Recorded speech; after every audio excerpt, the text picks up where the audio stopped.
The World Communist Movement. Outline of Strategy and Tactics. General Editor, V. Zagladin. Progress Publishers. Moscow. Translated from the Russian by Julius Katzer. Contents. Preface. Chapter I. The Communist Movement _Force. Standing in the van of the world. Revolutionary Process. 1. The role of the Marxist-Leninist Party in the revolutionary struggle. The Marxist-Leninist Party, an embodiment of communists' unity of will and action. The general principles of the strategy AIE. Tactics of the communist movement. The world communist movement has become the most influential political force of our times. 5. The International Allied Communist and Workers. Chapter IT, the unity and components of the world revolutionary process. 1. The world system of socialism. 2. The revolutionary movement of the working class in the capitalist countries. The National Liberation Movement. Chapter 3. The Socialist Revolution and the forms of its development. 1. Laws governing Socialist Revolution 144. 2. The struggle for democracy is part of the struggle for socialism 128. 3. The forms in which the working class wins power. 4. The Socialist Revolution and the dictatorship of the proletariat. Chapter 4. The development of the world revolutionary process, and the problem of war and peace. 1. The link between war and revolution. 2. The possibility of averting a world war and curbing imperialism's aggressive forces. Chapter V. The Communist Parties in the Struggle for Working Class Unity. 1. The causes of the split in the working class movement, and the possibilities for the latter's unification. 2. Cooperation between communists and socialists, the foundation of workers' unity. 3. The struggle for unity in the trade union movement. Communists' activities in the trade unions. Chapter 6. How the communist parties in the capitalist countries are working to set up and strengthen the anti-monopoly front. 81. All anti-monopoly forces gravitate towards the working class. 82. The alliance between the working class and the peasant. Its place in the anti-monopoly movement. Communist activities in the rural areas. 3. The Communist Party's policy towards the urban middle strata. 84. The Communist Party's policy towards intellectuals. Chapter VIT.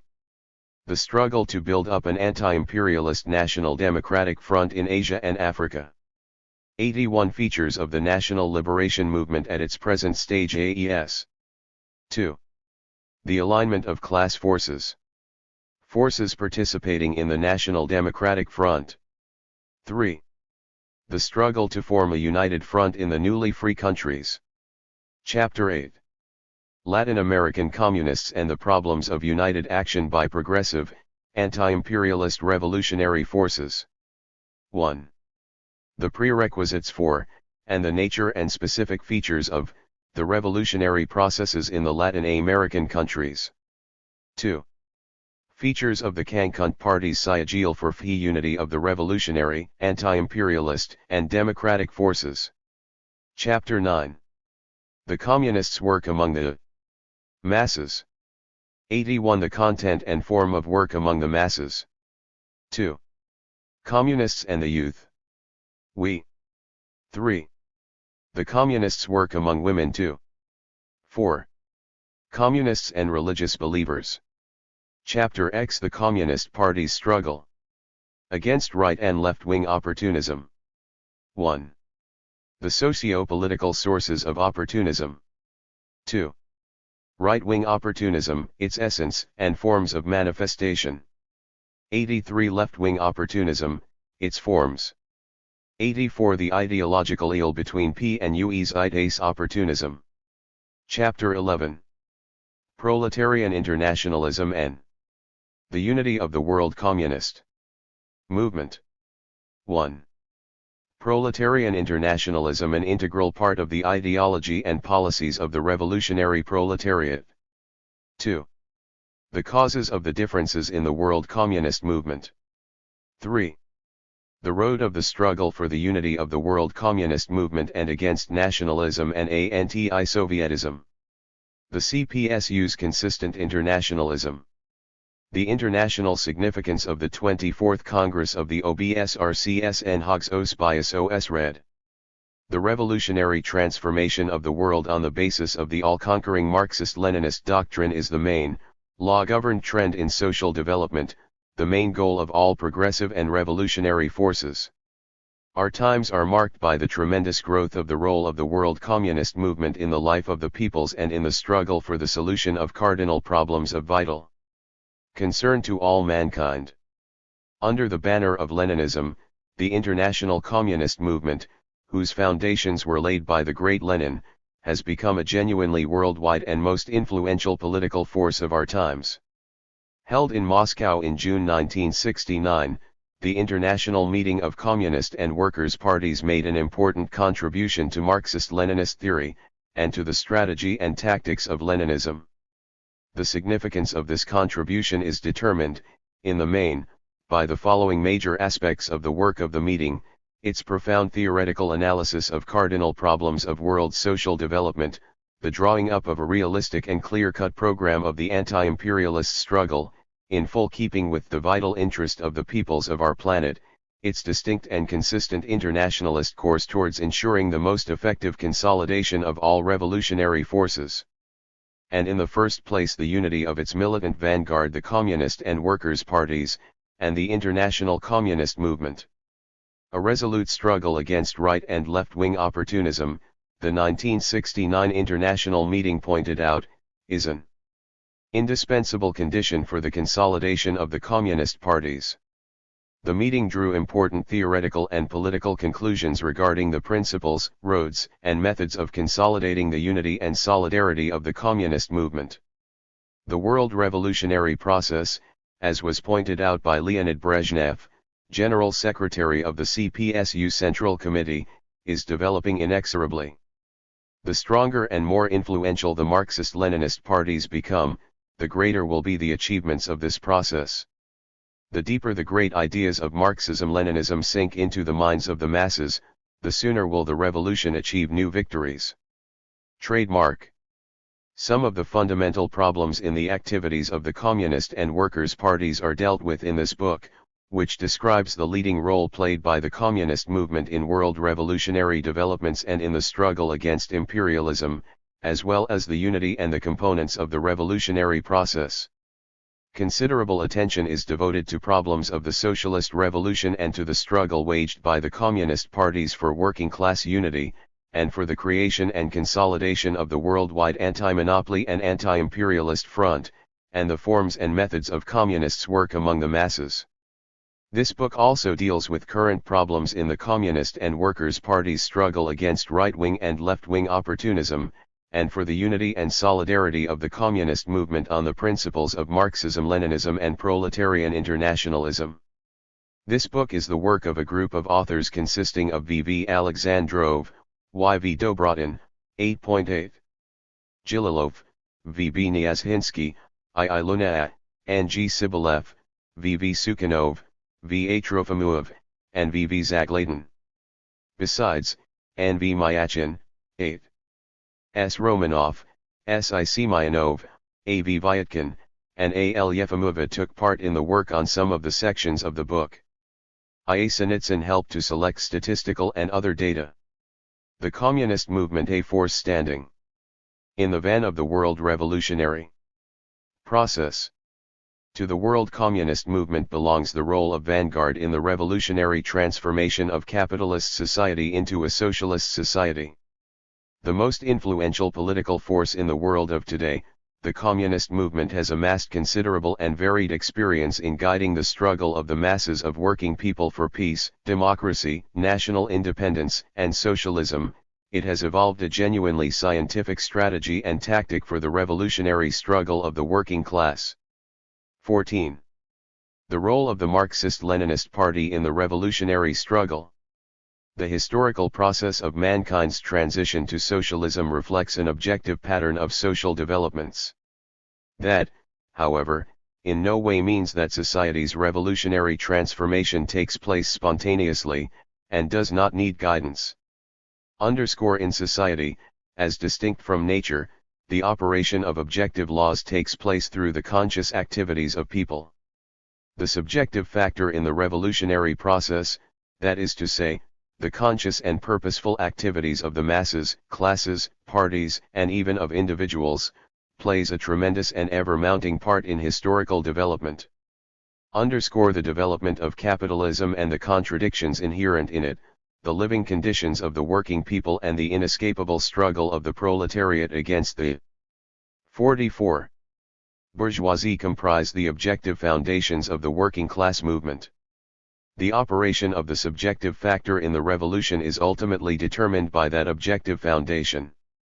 At the same time, the activities of the masses, classes, and parties exert a profound influence on the objective aspect of the revolutionary movement and foster favorable changes in the objective conditions necessary for victory of the revolution. The socialist revolution is impossible without an historical subject able and prepared to bring about revolutionary transformations. In their analysis of the inevitability and the objective causes for the transition from capitalism to socialism, Karl Marx and Friedrich Engels, the founders of scientific communism, paid great attention to establishing the place and the role of the subjective factor in the liquidation of the capitalist system. In the Communist Manifesto, Marxism's first programmatic document, they revealed the role of the organized working class and of its political party in the revolutionary struggle against the old world. V.I. Lenin, who devoted tremendous attention to a substantiation of the toll played by the subjective factor in the revolution, had scathing criticism for the opportunists for their preachment of spontaneousness and fatalism in the revolutionary process. The documents of the world communist movement of today also speak of the need to take into account, not only the objective premises for the socialist revolution but also the subjective ones. As stated in the program of the CPSU, social forces that are to ensure the victory of socialism are taking shape, multiplying and becoming steeled in the womb of capitalist society. The international meetings of communist and workers' parties held in 1957, 1960, and 1969 were dedicated to raising still higher the role of the communist movement as a factor in the revolutionary transformation of the world. The communist movement, as was pointed out by the June 1969 International Meeting of Communist and Workers' Parties, is an integral part of modern society and is its most active force. The Communist Party a force standing in the forefront of the revolutionary struggle. It is only under the guidance of the Revolutionary Party of the working class and after all the forces standing opposed to capitalism have been united that a political army of the revolution can be created, capable of overthrowing the domination of the exploiter classes and establishing the rule of the working people. Karl Marx and Friedrich Engels indefatigably insisted on the need to organize the proletariat in an independent political party, both on a national and on an international scale. As Friedrich Engels wrote in this connection, for the proletariat to be strong enough to win on the decisive day, it must, and this Marx and I have been arguing ever since 1847, form a separate party distinct from all others and opposed to them, a conscious class party. The founders of Marxism laid down the methodological foundation and the main principles of the strategy and tactics of the Communist Party. They were the first to place the policies of the working class movement on a scientific basis. At the same time, however, they regarded them as a complex art, and emphasized the need to work tirelessly to master their finer points. Marx and Engels regarded the following proposition as the point of departure in the strategy and tactics of a proletarian party: communists fight for the attainment of the immediate aims and momentary interests of the working class, but in the present-day movement they also represent and take care of the future of that movement, that is to say, its ultimate aims. Basing himself on the conclusions drawn by the founders of Marxism, V.I. Lenin evolved the doctrine of a proletarian party of a new type, the working class's main weapon in its struggle for the victory of socialism. In the conditions of today, Marxists-Leninists are further 16. Developing the Leninist doctrine of the Communist Party, its principles, and its role in the revolutionary process. The Communist parties, it is pointed out in the program of the CPSU, are the vanguard of the world revolutionary movement. They have demonstrated the vitality of Marxism-Leninism and their ability not only to propagate the great ideals of scientific communism, but also to put them into practice. Asterisk. The Communist Party is part of the working class, its organized detachment. I thereby express clearly and precisely, Lenin wrote, my wish, my demand, that the party, as the vanguard of the class, should be as organized as possible. The appearance of the proletariat and the development of its class struggle logically led up to the creation of working class organizations, trade unions, cooperatives, and then of political parties. The Communist Party is the highest form of organization of the working class, one that is called upon to give guidance to its political revolutionary struggle for radical revolutionary transformation of society through the replacement of capitalism by a communist society. Unlike all other political organizations at present existing within the framework of the working class movement, for example, those of the social democratic trend, which at best work for the immediate demands of the working class to be met, but do not struggle for radical transformation of society, the communist parties act as consistently revolutionary militant detachments of the working class movement.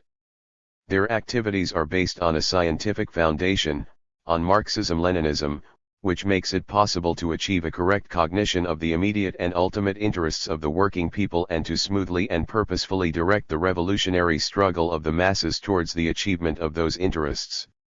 Lenin characterized the Revolutionary Party of the Proletariat as the highest form of proletarian class organization.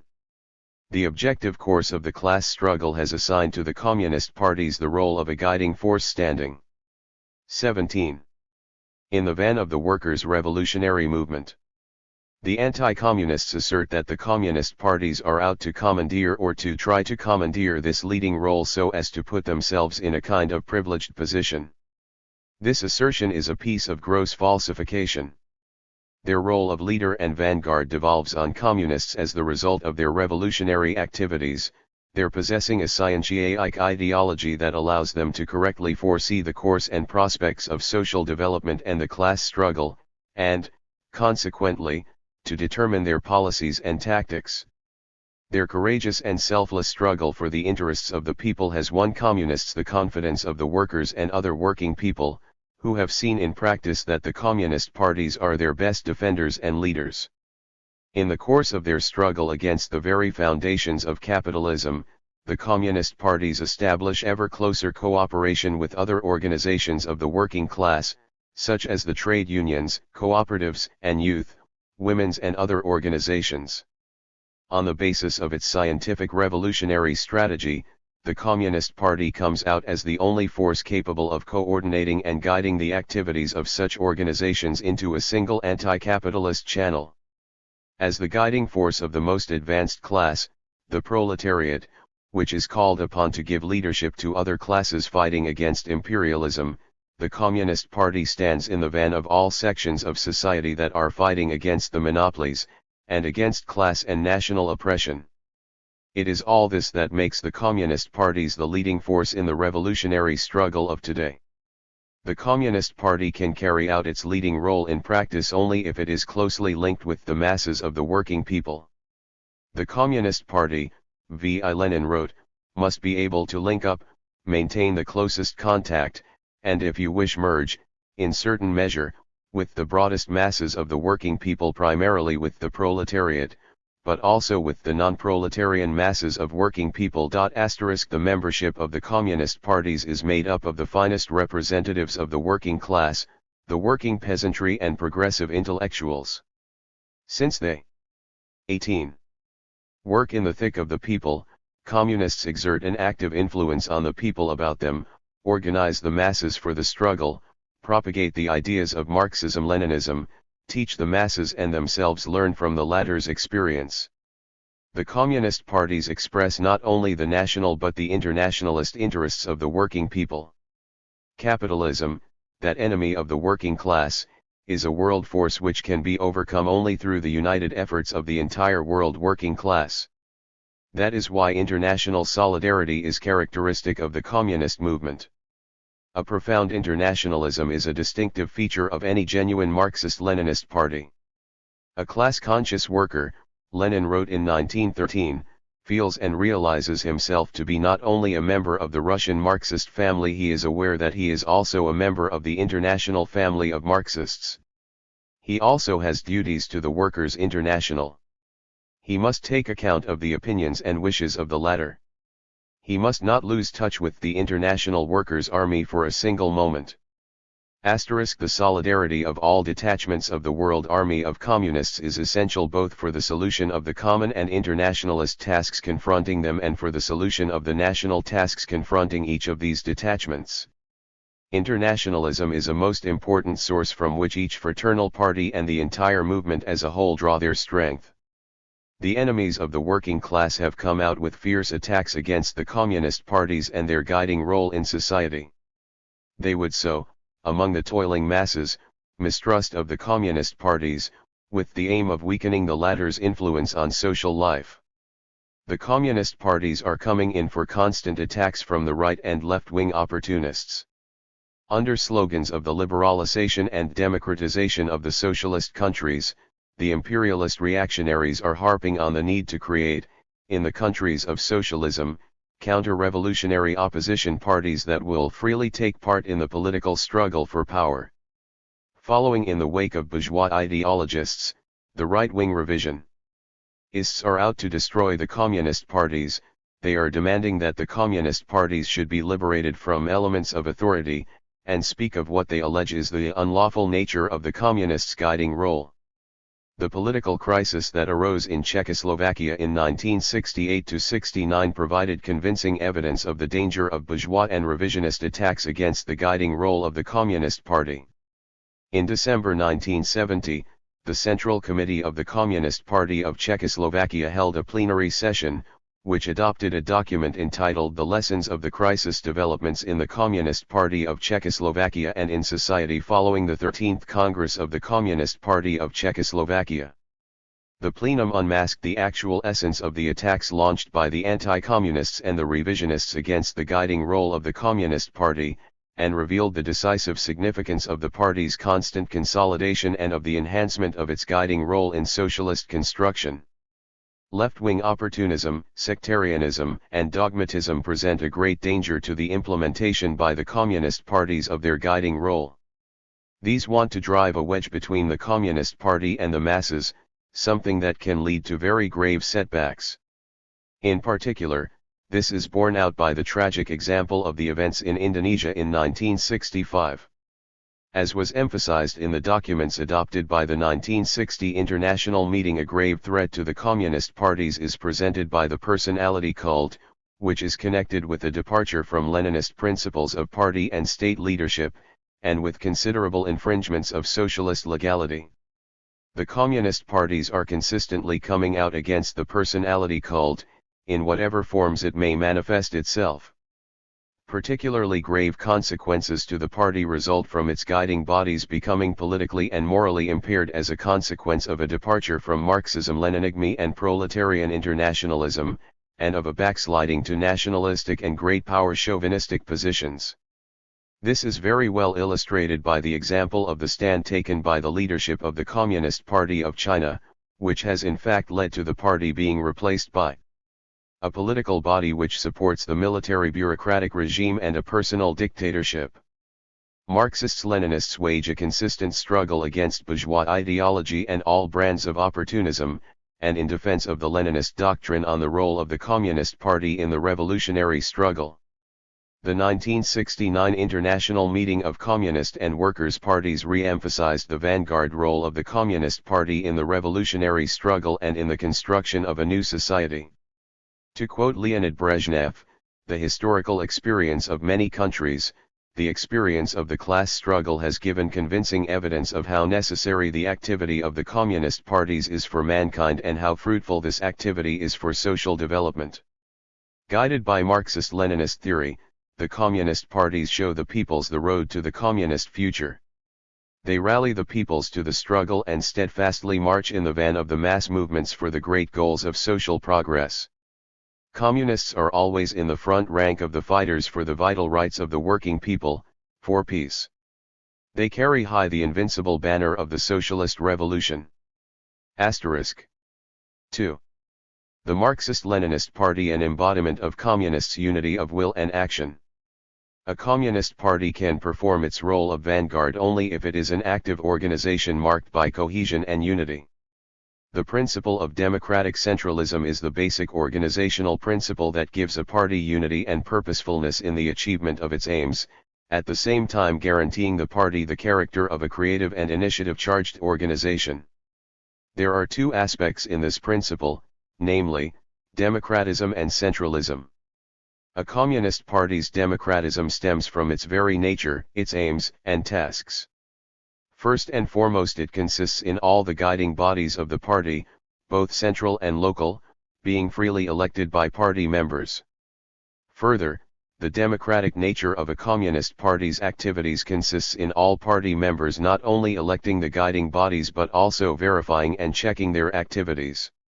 This scrutiny is effected by elected bodies and their individual members rendering periodical account to those collectives of communists, ranging from party congresses and conferences to meetings of the party locals, that have elected them.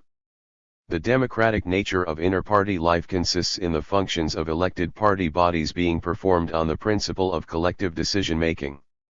V.I. Lenin saw as the main advantage of extensive collectivism its reducing the influence of purely personal and chance factors. Collective leadership in the party is a definite style of work used by its guiding bodies, an atmosphere that makes it possible for every member to display initiative. It means the solution of problems with due account of the opinions of the mass membership of the party. It is only in such conditions that party bodies can be efficient and exert their influence. The principle of collective leadership does not relieve party members of their personal responsibility for work entrusted to them, but blends with that responsibility. The principle of collectivism promotes the fullest development of each party member's abilities, and creates conditions for all party members to learn from one another. In many respects, the results of the work done in any sector depend on the personal qualities of the man or woman in charge of that work. In this sense, collective leadership does not play down the part played by leaders or by their talent, experience, or theoretical grounding. All major questions are dealt with collectively, but each communist bears his own responsibility and devotes all his efforts to his particular job. Democratic centralism means every possible opportunity for free discussion and the participation of all party members in evolving its policies. Broad-based discussions make it easier for the party to find solutions for all the complex problems that may arise, and are designed to evolve a common viewpoint and create unity of views so as to ensure unity of action. As Lenin emphasized, no movement. 22. Including the working class movement, is possible without debates, controversy and conflict of opinions. The communist parties ensure all the conditions for the development of discussions on all radical questions of party policies. The full encouragement of criticism and self-criticism is a most important condition for the democratic development of the communist parties. Party criticism and self-criticism is a means of posing and solving urgent problems confronting the party. It is a practical test of theory, and enriches theory with practical experience. During discussions of questions of the policies followed by the communist parties, various points of view may find expression, which frequently do not coincide. These divergences of opinion within the party are a reflection of class contradictions that may arise in social life, or of the interests of various social sections, occupational and national groups, and so on. Differing points of view are also created by difficulties the party may come up against. The non-homogeneous makeup of party membership, varying degrees of political training as well as of life experience also give rise to different opinions on the various aspects of problems under discussion. Unity should not be regarded as complete identity of views. No particular danger is presented by divergences within the framework of a single and common position that is based on recognition of the party's aims, its program and ideology. Until the moment a decision has been made, Communists have every possibility of giving absolutely free expression to their opinions, at all levels, during discussions differing and sometimes contrary opinions may clash. However, the possibility of various points of view emerging during discussions of problems does not mean that the party should not have a single line on any disputed question. A struggle of shades in the party, Lenin wrote, is inevitable and essential, as long as it does not lead to anarchy and splits, as long as it is confined within bounds approved by the common consent of all comrades and party members. 23. Thus, the members of communist parties enjoy extensive democratic rights, which are set forth in party rules and decisions. The most important of these rights are, the right of all communists to take part in businesslike and free discussion of party policies at party meetings and in the party press, the right to openly express and defend opinions until a decision is adopted, the right to criticize, at meetings, any leader or rank-and-file party member, the right to elect and to be elected to guiding party bodies, the right to demand personal participation in all instances when a decision is made on a communist's activities or his behavior, the right of appeal to a superior body, the right to demand from a permanent party body an account on its activities. These rights develop in communists a sense of being masters of their party, and create conditions for communists to be able to judge of everything taking place in the party, enabling them to influence the policies and all the activities of the party. Democratism in the communist parties guarantees not only the activities but also equality of all members. It ensures correct relations both among party members and party bodies and is a guarantee against any distortion of party policies, abuse of authority, or such injurious phenomena as administering by mere injunction, disregard of the opinions of rank-and-file party members and local bodies. Observance of democratic principles is also a most important guarantee against the personality cult. Questions of inter-party democracy acquire a special significance in the conditions of today, when there exists a world system of states that are building socialism and communism under the leadership of the communists, and when many communist parties in the non-socialist countries are working in legal conditions, and, by their struggle and policies, are exerting an influence on democratic institutions and organizations, and are attracting active participants in the democratic struggle. A Marxist party must be a model of democracy. But a communist party is a party of action, one that is working for the revolutionary transformation of society. These historic tasks can be accomplished by a communist party only if a broad-based democracy goes hand in hand. 24. With centralist leadership of the entire party, all its bodies and members, and if that party is capable of acting as a single whole. To achieve their aims, the proletariat and its party have not only to overcome the resistance of the big bourgeoisie, monopoly capital and the reactionaries, but also the pernicious influence of the petty bourgeois ideology and policies, which penetrate into the working class and, as Lenin pointed out, lead to a recrudescence of petty bourgeois spinelessness, fragmentation, individualism, and alternating enthusiasm and gloom. That is why the communist parties need not only democratism but also centralism.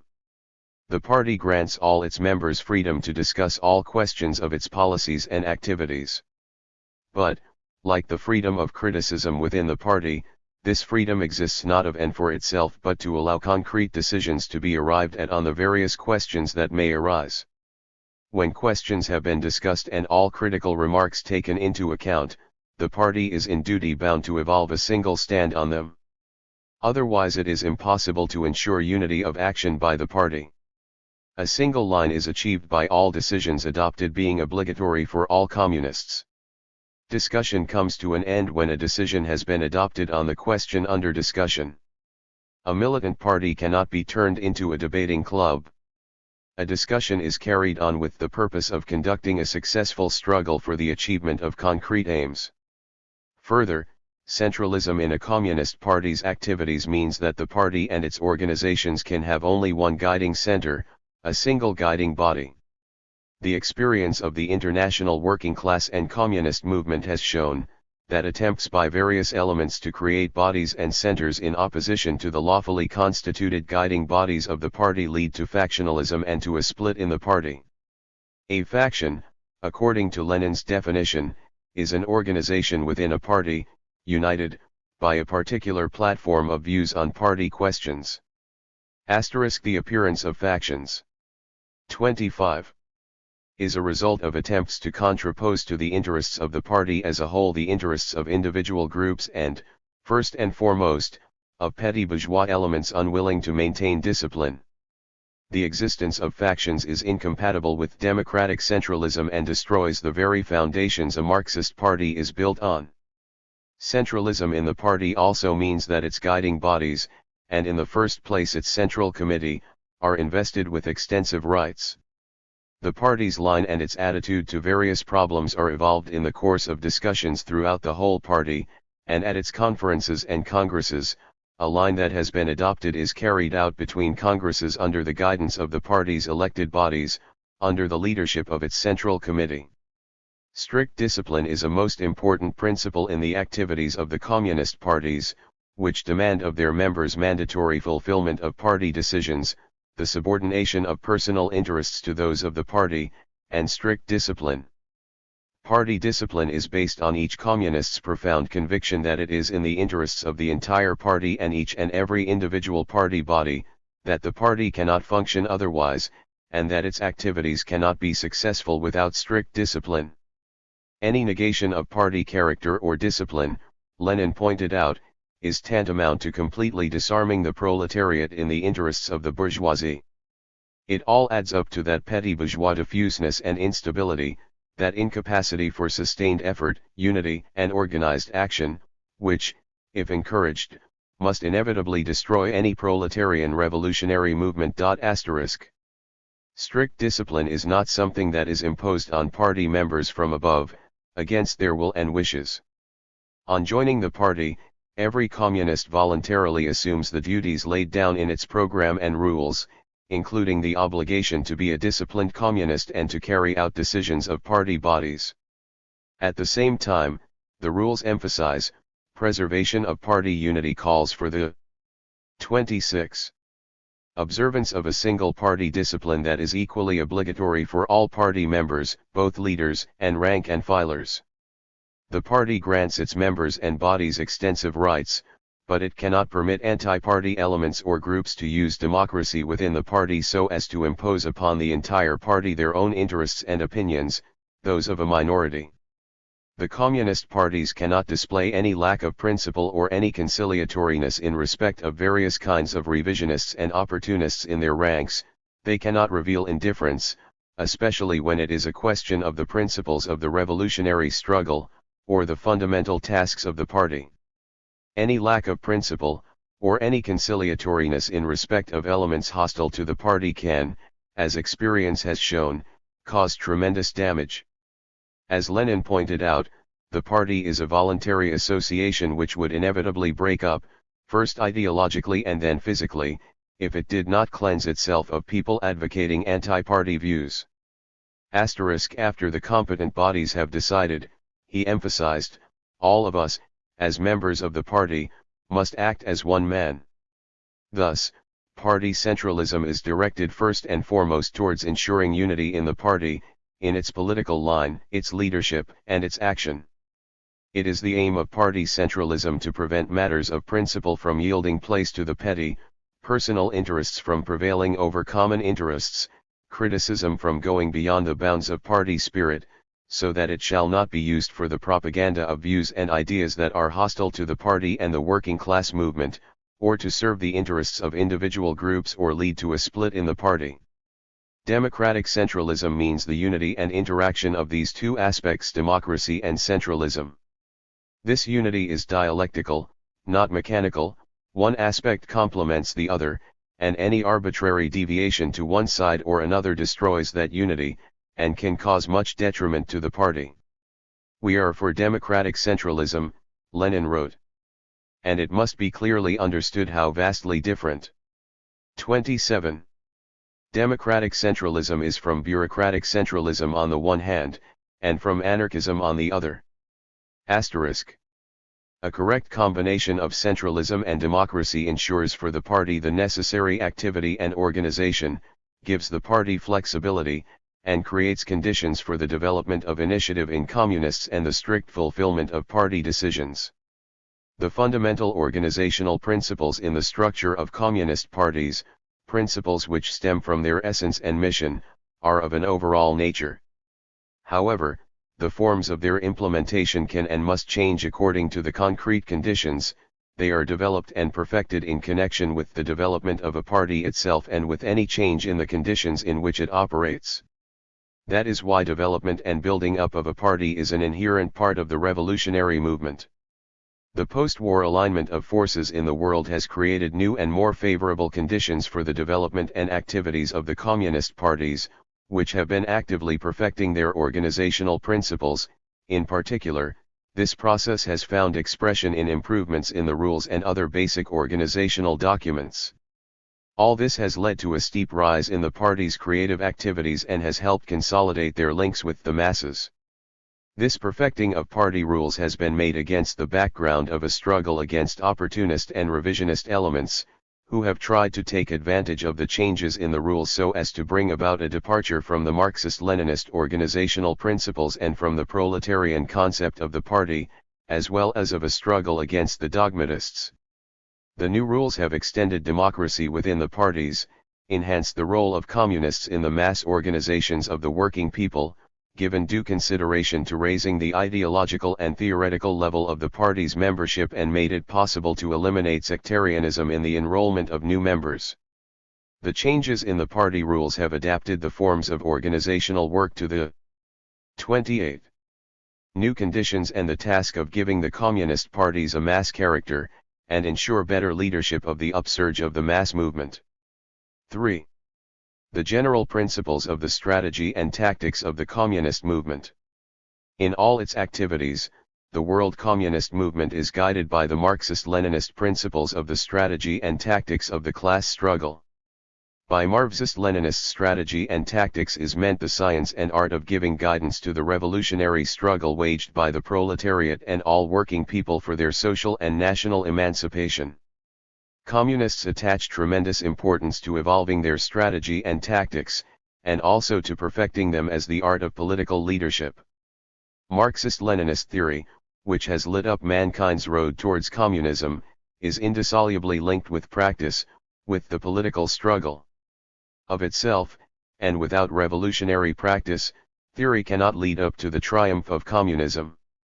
Marxism-Leninism finds embodiment in the practice of the revolutionary struggle, through the agency of the political strategy and tactics of communists. Hence, the vast significance of communist strategy and tactics for mankind's liberation movement. Without a program, Lenin wrote, a party cannot be an integral political organism capable of pursuing its line whatever turn events may take.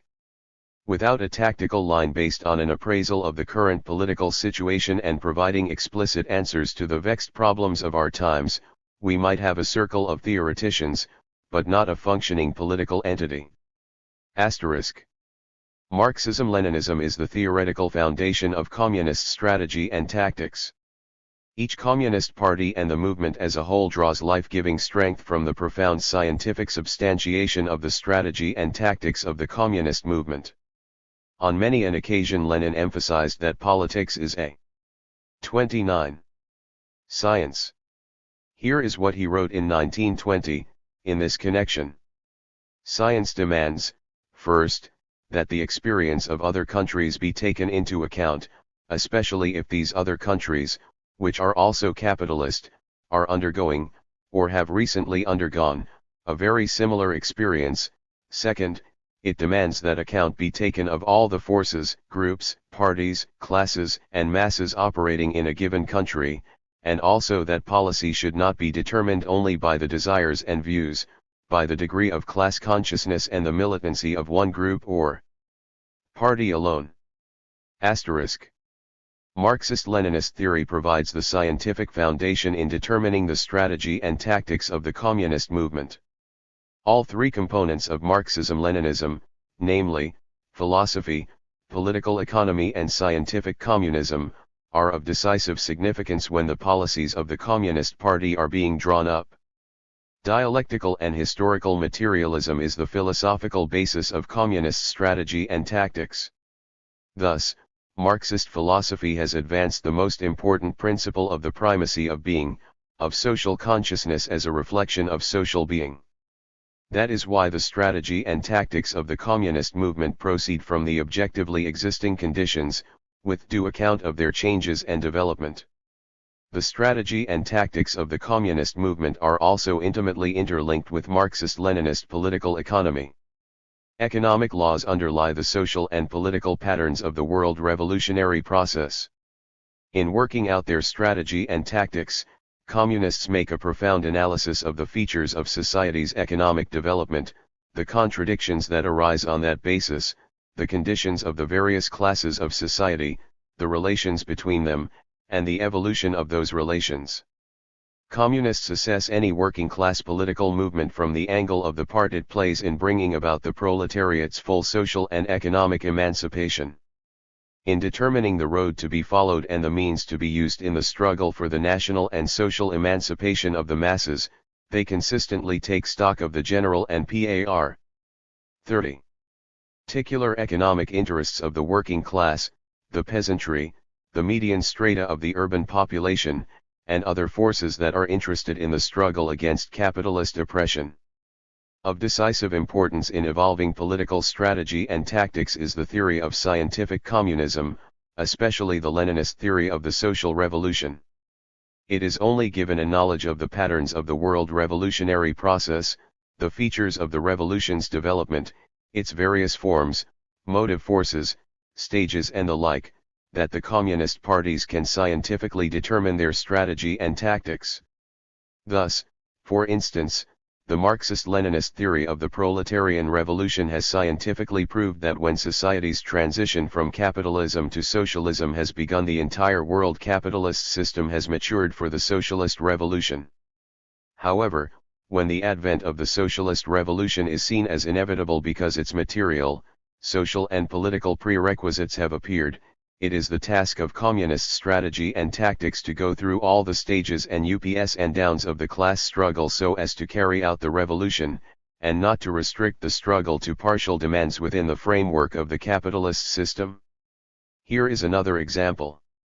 Marxism-Leninism has revealed the proletariat's historic mission as the gravedigger of capitalism, the main force capable of achieving the revolutionary overthrow of capitalism and the construction of communism. The working class now stands at the focus of our times and is the leader in the revolutionary transformation of society. The proletariat's guiding role is ensuring the victorious outcome of the socialist revolution.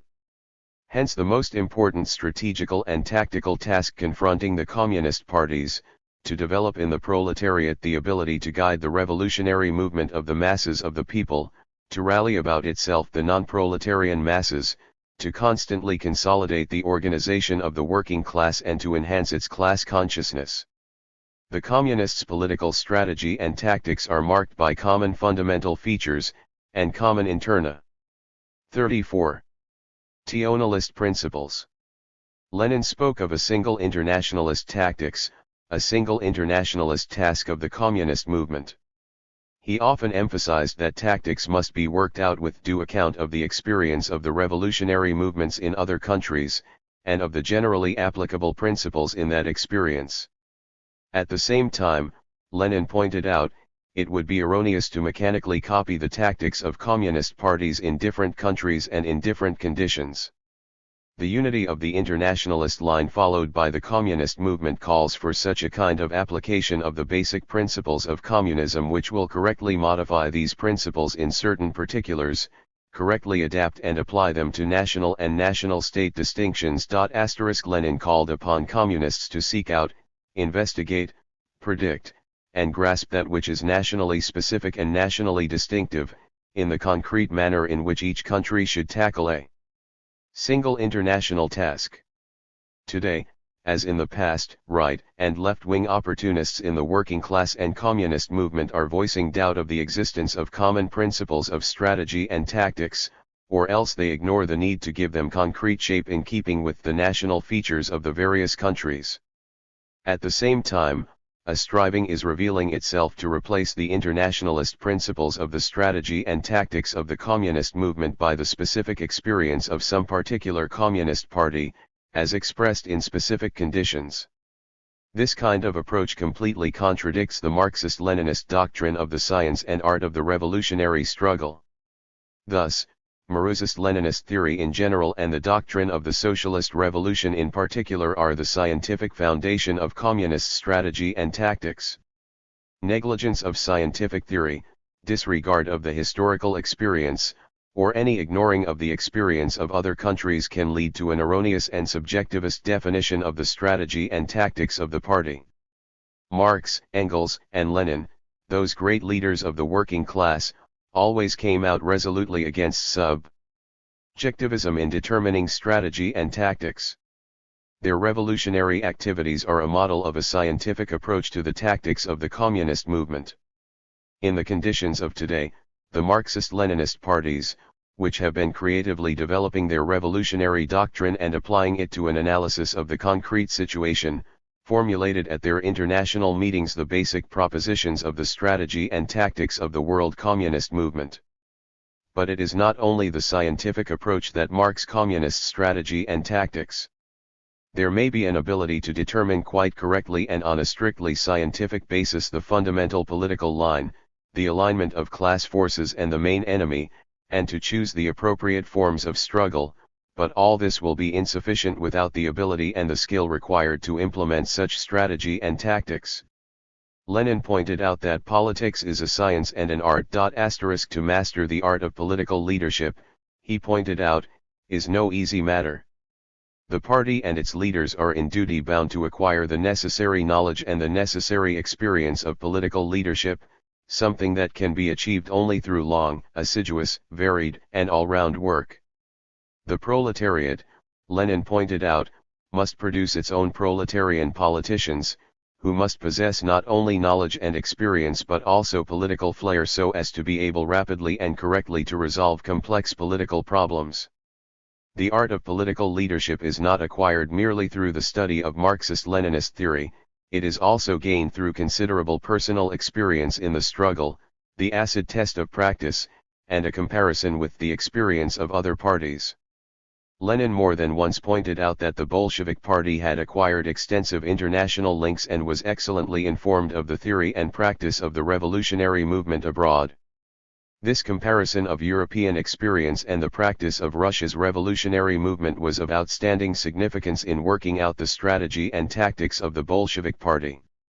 The art of strategy and tactics presupposes the ability to work among the masses, to correctly select the forms and methods of the struggle, establish top priorities among the party's tasks, lead the masses up to the revolution, maneuver, and the like. The concepts of strategy and tactics are closely interlinked and are often used together. It frequently happens that one and the same problem has strategical and tactical significance simultaneously.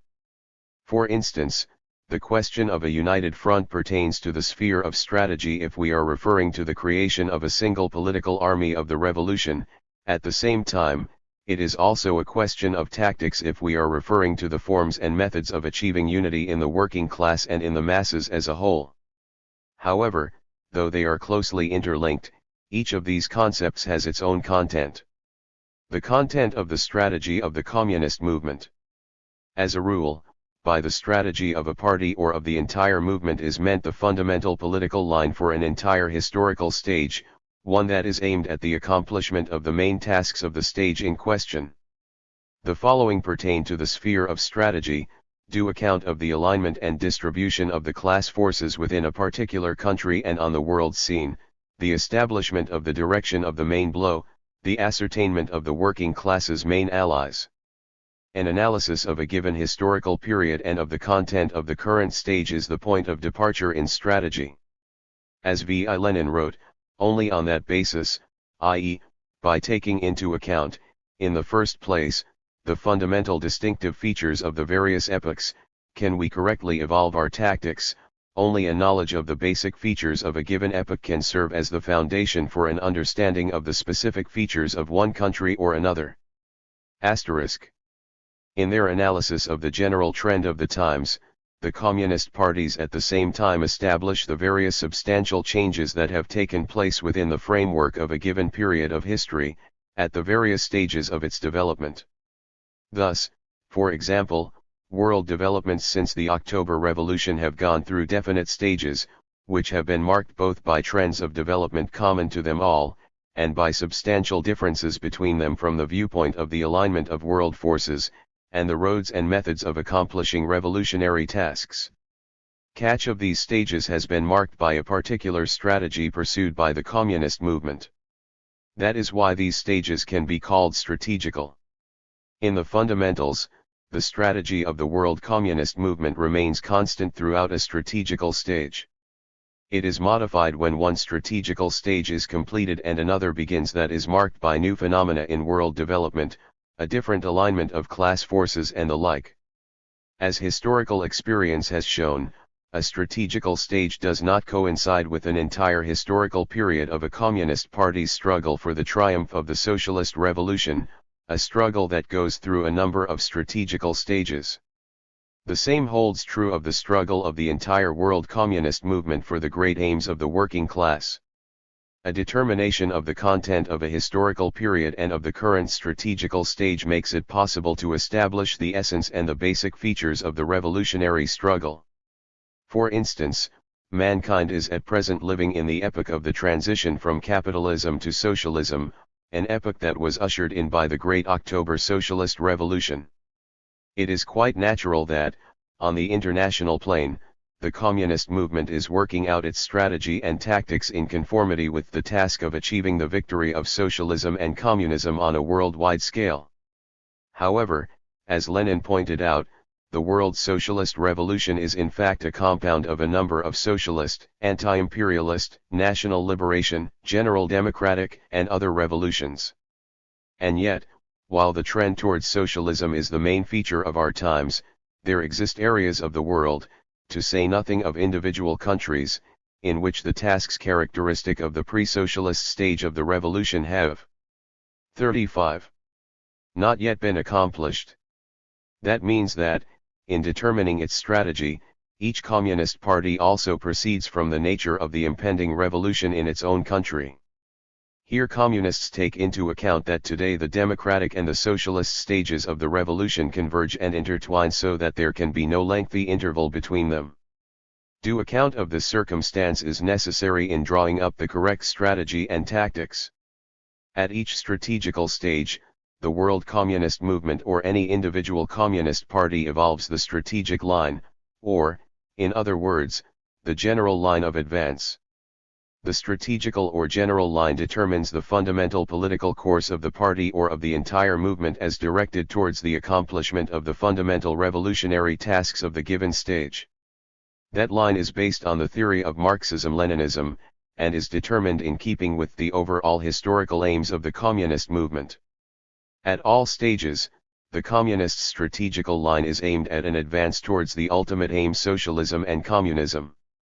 However, each historical stage gives concrete shape to the tasks of the communist movement, poses those tasks in their proper proportion to the other tasks inherent in that particular period, determines the special approaches and forms required for the accomplishment of those tasks, and so on.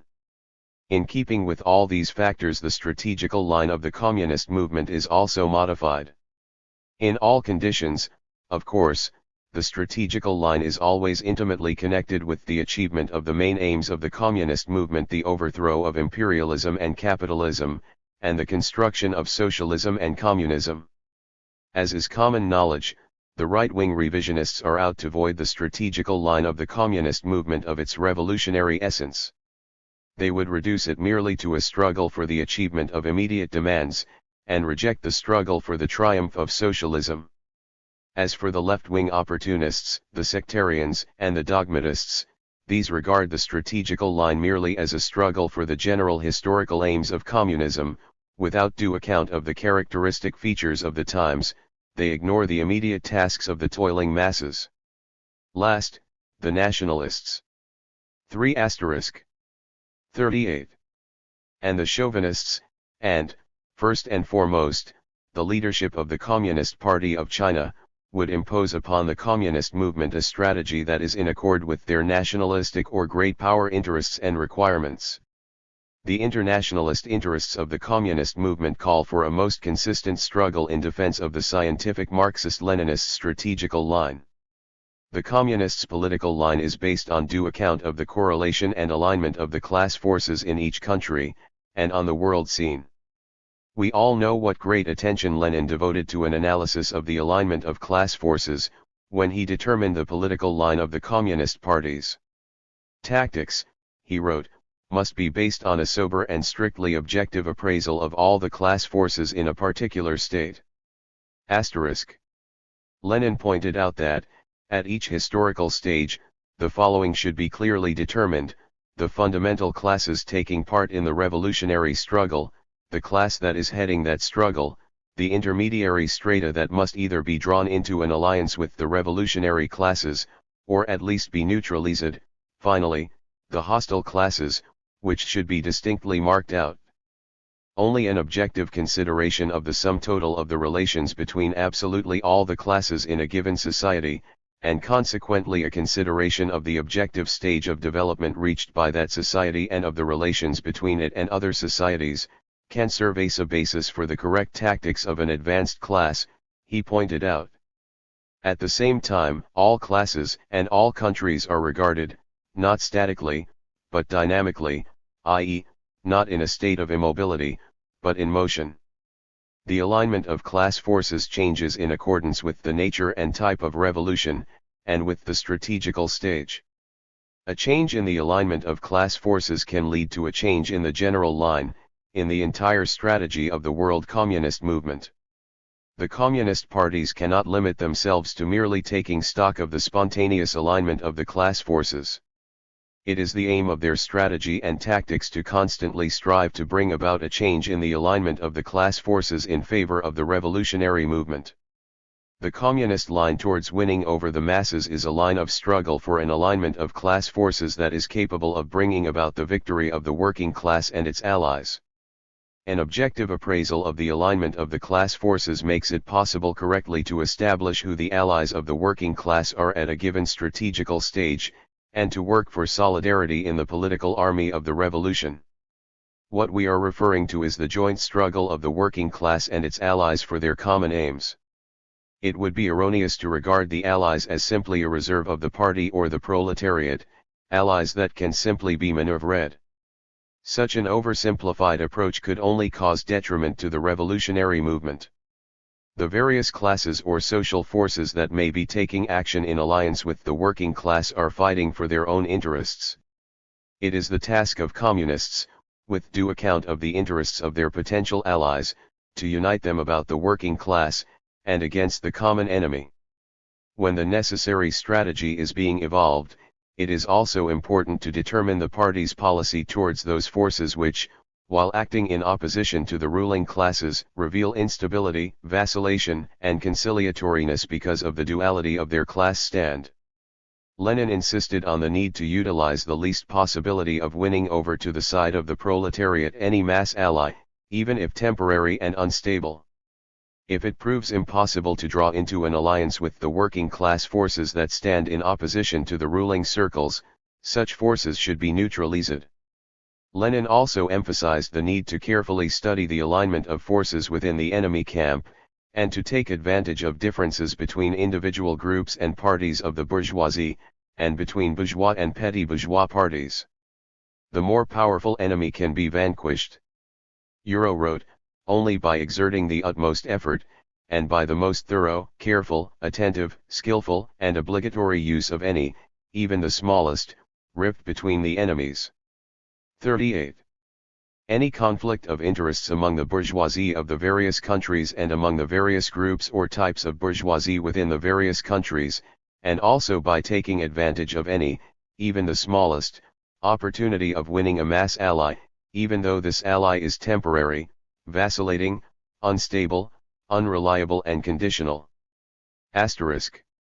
Directly linked with an assessment of the alignment of class forces is the question of the establishment of the revolution's main enemy, and determining where the main thrust is to be made by the revolutionary forces.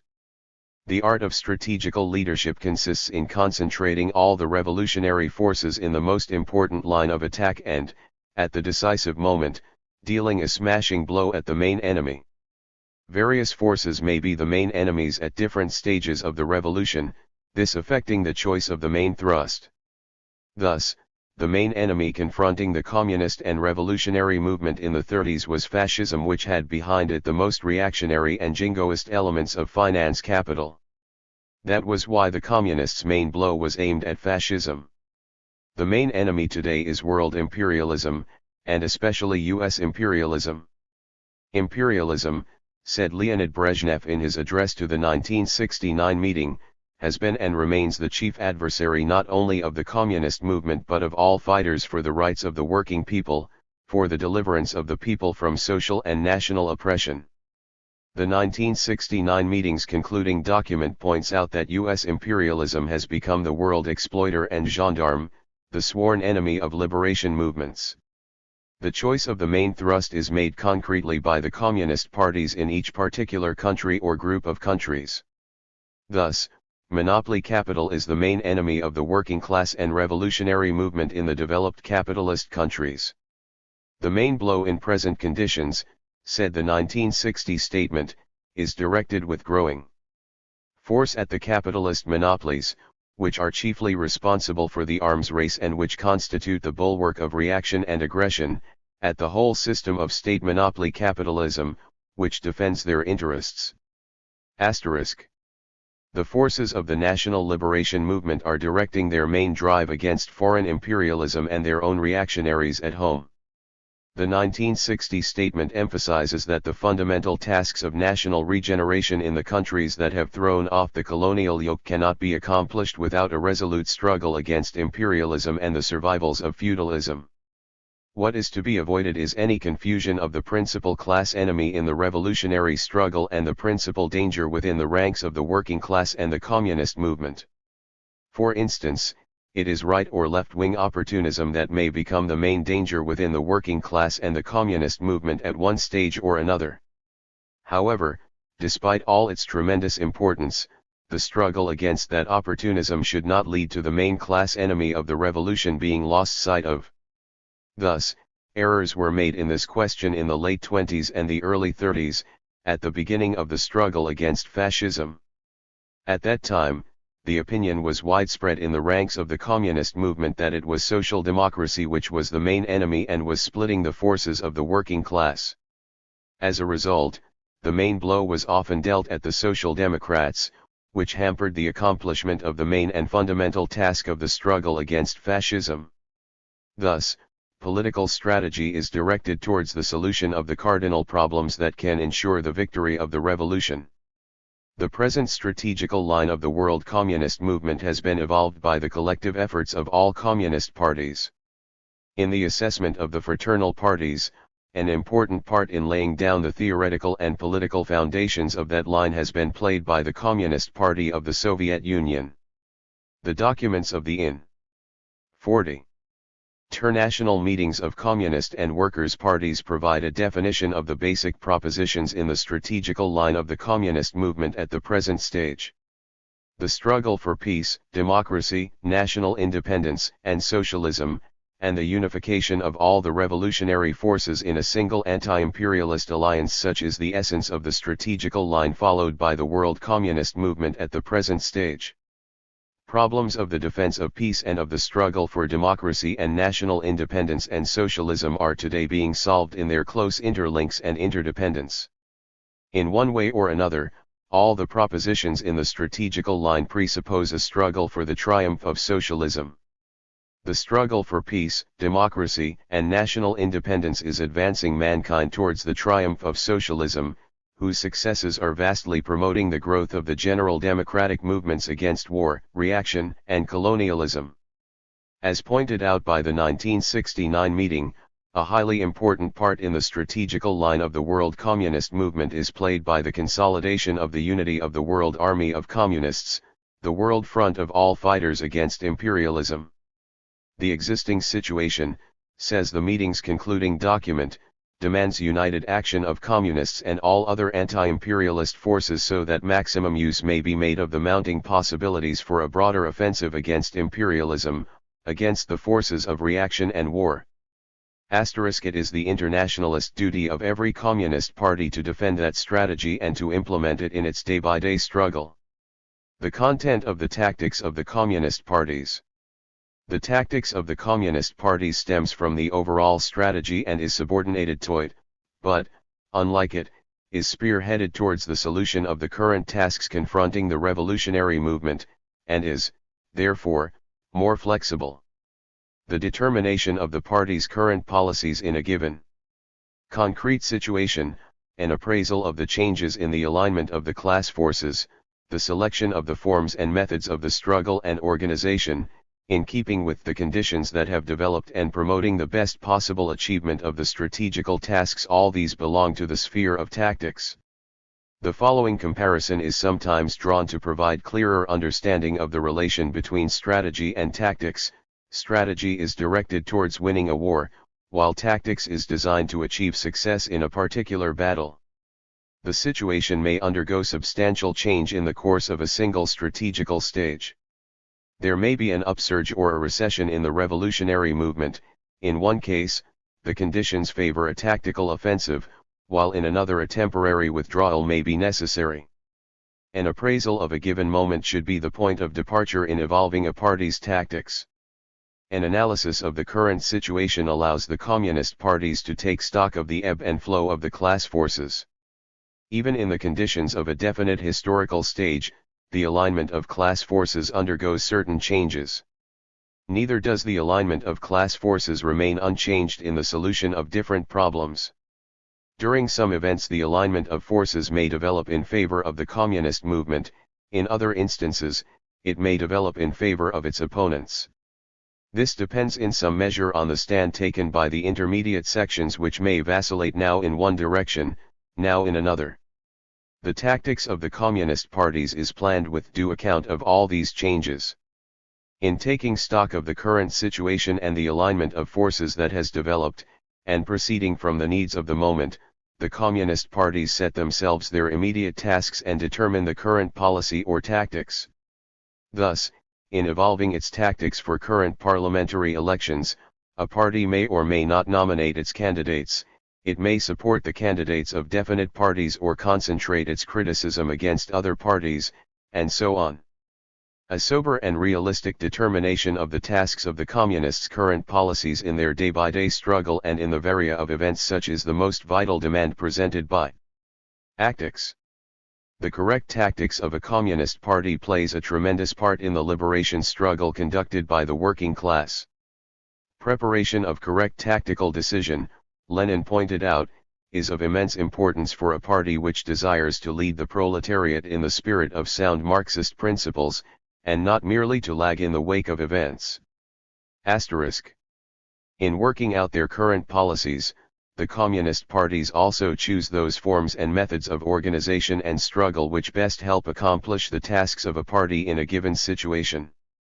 Lenin advised the communist parties and the working class to master all forms or aspects of social activity without exception. He wrote that in politics it was far more difficult than, for instance, in military matters to determine in advance the particular means of struggle that can be used to best advantage in the future. If all the methods of struggle are not mastered, any change in the situation, which brings about the need to use new forms of activity, may lead to a major defeat. Lenin called upon communists to use all the methods of struggle, even the oldest, but he considered it necessary to adapt those forms, enrich them, and to bring a new and communist content into them. Lenin taught the working class and the communist parties to be prepared for a brusque replacement of one form by another. To be efficacious, a party's tactics must be flexible and keep in step with any change in the conditions. The art of political leadership consists in being able to maneuver and make compromises, and not only to advance but to retreat in complete order before superior forces of the enemy whenever it is necessary. Lenin mercilessly exposed those revolutionaries in word, who do not wish to understand that, in certain conditions, a retreat is necessary, and one must possess the skill to fall back. The world communist movement has accumulated a wealth of experience in applying the most various forms and methods of working among the masses, both in conditions of an upsurge of the revolutionary movement, and when it is on the wane and the reactionaries are on the offensive, both in years of peaceful work and in periods of revolutionary battles, in legal and illegal conditions. The Communists' parliamentary activities are an important form of the work of the communist parties. In the conditions of today, the communist parties are devoting considerable attention to work in democratic bodies, in organizations of fighters for peace and the national emancipation of the working people. Tactics presupposes mastery of the various forms and methods of work among the masses. As Lenin emphasized, communists must absolutely work wherever the masses are to be found. He called upon communists to make sacrifices and overcome all obstacles so as to conduct propaganda systematically, insistently, and patiently in those bodies and organizations, even the most reactionary, in which industrial workers and other working people are involved. It is the task of communists to be able to work among the masses and to convince those that are backward. At the same time, the party not only teaches the masses, explaining the correct path of struggle to them, but also learns from the masses and absorbs and sums up the useful experience that is amassed in the midst of the people. Constant work among the masses, and winning their confidence and recognition, these are essential for the communist parties to achieve leadership. What is expected of communists is not only well-organized agitation and propaganda but also the ability to teach the masses from their own experience. To win the masses over to the side of the Communist Party and to lead them up to the revolution, V.I. Lenin wrote, the masses must have their own political experience. As a classical example, Lenin quoted the fact of the Constituent Assembly in Russia being convoked after Soviet power had been established in the country. The Constituent Assembly at once revealed to the masses its inability to meet their demands. This visible and practical experience helped eliminate all bourgeois parliamentary illusions in the masses and strengthened the people's faith in the Soviets and the proletarian dictatorship. In the conditions of today, when the political outlook of the working masses has become much broader than heretofore, and bourgeois propaganda is resorting to ever more refined methods of ideological influence on the masses, the task of teaching the masses from their own political experience acquires particular urgency. That is why, to convince the masses, the fraternal parties are making extensive use of the example of socialism and the practice of the struggle for peace, democracy, and vital rights. Leading the masses up to the revolution is a most important task of political leadership. V.I. Lenin taught communist parties to concentrate all their efforts and their attention on the search after forms of the transition or the approach to the proletarian revolution. Of course, the road towards a victorious proletarian revolution is a most complex one, which can be preceded by various events in which the struggle waged by many classes and for different aims are intertwined. It is the concern of communist parties to direct all class revolutionary movements into a single channel of struggle against the bourgeois system. As Lenin wrote in 1920, to be able to seek, find, and correctly determine the specific path or the particular turn of events that will lead the masses to the real, decisive and final revolutionary struggle, such is the main objective of communism in Western Europe and in America today. During the preparations for the October Revolution, the Bolshevik Party was able to give unity to the revolutionary working class movement for the triumph of socialism, the peasant democratic movement for land, the national liberation struggle of Russia's oppressed peoples, and the movement of the masses against the imperialist war. In a different historical setup, the anti-fascist struggle for liberation waged by the peoples of a number of European countries provided an approach of its own to the people's democratic revolution. In present-day conditions, the struggle for peace, democracy, and national liberation is one of the most important means of bringing the masses into the revolution. Marxists-Leninists are resolutely unmasking the stand taken by the dogmatists and the sectarians, who see only a single road to socialism, the direct one. Guidance of the masses and their involvement in the active revolutionary struggle demand of communists the ability to determine the main link in the chain of revolutionary events, by grasping which they can accomplish the tasks confronting them at each concrete stage of the struggle. You must be able at each particular moment, Lenin wrote, to find the particular link in the chain which you must grasp with all your might in order to hold the whole chain and to prepare firmly for the transition to the next link. 342 *. Lenin, the Bolshevik Party showed consummate skill in finding the main link in their revolutionary activities. Thus, early in 1917, following the February Revolution, a revolutionary withdrawal from the war became that main link. The Bolsheviks grasped at that link, which enabled them to lead the masses to the socialist revolution.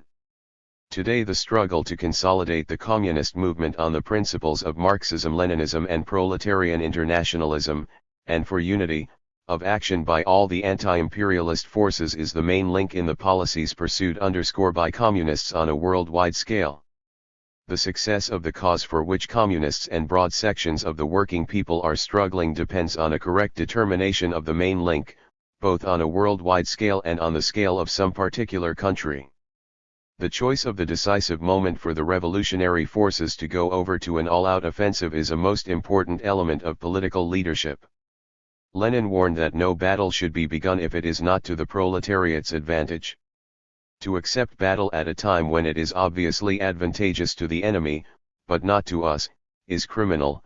Political leaders of the revolutionary class are absolutely useless if they are incapable of taking evasive action in a patently disadvantageous battle. Basing himself on the experience of the revolutionary movement, Lenin showed that, to achieve victory, a number of important conditions testifying to the maturity of the revolution should be correctly assessed, and the moment for the attack properly chosen. A judgment of the burgeoning of the revolution should be formed, not so much from the degree of conviction of the revolutionary vanguard as from the alignment of forces and the temper of all classes, without exception, in a given society.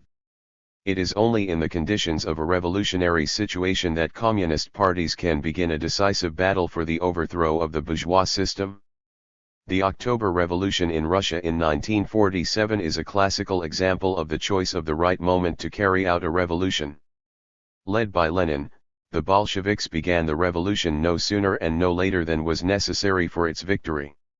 Of course, the conditions of our times have brought into the revolutionary struggle very much that is new, complex and contradictory.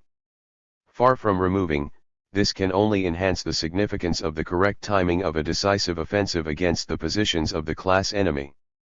Correct tactics, skillful selection of the forms and methods of work, and winning over the masses to their side have allowed communists to achieve successes in the current struggle and create the conditions for the preparation of the decisive assault against the outdated and exploiter system.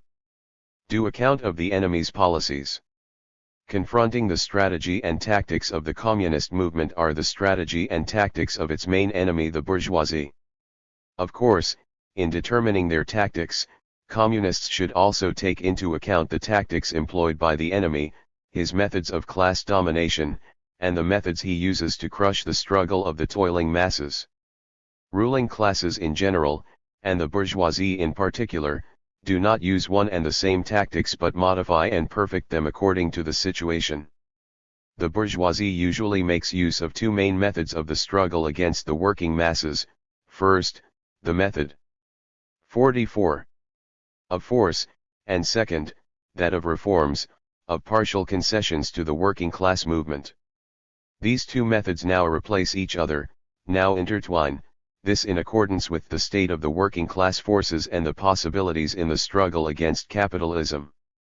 Under the changing world alignment of forces and the sharpening of the class struggle in the bourgeois countries, Leonid Brezhnev has emphasized, capitalism has to resort to new means and methods of struggle, which in many ways appear even to clash with the conventional classic features of the capitalist system. In an effort to reinforce their social hinterland areas, the capitalists combine methods of suppression with partial satisfaction of the working people's demands, a method which Lenin said was one of concessions of the unessential while retaining the essential, sowing the illusion that the working class can achieve its aspirations through agreements with the employers, without a revolutionary transformation of society, within the framework of the capitalist system. The bourgeoisie has learned a lesson from the defeat of its class in the socialist countries, and has learned to maneuver adroitly and adapt itself to the new situation. It makes wide use of demagogy, bourgeois reformism, opportunist ideology, and politics, and is constantly searching for new methods so as to weaken the working class movement from within and to try and integrate it in the system of capitalism. In evolving its tactics, the bourgeoisie tries to take advantage of certain objective factors and to use for its own class ends the new phenomena in the development of state monopoly capitalism, the development of the scientific and technological revolution in the conditions of the further concentration and centralization of production and capital, the growing might of the monopolies and their merger with the bourgeois state, the ever-mounting intervention of the state in the economy. Also significant in this respect are the state monopoly regulation and programming of the economy on a nationwide scale, this being directed towards the achieve. 48. Meant of the long-term aims of monopoly capital, and the economic integration of a number of capitalist countries, the latter as the outcome of the objective requirements for the development of the productive forces, and the striving of the monopolies to pool their efforts so as to reply to the challenge presented by socialism.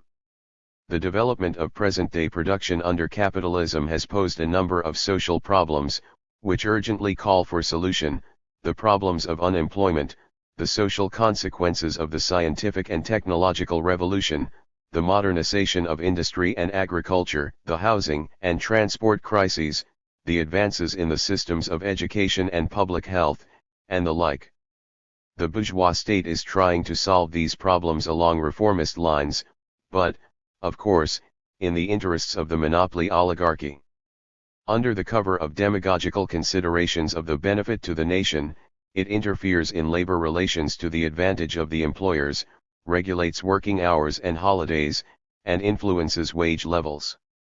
In recent years special bodies have been set up in a number of the capitalist countries to evolve the social and economic policies of monopoly capital. These measures have no doubt given the bourgeoisie certain results, which, however, in the conditions of today, have proved insufficient. It is becoming ever more obvious that the method of partial reforms is incapable of deceiving or misleading the class struggle of the working masses, who are giving an ever more active rebuff to state monopoly capitalism. It is this that accounts in ever greater measure for the severer repressive measures employed by the monopoly oligarchy against the socialist and democratic forces. As emphasized by Gus Hall, General Secretary of the Communist Party of the USA, American imperialism now places a higher priority on the use of open terror, on the use of the paramilitary forces or the use of the CIA and FBI. The growing activity of the bourgeoisie's reactionary circles, and the latter's resorting to an ever more undisguised policy of violence against the working class are to be seen in many 49 countries. The ruling quarters in these capitalist countries are trying to curb and weaken action by the working people, this with the aid of barefaced provocations and methods of fascist violence. The two trends in bourgeois policy, the reformist and the repressive, present a grave danger to the working class movement, especially if one remembers that today the methods and means of implementing such tactics have become far more refined and flexible than in the past. In waging their struggle against the bourgeois tactics in all its guises, communists are well aware that the bourgeoisie themselves are not homogeneous. There are two main wings today in the camp of the imperialist bourgeoisie, the ultra-reactionary and the relatively moderate. Both wings pursue a common strategical aim: preservation of the monopoly bourgeoisie's supremacy. However, there are certain distinctions in the tactics of these two groupings. Imperialism's extreme right wing comes out with an apology for the Cold War and foreign policy adventures that are fraught with the danger of a nuclear disaster, as well as for a policy of brutal repression and the violent suppression of the working class and democratic movement. This stand has the backing of those imperialist circles that are actively supporting the Birchists, the Hawks and other ultras in the USA, the neo-Nazi NDP in the FRG, and right-wing extremist elements in France and Italy. These are the forces that have inspired US aggression in Indochina and Israel's attack against the Arab states. They have been responsible for reactionary coups in a number of Latin American countries, in Indonesia, Greece, several African states, and so on. The other and more moderate wing of the bourgeoisie is inclined towards more cautious tactics and, in certain cases, reveals preparedness to compromise in foreign policies and to engage in flanking movements in respect of the working class and democratic movement. It is not a matter of indifference to the working class which particular wing of the bourgeoisie is in a dominant position. The working class movement is directing the main blow at the extreme reactionary forces, in which it sees the main danger. The 1969 International Meeting of Communist and Workers' Parties gave a profound analysis of the features in the present-day strategy and tactics of world imperialism. To quote from the concluding document of the meeting, the core of the aggressive policy of imperialism is the drive to use all means to weaken the positions of socialism, suppress the national liberation movement, hamstring the struggle of the working people in the capitalist countries and halt the irreversible decline of capitalism. The spearhead of the aggressive strategy of imperialism continues to be aimed first and foremost against the socialist countries. Asterisk. These words describe world imperialism's fundamental strategical line in a nutshell. Due account of that line and of its modifications, and of the ways it is implemented enables the world communist movement to evolve the most effective tactics in the struggle for its ideals. The international meeting set the communist parties the task of contractopposing to the imperialist strategy and tactics their own line of building up the unity of the international communist movement and mobilizing the worldwide anti-imperialist front. Imperialism has more than once shown that it is prepared both to export counter-revolution and to unleash wars designed to crush world socialism and the liberation and revolutionary movements.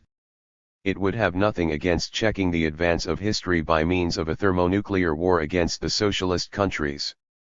Fortunately for mankind, however, imperialism is today obliged to take into account the revolutionary forces standing opposed to it, and, first and foremost, the world socialist system.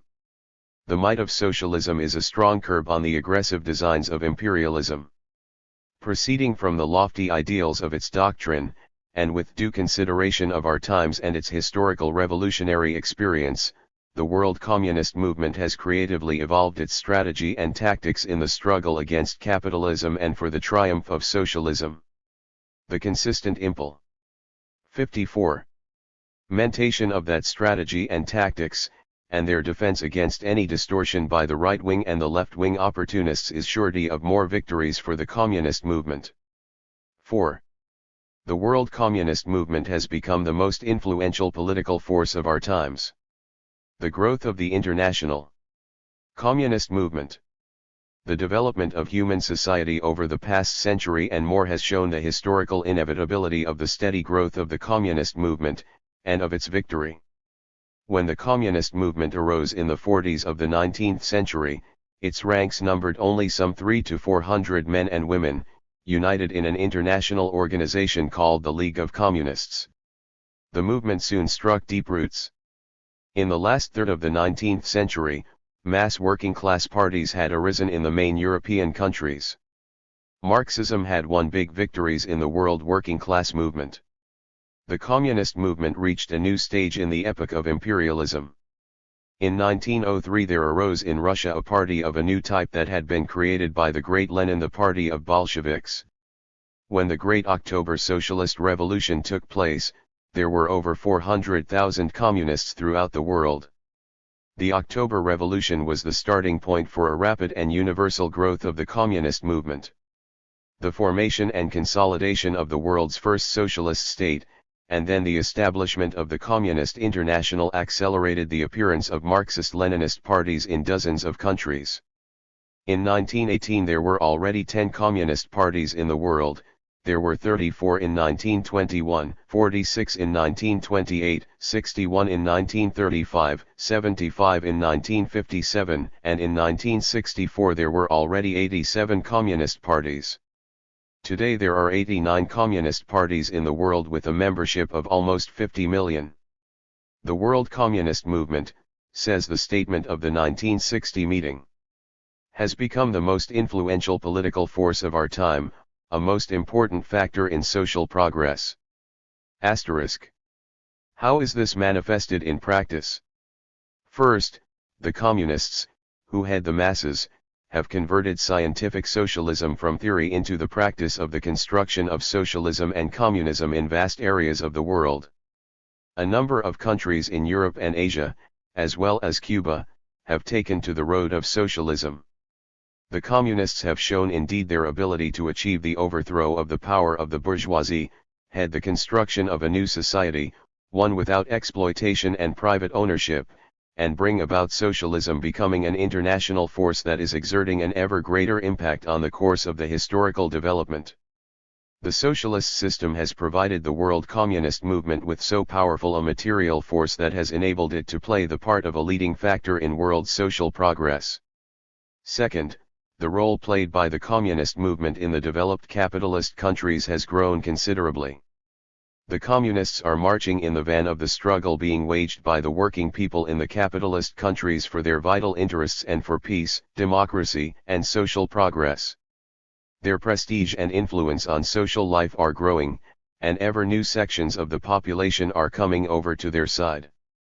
This has enhanced the communists' influence on the masses and also on many aspects of the home and foreign policies of the capitalist countries. Third, the communists' influence on the world national liberation movement has grown greatly. The world communist movement has shown itself a firm ally of the forces of national liberation.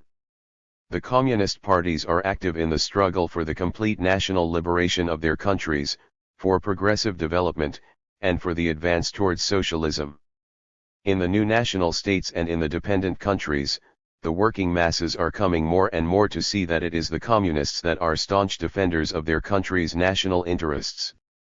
Fourth, its common aims and tasks give the world communist movement its strength. That movement is not the 53.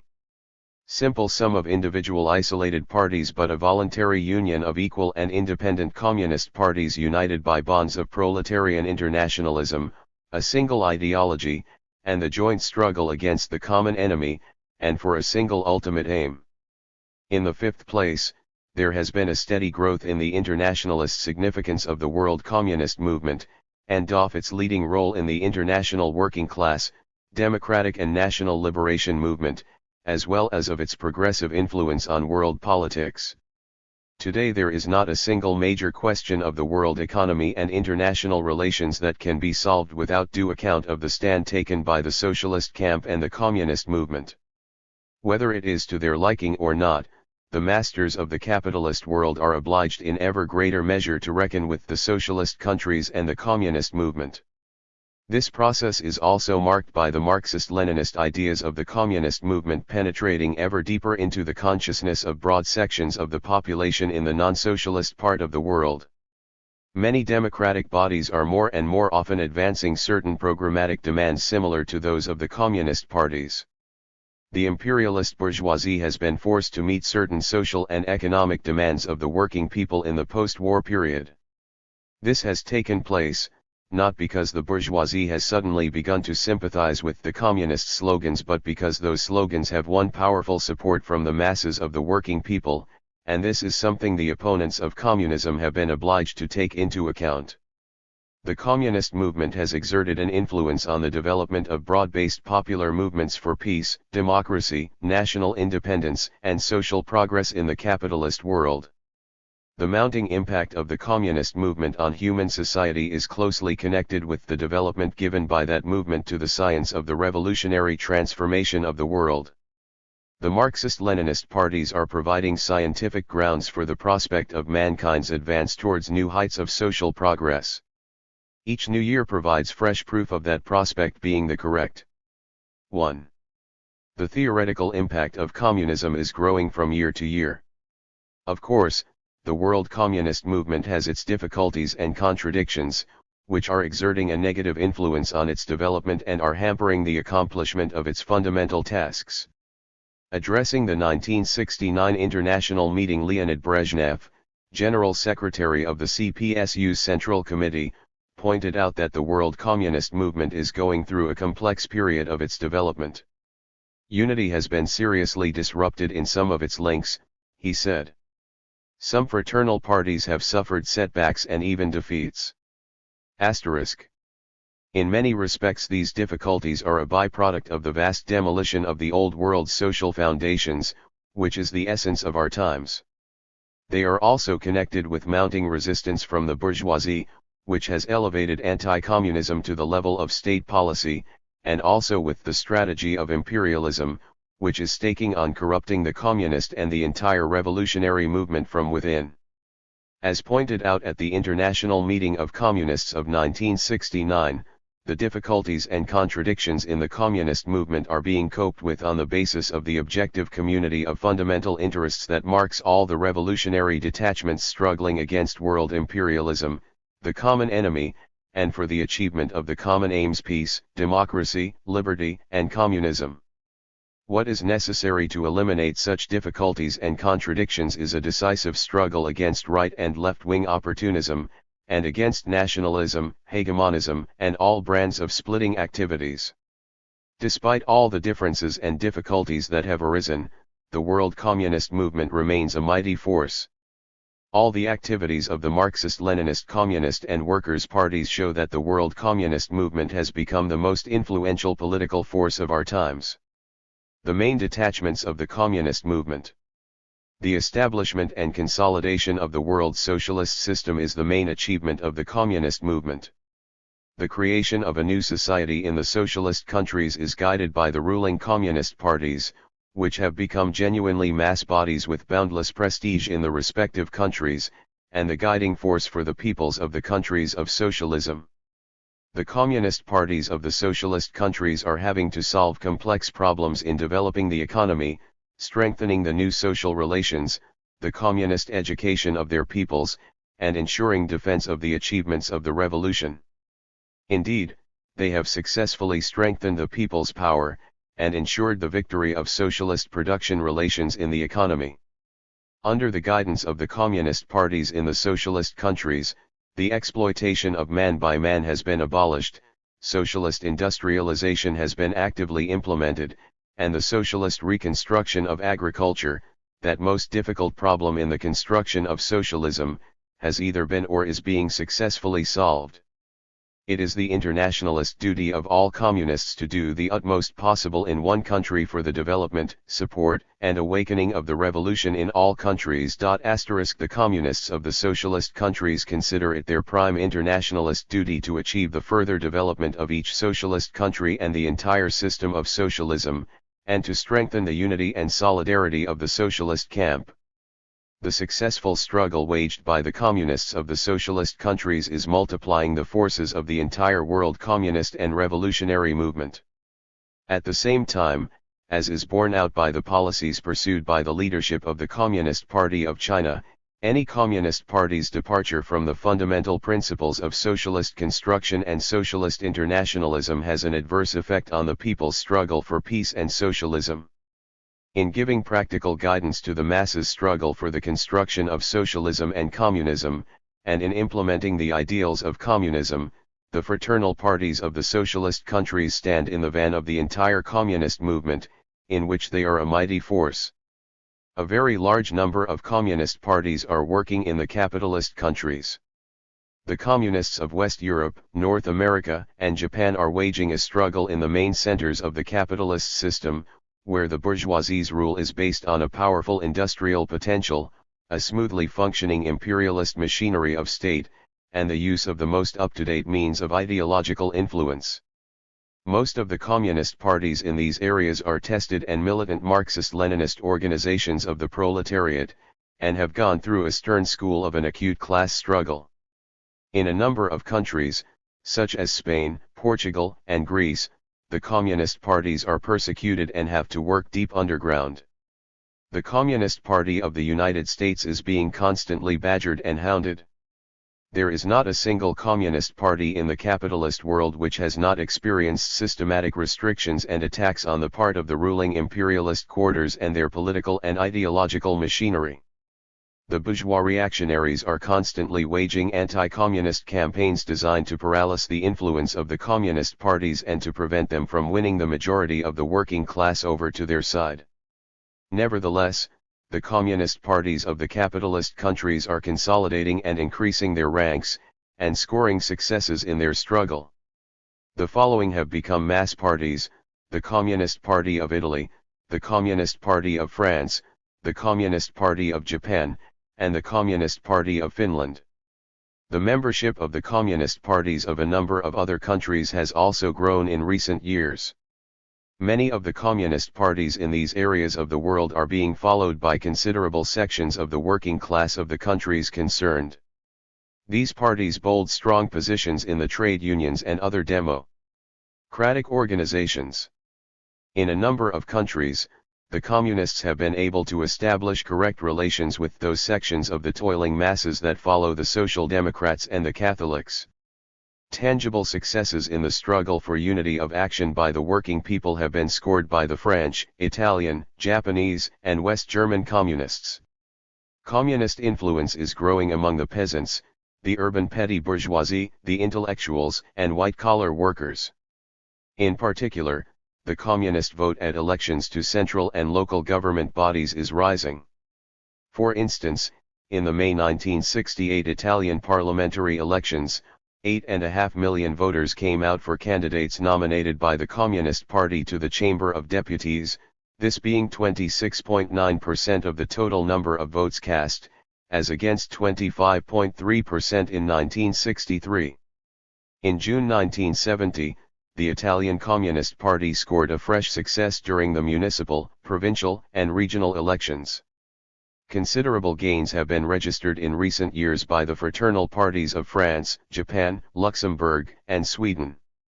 Of course, the communist parties in these parts of the world are still faced by a number of problems that await solution. Not all the communist parties have been able to find the right road to the masses and become an influential force in their respective countries.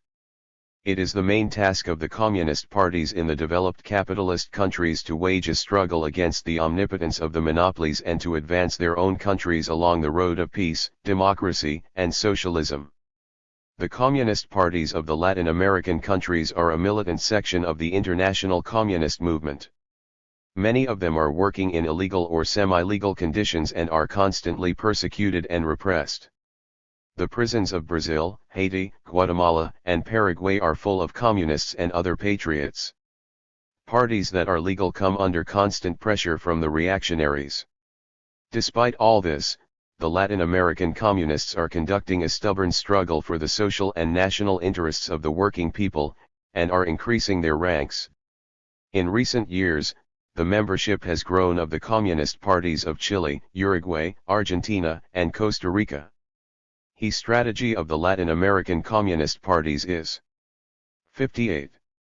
Directed towards the struggle against imperialism, the defense of national sovereignty, and for peace, democracy, economic independence, and profound social transformations that are opening the way towards socialism. The programs of the Latin American communist parties provide for the following: nationalization of the property of the U.S. monopolies and the local oligarchies, annulment of unequal agreements and treaties with the USA, the abolition of the big landed estates and feudal survivals, the transfer of the land to the working people, higher living standards for the people, a peaceful foreign policy, the establishment of normal relations with the socialist countries, support for socialist Cuba, and the like. The Latin American communists are concentrating their efforts to establish broad-based anti-imperialist and democratic coalitions that will accomplish the tasks of the people's revolution against imperialism and the oligarchy, and with an orientation towards socialism. Speaking of the increasing possibilities of the anti-imperialist struggle in the countries of capital, Leonid Brezhnev pointed out at the international meeting of 1969 that the role of the communist parties and of their work among the masses is steadily growing, and that world development in the concluding third of the 20th century largely hinges on the communists' activities. The communist movement is also developing in the countries of Asia and Africa. Despite the extremely arduous conditions, the communists of the liberated and dependent countries are waging a stubborn struggle for the vital interests of the toiling masses, for peace and democracy, and against the local reactionaries and foreign imperialists. The communist parties in the developing and dependent countries see their main task in the struggle for the final liquidation of colonialism, for the achievement not only of political but also economic independence, and for the development of their countries along the road of social progress. The communist parties of the Afro-Asian countries are concentrating their efforts on the establishment of a broad-based front against imperialism and feudalism, and are establishing ties with the revolutionary democratic forces that are actively participating in the National Liberation Revolu. 59. Which they often head. Together with the revolutionary Democrats, the communist parties are working for the establishment, in the course of the liberation struggle, of democratic governments of national liberation. Thus, the communist movement has actually extended its influence over the whole world and scored historic victories in the struggle for peace, democracy, national independence, socialism, and communism. 5. The international meetings of communist and workers' parties. At present, the world movement of communists is not organized within the framework of any formal body. In the conditions of today, new forms of relations have come into being between the communist parties, bilateral contacts, regional meetings, and international conferences. In November 1957 there took place in Moscow a meeting of representatives of communist and workers' parties of the socialist countries, and an international meeting of representatives of communist and workers' parties. The Declaration and the Peace Manifesto which they adopted were an important step in evolving the fundamental political line of the world communist movement. The meetings confirmed and further developed the conclusions drawn by the 20th Congress of the CPSU on the preventability of a world war, on peaceful coexistence between states with differing social systems, and on the peaceful and non-peaceful forms of the transition to socialism. The Peace Manifesto provided a concrete program of the struggle for peace, and, in the first place, of the struggle for a ban on the testing, production, and use of nuclear weapons. The declaration gave special prominence to problems confronting communists in the socialist countries. It confirmed the unity of views of the communist parties on the basic problems of the proletarian revolution and socialist construction, and formulated the main patterns in the transition to socialism. The declaration gave a clear-cut definition of the historic tasks and the leading principles in the strategy and tactics of the communist parties in the struggle for peace, democracy, national independence, and socialism. 60. Throughout this document runs the idea of the vital importance of the cohesion of all revolutionary and progressive forces in the world. The 1957 meeting dealt a smashing blow at revisionism, and at the same time spoke of the danger presented by dogmatism and sectarianism, which, at individual stages, may present the main danger to the communist movement. The Second International Meeting of Representatives of Communist and Workers' Parties, which took place in Moscow in November 1960, discussed in detail the major problems of world development, and adopted a statement and an appeal to the peoples of the world. The meeting gave a scientific definition of the nature of our times, emphasizing that the world socialist system is ever more becoming the decisive factor in the development of human society. The meeting's statement formulated the conclusion that the development of the general crisis of capitalism has entered a new stage. In characterizing the current period, the meeting proceeded from the contradiction between socialism and capitalism being the main contradiction of the times, and its local feature being marked by the existence of the international working class and its main creation the world system of socialism. The 1960 meeting gave a comprehensive analysis of the principal strategical lines in the struggle waged by the world communist movement for peace, democracy, national independence, and socialism. The documents drawn up by the meeting gave creative development to the problems of the theory and tactics of communists in the struggle for peace. Of great importance was its analysis of the problem of peaceful coexistence as a particular form of the class struggle between socialism and capitalism. The meeting emphasized the indissoluble tie between the struggle for peace and the struggle for socialism. The meeting's statement formulated the principal strategical tasks and the tactics of the communist parties in the socialist countries, the developed capitalist countries, and also in the liberated and dependent countries. The meeting examined the most important patterns and prospects in the development of the world socialist system, and indicated the conditions necessary for the transition of the 64 socialist countries to communism. Great attention was paid to the problems of the national liberation movement, and in particular to the prospects of the non-capitalist road of development. The statement gave prominence to problems of the communist and working class movement in the developed capitalist countries. The meeting analyzed questions of the creation of a single anti-monopoly front, the unity of the working class movement, the struggle for democracy as a component of the struggle for socialism, and problems of the roads and forms of the proletarian revolution.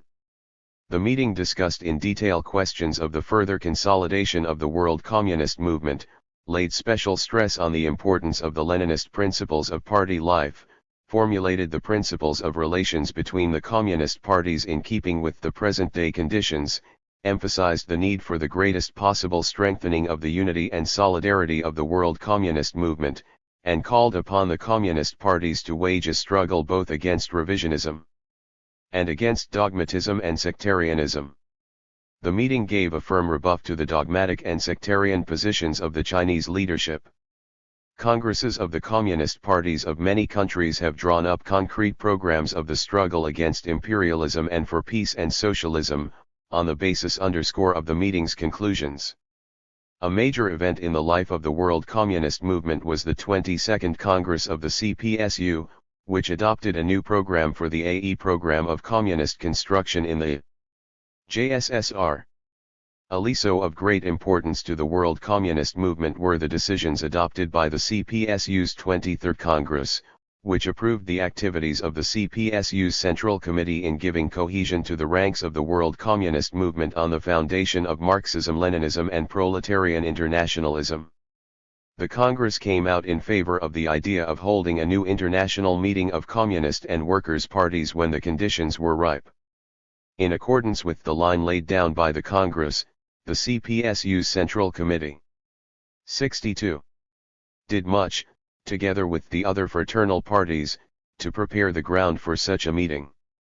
Held in Moscow between June 5 and 17, in 1969, the Third International Meeting of Communists was attended by representatives of 75 communist and workers' parties, most of which had taken part in the two preceding international meetings. Also attending the meeting were representatives of three new sections of the world communist movement: the Communist Party of Lesotho, the People's Progressive Party of Guyana, and the Party of Nigerian Marxists-Leninists. The meeting held 21 plenary sessions, which were addressed by representatives of all the delegations. The discussion was marked, first and foremost, by a creative spirit. In the addresses given by delegates, pooling of the experience of the individual parties went hand in hand with theoretical analysis. A wide range of questions was dealt with in the course of the debates. The fact that not all the viewpoints expressed were identical was a reflection of the variety of conditions in which the parties are working, and the differences of the forms and methods of the revolutionary struggle. Most of the conferences came out from consistently Marxist-Leninist positions, but certain erroneous views were also expressed, which came in for grounded and principled comradely criticism from other delegates. The discussion of all questions was friendly in nature, for this was a meeting of fellow thinkers and fighters for a common cause. As distinct from the 1957 and 1960 meetings, the 1969 meeting released its proceedings to the public. All speeches by the delegates were published, as were the documents adopted. This extensive publicity made it possible for the ideas of the meeting to spread rapidly all over the world, evoking extensive comment in the most varied sections of society. The meeting's main political line stemmed from its aims, which were reflected in the agenda. As is common knowledge, the latter contained two items, the first being entitled Tasks at the Present Stage of the Struggle Against Imperialism, and United Action of the Communist and Workers' Parties and all anti-imperialist forces. It was in this light that the meeting examined its concluding document, as well as a document of solidarity with Vietnam and an appeal in defense of peace. The second item on the agenda was an address on the centenary of Lenin's birth. The motion for the adoption of this address was tabled by the preparatory committee in accordance with an idea first suggested by the CPSU delegation. It will thus be seen that the agenda, which laid down the main line followed by the meeting in its deliberations, reflected the fundamental needs of the revolutionary struggle and the main questions of present-day world development. In the first place, it took into account the main problem of our times, that of eliminating the threat presented to mankind by the very existence of imperialism and its aggressive policies. This is, indeed, the focal problem of our days, on the solution of which depends the very existence of living and future generations of working people. Further, the wording of the meeting's agenda also reflected the main condition essential for the accomplishment of the task set, namely, the unity of all revolutionary forces and the uniting of their efforts in a single mighty movement capable of blocking the imperialist policies. Finally, the meeting's agenda indicated the road communists should follow to remove the difficulties in the ranks of their movement and to achieve effective unity of the communist parties. That road is the cohesion of all fraternal parties in a united struggle against imperialism.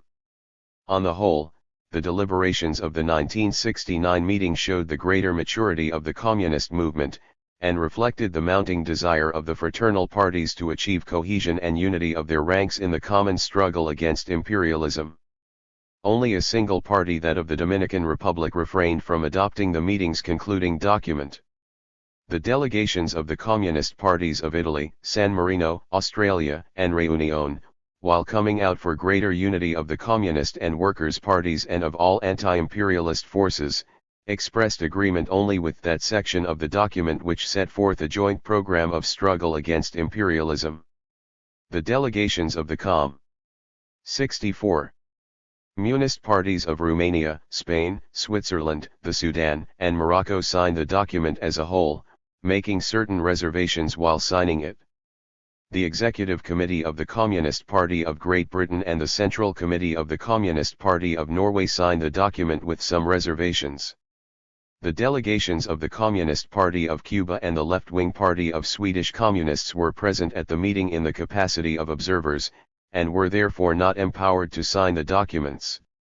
The international meeting showed the determination and the readiness of the fraternal communist parties to activize the anti-imperialist struggle and strengthen the cohesion of the communist movement. Notable was the unanimity with which the address on the centenary of Lenin's birth was adopted. This was a vivid demonstration of communists' fidelity to the great ideals for which the founder of the CPSU and the Soviet state fought and to which he dedicated all his life. Also enthusiastically adopted were profoundly internationalist documents of solidarity with heroic Vietnam, as well as documents expressing fraternal support for the Arab countries' just struggle against the Israeli aggressors, and statements on solidarity with communists and Democrats brutally persecuted for their selfless struggle, in the most arduous conditions, against reactionary regimes backed by world imperialism. Finally, by unanimously adopting an appeal in defense of peace, the meeting again demonstrated communists' inflexible determination to combat the aggressive policies of IEEE and work for the peace and security of all peoples. What was the new contribution made by the 1969 meeting to the theory and practice of the communist movement? In dealing with the world's situation, the 1960 meeting assessed the main trends of the times, an important approach in view of the Chinese leadership's having attacked the communist movement by advancing an erroneous appraisal of our times and underestimating the role and significance of the world socialist system and the might of the world working class. 65. The 1969 meeting, which confirmed the fundamentals in the characterization of our times as given in 1960, scrutinized the development of the struggle waged by socialism and the forces of democracy and national liberation against the forces of imperialism. The analysis given in the meeting's documents was most sober and realistic. It gave a correct appraisal both of the progress and the shortcomings of the anti-imperialist forces, and of the strength and weaknesses of imperialism. The following conclusion was drawn: the times have multiplied the possibilities of the world revolutionary movement, but the danger presented by imperialism still exists in full. Consequently, the vigilance and activity of the fighters for mankind's liberation are still the main guarantee of a further advance of the revolutionary cause of all the peoples. In characterizing present-day capitalism, the 1960 meeting came to the conclusion that a new stage of its general crisis has set in. The 1969 meeting analyzed the manner in which the development of imperialism is taking place in the conditions of a new stage in that general crisis. As pointed out in the documents of the 1969 meeting, The main feature of present-day imperialism consists in its having been forced to adapt itself to the struggle between the two systems and to the conditions created by the scientific and technological revolution. This circumstance is also decisively influencing the way in which imperialism's inner patterns reveal themselves, its policies within the capitalist countries, and its world strategy. Today the material and technical, as well as the socio-political prerequisites for the liquidation of capitalism's domination are developing at ever greater speed. At the same time, the new situation is forcing imperialism to show greater activity and to try to find some replies to the challenge presented by the forces of democracy and socialism. The meeting emphasized that the new stage in the general crisis, which is weakening imperialism internally, has also presented new problems to the forces of national and social liberation in the capitalist countries. The documents of the 1960 meeting gave a sweeping characterization of the forces opposing capitalism. They devoted special attention to the world socialist system, whose development had been completed when the meeting was convened. 50873. 66 Chapter 1. In speaking of the problems of the working class movement, the conferees of the 1960 International Forum gave a general characterization of the present stage of the working people's struggle in the countries of developed capitalism. The section on the national liberation movement gave a general characterization of the disintegration of the colonial system and the new possibilities which lie open to the liberated countries in the conditions of the third stage of capitalism's general crisis. The documents of the 1969 meeting gave a new dimension to an analysis of and generalizations on these questions. Problems of socialism were examined in the light of the new stage the countries of socialism had entered since 1960, most of them had already completed or were completing the transitional period, and the construction of a developed socialist society was in full swing. The USSR is laying down the material and technical basis of communism. Hence the tremendous attention devoted to problems of the scientific and technological revolution and the greater cooperation between the socialist states as the main problems comprising the essence of the internal tasks confronting world socialism. At the same time, it was emphasized that the triumph of socialism may be considered guaranteed only given internationalist cooperation between the fraternal parties of the socialist countries, and consolidation of the political and defense might of the socialist states. In respect of the present-day working-class movement in the countries of advanced capitalism, the necessary conclusions were drawn from the internal changes in the social composition of society and the alignment of class forces there in recent years. The meeting focused attention on the strengthening of the vanguard role of the working class in the anti-monopoly movement, in particular in connection with the growing number of its allies, first and foremost among the intellectuals and also among the youth. In this connection, greater emphasis was placed on the problem of a united anti-monopoly front as well as of unity in the working class and the working class movement. Finally, the main conclusions drawn by the meeting in 67. Respect of the national liberation movement dealt with the processes underway in the newly independent countries following the abolition of the colonial yoke. The new forms of colonial oppression used by imperialism were analyzed in their close interlinks. Also analyzed were, the need to activize the anti-imperialist struggle in this part of the world, the greater social content of the national liberation movement, and the growth of the class struggle. The overall conclusion drawn was as follows: the future of the newly independent countries now depends in ever greater measure on the strength of the democratic and anti-imperialist forces, and the consolidation of the working class's positions and its alliance with the peasantry. Such, in general outline, were some of the conclusions which for the first time have become part of the general documents of the communist movement and have been adopted by all the Marxist-Leninist parties. Lenin stressed that only that party has the right to consider itself Marxist and revolutionary which is able to put theory into practice and is able to merge its activities with those of the other revolutionary forces and their struggle, and to make a contribution to their actions so as to achieve common aims more rapidly. The meeting was a demonstration of fidelity to this Leninist behest. The practical aspect of the deliberations, the concrete platform of the anti-imperialist struggle drawn up by the meeting, i.e., both the discussions held and the documents adopted, comprised a most important part of its work. The program of action advanced by the meeting contained 9 main demands, which were as follows. 1. A primary objective of United Actions is to give all-round support to the heroic Vietnamese people. 2. The main link of united action of the anti-imperialist forces remains the struggle against war for world peace, against the menace of a thermonuclear world war and mass extermination which continues to hang over mankind. 3. The defense of peace is inseparably linked up with the struggle to compel the imperialists to accept peaceful coexistence of states with different social systems. 4. To preserve peace, the most urgent task is to prevent the spread of nuclear weapons. The main effort should be directed 5*68 towards the prohibition of nuclear weapons. Nuclear energy should be used exclusively for peaceful purposes. 5. The meeting calls on world public opinion to display unflagging and active solidarity with the peoples and the countries which are constant objectives of aggressive encroachments by imperialism. 6. Communists reiterate their solidarity with the struggle of the peoples of Asia, Africa, and Latin America for liberation from every kind of economic and political hegemony of imperialism. The demand of our epoch is to rid our planet completely of the curse of colonialism, destroy its last centers and prevent its revival in new, camouflaged forms. 7. We consider it imperative to step up the fight against the fascist menace and relentlessly to rebuff pro-fascist sorties.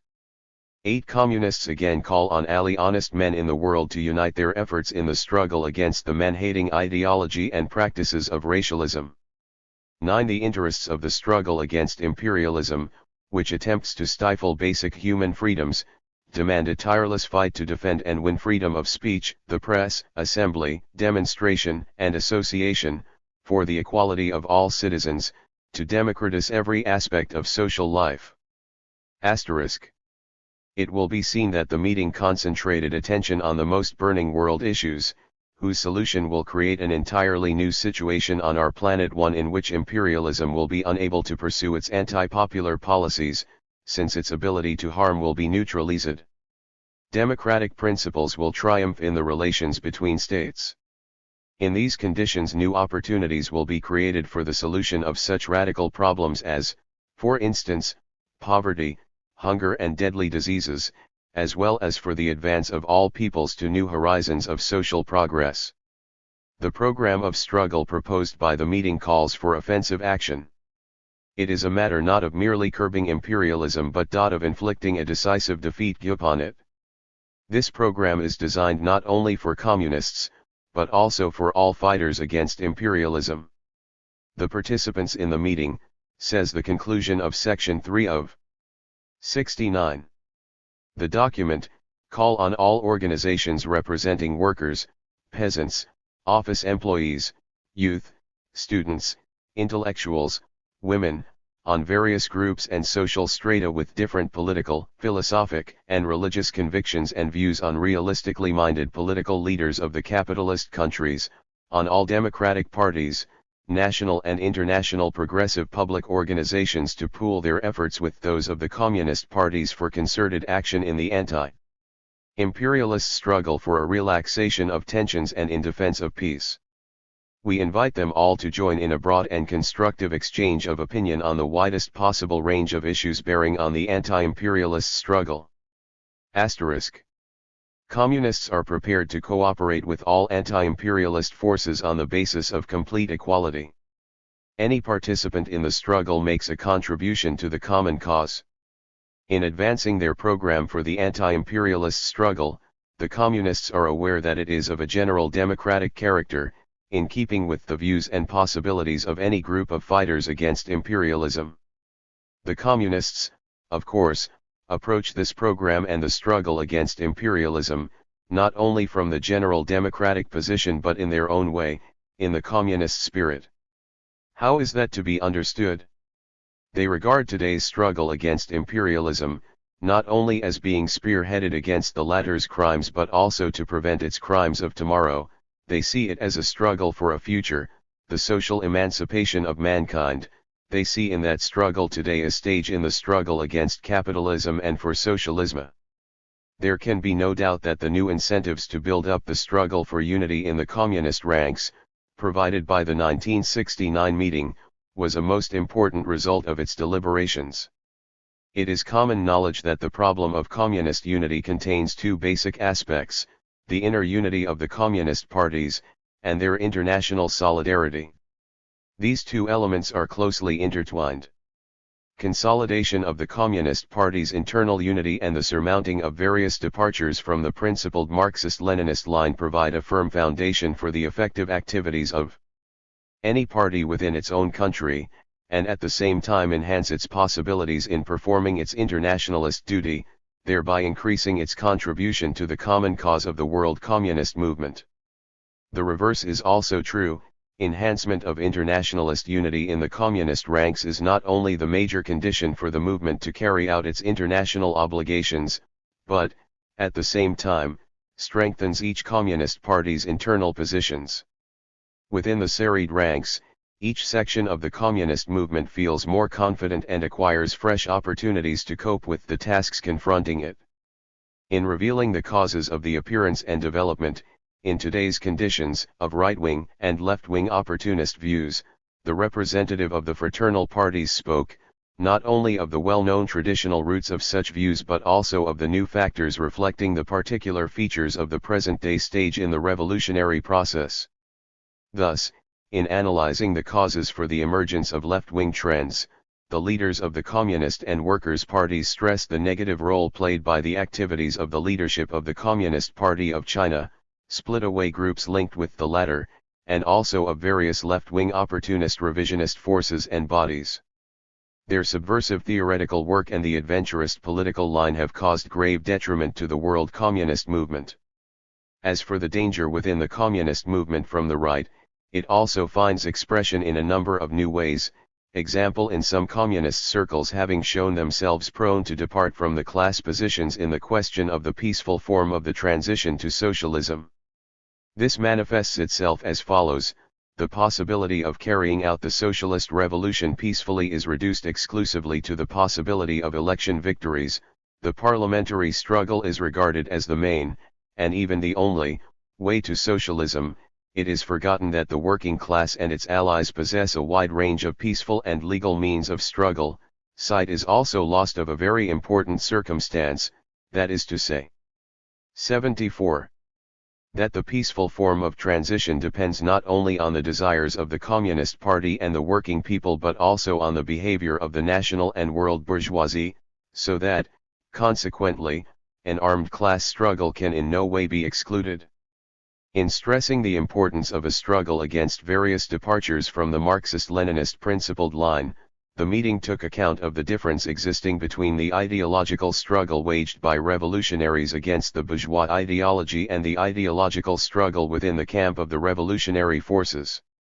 While, in the struggle against the bourgeois ideology, revolutionaries, communists set themselves the aim of completely smashing the enemy and his views, their approach is entirely different when it is a matter of the struggle against erroneous views within the framework of the revolutionary forces.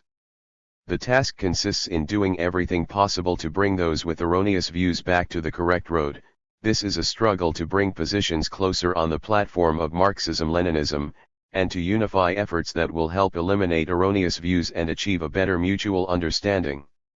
Of course, when the deviationists are stubborn and do not wish to return to the correct road, the communist parties part company with them without compunction. In such cases, the communists are ruthless. In calling the attention of the entire communist movement to the importance of the ideological struggle, the meeting said in its final document, loyalty to Marxism-Leninism and to proletarian internationalism, and dedicated and devoted service in the interests of their peoples and the common cause of socialism are a requisite for the efficacy and correct orientation of united action by the Communist and Workers' parties, a guarantee that they will achieve their historic goals. Asterisk. The fourth and concluding section of the meeting's final document begins as follows: the participants in the meeting consider that the most important prerequisite for increasing the Communist and Workers' parties' contribution to the solution of the problems facing the peoples is to raise the 72. Unity of the communist movement to a higher level in conformity with present-day requirements. This demands determined and persistent effort by all the parties. The cohesion of the Communist and Workers' parties is the most important factor in rallying together all the anti-imperialist forces. Asterisk. After a detailed examination of the theoretical and political aspect of the unity problem, the meeting focused attention on the question how the present difficulties can be overcome and how the communist ranks can be given cohesion. The vast majority of speakers supported the ideas on this question that were voiced in the address given by the CPSU's delegation. In the first place, the meeting was unanimous in its appraisal of the importance of joint action against imperialism and for cohesion in the communist movement. In the second place, representatives of the fraternal parties agreed that the utmost expansion of links and contacts between the fraternal parties is necessary. These, it was emphasized, are also necessary as a kind of mechanism for concerted action by communists on the international arena, and as a means of comparing positions on problems that may arise and of removing differences. Finally, there was also unanimity in the opinion that the summarizing of the theoretical work conducted by the parties, the development, on that foundation, of Marxist-Leninist theory, and defense of its principles and fundamental ideas are of the utmost importance in eliminating differences and in the struggle for unity in the movement. In all its deliberations, the 1969 meeting showed a consistently Leninist approach to problems of the communist movement. The 24th Congress of the CPSU gave a high appraisal of the International Meeting of Communist Parties in 1969 as a major step forward towards strengthening the Communists' international unity and consolidation of all the anti-imperialist forces. The CPSU, said the Congress's resolution, regards the fulfillment of the program of anti-imperialist struggle put forward by the meeting as an important basis for strengthening. 13. Unity of action by the Communist and Workers' parties, and for enhancing the role of the communist movement in the present-day world development. Asterisk. The fraternal parties gave similar appraisals of the meeting. What is essential for communists to accomplish their historical tasks at the present stage of world development is cohesion and again cohesion. Unity in the ranks of the world's communists is a guarantee of the successful implementation of the strategy and tactics of the communist movement, whose aims are the triumph of the cause of peace, democracy, national independence, and socialism. In building up the unity of its ranks and working for unity of the working class, all anti-imperialist forces and all working people, Democrats, and adherents of peace, the world communist movement is mustering fresh strength for the triumph of the great Marxist-Leninist ideas, the ideas of communism. P.E. Chapter I. The Unity and Components of the World Revolutionary Process. The problems facing the communist movement today cannot be correctly understood unless one takes into account that the worldwide transition from capitalism to socialism is a process taking place on many planes, marked by great variety, and becoming ever more complex. The economic, social, and political conditions of the peoples are extremely varied, which is why the process of revolutionary change in various countries of the world stands at different degrees of maturity and takes place in different forms, as a struggle against capitalism, colonialism, or even feudal and pre-feudal relations.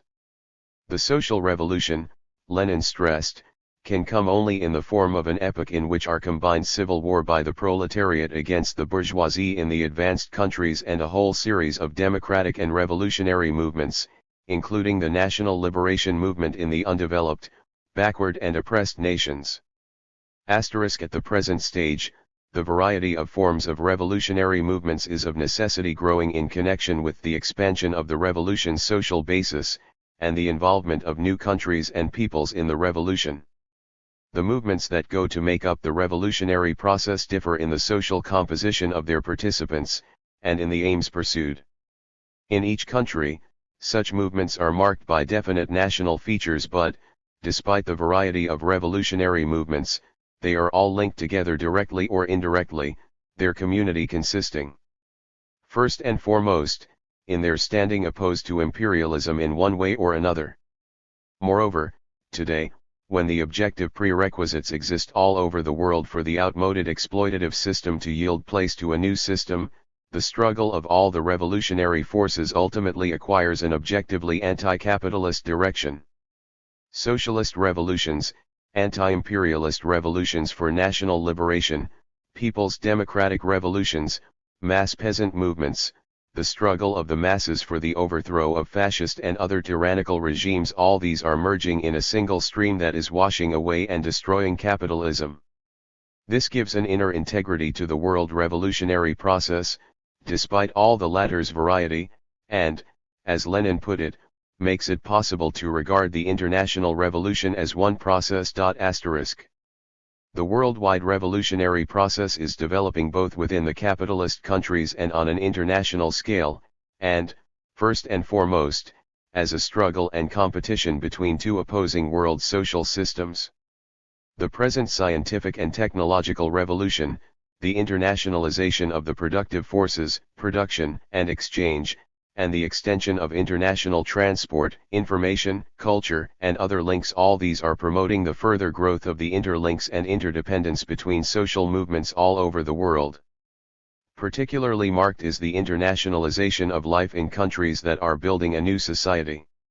All the above has been fostering the internationalization of the revolutionary process. The worldwide unity of the revolutionary process is manifested primarily in the interlinks and interaction between the three fundamental revolutionary forces of our times, the peoples that are building socialism and communism, the working class in the developed capitalist countries, and the national liberation movement of the oppressed peoples and of the peoples of the developing countries. By the mid-60s, the world's blue-collar and white-collar workers totaled 540 million. The working class, which stands at the hub of our times, plays the leading part in the struggle for the abolition of all oppression and exploitation of man by man, and for socialism and communism.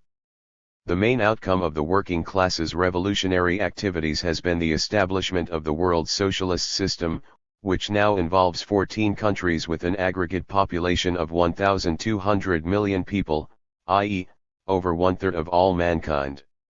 The construction of socialism and communism is a most important component of the world revolutionary process, for it is therein that the main contradictions of the times are completely resolved. By replacing the exploitative system by a society of social justice, socialism is successfully solving the problems facing mankind. The construction of a new society ensures socialism's onslaught against the positions of capitalism in the course of a worldwide class struggle, which has taken the form of competition and struggle between the two opposing social systems. It ensures the steady growth of the forces of social progress on a worldwide scale, as well as the mounting impact of socialism on the processes within the framework of the capitalist system. Thus, as the main revolutionary force of our times, the world system of socialism is exerting an influence on all world development. The achievements of socialism are leading up to a further change, in favor of social progress, in the alignment of forces in the competition and struggle between the two social systems, and predetermine the socialist country's ability to give more active support to the revolutionary and liberation movement all over the world. The successes scored in the construction of a new social system also enhance the ability of the countries of the world system of socialism to set an example to the working people in the countries of capital, and to those peoples that have thrown off the yoke of colonialism. The revolutionizing impact of the successes in the construction of a new society. When, half a century ago, Lenin was assessing the prospects of the class struggle on a worldwide scale, he foresaw a time when the construction of communism in the Soviet land would provide other countries with a model in building a new society.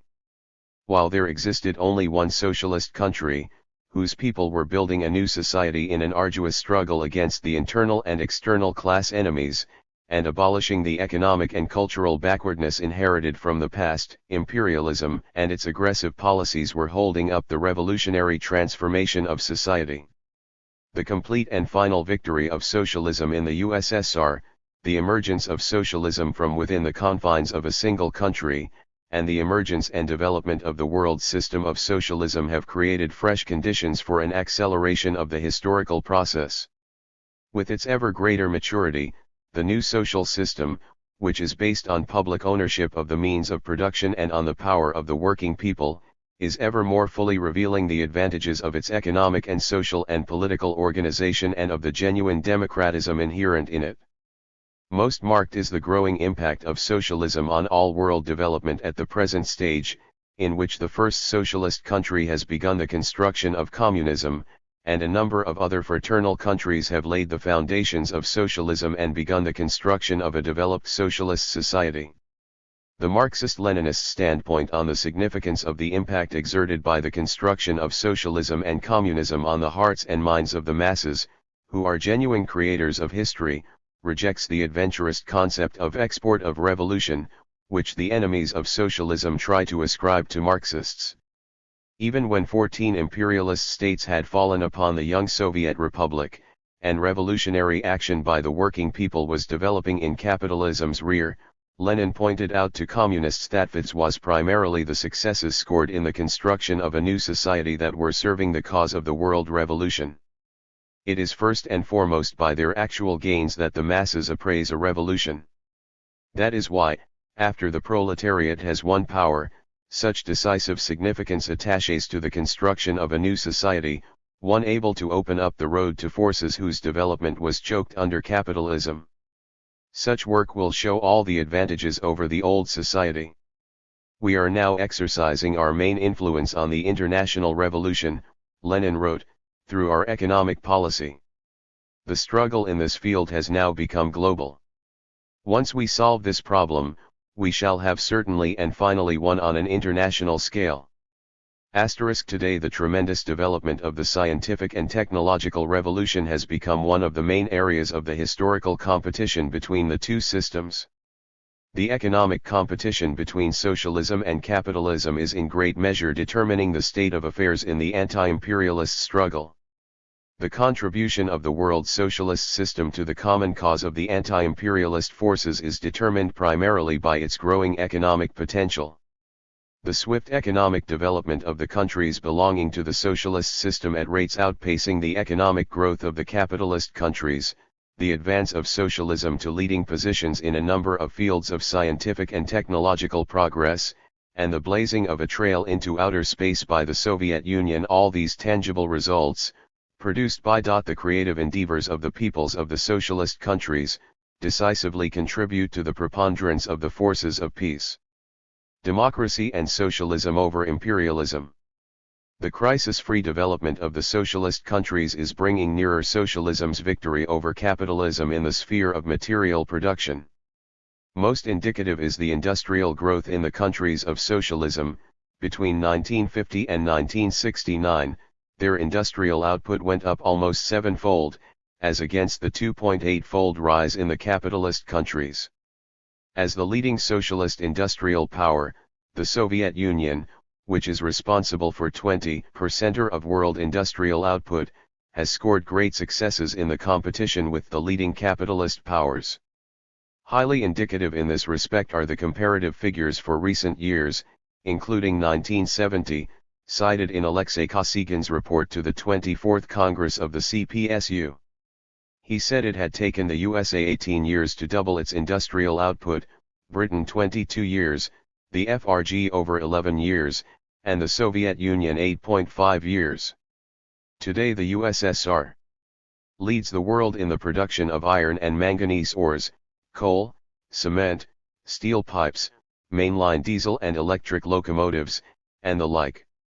The steps being taken in the Soviet Union and the other CMEA members to speed up scientific and technological progress in order to bring science and industry close together will make it possible to increase the efficacy of the socialist economy even more.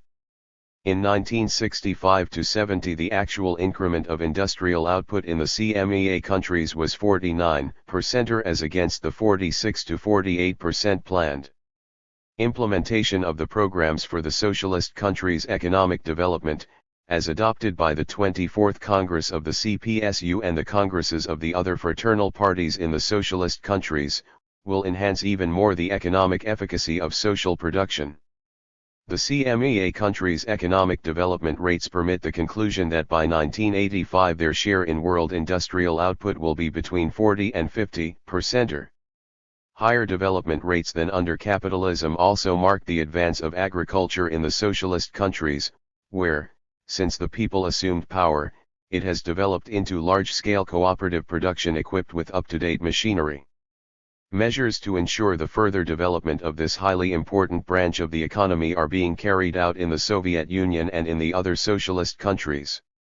Between 1966 and 1970, agricultural output in the CMEA countries showed an annual increment of 22% or as against 11.5% between the years 1961 and 1965.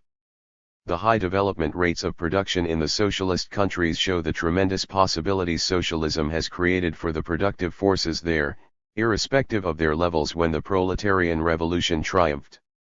In a short space of time, most of the socialist countries, which in the past stood at low economic levels, have become highly developed states. For instance, in 1970 Romania's volume of fructei output was 17-fold that of the pre-war year of 38. The socialist state's socio-economic structure undergoes change as their economies rapidly advance.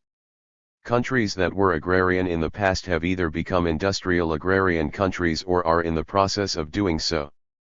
The classes of landowners and capitalists have disappeared for 80. Chapter IL. Good, quantitative and qualitative changes have taken place in the working class, the social makeup of the peasantry has changed, and a people's intelligentsia has come into being. Of course, this radical change in ownership relations does not of itself eliminate survivals of the influence exerted by the bourgeois ideology on the consciousness of part of the population.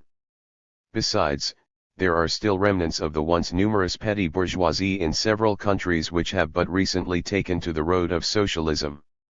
That is why anti-socialist forces may still reveal themselves in the socialist countries, although there are no antagonistic class contradictions there. Many difficulties in these countries' development stem from the imperialists' constant attempts to hamper the economic growth of the world's socialist system, restrict its influence on the peoples of the world, poison it ideologically, split up its members and isolate them politically. The greater production of material values in the conditions of socialism, in which the people's welfare is the supreme aim of policies, ensures a steady rise in the population's standards of living. While, in the past, the possibilities of the socialist countries did not allow them, together with the strengthening of their economic independence and defense capacity, to improve the people's welfare at high rates. Today, when the Soviet Union has built up a developed socialist society and the construction of such a society is going on in the other countries of socialism, new possibilities lie open before them. It is perfectly logical that the CPSU's 24th Congress set as the main target of the 9th five-year plan a considerable rise in the people's material and cultural level on the basis of high development rates of socialist production, its enhanced efficiency, scientific and technological progress and higher labor productivity. The course set by the Communist Party for raising the people's living standard, says the Congress resolution, will determine not only the main task of the 9th five-year period, but also the general long-term orientation of the country's economic development. The increased economic potential and the requirements of the development of the national economy make it possible and necessary to concentrate the economy more definitely on accomplishing a variety of tasks. 81. Related to the raising of the people's standard of living. The working people of the socialist countries do not know what is meant by fear of unemployment or uncertainty of the future. Moreover, highly favorable conditions have been created for the development of the people's culture, and education is within the reach of all the people. In the Soviet Union, the German Democratic Republic and several other socialist countries, the transition to universal secondary education is almost complete. During the last 10 years, expenditures on scientific research and technical development in Bulgaria have gone up more than 3.5-fold. In the USSR there are more than twice as many graduate engineers engaged in the economy as in the USA.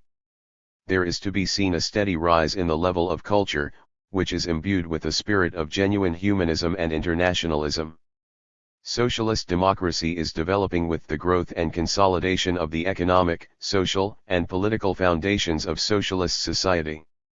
The liquidation of classes and social groups interested in the exploitation of others ensures the steady expansion of the social basis of the socialist state, and its conversion into a state expressing the will and interests of the entire people. Here, in a single alliance of the working class, the peasantry, and the intelligentsia, the leading role is played by the working class as the most organized part of the society, and consistent champion of the communist ideology. The workers are the most revolutionary, disciplined and organized force in society, the most consistently interested in achieving the socialist and communist aims of social development. That is why it is on the working class that the main responsibility for the fate of socialism devolves, said Leonid Brezhnev in his address at the Auto Praga Works on May 27, 1971. That is why the enemies of communism are sparing no efforts to strip the working class of its leading role, disorientate the workers, bring into the midst of the workers an ideology that is alien to them, and blunt the class consciousness of the working people. It is to be regretted that they did this here in Czechoslovakia.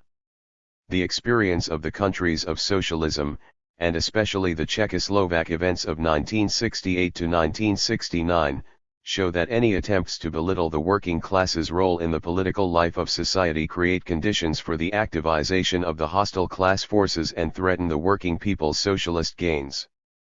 The unbreakable link between the socialist state and the people, and the masses' participation in running the country and the affairs of society are the source from which that state draws its tremendous strength.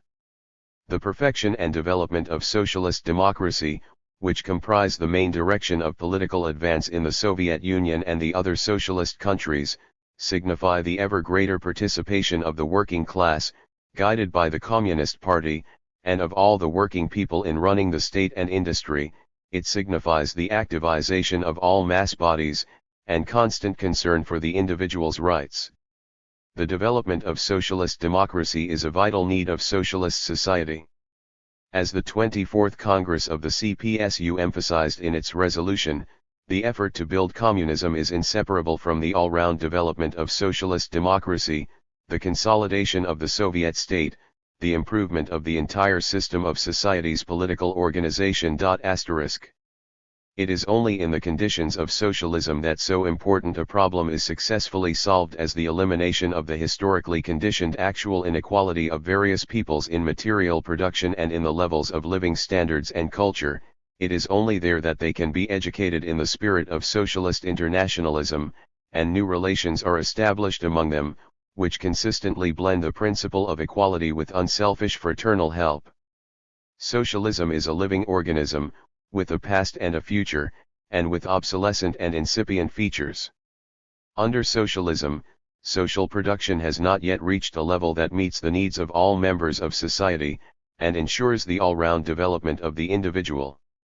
For a certain period there will remain distinctions between separate social groups of the population, substantial distinctions between the cities, 83, and the countryside, and between manual and intellectual work.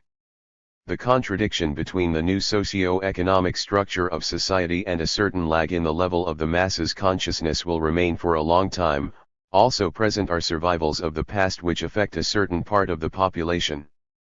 There are also contradictions that pertain to the organizational form of government.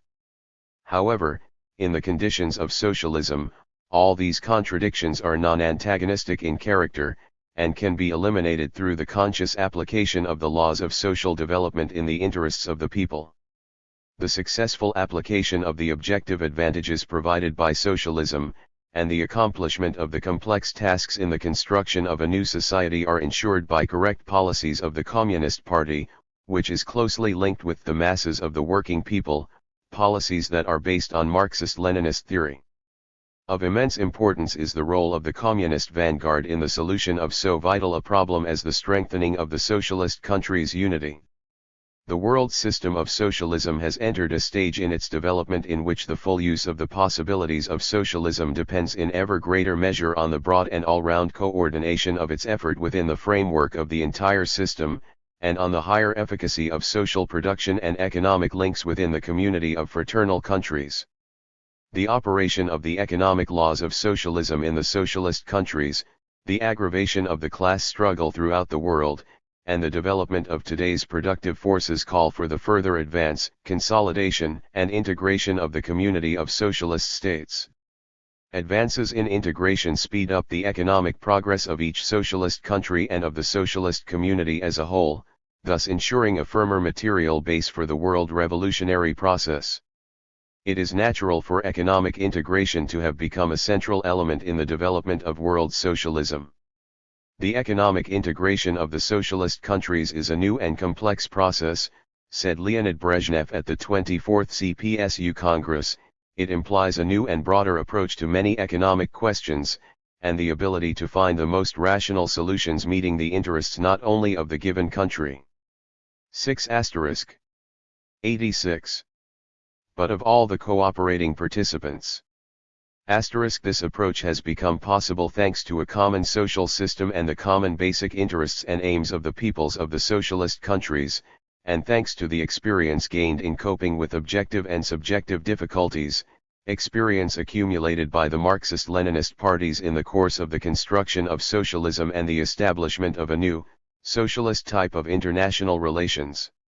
The 25th session of the Council for Mutual Economic Assistance, which was held in July 1971, unanimously adopted an all-round program of closer cooperation, and of the development of socialist economic integration in keeping with the concrete conditions of the present stage in the construction of socialism and communism.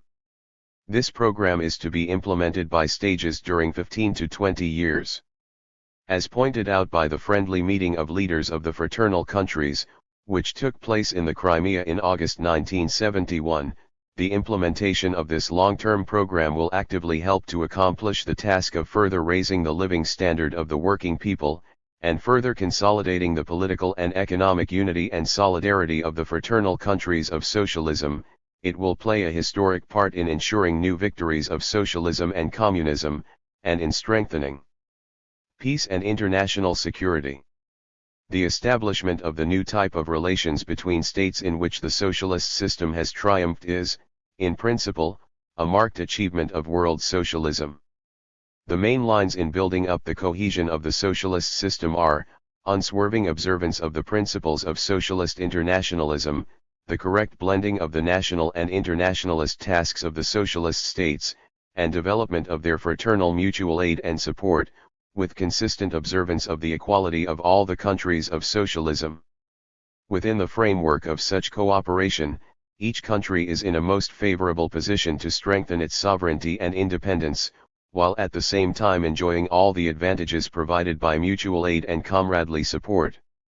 By following this road, the world system of social 85 ism is eliminating differences in the development levels of individual countries, is advancing the national economies and cultures, and is ever more confidently approaching achievement of the common aim of the socialist countries, ensuring the advantage of socialism over capitalism in all the decisive areas of social advance. Of course, the shaping of a new type of international relations is no simple or easy thing. The socialist countries have to cope with the heavy burden of their capitalist past, counter the imperialist intrigues, and cope with complex problems in the construction of the new society which is being built for the first time in the history of mankind. Manifestations of nationalism, which in the main stems from the petty bourgeois environment, remnants of the former exploiter classes, and the influence of imperialist propaganda and the bourgeois ideology on certain sections of the population, give rise to certain difficulties in the relations between some of the socialist countries. The elimination of nationalism is made the more difficult by the considerable differences in the conditions in which the construction of a new society is taking place in individual countries. These distinctions produce a variety of methods, forms and rates in social transformations. When they set about building a new society, most of the countries of socialism stood at a medium or low level of economic development, and had suffered much as a result of wars. Even today there still exist considerable differences in the socio-economic levels, the historical traditions and political conditions in individual countries of socialism. All this can produce temporary divergences of opinion between the socialist countries, different understandings of various questions, and differences in the approach to their solution. Manifestations of national selfishness and nationalism run counter to the objective needs of the development of the world's socialist system and of each of its member countries. Any line towards the construction of socialism, in isolation, separately from the other socialist countries, is economically harmful, since it leads to a waste of social labor, and to lower rates in the growth of production. Ultimately, this is damaging to the national interests of the country that chooses to follow such a line, to say nothing of the harmful. 86. Consequences to the world system of socialism. This course is politically harmful and even dangerous, since it creates a threat of disunity among the peoples of the countries of socialism in the face of the imperialists' united front. It is to this that the anti-Leninist course of the present Chinese leadership is leading. Today socialism is so strong that imperialism cannot smash it militarily. It is becoming ever more obvious that capitalism will not win in the economic competition between the two systems either. In these conditions the imperialists are mainly staking on disunity among the socialist countries and are trying to encourage and play up nationalist feelings and trends and to isolate the individual socialist states. This political strategy on the part of imperialism was most manifest during the Czechoslovak events of 1968 when, in a bloc with the right-wing revisionists and anti-socialist forces within the country, the imperialists tried to overthrow the socialist system in that country. However, fraternal help from the other socialist states, who were performing their class and internationalist duty, destroyed all the imperialists' hopes to overthrow socialism in Czechoslovakia and thus deal a blow at the positions of socialism in Europe. The main conclusions to be drawn from the Czechoslovak developments are formulated in the report of the Central Committee of the CPSU to the party's 24th Congress. The Czechoslovak events were a fresh reminder that in the countries which have taken the path of socialist construction the internal anti-socialist forces, whatever remained of them, may, in certain conditions, become active and even mount direct counter-revolutionary action in the hope of support from outside, from imperialism, which, for its past, is always prepared to form blocs with such forces. The danger of right-wing revisionism, which seeks, on the pretext of improving socialism, to destroy the revolutionary essence of Marxism-Leninism, and paves the way for the penetration of bourgeois ideology, has been fully brought out in this connection. The Czechoslovak events showed very well how important it is constantly to strengthen the party's leading role in 87. Socialist society, steadily to improve the forms and methods of party leadership, and to display a creative Marxist-Leninist approach to the solution of pressing problems of socialist development. Asterisk. Internationalist unity, fraternal mutual aid, and all-round cooperation based on a common socio-economic system and basic interests and aims, such are the main lines along which obstacles to the socialist community's cohesion can be overcome. Consolidation of the economies, the independence and the sovereignty of the socialist countries create conditions for genuinely friendly relations, for the eradication of national hatred, which for centuries has caused immeasurable harm to the exploited and oppressed. János Kadar, first secretary of the Central Committee of the Hungarian Socialist Workers' Party, had good reason to say at its 9th Congress, which was held in 1966, of the present possibility of tearing up the roots of nationalism. The problems of the past can be solved only in the conditions of socialism, inasmuch as it means a system with genuine cooperation and fraternal development on the basis of equality of peoples and nations and the observance of mutual interests. In unmasking the present-day anti-communists using the national sovereignty slogan as a ploy in connection with the 1968 developments in Czechoslovakia, Gustav Husak, first secretary of that country's Communist Party, said the following in his address to the 1969 International Meeting of Communist and Workers' Parties: "The class content of the sovereignty of a socialist state is linked unbreakably with its internationalist responsibility to the community of socialist countries and the world." Communist and Revolutionary Movement. Although the evolution of socialist international relations has not been completed, one cannot overestimate the significance of what has already been done in the past years. A firm foundation has been laid down for the community of socialist countries, a variety of forms has been created for their collective economic, political, and military cooperation. The forms of the socialist states' joint action on the international arena have been evolved. The Warsaw Treaty Organization is the main coordinating center for the fraternal countries' foreign policy activities. That coordination, which has become systematic and regular in recent years, has brought about considerable shifts in European politics. The struggle against imperialism's aggressive acts in Southeast Asia and the Middle East has become more active, and a number of major world problems have been solved within the framework of the United Nations. The Council for Mutual Economic Assistance helps expand and strengthen economic links between the countries of socialism. Its activities are a vivid example of relations of a new type and are promoting a rapid advance in the economy of each country, and thereby of the socialist system as a whole. Each year reveals in practice and ever more fully the great possibilities and advantages of socialism, whether in space exploration or in housing construction, advances in material welfare or in socialist democracy, the successful solution of the nationalities question or the further consolidation of international relations of a new type.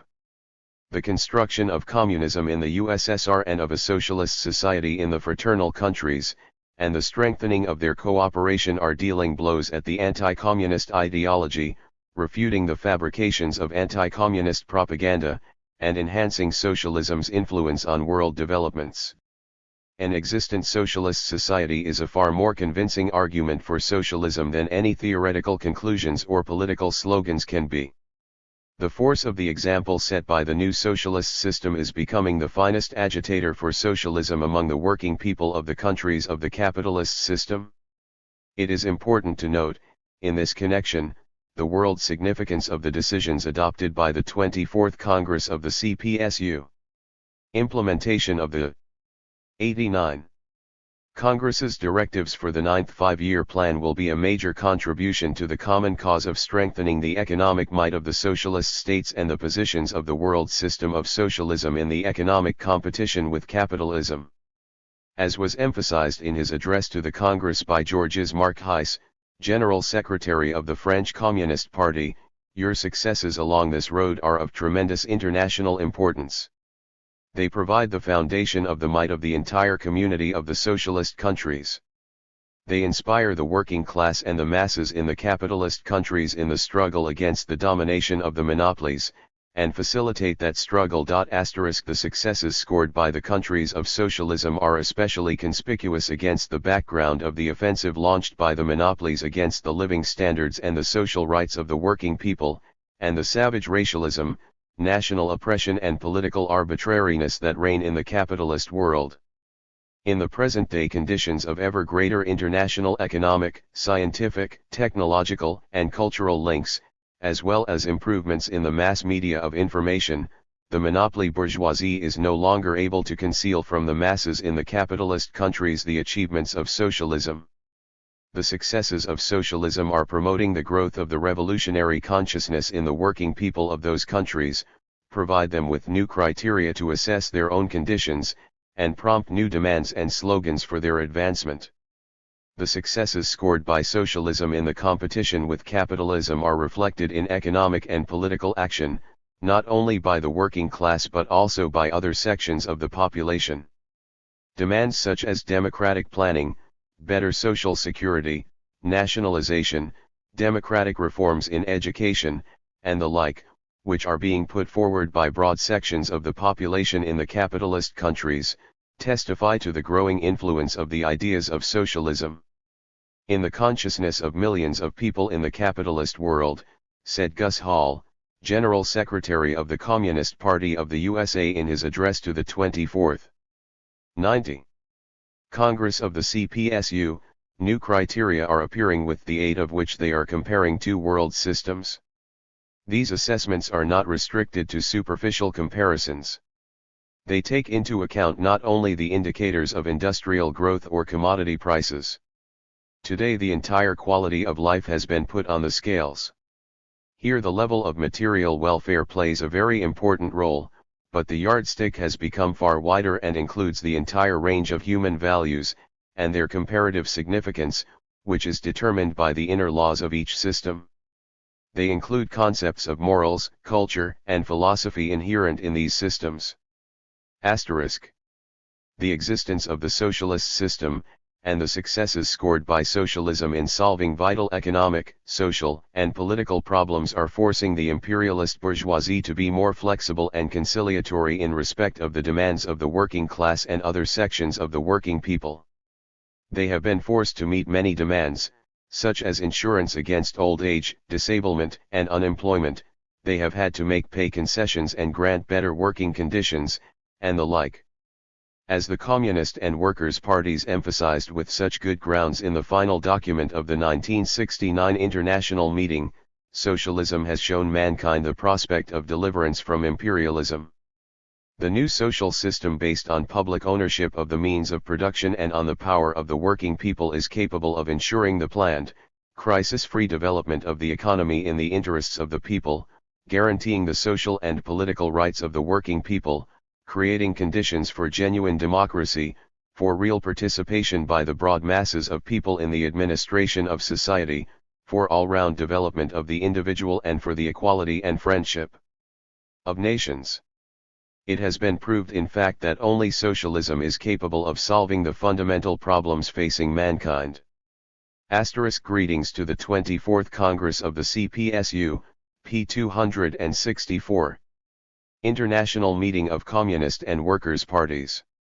Moscow 1969, pages 24 to 22. 91. The growing might of socialism and new alignment of forces in the world. In the course of the competition between the two opposing social systems, the possibilities are increasing for socialism to give support to the revolutionary and liberation movement in the non-socialist areas of the world. Their economic successes are enhancing the socialist state's defense capacity. Having overtaken capitalism in a number of important fields of science and engineering and outstripped it in some others, socialism has provided the peace-loving nations with potent material means of curbing imperialist aggression. The Soviet Union's defense might has always been the main obstacle to the imperialist warmongers.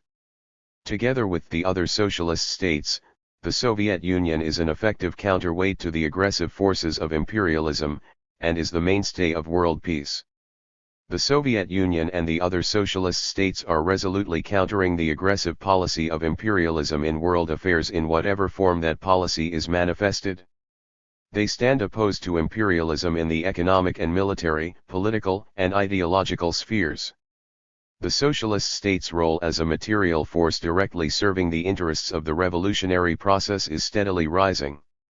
The very existence of the world socialist system and the policies conducted by the socialist states are sapping the main forces of international reaction and aggression and creating favorable conditions for the peoples in the capitalist and the colonial countries in their struggle against imperialism and the reactionaries at home. Post-war international development has brought out the intimate connection between the growing might of the world socialist system and the successes of the revolutionary struggle for national liberation. It was that might and the socialist state's solidarity that prevented imperialism from throttling the first socialist revolution in the Western Hemisphere. It is characteristic that national liberation revolutions triumphed in vast areas of the world when the world socialist system had begun to grow into a decisive factor of world development. This was because the weakening of imperialism allowed the liberation movement of the oppressed and dependent nations to develop simultaneously in many areas. By diverting to itself the main forces of imperialism, the world socialist system protected the newly emergent nations from the export of counter-revolution and, by abolishing the imperialist monopoly of economic relations with those nations, greatly weakened neocolonialism's pressure on them and created favorable external conditions for their progress. The Soviet Union and the other socialist states are rendering the newly emergent nations extensive and friendly aid in their economic development. Over 2,500 industrial plants and structures have been built or are under construction in developing countries, with assistance from the socialist states. In many Asian and African countries, one can today find factories, electric power station dams, hospitals and colleges erected with Soviet aid.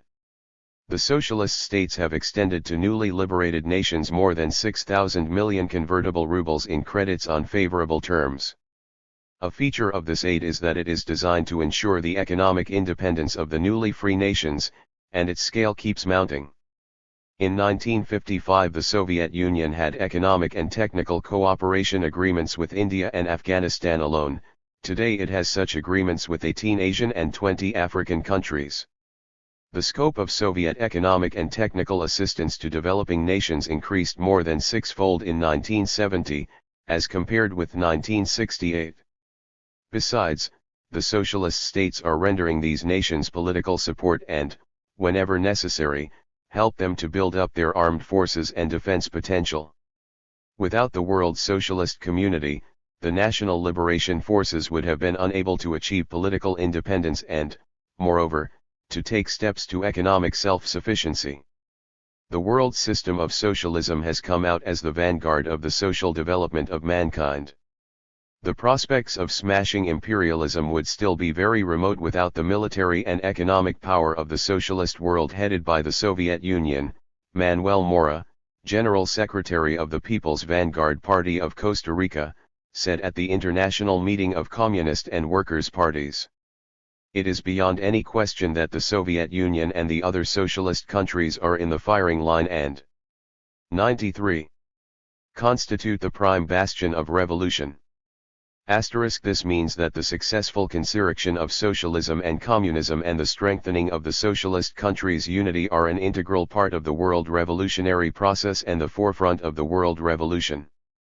The more confidently the countries engaged in socialist and communist construction advance, the more rapidly will the socialist consciousness of the workers and other working people rise in the capitalist countries, and the more favorable the world conditions for the expansion of the revolutionary movement.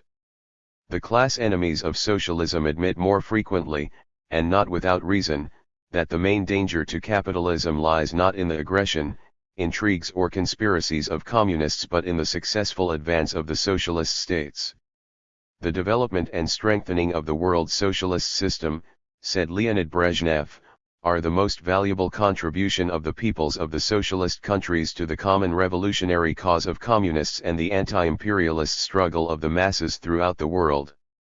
The world socialist system is actively helping to weaken the positions of the old system and is sharpening the latter's contradictions.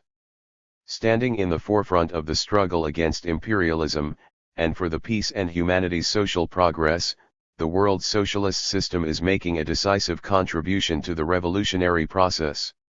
However, there is not, neither can there be, a simple and automatic dependence between the progress of the world socialist system, and revolutionary changes in the capitalist world. The refashioning of social relations in the capitalist countries is a matter to be decided by their own working classes, their own revolutionary forces. 2. The revolutionary movement of the working class in the capitalist countries. The revolutionary working class movement in the capitalist countries is a decisive force in the world revolutionary process.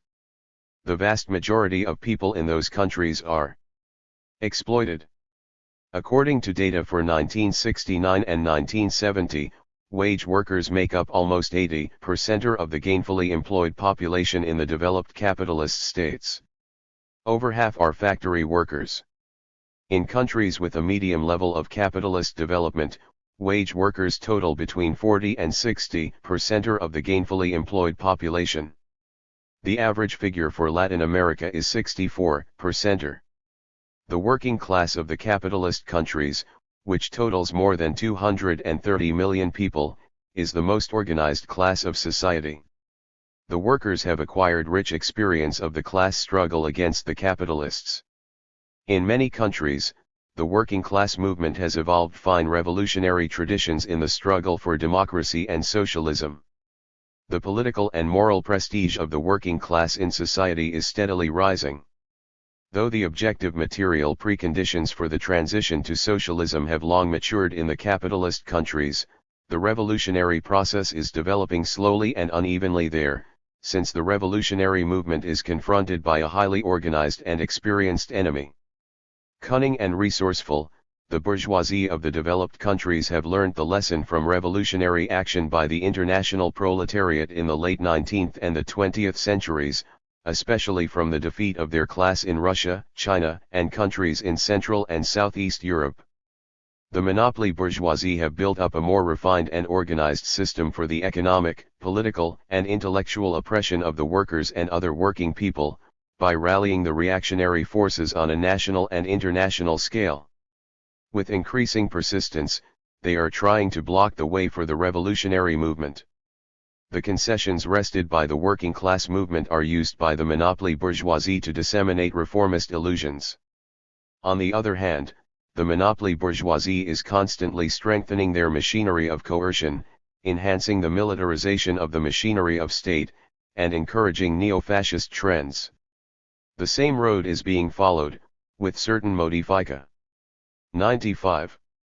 Shins, of course, by the bourgeoisie of the medium-developed capitalist countries.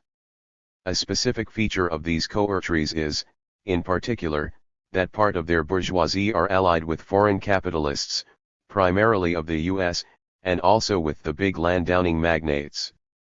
This creates additional problems for the labor movement. Despite the difficulties, however, the revolutionary working class movement in the capitalist countries is forging ahead, paving the way for the victory of socialism there.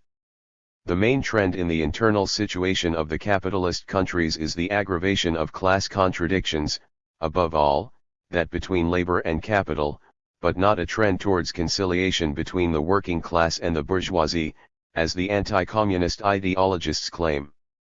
The monopoly bourgeoisie's efforts to slow down the revolutionary process are yielding only temporary results, and giving rise to fresh contradictions in different countries, and in the capitalist world as a whole. This sharpening of social contradictions in the past few years has been strikingly reflected in mass class clashes in the main citadels of capitalism. Many remember the bitter political clashes, especially in France and Italy, during 1968 to 1970, involving about 10 million in France and 20 million in Italy. In the course of these battles, the people's onslaught, headed by the working class, was launched not only at particular groups of capitalists but at the entire system of state monopoly domination as well. The class battles became very tense in Britain and the United States. Political and social antagonisms between the classes became acute in the FRG, where the mass working class movement was gaining strength. For the first time in many years, strikes were registered in the Netherlands and in the Scandinavian countries, demonstrating the growing political activity of the working class. The condition of the working class, and the aggravation of its conflict with the bourgeoisie. The main causes of the upsurge in the working class political struggle lie in the shifts in the capitalist countries' socio-economic and political development over the past 96 years. The scientific and technological revolution and the growth of state monopoly capital have entailed a change in the conditions of the people, the working class in the first place. First, in the conditions of the scientific and technological revolution, which brings the monopolies immense profits, the exploitation of the working class is intensified, a process which is by no means straightforward and not always on the surface. In the course of class battles, the workers have achieved appreciable gains in a number of capitalist countries. The National Health Service and social insurance have improved in Britain. Strike action by workers in France, Italy, and Japan has won them higher wages, longer holidays, and broader trade union rights. However, the rise in the living standard still lags far behind the growth of monopoly profits. The monopoly bourgeoisie seek to get their own back for the pay rises won by the working class, by using more refined methods of exploitation. Higher pay does not make up for the greater physical and nervous stress imposed on the workers. Industrial accidents and occupational diseases are widespread in the capitalist countries, and the workers are quickly worn down physically. In present-day conditions, the reproduction of labor, the restoration of the physical and nervous energy of the workers, and the acquiring of the necessary general educational and technical knowledge call for substantial expenditures on day-by-day and cultural needs. However, the workers are unable to meet these expenses. Further, the higher wages are greatly depreciated by inflation, the higher prices for goods and services. Last, many millions of workers do not get any pay rises at all. In the medium-developed and highly developed capitalist countries, millions of people are living in poverty. On the whole, it can be said that, in our age of the tremendous growth of the productive forces, the workers receive an ever smaller share of the values they create. The gap is ominously widening between their real needs and what they actually get. Second, the unstable conditions of the working class have increased, and the problem of employment has grown sharper. The rapid changes brought about by technological prog. 97. Res in the division of labor throughout the country and at factory level go hand in hand with the migration of labor from some economic areas and industries to others, with a greater demand for some skills and a smaller demand for others. In recent years, the annual unemployment figure in the capitalist countries has stood at between 7 and 9 million. Many millions of factory and office workers are partly employed. Youth employment is a very acute problem in a large number of countries. All this is greatly building up the rebuff given by the masses to pressure by capital. Third, changes in the working class structure in the course of the scientific and technological revolution is increasing the scale of class struggle. The modernization of industry calls for greater worker know-how, and results in the proletarianization of part of engineering personnel and technicians. There has been a steep rise in employment in trade, the credit and finance system, the public services and at government offices, i.e., in the non-productive spheres. The increased proportion of engineers, technicians, white-collar and skilled industrial workers in no way means the deproletarianization of capitalist society and the absorption of the workers by the middle class, as is claimed by bourgeois ideologists. In fact, the vast majority of engineers, technicians, office workers, and other similar categories of working people are drawing closer to the working class in the socio-economic conditions of their work. These sections are finding themselves in the same position as industrial workers in their relation to the means of production, their place in social production, their role in the social organization of labor, and often in their pay scales. They are coming to gradually realize the radical opposedness of their interests to the existing system. Fourth, the development of state monopoly capitalism spells not only a heavier economic burden on the industrial workers and other working people, but also heavier socio-political and intellectual oppression of the people by monopoly capital. That is why flare-ups of the class struggle are not always directly attributable to the economic condition of the working people. More and more often they are caused by reasons of a political nature, such as national and racial inequality, the threat of fascism, restriction of the democratic rights of the working people, and the threat of war. Characteristic features of the present-day working class movement and its part in the world revolutionary process. A feature of the labor movement in the capitalist countries at the present stage is the growing appreciation by the workers of their potentialities and of their mounting role in their country's socio-political life. The successes scored by the world socialist system are imparting fresh moral strength to the workers and multiplying their revolutionary energy. Though the workers' class and political consciousness is developing unevenly in the different countries, the following main features are characteristic of the working class movement in the capitalist world. Working class action against the bourgeoisie is marked, not only by a wider sweep and militancy but also by a higher degree of organization and a higher level of demands. While developing mainly under slogans for better working conditions and higher pay, shorter working hours, longer holidays, bigger allowances, and the like, mass action by the workers is now more frequently accompanied by concrete political demands. The traditional form of an open working class conflict with the bourgeoisie strikes often involves all workers in a given industry but affiliated to different trade unions. Moreover, the strikes are on a country-wide scale, especially in Italy, France, Japan, and Uruguay, and involve not only industrial but also clerical workers.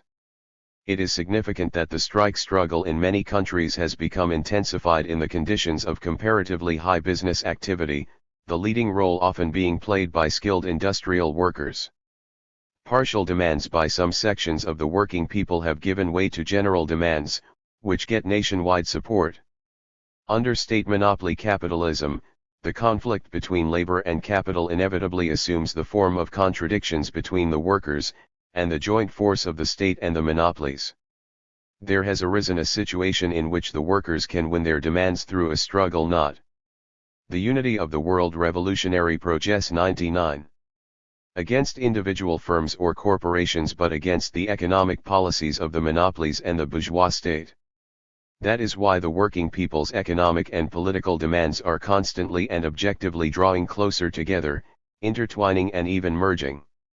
As a result, more and more workers are coming to realize the contradiction between their interests and the policies of the bourgeois state. Even if the workers do not advance direct political demands, their action, whether a struggle for democratic nationalization or for participation in industrial management, is objectively directed against the monopolies' domination. The demands for broader trade union rights at factory level, the guaranteed right to employment, more democratic management in nationalist industries, and the like, are more and more coming into the foreground.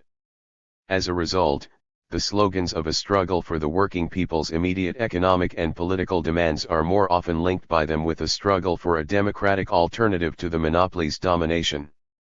In other words, as was pointed out at the 1969 international meeting, the workers' struggle for their vital interests is turning more and more against the economic foundations of the monopolies' power, and leads to clashes between the working people and the state on a national scale, in the course of which the question of the nature of state power is bound to arise sooner or later.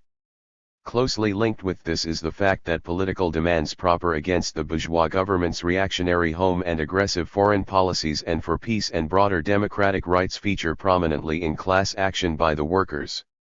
Such examples are the mass working class opposition to turning Japan into an American nuclear base, the British workers' action against nuclear weapons and military blocs, action by the West German working people against anti-democratic emergency legislation, and the struggle of the Latin American working people for the abolition of U.S. domination and against the policies of the ruling oligarchies. Other examples are, the struggle of the American blacks for their civil rights, the struggle for trade union liberties and the rights of the national minorities in Spain, the movement for a Fed. 7q*. 100. Aral state system in Belgium, for genuine regional autonomy in Italy, and so on. In the past few years, the proportion of political strikes has been rising. The workers' movement's higher political level also finds a clear expression in a larger number of internationalist slogans and demands, for instance, the strikes and protest marches against the U.S. aggression in Indochina, the movement of international solidarity with the Arab peoples of the Middle East and with the working people of the countries ruled by fascist or military dictatorial regimes. It is a feature of our times that the workers' economic and political struggle in the capitalist countries is now more closely connected with the struggle of other sections of the people for their rights. Economic, political, and intellectual oppression by state monopoly capitalism is becoming a heavier burden on the peasantry, the urban petty bourgeoisie, and intellectuals. The working class is coming out more clearly as representative of the interests of these capitalist exploited strata. The working class struggle is becoming the basis of broader social movements for more rights for municipalities and for their democratization, as, for instance, in France and Italy, and against the fascist regimes in Spain, Portugal, and Greece, and the military dictatorships in Brazil. In the past few years, the role of the working class in the capitalist countries has grown considerably, and not only because the workers form the relative majority of the population and are the decisive force in material production. The workers, whose class consciousness is steadily growing, express most consistently the interests of the entire nation. The working class is coming out more decisively in the vanguard of the struggle against the monopolies, militarism, and reaction, and for vital interests, and the extension and regeneration of democracy. In this struggle, which at times assumes acute forms, the working class has repeatedly forced governments and monopolies to make substantial concessions to underscore the working people's economic, social, and political demands. Under the logic of the class struggle, the upsurge of and the initiative shown by the working class and democratic movement inevitably give rise to a counter-offensive by the 101. Reactionary forces. More and more often the monopoly bourgeoisie resort to extreme and authoritarian measures, organized violence, and the activization of neo-fascist groups, as is evidenced by events in Italy. These attempts by the reactionaries are meeting with a decisive rebuff from the progressive forces, headed by the working class. Thanks to the working class movement, the masses in a number of countries have been able to preserve parliamentary and other democratic institutions which the imperialists have tried to abolish. The present stage of the revolutionary movement in the capitalist countries cannot as yet be regarded as a period of revolutionary assaults against the citadels of capitalism. It is primarily a period in which the way is paved for the socialist revolution, and the political army of revolution is formed. The workers' revolutionary movement in these countries is developing and acquiring political maturity.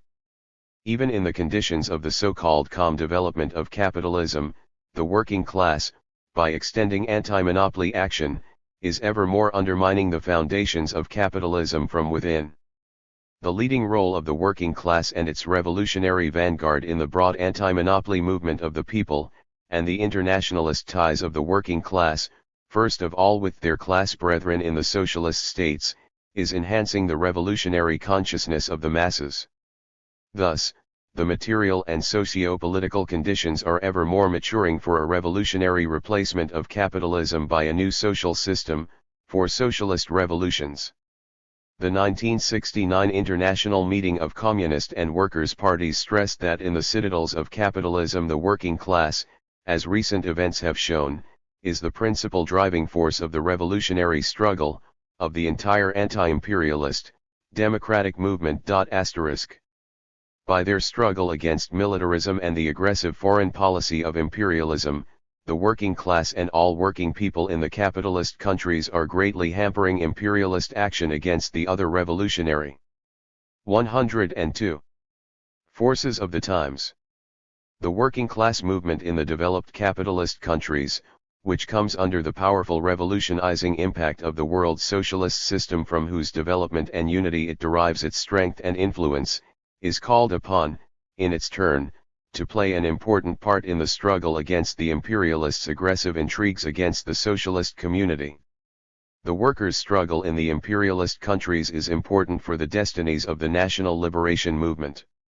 Despite all persecution, the advanced sections of the working class in the colonial powers, led by their communist parties, are arousing the masses for a rebuff to the imperialists' colonial and neo-colonial policies. Action by the French revolutionary working class movement against the dirty war in Vietnam, and the movement of solidarity with the Algerian patriots were an internationalist exploit. Support for the oppressed peoples has come from class-conscious workers in Great Britain. Headed by their Communist Party, the working class of Portugal has set up a joint front with the peoples of Angola, Guinea, and Mozambique in the struggle against the fascist regime. Contrary to claims made by the ideologists of imperialism and the ideologists of the radical petty bourgeoisie, who question the Marxist-Leninist thesis on the prospects of the working class movement and its revolutionary vanguard, that movement in the capitalist countries bears out in practice the Marxist tenet of the mounting vanguard role of the working class in the struggle against imperialism and in the development of the world revolutionary process. 3. The National Liberation Movement. The national liberation movement is an inalienable part of the world revolutionary process. Some 1,500 million people in former colonies and semi-colonies have won independence and begun an active political life. The time is nearing when the 35 million people still under colonial rule will achieve liberation. The struggle for national liberation has spread in dozens of countries with varying national traditions and historical 103 pasts and at different levels of socio-economic and political development. However, these countries have one feature in common: their economically subordinate position in the system of the international capitalist division of labor, and their exploitation by foreign monopolies and consequent economic and cultural backwardness in a greater or lesser degree. They have a common enemy: imperialism. Hence the close ties between the different streams of the national liberation movement, and its unity with the other revolutionary forces of the day. The place of the national liberation. Movement in the world revolutionary process.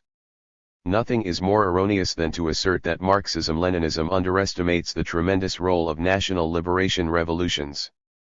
It is the Marxists-Leninists who have given the sole correct assessment of the historical place of the national liberation movement.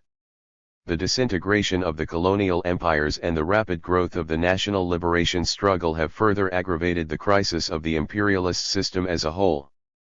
The national liberation movement, which is sapping imperialism and forcing it to divert considerable forces to the struggle against the colonial and dependent peoples, is an inherent part of the world revolutionary process.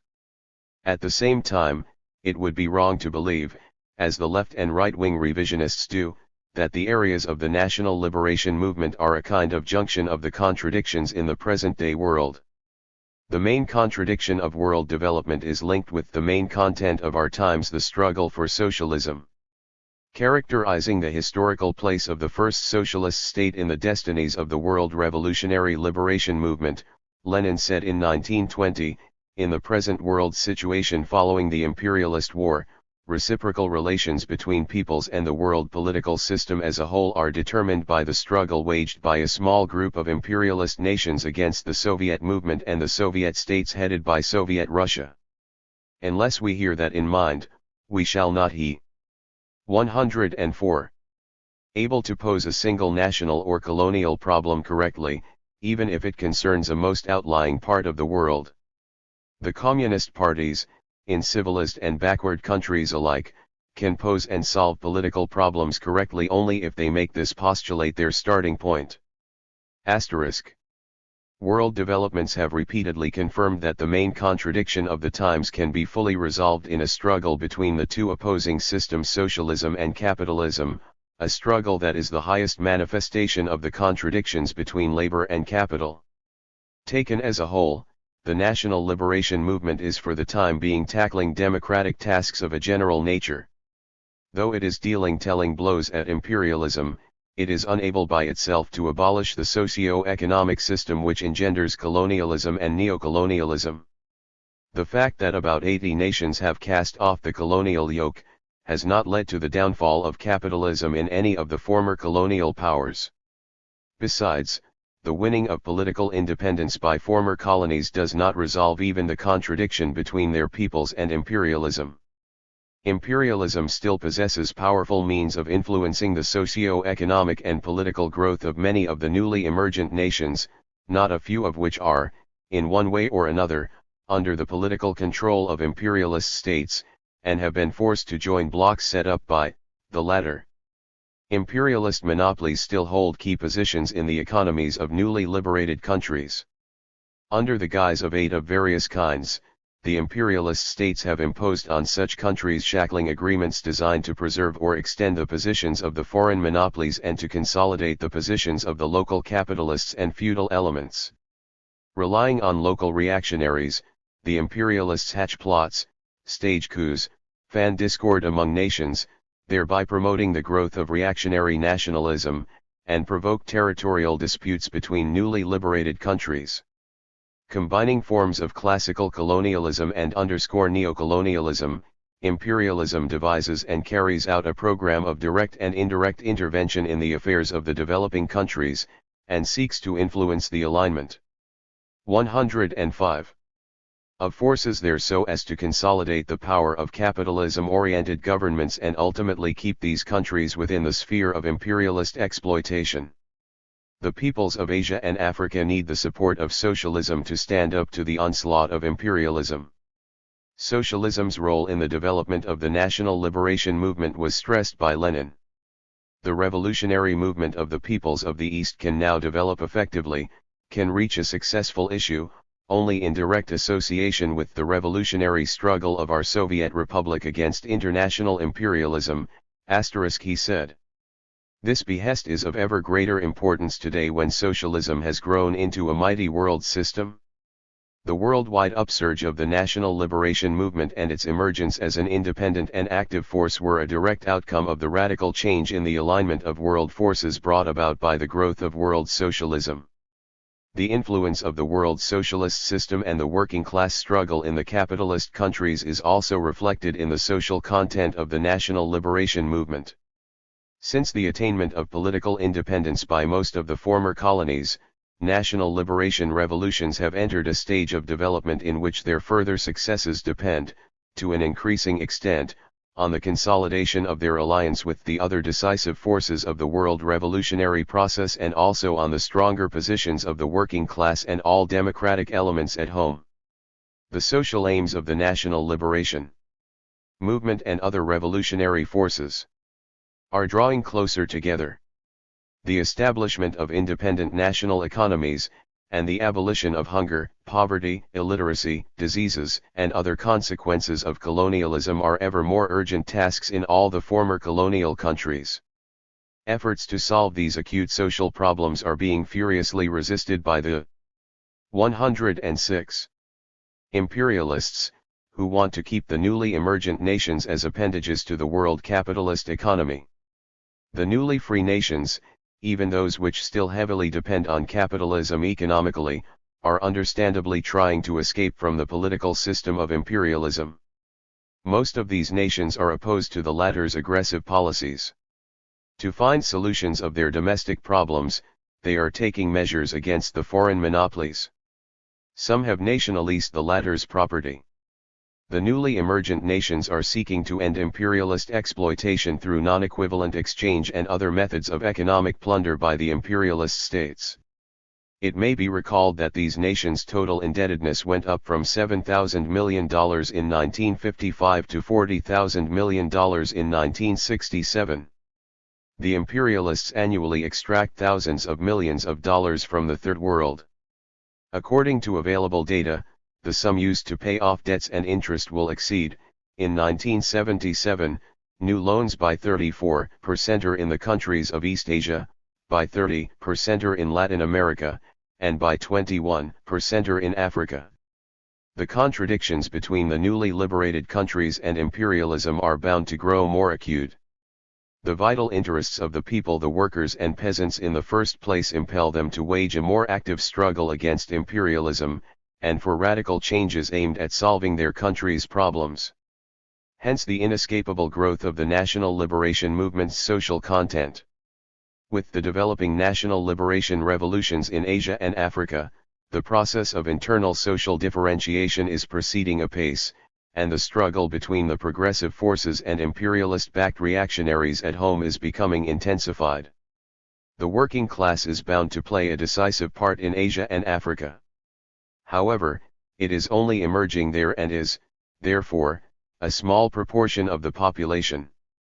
Despite socio-economic distinctions between the various countries of Asia and Africa, the working class in most of them has quite a number of common features, these being determined by their economic dependence on the West.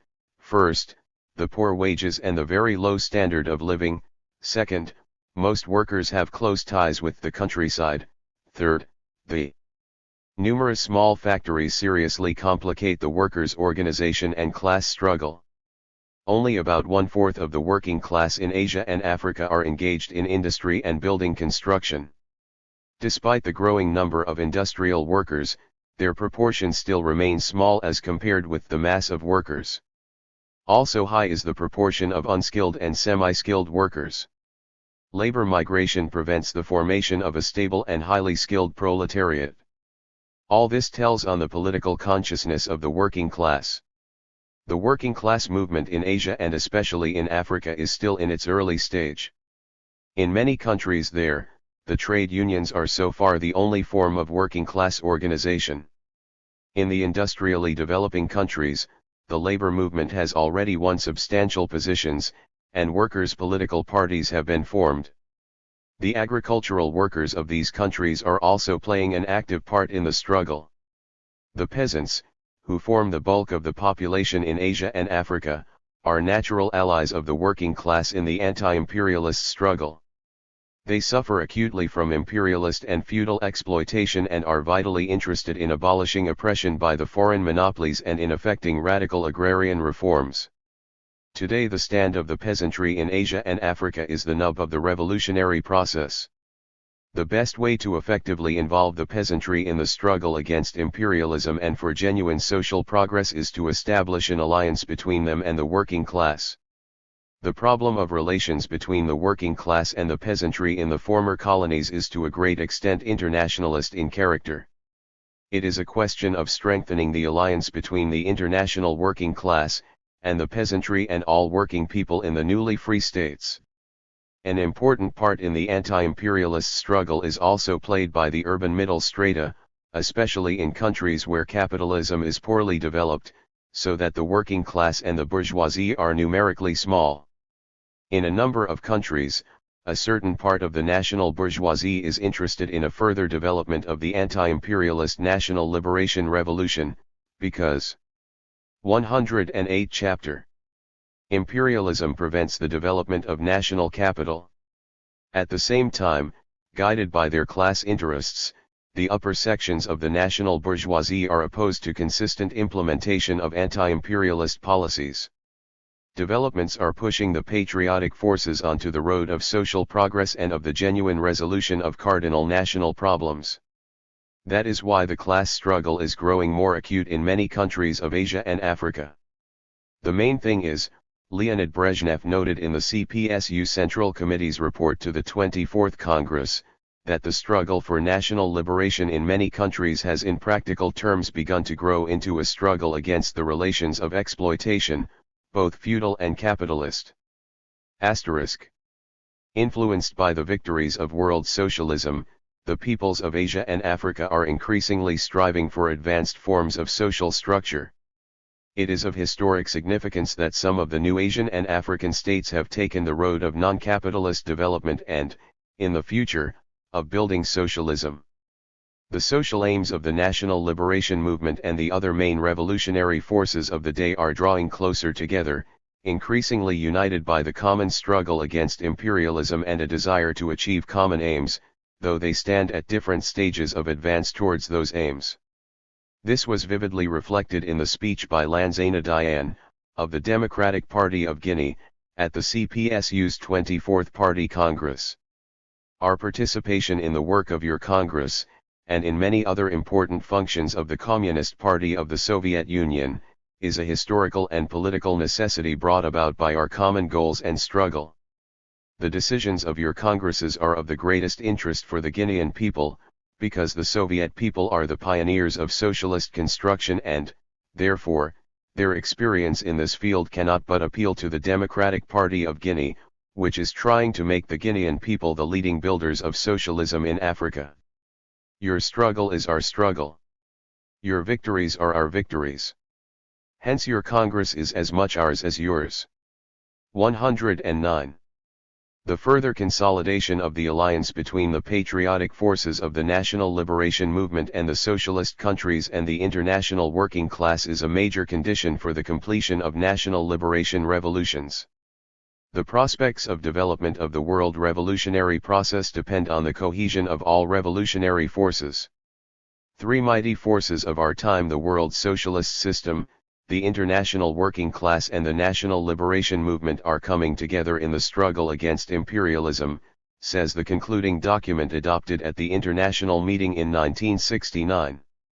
The present phase is characterized by growing possibilities for a further advance of the revolutionary and progressive forces. At the same time, the dangers brought about by imperialism, by its policy of aggression, are growing.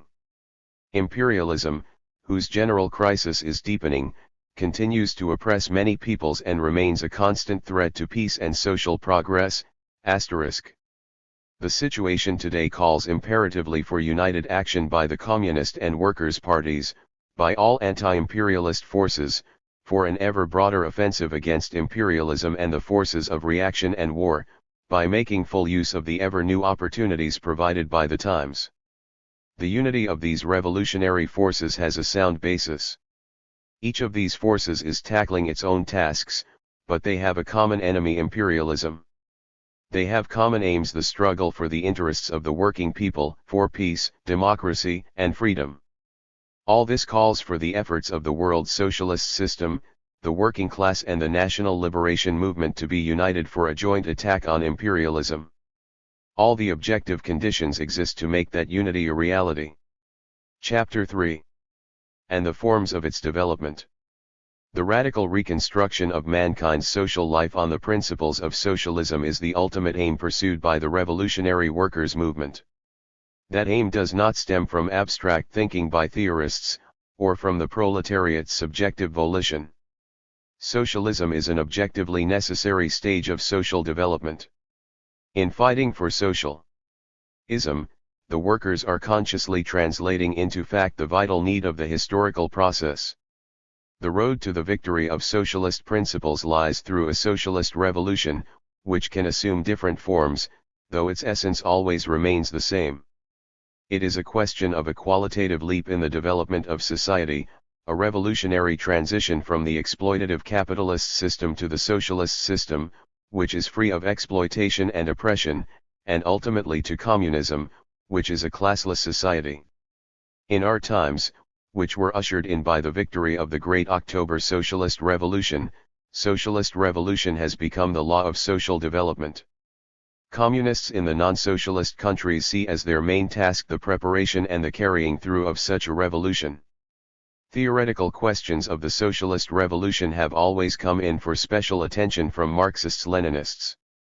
Using the general principles and laws of the transition from capitalism to socialism, as discovered by Marx, Engels, and Lenin, and tested in practice in a number of countries, the communist movement of today is continuing work on the current problems of the preparation and carrying out of revolution. The collective documents of the communist movement, the program documents of fraternal parties, and their leaders' writings have been important contributions to the further development of the Marxist-Leninist theory of the proletarian revolution. 1. Laws governing socialist revolution. The objective and subjective conditions for the socialist revolution. It is a basic conclusion of Marxist-Leninist theory that the socialist revolution can be effected only on condition that the basic economic, social, cultural and political preconditions for this have been created in a sufficient degree by capitalism. Asterisk. The appearance of the objective preconditions for the socialist revolution in capitalist society results from a lengthy historical process. In view of this, Lenin wrote, "Revolution can never be forecast, it cannot be foretold, it comes of itself." That, however, in no way means that Marxist-Leninist parties should wait idly until history accomplishes its aims. Equipped with the scientific theory of social development, the communists can correctly assess the progress and stages of social development, and determine the moment when the objective preconditions for the socialist revolution have matured to a degree necessary for its accomplishment. An analysis of this kind is an absolute prerequisite for communists' revolutionary strategy to be correctly evolved. The degree of maturity of the objective preconditions for revolution has been a subject of discussion and polemics in the working class movement for many decades.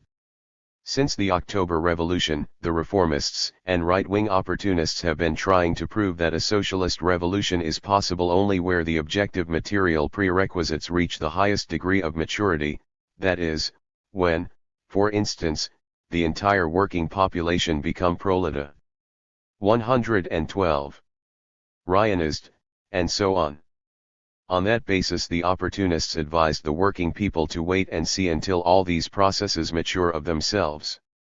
Reasoning of this kind is designed to discredit the October Revolution and all subsequent socialist revolutions which, as a rule, have taken place in countries with a medium level of socio-economic development.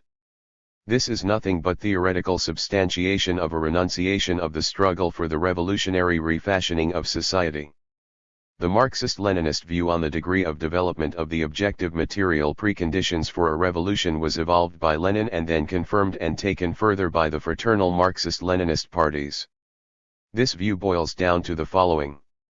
First, Marxists-Leninists maintain that a certain minimum development of the objective material preconditions, not necessarily a maximum, is needed for the socialist revolution to be carried out. Revolution is generally impossible if no such minimum exists. That minimum includes a certain degree of development of the productive forces, at which their actual socialization comes into irreconcilable contradiction with the private ownership form of appropriation, a certain level of socio-economic antagonisms, which produces the political fighters of a revolution; last, a degree of development of the proletariat that makes it capable, socially and politically, of playing the role of the leading revolutionary force and organizer and leader of the socialist revolution. This is not, of course, a complete list of the objective material prerequisites for a revolution, but the above preconditions are essential. Second, in assessing the degree of maturity of the objective preconditions for revolution, Marxists-Leninists have in mind the state of affairs, not only in a given country but also in the capitalist system as a whole. The entry of capitalism into the imperialist stage meant in itself that the objective prerequisites for revolution had matured in the capitalist system. Of course, far from precluding, this presupposed various degrees of maturity in capitalist relations in the different countries of the world. We know this from the law of capital. Sn. Ism's uneven development. Also of considerable importance, beginning with that stage, was the development of internal contradictions in the capitalist system of production, not only in a given country, but also in the capitalist world as a whole. In developing this thesis of Lenin's, the fraternal parties have formulated the thesis that now, when socialist revolutions have already won in a quarter of the planet, a world system of socialism exists. The colonial system has collapsed and state monopoly relations are rapidly developing in most of the advanced capitalist states. The possibilities of accomplishing the socialist revolution in all countries of the non-socialist world are increasing. In other words, at present the necessary minimum of development of the objective material preconditions for revolution has, as it were, somewhat decreased within the national bounds. In the program it adopted at its 6th Congress, the Communist International named several groups of countries, depending on the degree of maturity of the objective material preconditions for revolution. The principles of this division still retain their significance, though the concrete situation in the various regions of the world has changed. On the basis of assessments made by the fraternal Marxist-Leninist parties, we can establish three main groups of countries in the non-socialist world, this according to the degree of maturity of the objective material preconditions for revolution in each of them. The first group includes the countries of developed capitalism. Half a century ago, Lenin stressed that the growth of state monopoly capitalism in these countries meant that the prerequisites for revolution were even over-mature. Lenin wrote about the developed capitalist countries, socialism is now gazing at us from all the windows of modern capitalism, is outlined directly, practically, by every important measure that constitutes a forward step on the basis of this modern capitalism. Lenin also stressed the following: the mechanism of social management is here already to hand. Once we have overthrown the capitalists, and smashed the bureaucratic machine of the modern state, we shall have a splendidly equipped mechanism, freed from the parasite, a mechanism which can very well be set going by the united workers themselves. These assessments have acquired special significance and been filled with a new content today. In their program documents, the fraternal parties in the developed capitalist countries point out that their countries are ripe for socialist changes. This does not, of course, mean that communists in the imperialist countries regard the socialist revolution as an immediate task of the day. They see the need for a number of transitional measures capable of preparing the masses for revolution. However, this is connected, not much with the objective conditions as with the still inadequate maturity of the subjective factor of revolution in these countries. The second group includes countries with medium levels of capitalist development, for instance, most of the Latin American states. Here the productive forces have achieved a medium level of development, a national capital has taken shape, a numerous working class with its own class organizations has developed, and capitalist relations are rapidly expanding in the countryside. In most of these countries, as in Tsarist Russia in the past, internal class oppression is intensified by oppression by foreign imperialism, that of the USA in the first place. The third group includes countries where the objective material preconditions for socialist revolution are far from mature. These are the countries of Asia and Africa, most of which did away with colonial oppression only recently. In many of them pre-capitalist social forms still play a considerable part, industry is poorly developed, and the working class is in most cases only at the initial stage of formation. If these countries were developing in the conditions of, so to say, classical capitalism, they would probably need many decades to go through all the stages necessary for the maturing of the objective material preconditions for revolution. However, at present this process has been considerably reduced in terms of time. Of great importance, in this respect, is the general state of affairs in the world today and, above all, the aid given by the world socialist system. Though the maturing of the material preconditions for socialism has accelerated, it is yet too soon to talk about the possibility of an early victory of the socialist revolution in most Asian and African countries. In countries with a predominantly small peasant economy, Lenin said, a whole range of gradual, preliminary stages, special transitional measures are necessary to do away with backwardness, reorganize society along modern lines, and thus create the conditions for the construction of socialism. The degree of maturity of the objective material preconditions for revolution is expressed in the development of the internal contradictions of the capitalist system. A revolutionary situation arises when these contradictions have become extremely acute. To the Marxist it is indisputable, Lenin wrote, that a revolution is impossible without a revolutionary situation. Furthermore, it is not every revolutionary situation that leads to revolution. What, generally speaking, are the symptoms of a revolutionary situation? We shall certainly not be mistaken if we indicate the following three major symptoms: when it is impossible for the ruling classes to maintain their rule without any change, when there is a crisis, in one form or another, among the upper classes, a crisis in the policy of the ruling class, leading to a fissure through which the discontent and indignation of the oppressed classes burst forth.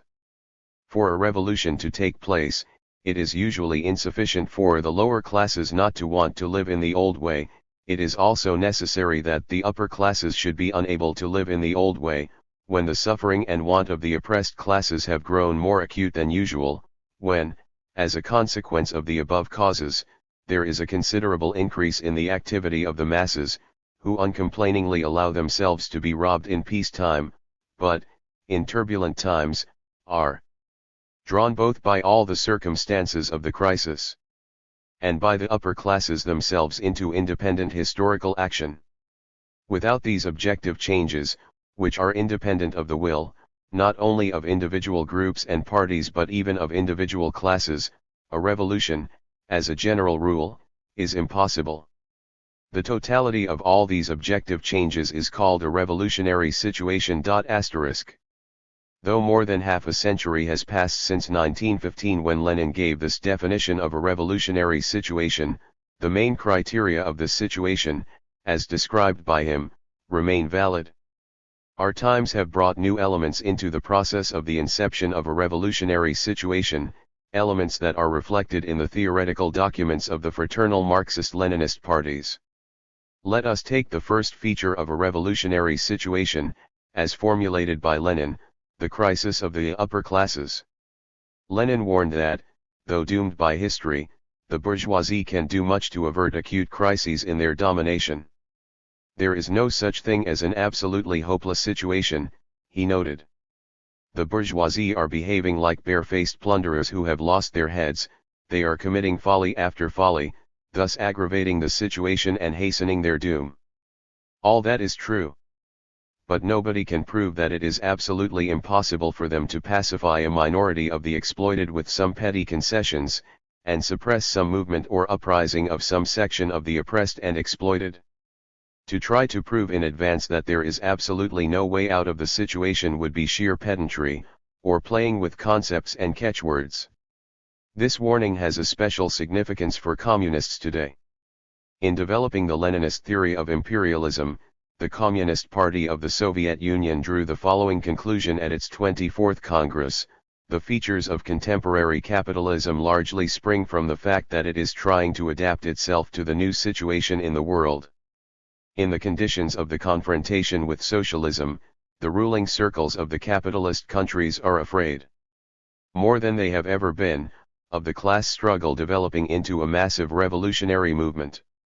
Hence, the bourgeoisie striving to use more camouflaged forms of exploitation and oppression of the working people, and its readiness now and again to agree to partial reforms in order to keep the masses under its ideological and political control as far as possible. Asterisk. This assessment of the state of affairs in the capitalist world has been accepted by the fraternal parties in the developed capitalist countries. These parties have also stressed, in their documents, that, as the general crisis of capitalism grows deeper, the monopoly bourgeoisie are trying with might and main to alleviate or put off the crisis of their domination. Of course, the monopoly's new class strategy is somewhat hindering the appearance of an acute crisis in the upper crust and, consequently, the inception of a revolutionary situation. However, all the attempts of the monopolies to adapt themselves to the new situation are bringing forth only the further aggravation of the internal antagonisms of the capitalist system. The limits of capital's social adaptability are quite narrow, which is why the new strategy, the result of the profound crisis of imperialism, is actually promoting the preconditions for a further exacerbation of that crisis. Let us now take the second feature of a revolutionary situation, as was defined by Lenin, the growing suffering and want of the oppressed classes. Commenting on this proposition of Lenin, the right-wing reformists often allege that it has lost its significance today when the standard of living in the developed capitalist countries has risen as compared with the past. Such statements are directly linked with the right-wing opportunist thesis that the working class has lost its revolutionary spirit. In fact, however, such conclusions by the right-wing opportunists are groundless. In the first place, capitalist development in recent decades has convincingly shown that the economic causes of a revolutionary crisis are still operative, despite a certain rise in the living standards in the most advanced countries. In point of fact, the contradiction between the present hard-won living standards of the masses and their actual requirements, as brought about by the level of production, continues to deepen. Even today, millions of people in the most advanced countries, to say nothing of the other capitalist states, are living in poverty. This being so, any economic or financial upheaval can aggravate the want and the hardships of the oppressed classes in the most developed countries to such an extent as to easily engender a revolutionary situation. Further, it follows from the definition of a revolutionary situation given above that Lenin did not reduce its causes only to economic difficulties and the poverty of the population. The hardships of the oppressed classes in the capitalist countries may stem, not only from economic but also from numerous socio-political causes.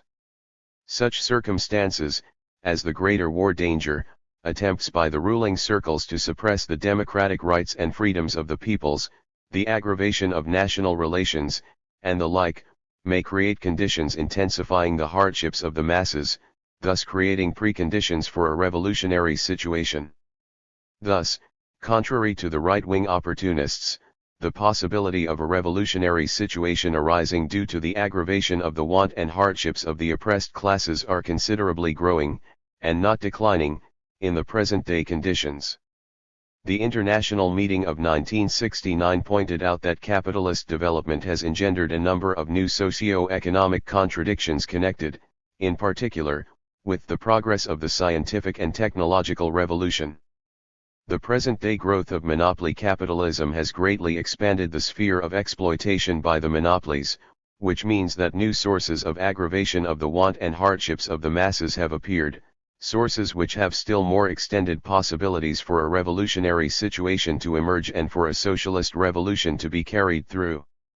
Finally, let us take the third feature of a revolutionary situation as given by Lenin, a considerable enhancement of the revolutionary activity of the masses, with a crisis among the upper strata and the aggravation of the working people's hardships. As the fraternal parties have pointed out, new possibilities for the appearance of a revolutionary situation have appeared in this respect, too.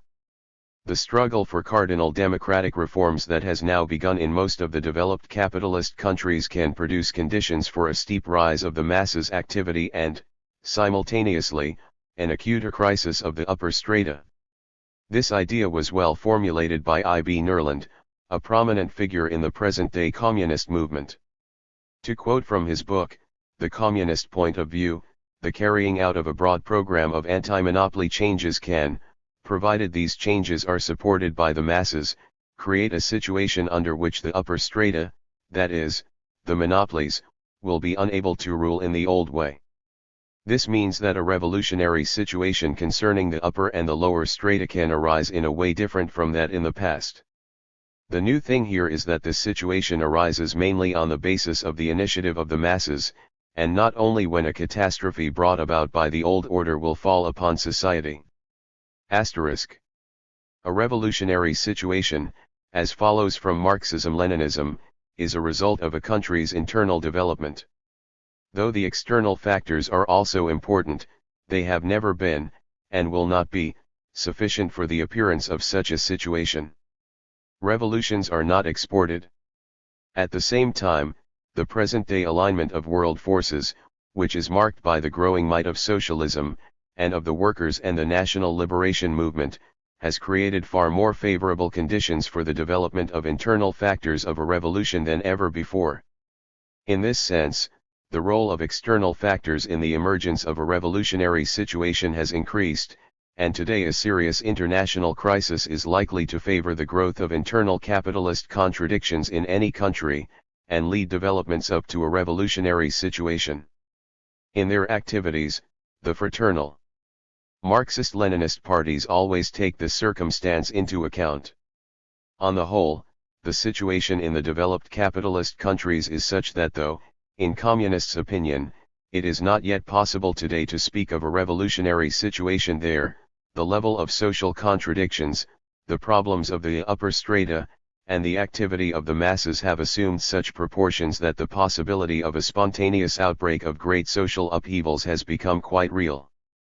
It will be pertinent to recall the following words of Lenin: where the objective conditions of a profound political crisis exist, he said, the tiniest conflict seemingly remote from the real breeding ground of revolution, can be of the most serious importance as the reason, as the last straw.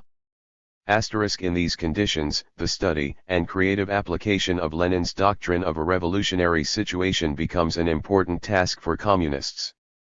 The exacerbation of contradictions in capitalist society is giving rise to a revolutionary situation, an objective condition for a socialist revolution. However, as Lenin frequently pointed out, objective conditions are not at all enough in this case. JT is not every revolutionary situation that gives rise to a revolution, he wrote. Revolution arises only out of a situation in which objective changes are accompanied by a subjective change, namely, the ability of the revolutionary class to take revolutionary mass action strong enough to break the old government, which never, not even in a period of crisis, falls, if it is not toppled over. History has repeatedly borne out the correctness of this thesis. This was so in the years following the October Revolution in Russia. The revolutionary situation that then arose in a number of West European countries did not lead to the victory of the revolution, for the masses were not yet ready for a victorious struggle and there were no revolutionary parties in Europe at the time capable of ensuring this victory. 121.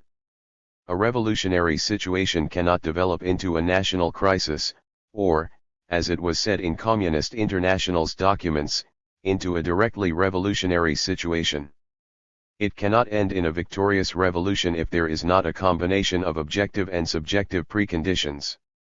It was herein that Lenin saw the main law of revolution.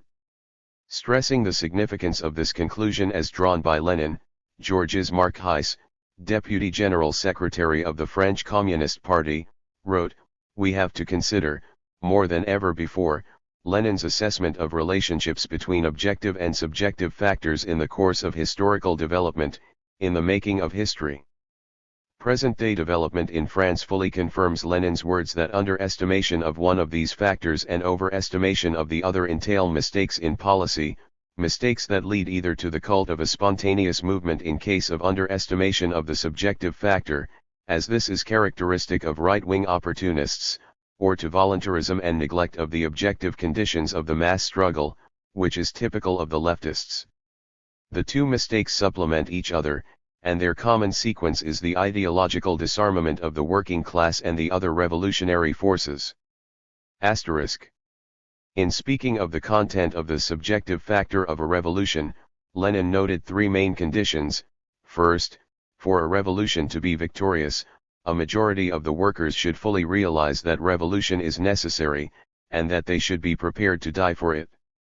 In other words, the working class's readiness for revolution is the first condition necessary for its success. Second, action by the working class alone, and, the more so, of its vanguard, is not enough. To throw only the vanguard into the decisive battle, before the entire class, the broad masses have taken up a position either of direct support for the vanguard, or at least of sympathetic neutrality towards it and of precluded support for the enemy. Would be, not merely foolish but criminal, Lenin wrote. In other words, both great activity of the working class and support of that class by its allies, the other working people, are necessary for the victory of a revolution. Finally, an active and militant revolutionary party with a scientifically grounded program of revolutionary action and capable of rousing the masses for the victory of the revolution. Analysis of the program documents of the fraternal parties in the capitalist countries shows that today's Marxists-Leninists have not forgotten these conclusions, which Lenin drew from a study of the rich experience of the revolutionary working class movement. Communists take into account that the role and significance of the subjective factor have increased many times over today, when the objective conditions of a revolution have reached a high degree of maturity. Basing himself on the experience of Latin America, Rodney Arizamendi, first secretary of the Central Committee of the Communist Party of Uruguay, formulated this conclusion as follows. Both the objective conditions on the continent and the general peaceful course of development determined by the enhanced role of the socialist camp and the deepening of the crisis of capitalism make the maturing of the revolutionary situation more and more dependent on the ability of the vanguard to lead the masses in the struggle, on the flexibility of its tactics, the energy and militancy of its actions.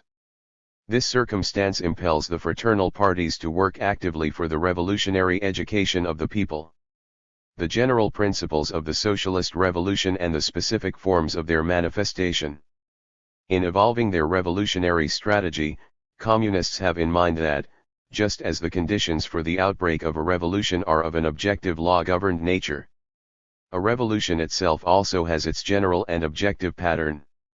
This conclusion is not only theoretical but is drawn from almost 150 years of the working class movement's revolutionary practice.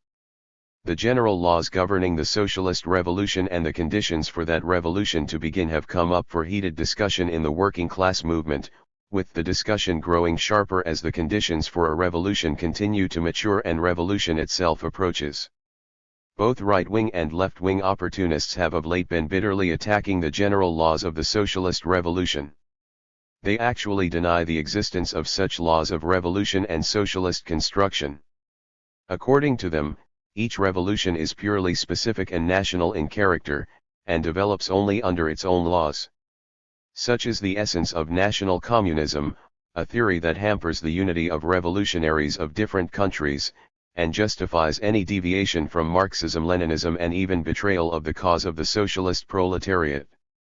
The question therefore arises, what makes the laws of revolution common to all countries?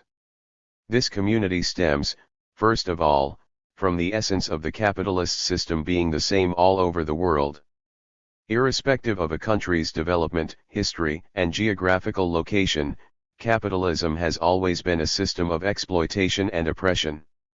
Similarly, the contradictions in the capitalist system, which underlie the revolutionary process, are also, in principle, the same everywhere. First and foremost is the contradiction between the bourgeoisie and the working class.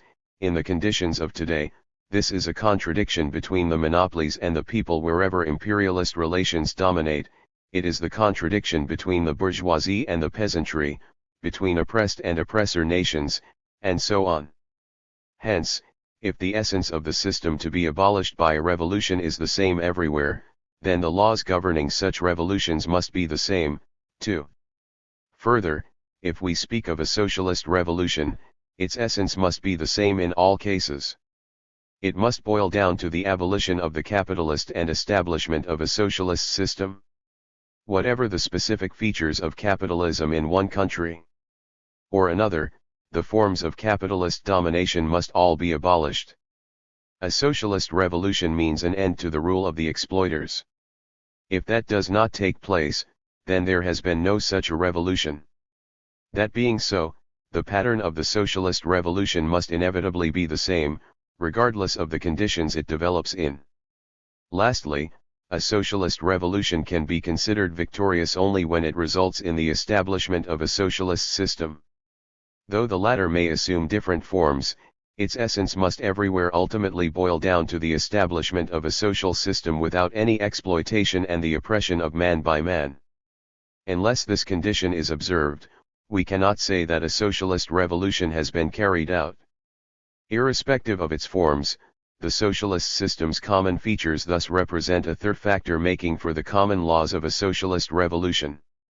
Negation or belittlement of the general laws of the socialist revolution is tantamount either to negation of the very essence of the capitalist system and a varnishing of capitalism, or negation of the essence of a socialist revolution, that is to say, renunciation of the genuine socialist revolution, or a denial of the essence of socialist society, in other words, renunciation of its basic principles. In all three cases, it is actually a question of betraying Marxism-Leninism and the working class cause. Recognition of the general applicability of the laws of the socialist revolution to all countries is closely interlinked with recognition of the unity of that revolution as an international event, that is, with recognition of the need for unity in the international workers' and international communist movement. Negation of the general applicability of the laws of the socialist revolution is, in effect, an attack on the principle of the unity of the revolutionary forces. It is not fortuitous that the imperialist bourgeoisie and their ideologists are doing everything to impose on the working class and its organizations a rejection of the general laws of revolution and to discredit the very idea. The general laws of revolution can be methodologically divided into two major groups, those governing revolution itself and indicating the road to socialism, and those govern 125. The development of socialist society and determining the features of socialism as already built up. Experience shows, Leonid Brezhnev said, that the road of different countries to socialism is marked by such major common milestones as the socialist revolution in one form or another, including the smashing and replacement of the state machine of the exploiters, the establishment of one or another form of the dictatorship of the proletariat in alliance with other strata of the working people, and the abolition of the exploiting classes, the socialization of the means of production and the consolidation of socialist relations of production and other social relations in town and countryside, the bringing of cultural values within the reach of the masses of working people, i.e., the cultural revolution in Lenin's meaning of the word. Asterisk. Leonid Brezhnev went on to describe the main features of socialism, as already built up, namely, rule by the working people, with the working class in the vanguard and the Marxist-Leninist party guiding the development of society. Society's ownership of the means of production, and the planned growth of the national economy on that basis, at a high technological level and in the interests of the people's welfare, implementation of the principle, from each according to his ability, to each according to his work, education of the people in the spirit of the ideology of scientific communism and of friendship with the fraternal socialist nations and the working people of the whole world, a foreign policy based on the principles of proletarian socialist internationalism. These principles reflect, in a most general form, the conclusions arrived at in its collective documents, by the communist movement. They are approved and supported by communists throughout the world. That Marxists-Leninists emphasize the community of the laws of a socialist revolution in no way means that they negate the specific features of the transition to socialism in different countries. Like any laws of a general nature, the general laws of a socialist revolution are manifested in specific forms, depending on the situation in one country or another. Revolution breaks out on national soil, and, though it is part of the world's socialist revolution, it inevitably assumes certain features reflecting the concrete realities in a particular country. The revolution proceeds in its own way in every country, Lenin pointed out. World revolution is not so smooth as to proceed in the same way everywhere, in all countries. All nations will arrive at socialism. This is inevitable, but all will do so in not exactly the same way. Each will contribute something of its own to some form of democracy, to some variety of the dictatorship of the proletariat, to the varying rate of socialist transformations in the different aspects of social life, he wrote in another article. What, in Lenin's view, are the circumstances which make for a specific character of the road to socialism of one country or another? Two groups of circumstances of this kind can be established: circumstances of an internal nature which, according to Lenin, include the specific features in the economic structure in one country or another, i.e., the degree of maturity of the objective material preconditions for a revolution, or the degree of maturity of its socio-political prerequisites, historical traditions, and even modes and customs. Circumstances of an external nature, which include the alignment of world forces and the place of a given country in the system of other states. Lenin noted that the specific circumstances of a revolution's development in some country or another may have a positive aspect, and a negative aspect. The greater such diversity provided, of course, that it does not turn into eccentricity, the more surely and rapidly shall we ensure the achievement. 127. Of a socialist economy, he stressed.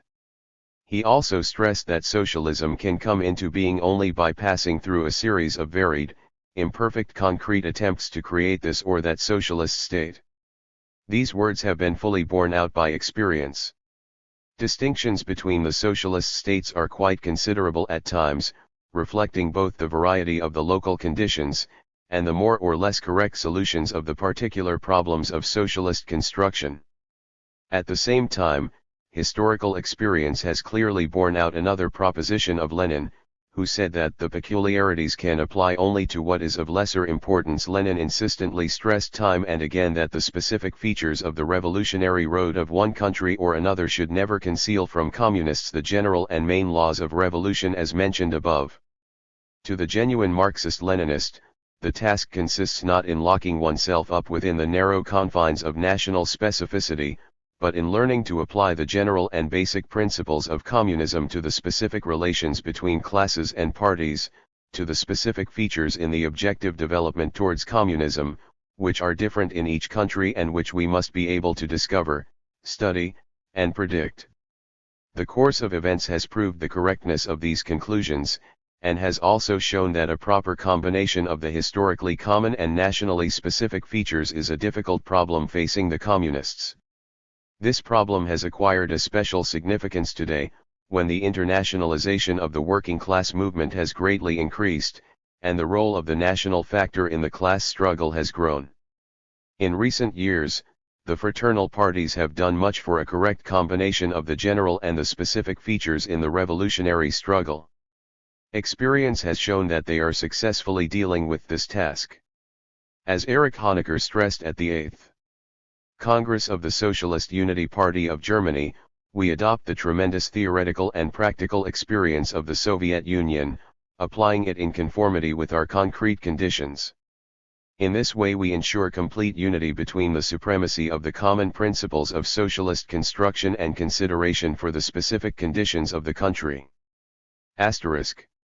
Summing up the above, we can say that while unity of the objective and subjective factors is necessary for the outbreak of a revolution, the unity of the historically common and nationally specific features in the revolutionary vanguard's class strategy is just as necessary for the successful accomplishment of a socialist revolution.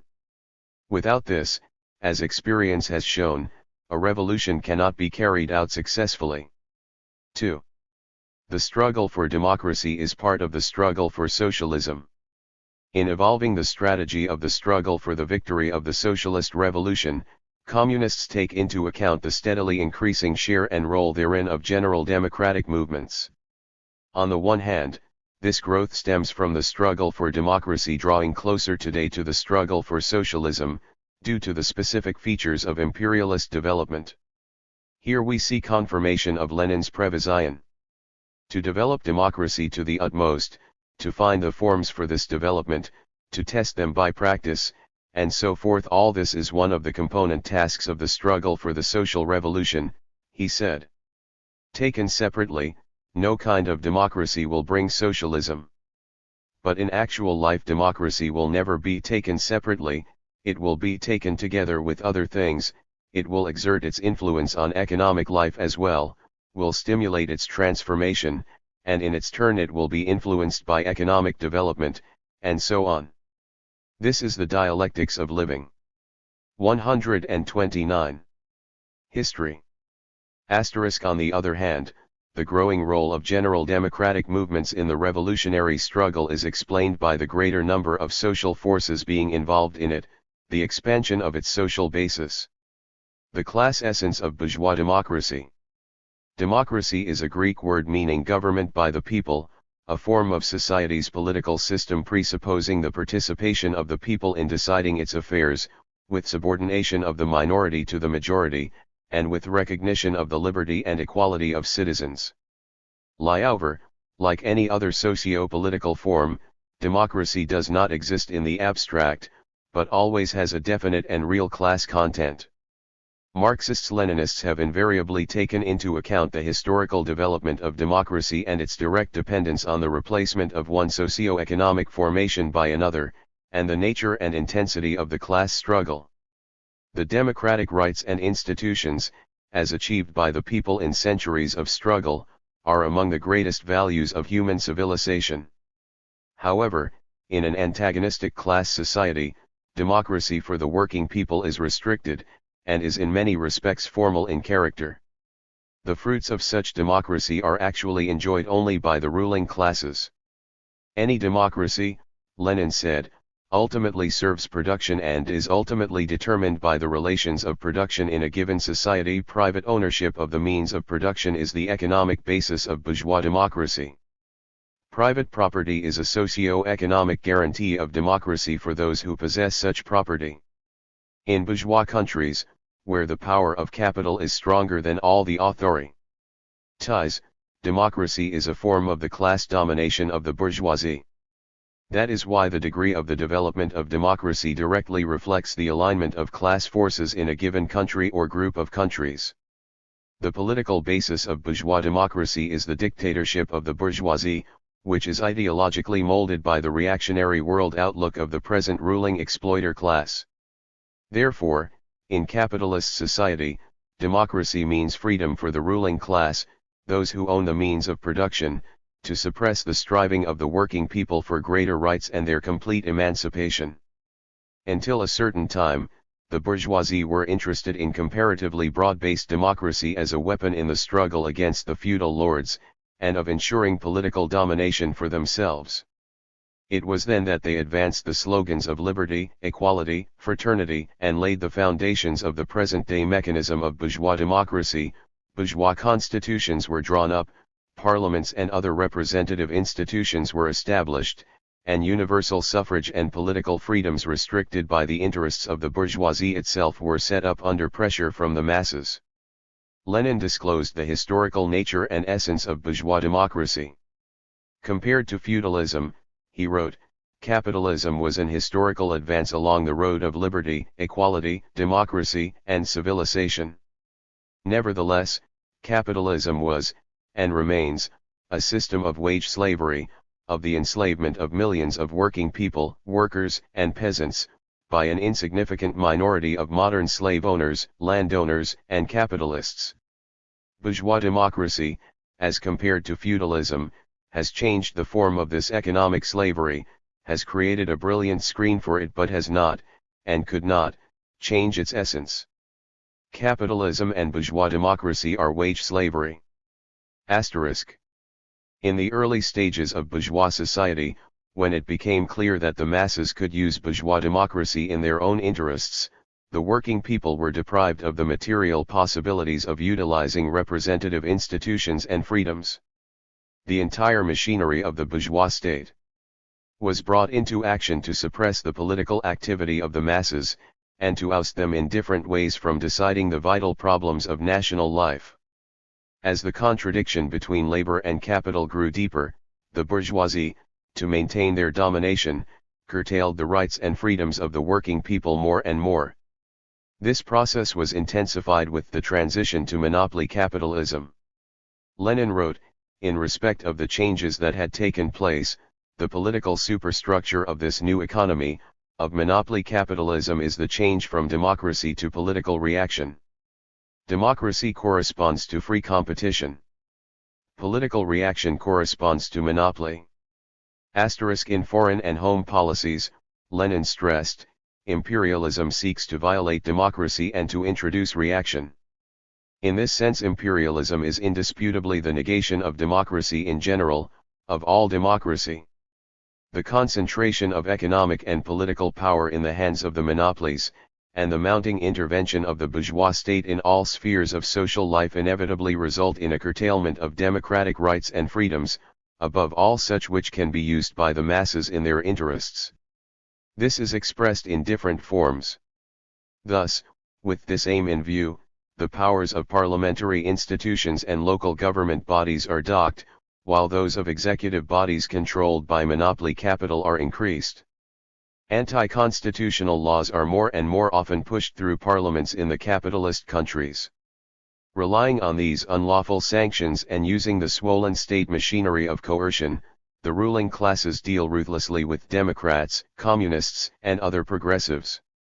The imperialist bourgeoisie try to deny them all social and political activity, and frequently ban democratic parties and organizations. Militarization and the arms drive are intensifying the anti-democratic nature of the present-day bourgeois state. The establishment of military-industrial complexes and military blocs such as NATO has led to foreign policy and military affairs being virtually taken away from parliaments in a number of capitalist countries. It is not merely a question of democratic rights and freedoms being more and more restricted in capitalist states. The monstrous growth of the bureaucratic and military-bureaucratic apparatus has intensified reactionary tendencies in the entire bourgeois state machine, and in the life of capitalist society. Imperialism engendered fascism, that regime of mass political terror and death camps. German Nazism was the most sinister manifestation of fascism. However, fascism is not only a thing of the past.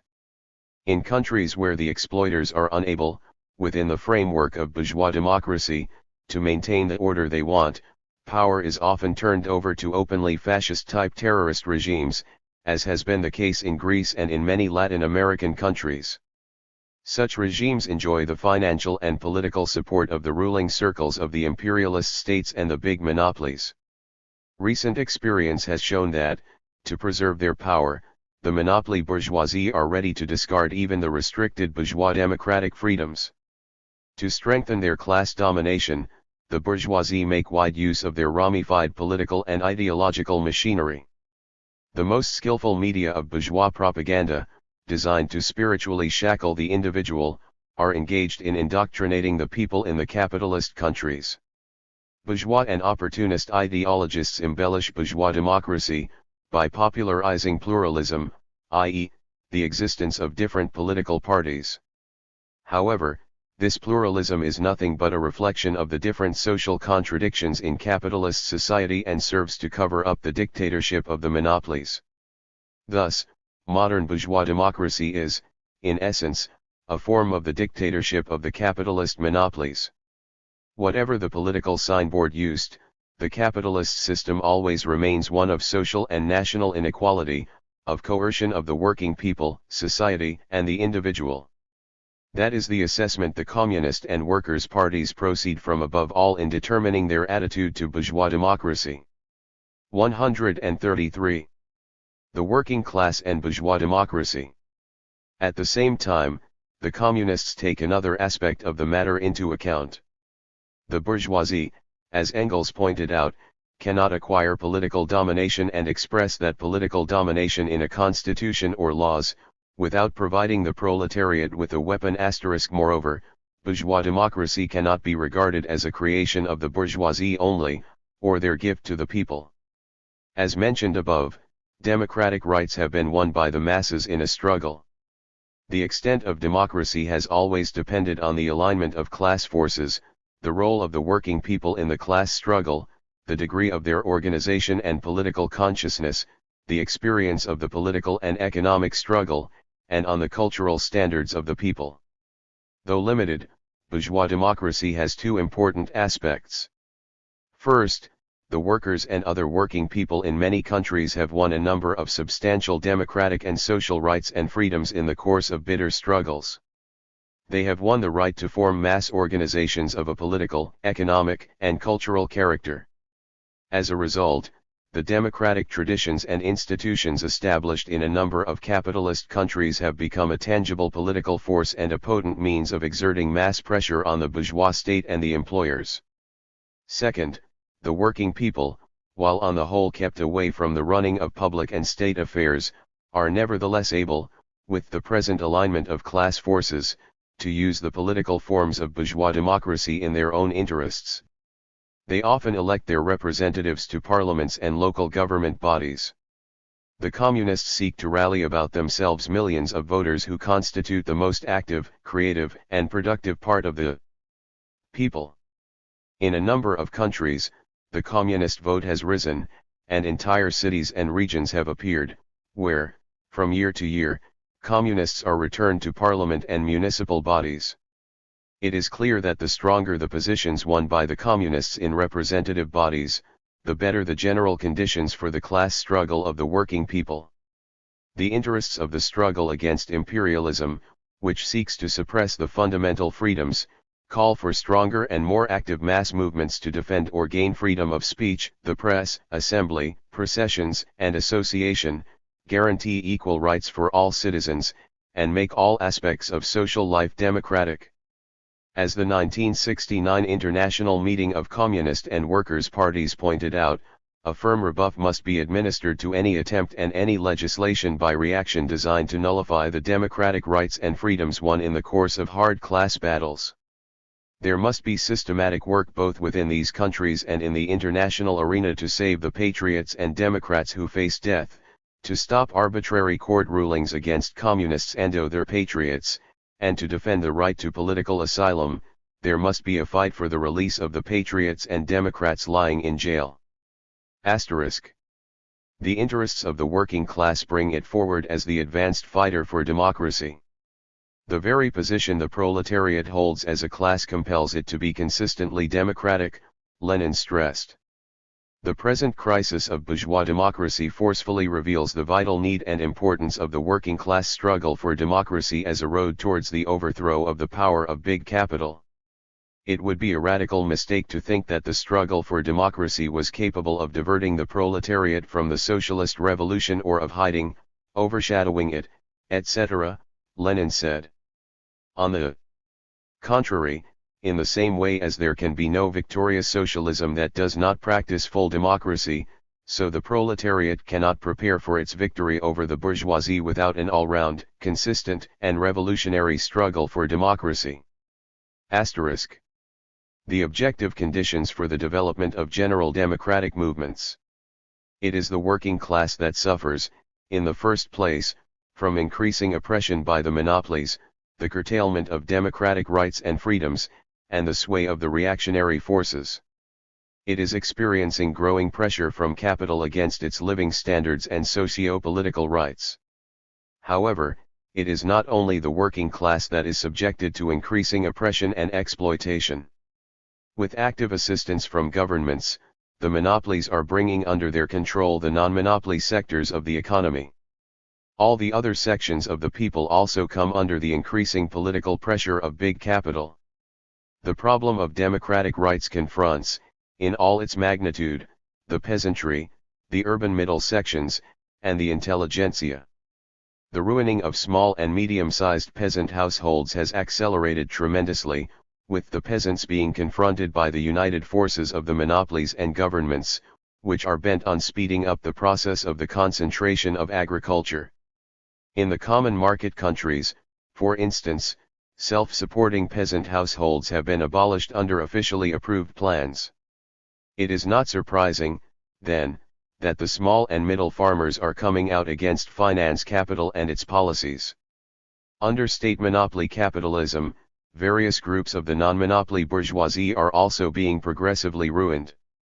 Petty and medium-scale employers are losing their former economic and financial independence, and often become agents or commercial travelers for the big firms and corporations. There is a growing feeling among them, too, that their day-by-day problems have been caused by the policies of big capital and the anti-democratic course of its governments. State monopoly capital exploits intellectuals, engineers, technicians, and the numerous white-collar workers. More and more members of the liberal professions are losing their independence, becoming rank-and-file office workers in monopoly amalgamations. Progressive intellectuals see that the state, which serves the monopolies, squanders immense sums for military purposes, while refusing to meet the pressing needs of the people. The upsurge of the youth movement has become a major force in the social life of the capitalist countries. Every year millions of youths and girls join the ranks of the working class and, ruthlessly exploited by the capitalists, become active in the class struggle. Mass action by the youth and their growing political activity, which reflect the profound crisis in present-day bourgeois society, are largely directed against the home and foreign policies of the ruling classes. Particularly active in the movement are the young workers, who see no prospect for themselves under capitalism. In many countries, the students are also rising in the struggle against the monopolies and their rule. All these processes are extending the class struggle against the monopolies. The community of interests of the working class, the peasantry, the urban middle sections, the intelligentsia, the youth, and religious believers, and underscore their growing cooperation are narrowing the social basis of monopoly power, exacerbating the internal contradictions of capitalist society, and rallying the masses for a struggle against the monopolies and imperialism. Favorable conditions are objectively arising for the unification of all these forces on a common platform of the struggle for peace and national independence, in defense of democracy, and for extension of the latter. The 1969 International Meeting of Communist and Workers' Parties pointed out, in the course of anti-monopolist and anti-imperialist united action, favorable conditions are created for uniting all democratic trends into a political alliance capable of decisively limiting. 137. The role played by the monopolies in the economies of the countries concerned, of putting an end to the power of big capital and of bringing about such radical political and economic changes as would ensure the most favorable conditions for continuing the struggle for socialism. Asterisk. Revolution and reform. The ever greater convergence and conjunction of the struggle for democracy and the struggle for socialism are posing the problem of the relation between the immediate demands of the masses and the ultimate target of the struggle for socialism, between reform and revolution. The erroneous notion exists that reform is the absolute opposite of revolution. That is not the case. Lenin pointed out that the oppositeness of reform and revolution is not absolute, and that the line between them is not something dead, but alive and changing, and one must be able to define it in each particular case. The economic and political struggle of the working class, he said, can transform half-hearted and hypocritical reforms under the existing system into strong points for an advancing working class movement on the road towards the victory of socialism. To Marxists-Leninists, the struggle for general democratic reforms is at the same time a struggle to prepare the socialist revolution. In this, they differ radically from the reformists, who reduce the working class struggle to demands for better conditions, without encroaching upon the power of the ruling class. The reformists describe as socialist transformations changes within the framework of capitalism. The right-wing Social Democrats maintain that gradual petty reforms are enough for the advance towards socialism. Socialist society, they claim, will ultimately emerge from such achievements as pensions, the nationalization of one industry or another, or of transport, and pay rises. Contrary to the reformist illusions, Marxism-Leninism states that the transition to socialism is effected by a socialist revolution. Lenin proved the objective need for such a revolution, and showed the radical difference between revolutionary and reformist directives and programs. Replying to an American correspondent in July 1919, he stressed, the governmental program of the Soviet government was not a reformist, but a revolutionary one. Reforms are concessions obtained from a ruling class that retains its rule. Revolution is the overthrow of the ruling class. Reformist programs, therefore, usually consist of many items of partial significance. Our revolutionary program consisted of one general item: removal of the yoke of the landowners and capitalists, the overthrow of their power and the emancipation of the working people from those exploiters. Asterisk. At the same time, no opportunity should be lost of implementing reforms that are in the interests of the working class, and in some degree help it to achieve its ultimate ends. There are different kinds of reforms. Those made by state monopoly methods are designed to strengthen the power of big capital and weaken the positions of the workers, the influence of their class organizations, and their role as leader in the revolutionary struggle. General democratic reforms, for which the communists work, can strengthen the positions of the working class and its allies, undermine the domination and power of the monopolies, and shatter the economic, social, and politica foundations of capitalism. Of course, such reforms cannot of themselves abolish the exploitation of man by man, but their implementation would restrict the power of the monopolies, enhance the prestige and political impact of the working class in the life of a country, help isolate the ultra-reactionary forces, and facilitate the unification of all progressives. In contrast to the right asterisk and left opportunists, the Communist and Workers' parties do not contrapose the fight for deep-going economic and social demands, and for advanced democracy, to the struggle for socialism, but regard it as a part of the struggle for socialism, the 1969 International Meeting declared. The radical democratic changes which will be achieved in the struggle against the monopolies and their economic domination and political power will promote among the broad masses awareness of the need for socialism. Asterisk. After analyzing the objective conditions for the development of the revolutionary process and the diverse forms of its manifestation today, the communist parties have worked out programs revealing the intimate links between general democratic reforms and the advance towards socialism. Inasmuch as the struggle for radical democratic reforms is directed against the imperialist monopolies as the main enemy of revolution, it becomes revolutionary in character and part of the struggle for socialism. Thus, state monopoly capitalism, by building up the reactionary trends in the policies of bourgeois countries, has considerably extended the objective basis for the democratic forces to rally about the working class. It has thus fostered the trademark-specific development of the revolutionary process in the capitalist countries, and has called to life specific forms of development of a socialist revolution. In the conditions of today, the general democratic struggle against monopoly capital is dealing a staggering blow at the most powerful and politically and economically influential section of the bourgeoisie, and is largely undermining the foundations of the capitalist social system. In other words, the struggle for democracy and for the all-round expansion of democracy, ultimately acquires an anti-capitalist content.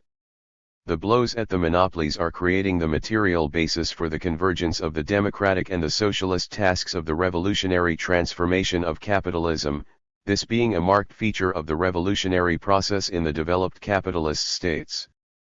Fundamental democratic, socio-economic, and political reforms play a major part in the socialist transformation of society, a part which depends on the rate and scope of transformations and on the alignment of class forces within a particular country and in the world.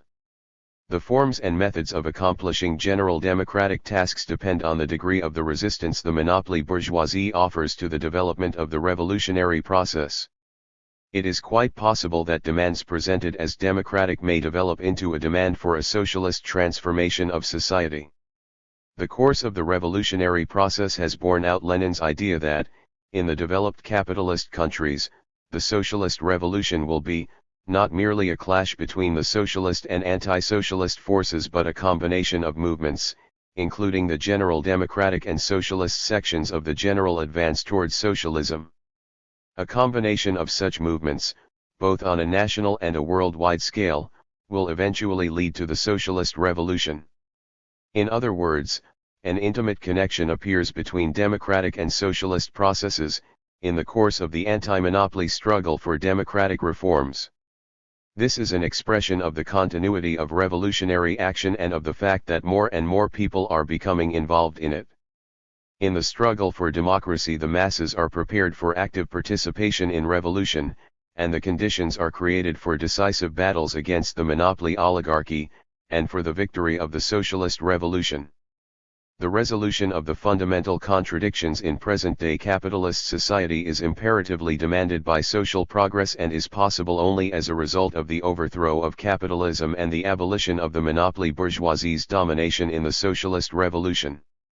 Summing up the developments in the social life of the capitalist world, Leonid Brezhnev stressed at the international meeting of 1969 that, on the whole, not only the material but also the socio-political conditions are maturing for a revolutionary replacement of capitalism with the new social system, for socialist revolutions. 3.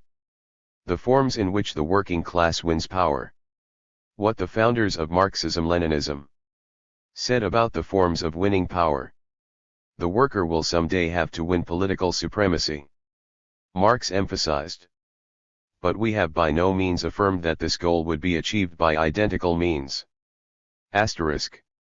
Marx did not commit himself, or the future leaders of the socialist revolution, to matters of form, to ways and means of bringing about the revolution, Lenin noted. He understood perfectly well that a vast number of new problems would arise, that the whole situation would change in the course of the revolution, and that the situation would change radically and often in the course of revolution. At the same time, the classics of Marxism-Leninism clearly laid down the criteria revolutionaries should be guided by in choosing the forms of struggle. In the first place, Lenin wrote, Marxism differs from all primitive forms of socialism by not binding the movement to any one particular form of struggle. It recognizes the most varied forms of struggle. Marxism, therefore, positively does not reject any form of struggle. In the second place, Marxism demands an absolutely historical examination of the question of the forms of struggle. At different stages of economic evolution, depending on differences in political, national, cultural, living, and other conditions, different forms of struggle come to the fore and become the principal forms of struggle, and in connection with this, the secondary, auxiliary forms of struggle undergo change in their turn. To attempt to answer yes or no to the question whether any particular means of struggle should be used, without making a detailed examination of the concrete situation of the given moment, at the given stage of its development, means completely to abandon the Marxist position. For Marxists-Leninists, these propositions are now fundamental on the question of the forms in which the working class can win power. A variety of such forms is recognized, with a historically concrete approach to their utilization. As the experience of all socialist revolutions has shown, one of the two main forms, peaceful or non-peaceful, is used by the working class to win power. The non-peaceful form of winning power presupposes an armed struggle. The peaceful form means the gaining and consolidation of power by the working class without a nationwide armed struggle. However, in all circumstances, even the relatively peaceful development of the socialist revolution takes place in conditions of an uncompromising class struggle. Sharp clashes with the class enemy, critical situations, and unexpected turns are inevitable along the peaceful road of development. The peaceful and the forcible forms are interconnected, often replacing each other, or growing one into the other. The founders of Marxism-Leninism pointed out that the working class prefers to win power peacefully. It prefers a peaceful revolution because, to a great extent, that accords with the humane aspirations and ideals of the communists. Insurrection would be madness where peaceful agitation would more swiftly and surely do the work, Marx said. The working class would, of course, prefer to take power peacefully, Lenin stressed. However, the founders of Marxism-Leninism, who took a historically concrete approach to this problem, believed that the armed seizure of power is most probable and possible for the working class. The 1871 revolution in France and the October 1917 revolution in Russia developed through an armed struggle. In France, where the proletarian revolution began when the reactionary forces were weakened and dispersed, the proletariat established its power by relying on the armed force of the revolutionary masses, but without bloodshed. On March 18, 1871, power in Paris was assumed by the Central Committee of the National Guards, and later, as a result of elections held on March 26, 1871, the Paris Commune was established. This was the first state form of the dictatorship of the proletariat. Backed up by interventionists, the counter-revolutionary bourgeoisie soon imposed a civil war on the proletariat, and put down in rivers of blood the revolutionary movement of the Paris Communards. After the July 1917 events in Russia, the bourgeoisie went over to violent action against the revolutionary masses, which was why the working class could establish its power only through an armed struggle. This aim was achieved by an uprising which broke out in Petrograd in October 1917 and then spread to the entire country. In the course of the armed uprising, the working class, in alliance with the poor peasantry, overthrew the bourgeois power, routed the bourgeois army, destroyed the reactionary state machinery of mass oppression, and instituted Soviet power as a form of the dictatorship of the proletariat. After the October Revolution, the Leninist Party mapped out the road for Russia's peaceful development. However, the combined forces of internal and foreign counter-revolutionaries imposed a civil war and foreign intervention on the Soviet Republic. Led by the Communist Party and supported by the workers of other countries, the working people of Russia defended in a bitter struggle the gains of the October Revolution, and defeated the counter-revolutionaries and invaders. The victory of the Great October Socialist Revolution, the result of an armed uprising, was a triumph of creative Marxism. However, Marx, Engels, and Lenin did not absolutize the armed struggle as the road to the socialist revolution.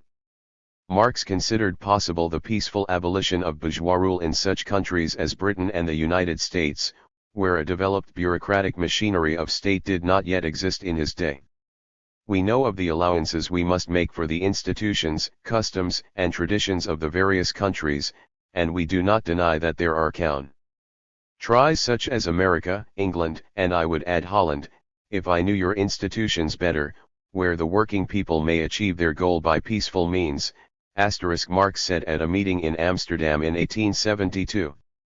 During World War I, Lenin wrote that in individual cases, by way of exception, for instance, in some small country after the social revolution has been accomplished in a neighboring big country, peaceful surrender of power by the bourgeoisie is possible, if it is convinced that resistance is hopeless and if it prefers to save its skin. While he considered the peaceful development of revolution extremely rare in history, Lenin sought to use every possibility of peacefully establishing the dictatorship of the proletariat in Russia. Conditions for the peaceful development of the revolution in Russia appeared on two occasions, in the period between March and July 1917, and, for a short time, in September 1917. The February 1917 revolution created an unusual situation in Russia. Extensive bourgeois democratic freedoms were won, the workers and peasants, mobilized for active service, were armed, the organs of coercion of the old machinery of state had been rendered ineffective and could not openly crush the revolutionary movement, organs of the new power appeared in the form of Soviets of workers and soldiers' deputies. The Russian bourgeoisie were comparatively weak, and international imperialism was split into hostile blocs and sapped by the war. The bourgeois provisional government could retain power only due to the confidence it enjoyed among considerable sections of workers and peasants with insufficient political experience, who had been deceived by the conciliatory policy of the Mensheviks and socialist revolutionaries, who were then in a majority in the Soviets. In these circumstances, the revolution could be carried through peacefully and revolutionary forces rallied under the slogan of all power to the Soviets. The Communists conducted their activities under that slogan from April to July 1917, when the counter-revolutionaries had mustered their forces and were using arms against the people. Even in September 1917, after the counter-revolutionary mutiny led by General Kornilov had been put down, Lenin allowed the possibility of power being peacefully assumed by the working class. "Our business," he said then, "is to help get everything possible done to make sure the last chance for a peaceful development of the revolution, to help by the presentation of our program, by making clear its national character, its absolute accord with the interests and demands of a vast majority of the population." However, power could not be won peacefully at the time, mainly because of the policy of class collaboration pursued by the petty bourgeois parties. A peaceful transition of power to the working class took place in Hungary in 1919. The bourgeois democratic revolution of 1918 had abolished the monarchy in that country, and power had been taken over by the liberal bourgeoisie, with support from the Social Democrats.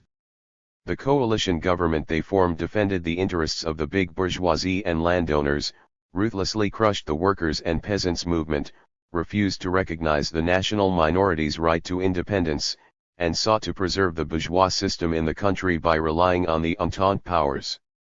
However, the latter presented an extortionate ultimatum to Hungary, acceptance of which would have been disastrous to the country.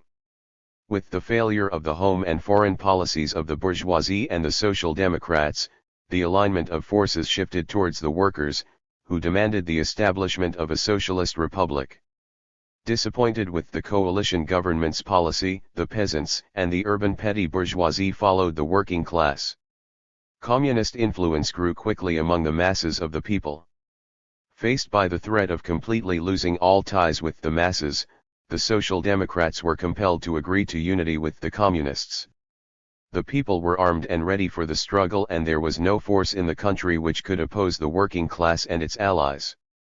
The preponderance of the revolutionary forces was so evident that the bourgeoisie did not dare to resist. On March 21, 1919, the dictatorship of the proletariat was installed in Hungary, remaining in power for 133 days. Warmly greeting the Hungarian Revolution, Lenin pointed out that in Hungary the transition to the Soviet system, to the dictatorship of the proletariat, has been incomparably easier and more peaceful. When, aided by the foreign imperialists, the reactionaries restored the bourgeois system in that country, Soviet Russia could not help the Hungarian Revolution because it was fighting in hard conditions to repel the onslaught of the counter-revolutionaries. The diversity of the forms of winning power in the present-day conditions. In deciding on the forms to be used in the struggle and to gain power, the communist parties creatively apply Marxist-Leninist principles, on the basis of an analysis of the concrete conditions in the various countries. This analysis suggests the conclusion that, in a large group of capitalist countries, the revolution will, evidently, not develop peacefully at present. This group includes many Latin American and a number of West European states. Gilberto Vieira, General Secretary of the Central Committee of the Communist Party of Colombia, said, "Our party's 10th Congress declared that the Colombian Revolution will not be a peaceful one." The program of the Portuguese Communist Party stresses that the Portuguese people have only one way of overthrowing the fascist dictatorship and establishing the power of a provisional government, a nationwide uprising, an armed revolt of the people. However, while declaring the non-peaceful forms the main ones, the communist parties do not reject peaceful forms of the revolutionary struggle to win over the masses and to educate them in the revolutionary spirit. The communist parties, which have chosen the non-peaceful form of the working class struggle for power, follow a flexible policy of using all means of the political struggle to strengthen their positions and achieve unity of the revolutionary forces. In doing so, they take account of the situation in their own countries and throughout the world. The non-peaceful development of revolution has its objective laws, the most important of which, as experience shows, is that an armed struggle should not be launched unless the objective conditions have taken shape and a revolutionary situation, or at least the first signs of such a situation have appeared in the country. Of exceptional importance in this connection are the propositions of the objective conditions of an armed uprising as formulated by Lenin shortly before the October Revolution. If the Revolutionary Party has no majority in the advanced contingents of the revolutionary classes and in the country, insurrection is out of the question, he wrote then. Moreover, insurrection requires growth of the revolution on a country-wide scale, the complete moral and political bankruptcy of the old government, for example, the coalition government, extreme vacillation in the camp of all middle groups, i.e., those who do not fully support the government, although they did fully support it yesterday. Asterisk.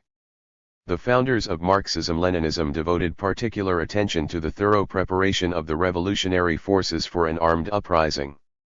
On the basis of the experience of the 1905 and 1917 insurrections, Lenin showed that an uprising could not be action by individuals or even armed action by members of a single party.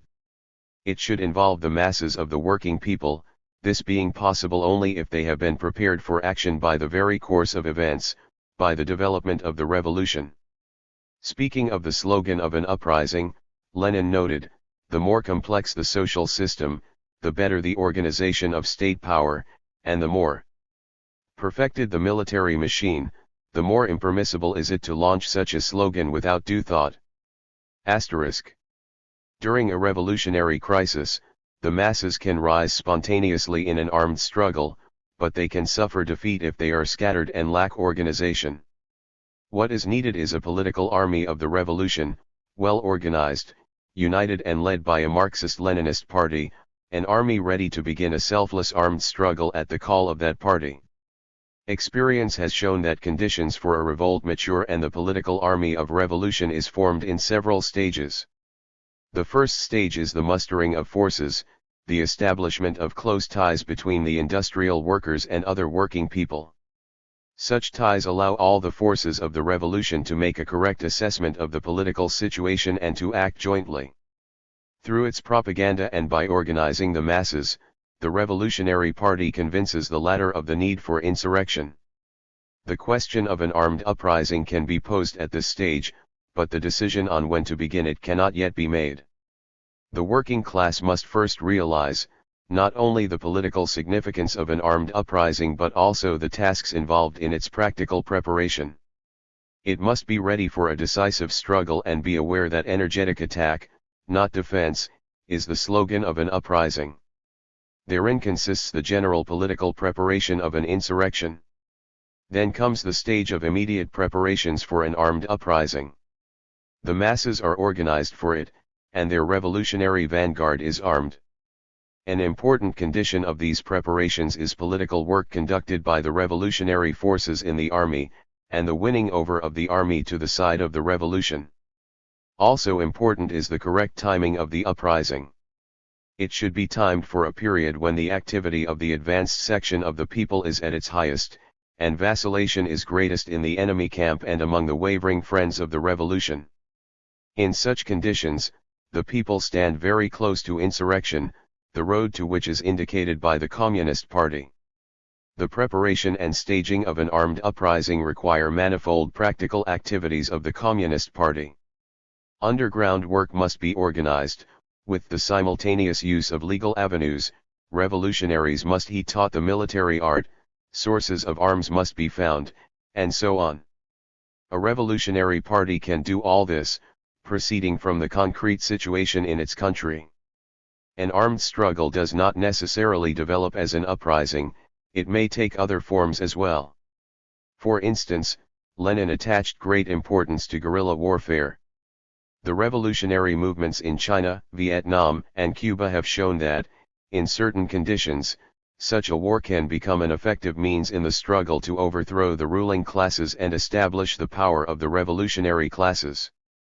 An armed struggle does not always end in a working class victory. If the Revolutionary Party does not have the backing of the majority in the advanced contingents of the revolutionary classes, and if the armed struggle does not have the support or sympathy of most of the people, an uprising is most likely to be defeated.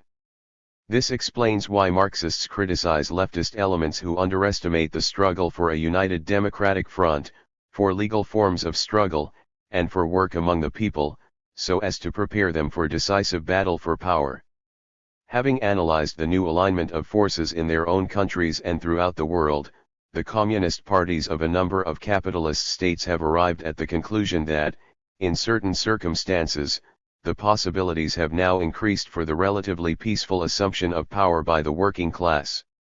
The main condition for a peaceful proletarian revolution is the absence of any possibility for the bourgeoisie to use armed force against the working people.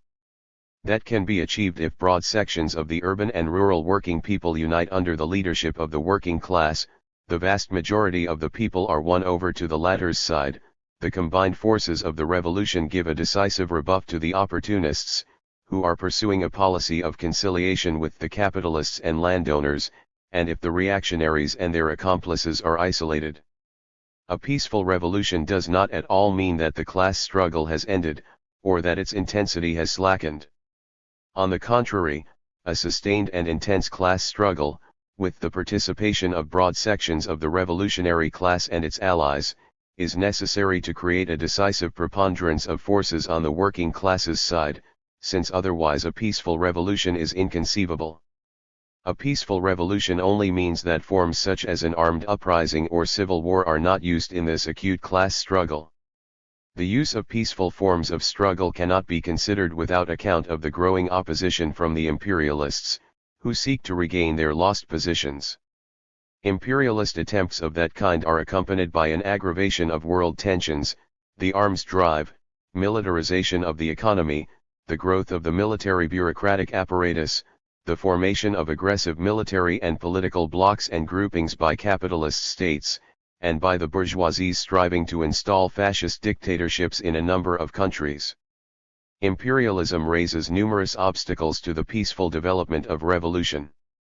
That is why a socialist revolution, which has begun relatively peacefully in one country or another, can repeatedly change its forms, that depending on the degree and nature of the resistance offered by the bourgeoisie. The Central Committee of the French Communist Party said, in its manifesto, that party members are working perseveringly to create conditions favorable for a peaceful transition to socialism, and that they are trying to draw the bulk of the people into the struggle for that prospect. At the same time, the document stressed, no one can predict in what way the transition to socialism will take place in France, since the use of one means of struggle or another depends, not only on the fighters for socialism but also on the degree of resistance by the exploiter classes to the will of the majority of the people. That is why, if the exploiter classes resort to force against the people, the working class will naturally have to envisage another prospect and ensure the transition to socialism by non-peaceful means, the manifesto stated. In its theses for its 12th Congress, the Italian Communist Party emphasized that it rejects any concept of violence for the sake of violence, just as any rigid opposition of a peaceful to a non-peaceful development of the revolutionary struggle. Pointing to the danger of the ruling classes resorting to violence, the party called for preparing the workers and other democratic forces to rebuff and defeat any reactionary attempts, including the use of force, by way of spreading the mass movement and promoting mass organizations and democratic institutions.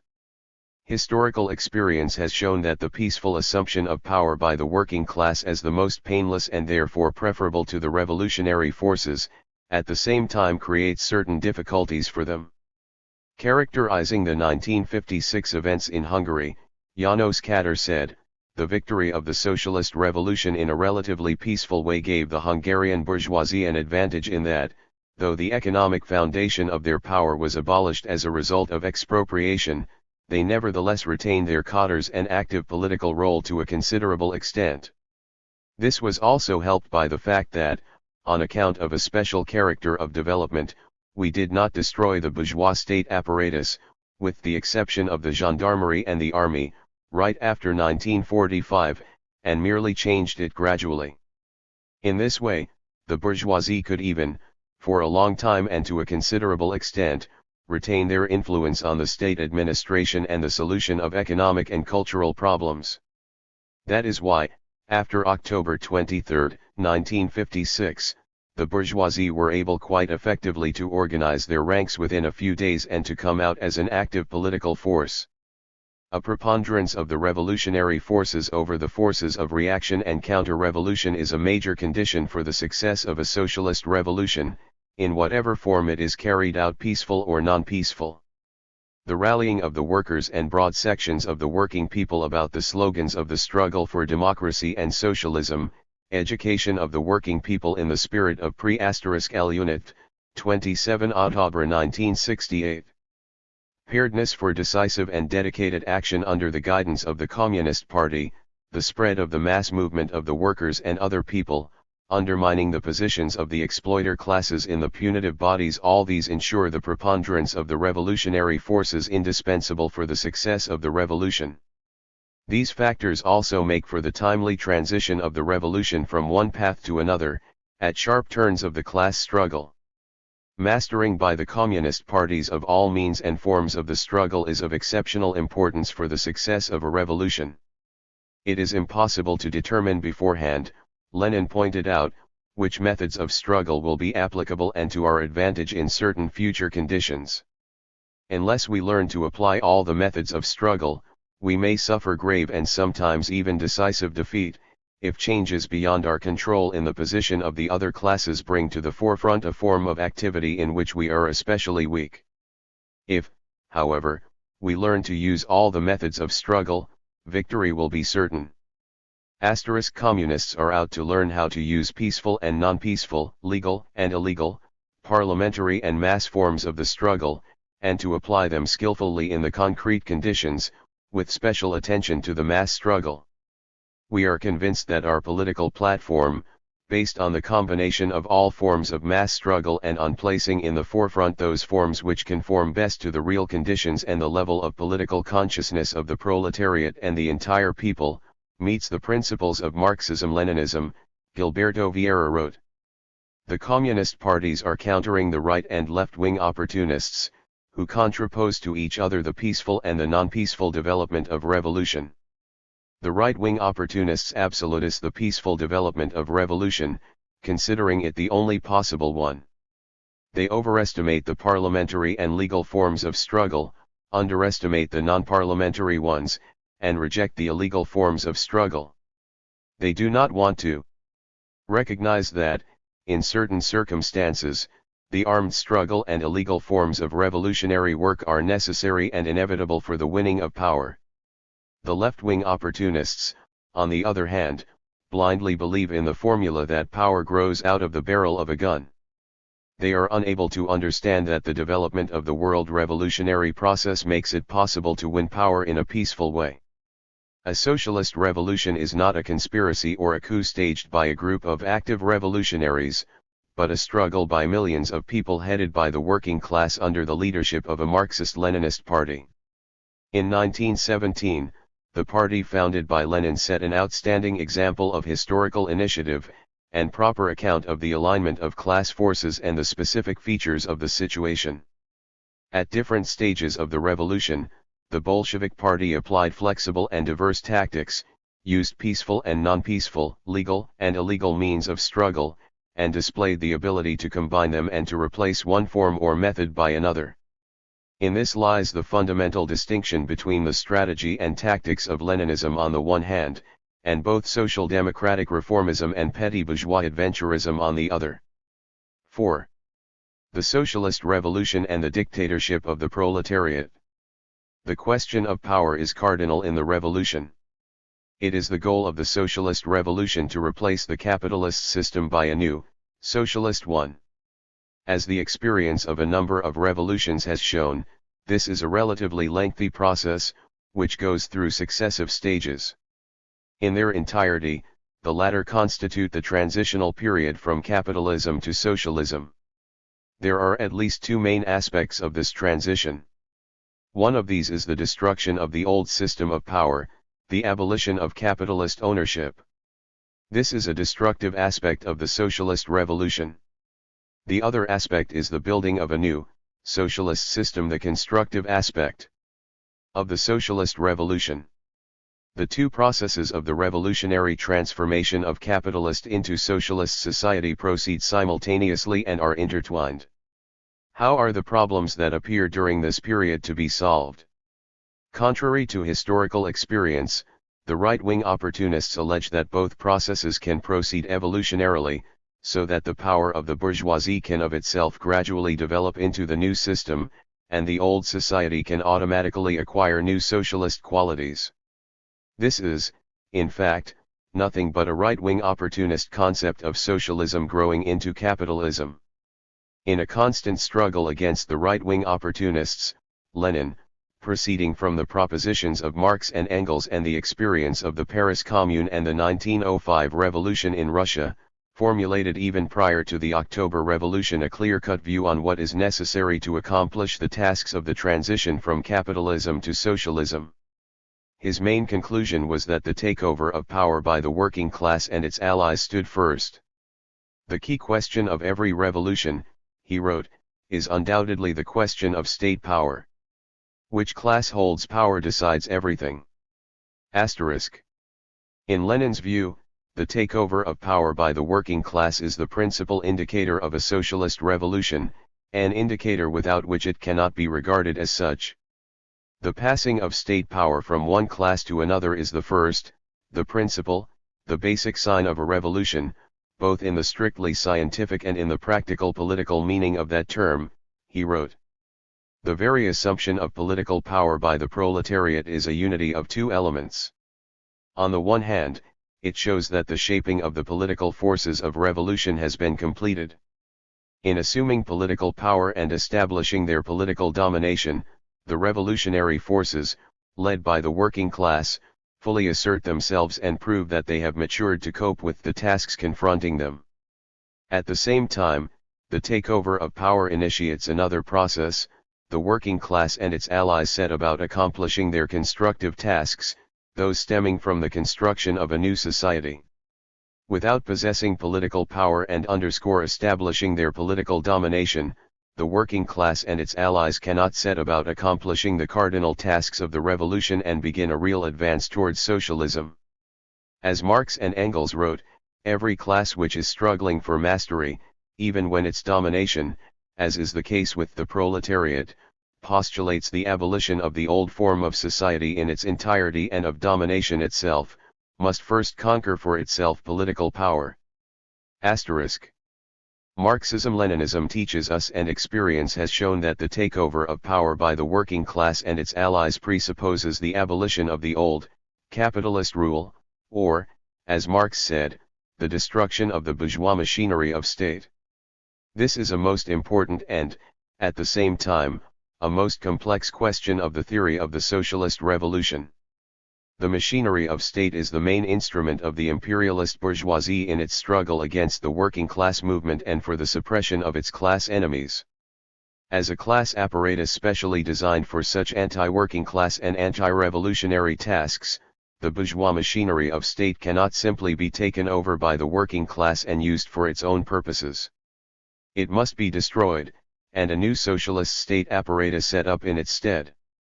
The question was posed in general outline and theoretically evolved by Marx and Engels, whose view on the need to destroy the bourgeois machinery of state was borne out by the experience of the Paris Commune, the October Revolution, and all subsequent revolutions.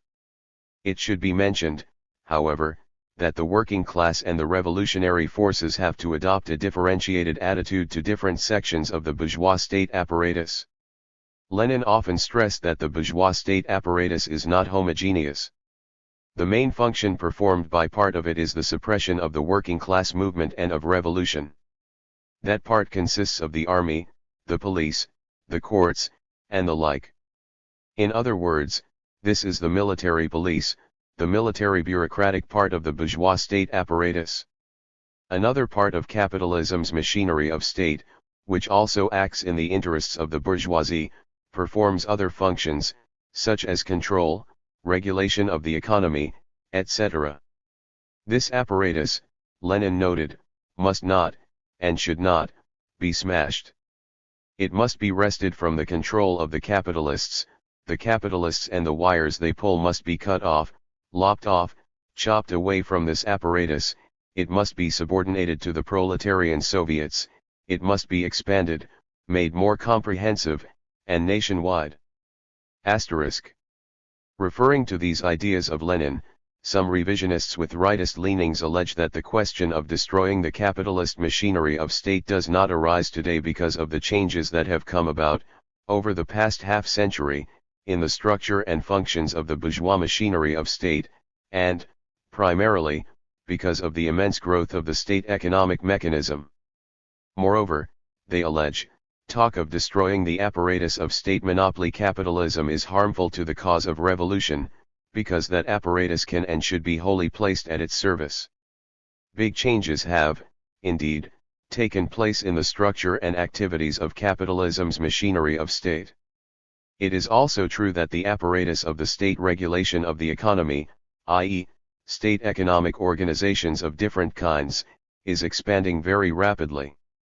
The working class is naturally interested in using these economic regulatory bodies and must do everything possible, after the establishment of the new power, to use them in its interests by replacing the managerial staff, abolishing the bureaucratic system of management, and so on. The need to use the bourgeois apparatus of accounting and control in the interests of the revolution is evident, and this is fully in keeping with Lenin's conclusions.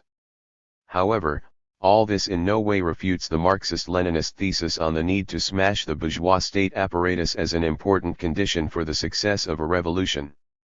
Moreover, in many respects this task has now become more urgent than ever before. Together with the rapid development of the economic bodies of the bourgeois state apparatus, big changes have also taken place in the evolution of the military bureaucratic mechanism. Recent years have seen tremendous efforts by monopoly capital to strengthen the apparatus of suppression of the working people. In many cases, the bourgeoisie have used brutal repression against the progressive forces. An immense growth of militarism is to be seen in the capitalist world in the past 10 years. Government measures within a particular country have been augmented by coordinated action on the part of monopoly capital in different countries, within the framework of military blocs, NATO in the first place. In the event of revolutionary action by the working people of one country or another of the capitalist world, this military police and militarist apparatus will obviously be used against them. That is why the task of destroying this part of the bourgeois machinery of state is of special importance today. The posing of the question of destroying the bourgeois state apparatus does not anticipate the forms in which that can be done, since that will depend on the way the revolution develops in a particular country. The dictatorship of the proletariat. Its essence and forms. Defectors from Marxism and its declared enemies have devised a host of incredible falsifications and myths on the question of working class power and its essence. There is, however, a common denominator in all this fiction. It is the main purpose of all the enemies of Marxism to deny, by all and any means, the need to establish working class power after the victory of the socialist revolution. Yet the establishment of working class power, or, in other words, the dictatorship of the proletariat, is, as Lenin stressed, the question of the very essence of proletarian revolution. The proletarian dictatorship is a fundamental historical necessity, an essential feature of the socialist revolution, a sign that a new, socialist society has come into being. The enemies of socialism have spared no effort to present the dictatorship of the proletariat as a bugbear, something inhumane, almost contradictory to human nature. Bourgeois ideologists, and with them the right-wing social democratic leaders, have spread all kinds of nonsense about the dictatorship of the proletariat. The essence of the dictatorship of the proletariat was theoretically defined by the founders of Marxism-Leninism long before it was established by the working class. The conclusions of Marx, Engels, and Lenin have been confirmed by the entire history of countries that now make up the world's socialist system. True, errors and deviations from the Marxist-Leninist principles of proletarian power have been made in the course of that system's development. Suffice it to recall the current events in China, the Chinese Cultural Revolution and its consequences. The enemies of socialism are trying to take advantage of developments of this kind, alleging that they express the genuine essence of the dictatorship of the proletariat. In fact, and this has been emphatically stated by Marxists-Leninists in different countries, these developments represent deviations from the true principles of proletarian power, deviations unanimously condemned and rejected by all adherents of truly revolutionary and creative Marxism. In briefly formulating the essence of working class power as born in the crucible of the socialist revolution, Lenin wrote, "If we translate the Latin, scientific, historico-philosophical term dictatorship of the proletariat into simpler language, it means just the following. Only a definite class, namely, the urban workers and the factory, industrial workers in general, is able to lead the whole mass of the working and exploited people in the struggle to throw off the yoke of capital, in actually carrying it out, in the struggle to maintain and consolidate the victory, in the work of creating the new, socialist social system and in the entire struggle for the complete abolition of classes." Asterisk. Hence, the dictatorship of the proletariat has two main aspects. One is to ensure the victory of the revolution, crush resistance by hostile classes, and establish the proletariat's political domination over the reactionaries in a given country until the reactionary classes are liquidated in the course of socialist transformations. This aspect of the proletarian dictatorship naturally presupposes the use of force against the enemies of the revolution, both internal and external, if they attack the revolutionary gains. The need for such force and of defending the revolution is recognized by all the Marxist-Leninist parties. But, as Lenin said on more than one occasion, force is not the only function of the dictatorship of the proletariat, and does not even comprise its main content, which consists in the second aspect of the dictatorship of the proletariat, namely, the political leadership it gives the working people with the aim of building a new society, a socialist economy and culture, and of educating the working people in the spirit of communist ideas. This aspect of the proletarian dictatorship embodies the constructive function of socialist revolution and is the main feature of its activities. Convincing proof of this is provided by the socialist nations, which have effected truly immense changes in their lives in a short space of time. The right-wing opportunists are often ready to admit that revolution must perform both its destructive and constructive functions. But, they ask, why the dictatorship of the proletariat? Is it not possible to accomplish all these tasks through a much broader political coalition, including representatives of the bourgeoisie and also the proletariat, the latter as ordinary members of the coalition, not as leader? The right-wing opportunists answer in the affirmative. In their opinion, the dictatorship of the proletariat can and even must be dispensed with in the present-day conditions. This right-wing opportunist thesis is clearly linked with their theory of the diminishing revolutionary role of the working class and of other social strata taking over the guidance of society. Both Marxism-Leninism and historical experience have shown the hollowness of the right-wing opportunists' reasoning. Let us take such a decisive function of socialist revolution as the abolition of capitalist power and private ownership of the basic means of production. Who can accomplish that task consistently and in a truly revolutionary way? It would be absurd to expect it of the bourgeoisie who, on the contrary, will do everything to prevent it coming about. It is also hard to expect it of the petty bourgeoisie, whose dual nature make them irresolute in the struggle against capital. There is only one class which, possessing no means of production, can accomplish this historical task, the working class, without whose political domination and guidance of society this cardinal task of the revolution will remain unaccomplished. The same is true of the other aspect of revolution, the building up of a new society, one without exploitation and oppression. Any other class but the proletariat will persistently seek ways of preserving the relations of exploitation of man by man in one form or another. This is also true of the petty bourgeoisie, to say nothing of the middle or big bourgeoisie. It is likewise evident that the task of educating the working people in the spirit of socialist and communist ideas can be accomplished by no other class than the working class which, by its social nature, is the only consistent fighter for socialism. The above in no way means that, by adopting such a stand, communists preclude or reject the participation of other, non-proletarian strata and classes in the struggle for socialism and in the building of a socialist society.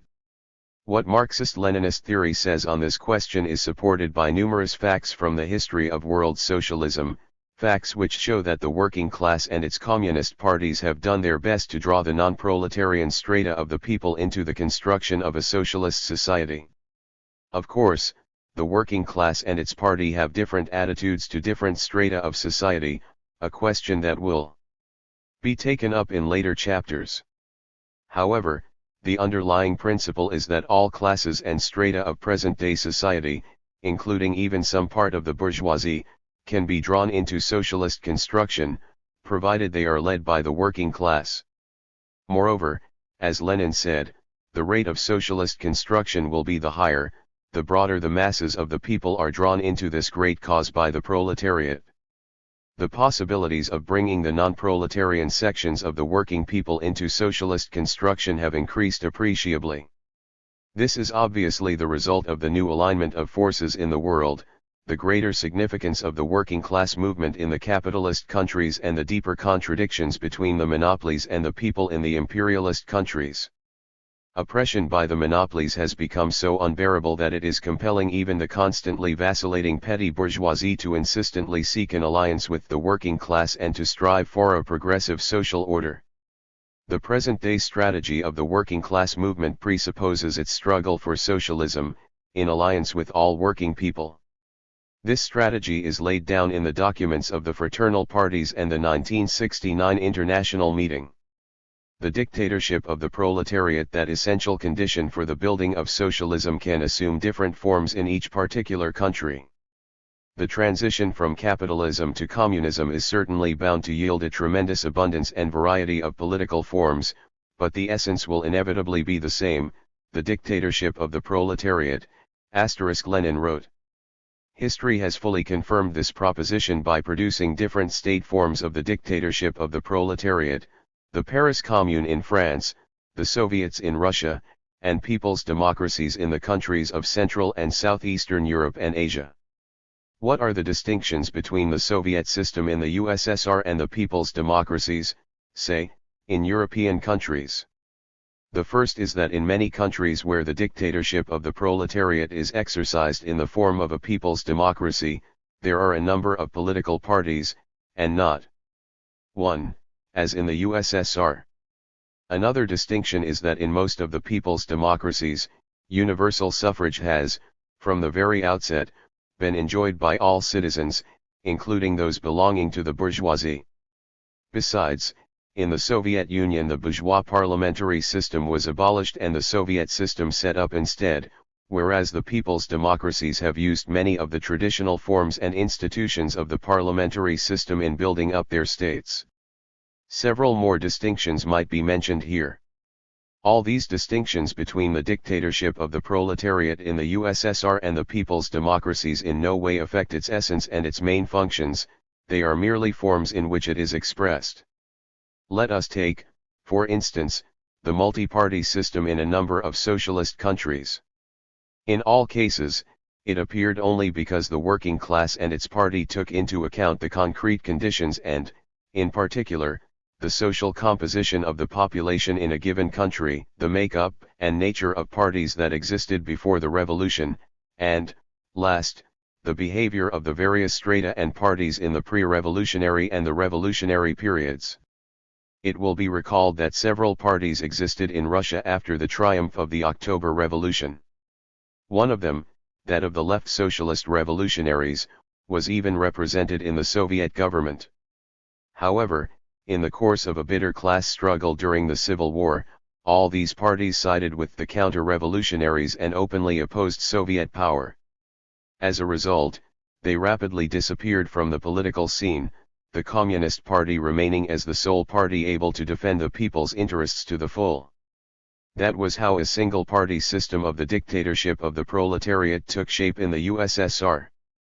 Things were quite different in such countries as Poland, Czechoslovakia, and Bulgaria, where the political parties represented different strata of the people. All of these fought against fascism and, together with the communists, then worked for democratic changes. As a result, they were able to keep the people's confidence and carry on in the political life of their countries. This was no easy process. A division of forces took place in these parties. The reactionary elements in their leader 163. Ship, who attempted to sabotage the building of socialism, had to leave their posts. A system of democratic parties has arisen in Poland, the German Democratic Republic, Czechoslovakia, and Bulgaria. Each of these parties has preserved its independence and has its program and newspapers. However, all of them play an active part in the common cause of building socialism. These parties have united in active political unions, people's or national fronts. They recognize the leading role of the Communist Party and, as its partners, jointly guide the development of their countries. Thus, the multi-party form in the socialist countries' proletarian dictatorship does not mean any rejection of the leading role of the working class or its communist parties. It is a political structure engendered by the specific features of these countries and their historical development. The same is also true of suffrage being retained for the bourgeoisie and of the use of the traditional forms and institutions of the parliamentary system. Lenin pointed out that the question of depriving the exploiters of the franchise is a purely Russian question, and not a question of the dictatorship of the proletariat in general. The socialist countries' experience in using various forms of the dictatorship of the proletariat, with the latter being preserved in its essentials, is of great international importance. The communist parties of the capitalist countries can apply this experience in drawing the non-proletarian masses and their political parties into the struggle for socialism. Future revolutions will no doubt bring about even greater variety in the forms of the proletarian dictatorship. Quite new combinations in the parliamentary system and some new system of popular government may appear, along with new ways of drawing certain parties and organizations into the construction of a new society, and new principles of relations between them. Absolutely new designations may also appear to define the rule of the working class and its allies. All that is natural. The main thing, however, consists in preserving intact the essence of the dictatorship of the proletariat as a necessary condition to build up socialism. The transitional stages in the struggle for the dictatorship of the proletariat. Experience has shown that though the dictatorship of the proletariat can be the direct outcome of the socialist revolution, as was the case in Russia and Bulgaria, it can also be a result of development through transitional stages or forms. This may happen in the course of a democratic, anti-fascist, or anti-imperialist revolution growing into a socialist one, a process which took place in Mongolia, Hungary, and the German Democratic Republic.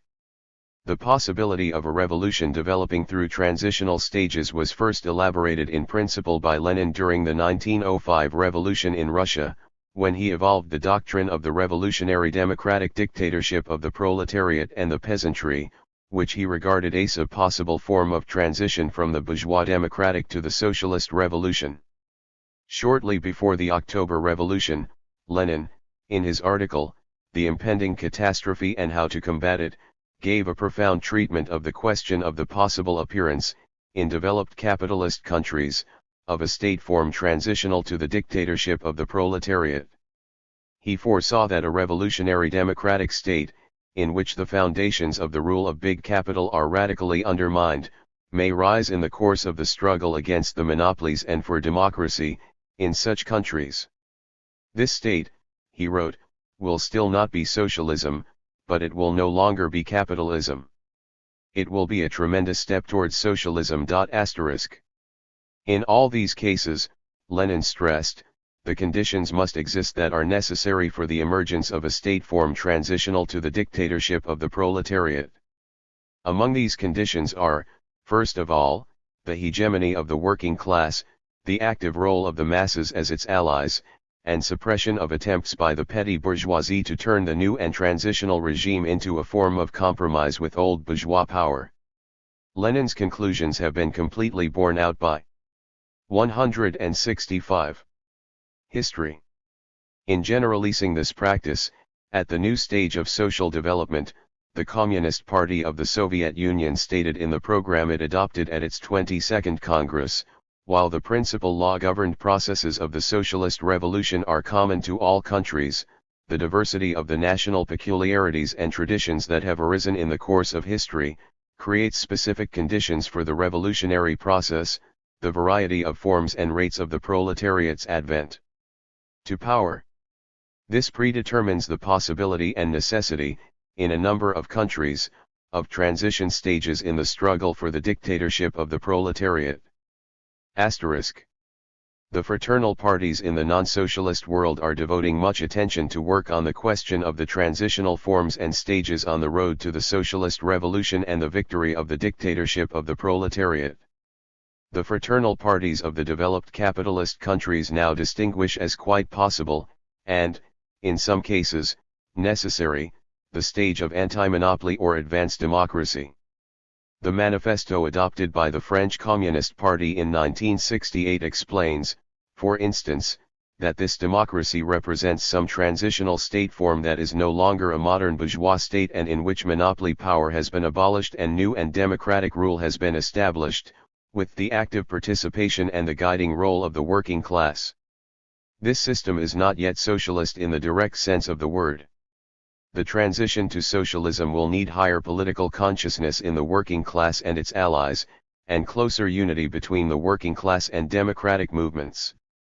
It is implied that all these tasks can be accomplished in the development of the regime of advanced democracy, which will subsequently grow into a socialist regime.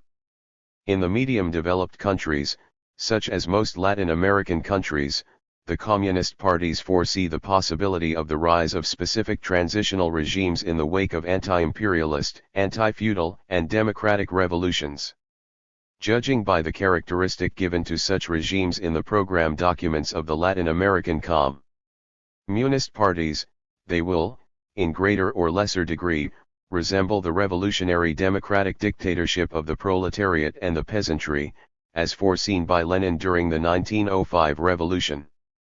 In the countries with a low level of capitalist development, i.e., in the former colonies and dependencies, primarily in Asia and Africa, where the approach to the socialist revolution will obviously take much more time, historical practice has produced such a transitional form as a state of socialist orientation.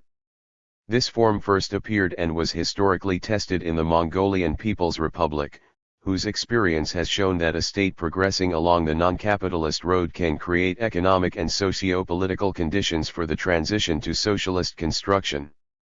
It also shows that this possibility may materialize only if such a state is headed by genuinely democratic forces led by an active and militant, though young and numerically small, working class. The emergence, in one country or another, of a transitional state form developing along the road to the dictatorship of the proletariat is a major victory for the revolutionary forces. It would, however, be naive and mistaken to believe that the birth of such a state makes the triumph of socialist relations inevitable. As experience has shown, acute class clashes flare up in the transitional stage to the dictatorship of the proletariat. The outcome of these clashes cannot be predetermined. We may recall the National Revolutionary War in Spain, where the new democratic regime of a transitional type was crushed by the fascists. All this shows that the communist parties and all democratic forces should not slacken their struggle after the establishment of the revolutionary regime of a transitional type. On the contrary, they have to step up the struggle and raise the activity of the masses still higher in order to bring developments to a victorious end, i.e., to that transitional state form developing into a form of the dictatorship of the proletariat. Chapter 4.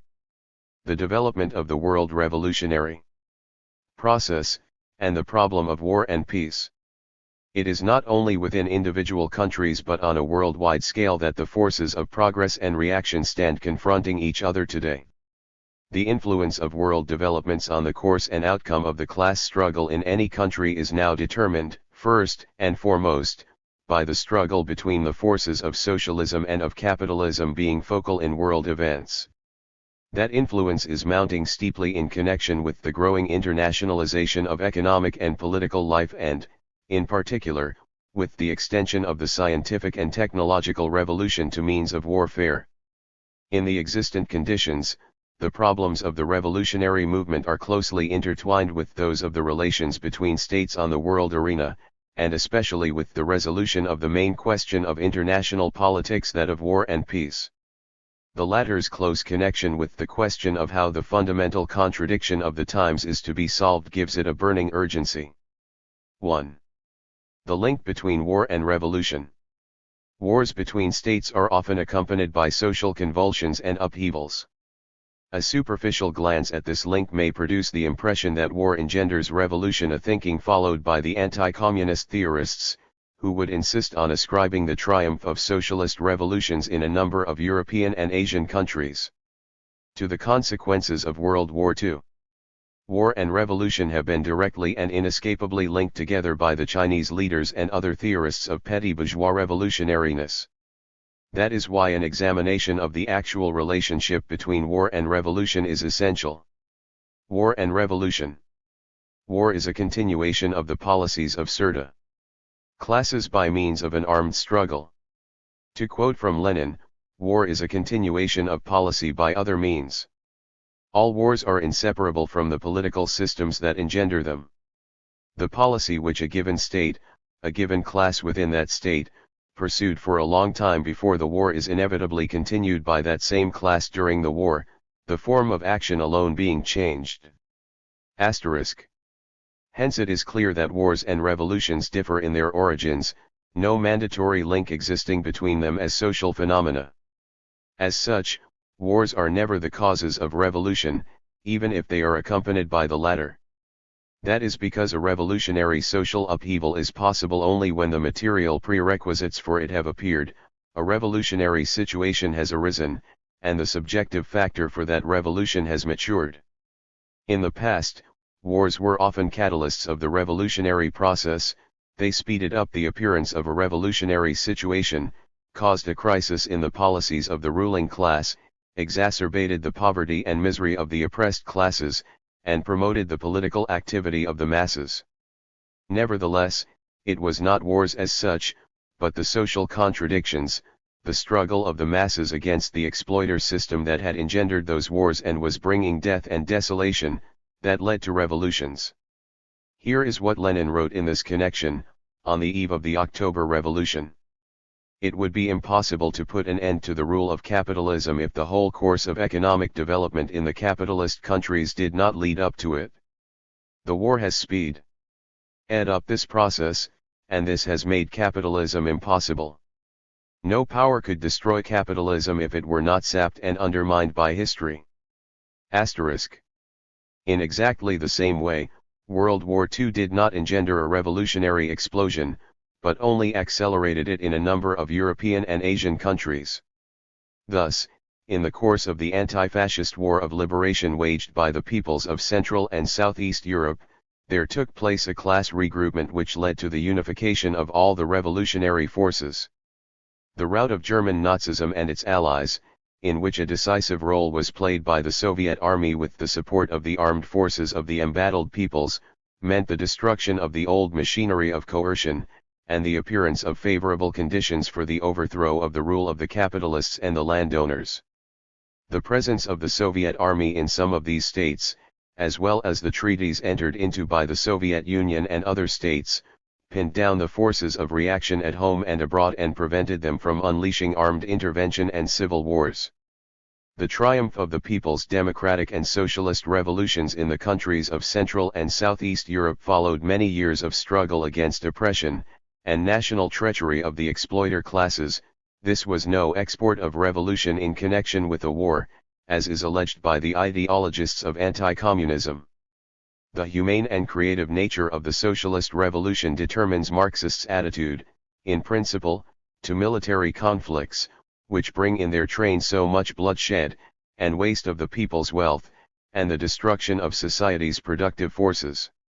On many an occasion Lenin emphasized that the destruction caused by war greatly complicated the emergence of a new society. Marx and Engels, the founders of scientific socialism, he wrote, always said that the transition from capitalism to socialism would be inevitably accompanied by prolonged birth pangs.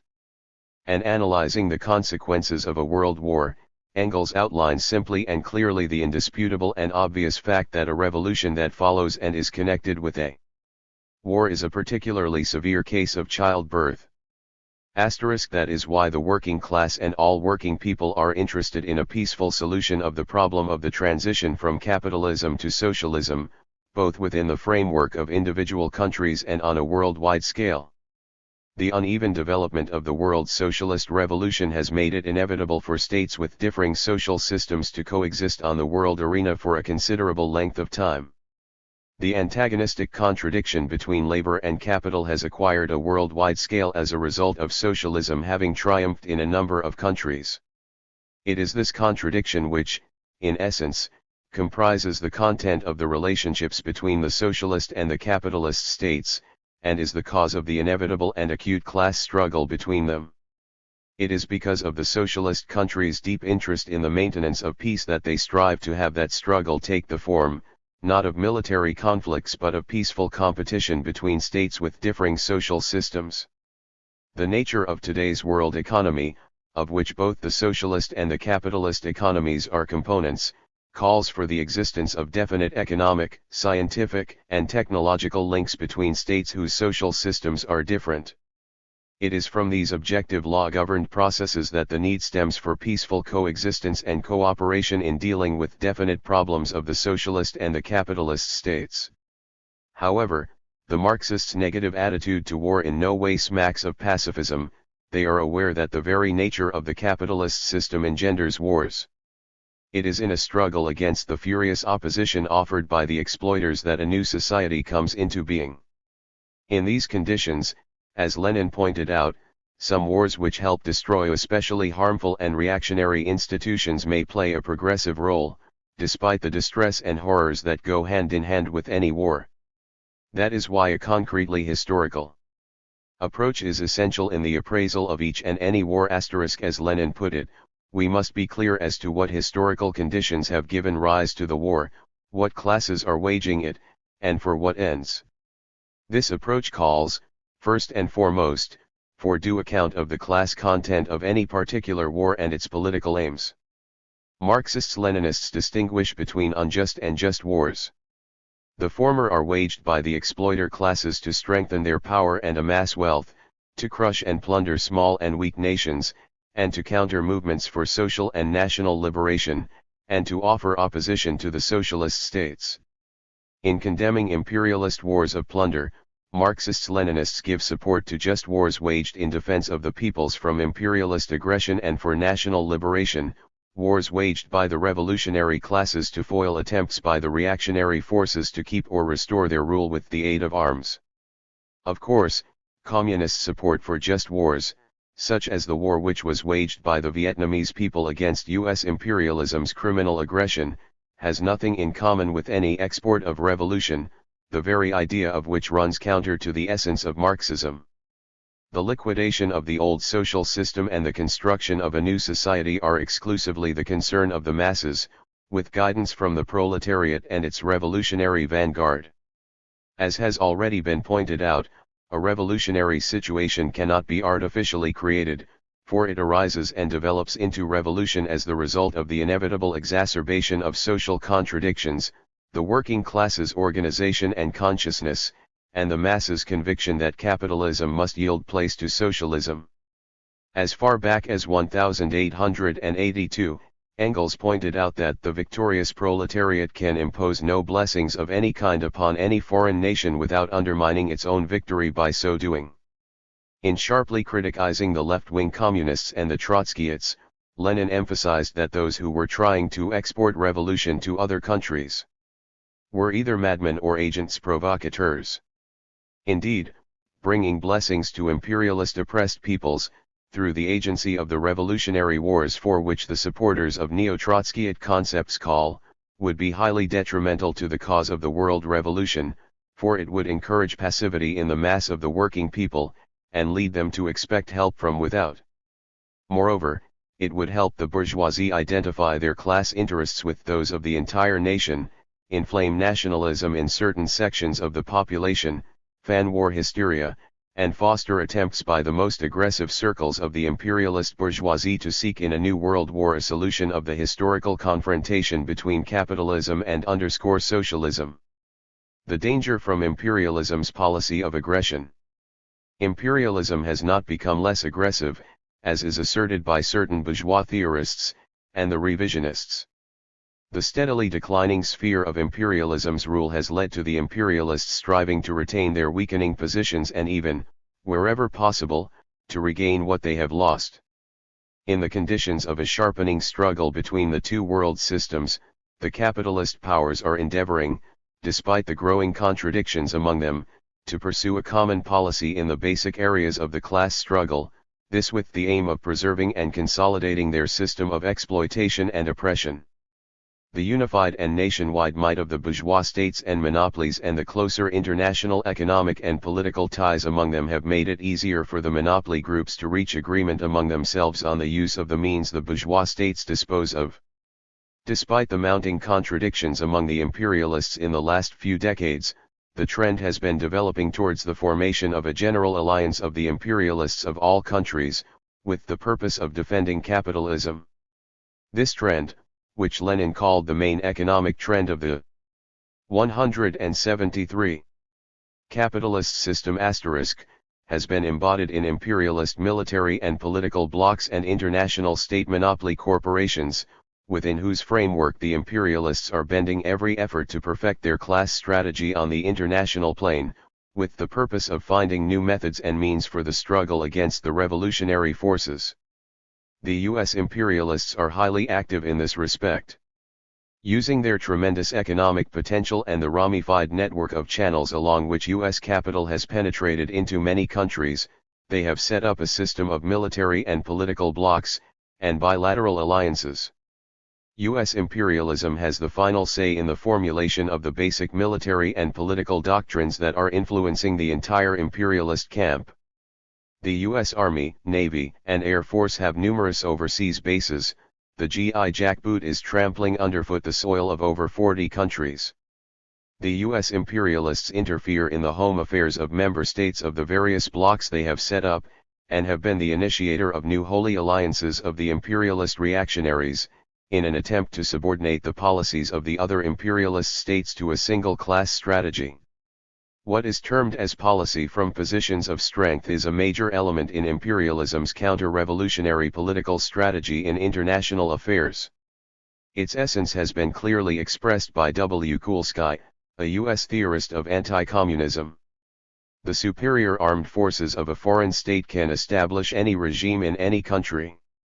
Proceeding from the false concept that the use of force can change the course of history, the imperialist bourgeoisie are trying to retain and strengthen their positions with the aid of militarization, local wars, and preparations for a Third World War. The capitalist states' war machine has assumed tremendous proportions. In 1970, the war budgets of the NATO states were 5.5 times as great as they were in the bloc's first year of existence. Modern militarism is the result of capitalism.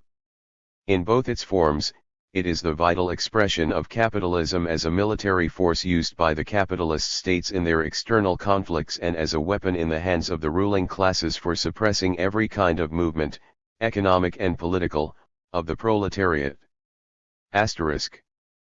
Present-day militarism, as a function of state monopoly capitalism entrusted with the defense of the monopoly bourgeoisie's class interests with the aid of armed force, operates within the capitalist countries as the bulwark of extreme imperialist reaction, which is out to subordinate all those countries' policies to that militarism, and thus crush the working class and general democratic revolutionary movement. In all NATO countries, wars and the arms race have always gone hand in hand with action against democratic movements. Thus, it was not fortuitous that, during the Korean War, McCarthyism was rampant in the United States, and pro-fascist and military forces were active in France during the Algeria War. An idea of the nature of such action is also provided by the military fascist coup in Greece in 1967, which was carried out according to a plan drawn up in NATO, as well as by preparations for a reactionary conspiracy in Italy in 1964, made in accordance with a similar plan. In the opinion of military leaders of this bloc, a pretext for direct U.S. military intervention in the affairs of countries they are quartered in may be provided by any internal disorders, including political strikes, demonstrations by supporters of the peace movement, and the like. The Indochina War was used in the United States to whip up jingoism, fan hatred of U.S. blacks fighting for their civil rights, and persecute progressive intellectuals, students, the trade unions, and so on. In West Germany, the revenge seekers, who are more and more acting hand in glove with the neo-Nazis, are the most rabid supporters of their country's militarization. In Britain they would crush Ulster under heel, and are supplying weapons to the Republic of South Africa. Forces of militarism and reaction also exist in other capitalist countries. In foreign policy, imperialism's aggressive militarist strategy is directed, first and foremost, against the socialist states. Militarism, which has not given up the idea of a direct armed struggle against socialism, is trying to galvanize the military bloc set up for aggression against the Soviet Union and the other socialist countries. On many annexes in recent years, the imperialists have provoked acute international crises, which have placed mankind on the verge of a worldwide thermonuclear collision. Nevertheless, the U.S. imperialists have been forced to take into account the alignment of world forces, the Soviet Union's nuclear potential, and the possible consequences of a nuclear war. It is becoming ever more difficult and dangerous for them to stake on the unleashing of another world war. In these conditions, the U.S. imperialists are placing special emphasis on local wars. From time to time, they engaged in military adventures against individual socialist countries. Examples are the Korean War, the attempt to invade Cuba, and the bombing of North Vietnam. Since World War II, the imperialists have provoked over 30 wars and armed conflicts of various scales, clashes which have often threatened to develop into a new world war. This threat cannot be considered as wholly eliminated today. The imperialists are doing all they can to hamper the progressive development of countries that have thrown off colonialist rule. They try to keep their military bases in such countries, involve them in military blocs, and turn some of them into springboards for subversive and aggressive acts against the revolutionary forces. Gross interference in the internal affairs of other countries, more and more often in the form of armed intervention and provocation, is characteristic of the imperialist relations with small or weak countries. This is especially true of U.S. imperialism's relations with Latin American countries. U.S. armed intervention in the internal affairs of the Dominican Republic is an example of such arbitrary action. The U.S. imperialists are even trying to legalize their right to the armed export of counter-revolution to the Latin American countries. In appraising the danger presented by imperialism's aggressive and militarist policies, communists fully take into account the nature of present-day warfare, and the hardware it calls for. During World War I, Lenin pointed out that a worldwide confrontation, in which the most mighty achievements of technology are used with such energy to destroy millions of human lives, can undermine the very foundations of human society. This remark should be remembered today, when the means of warfare have made such strides since World War I and even World War II. The havoc that a worldwide thermonuclear war can cause defies calculation. Peace, not war, can create the most favorable conditions for the people's revolutionary struggle to develop, which is why communists are working to peacefully resolve the fundamental social conflict of our times. As is pointed out in the final document of the 1969 International Meeting, the main link of united action of the anti-imperialist forces remains the struggle against war, for world peace, against the menace of a thermonuclear world war and mass extermination which continues to hang over mankind. 2. The possibility of averting a world war and curbing imperialism's aggressive forces. In their struggle against the aggressive policies of imperialism, communists reject the thesis that a new world war is inevitable. Those whose calculations are built on the inevitability of another world conflict in fact ignore the existent alignment of forces and the mounting influence exerted on world politics by the socialist countries, and the working class and national liberation movements that are fighting against war. The possibility of preventing imperialist wars today is a result of the narrowing sphere of capitalism's supremacy and of its influence on world relations. As far back as the years of World War I, Lenin pointed out that a series of victorious revolutions could prevent any repetition of a world war. Indeed, the appearance of the world's first socialist state did in some measure curtail the possibilities of imperialism's aggressive forces. For the first time there had appeared in the world a state that stood opposed to the imperialist policy of oppressing and enslaving other peoples, the policy of colonial exploitation, brute force, and wars of plunder, to all of which it contract opposed a policy of peace and a rebuff to the imperialist aggressors. Thereby the Soviet state helped bring about genuinely revolutionary changes in world relations. An analysis of that influence enabled Lenin to arrive at the conclusion that a future proletarian dictatorship in several advanced countries could have a decisive influence upon world politics as a whole. Lenin took into account that, with the emergence of a socialist state, the development of international relations was determined by the struggle between two social systems, in the course of which socialism, by uniting all peaceful forces about itself, could restrict imperialism's capability of using armed force. The further successes of the world socialist revolution have laid down ever firmer foundations for the prevention and curbing of imperialist aggression. As a result of profound changes in the international alignment of forces, the imperialists have foregone all possibility of playing with the fates of the peoples with impunity. The mounting might of the world socialist system, the international working class, and the national liberation movement has created conditions for a successful struggle for the preservation and consolidation of world peace. Peaceful coexistence and the revolutionary struggle. In accordance with the principles of the communist movement, the socialist countries pursue, in their relations with the capitalist world, the Leninist policy of peaceful coexist. Between states with differing social systems, a policy that is the communist alternative to a military solution of the fundamental contradiction of the times, a solution that is being sought by the most aggressive circles of imperialism. From the angle of international law, the principle of peaceful coexistence between states, irrespective of their social system, means that no matters of dispute should be settled by the force of arms.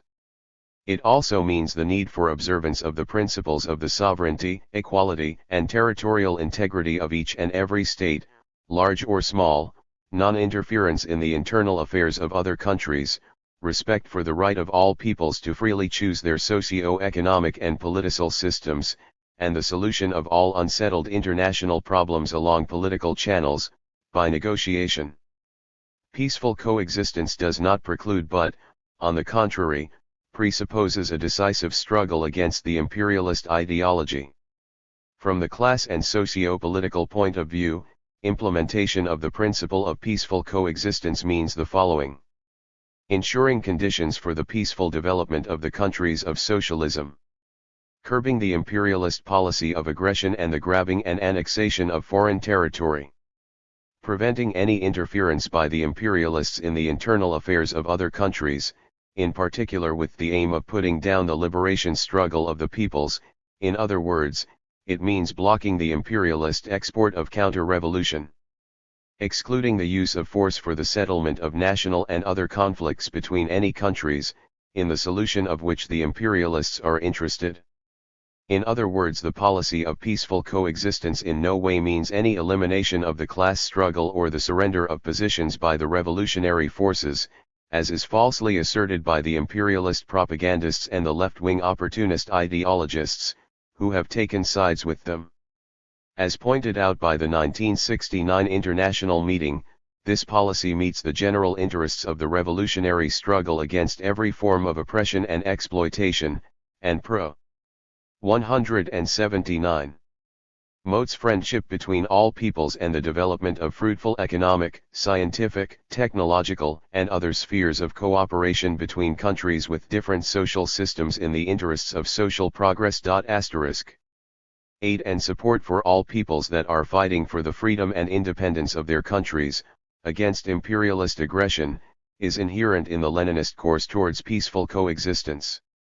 The principle of peaceful coexistence is inapplicable to relations between oppressors and the oppressed, between the colonialists and the victims of the colonial yoke, which is why socialism's foreign policy is imbued with solidarity with the revolutionary and progressive forces, and is an active factor in the class struggle throughout the world.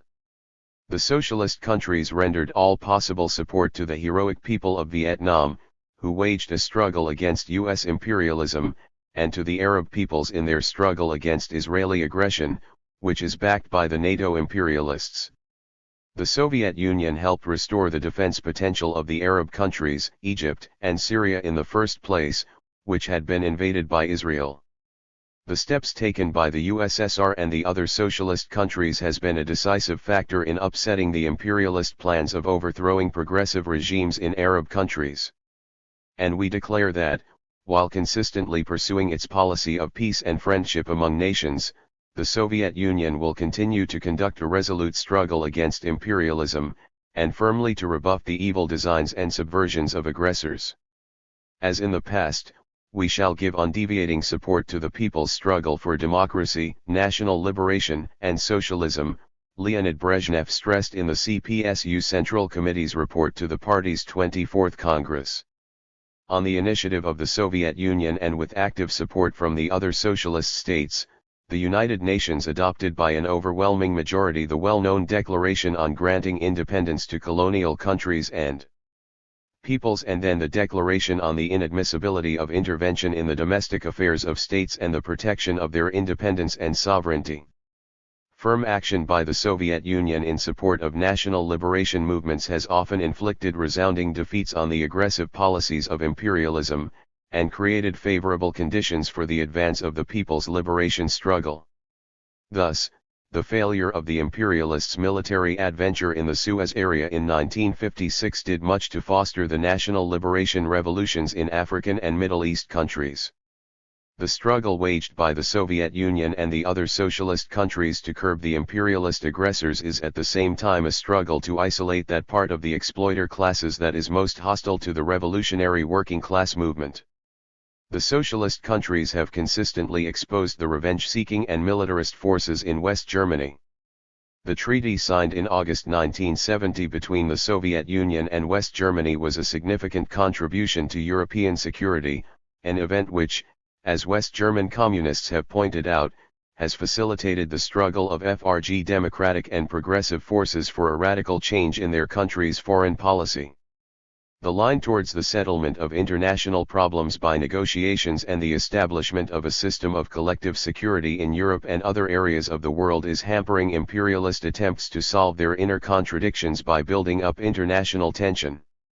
With reference to the existence of the pacifist camp of the international bourgeoisie and of the gross bourgeois, aggressive bourgeois, reactionary bourgeois camp, Lenin spoke of the need to distinguish between these two groups, both within states and on a worldwide scale, a distinction which has now become even greater.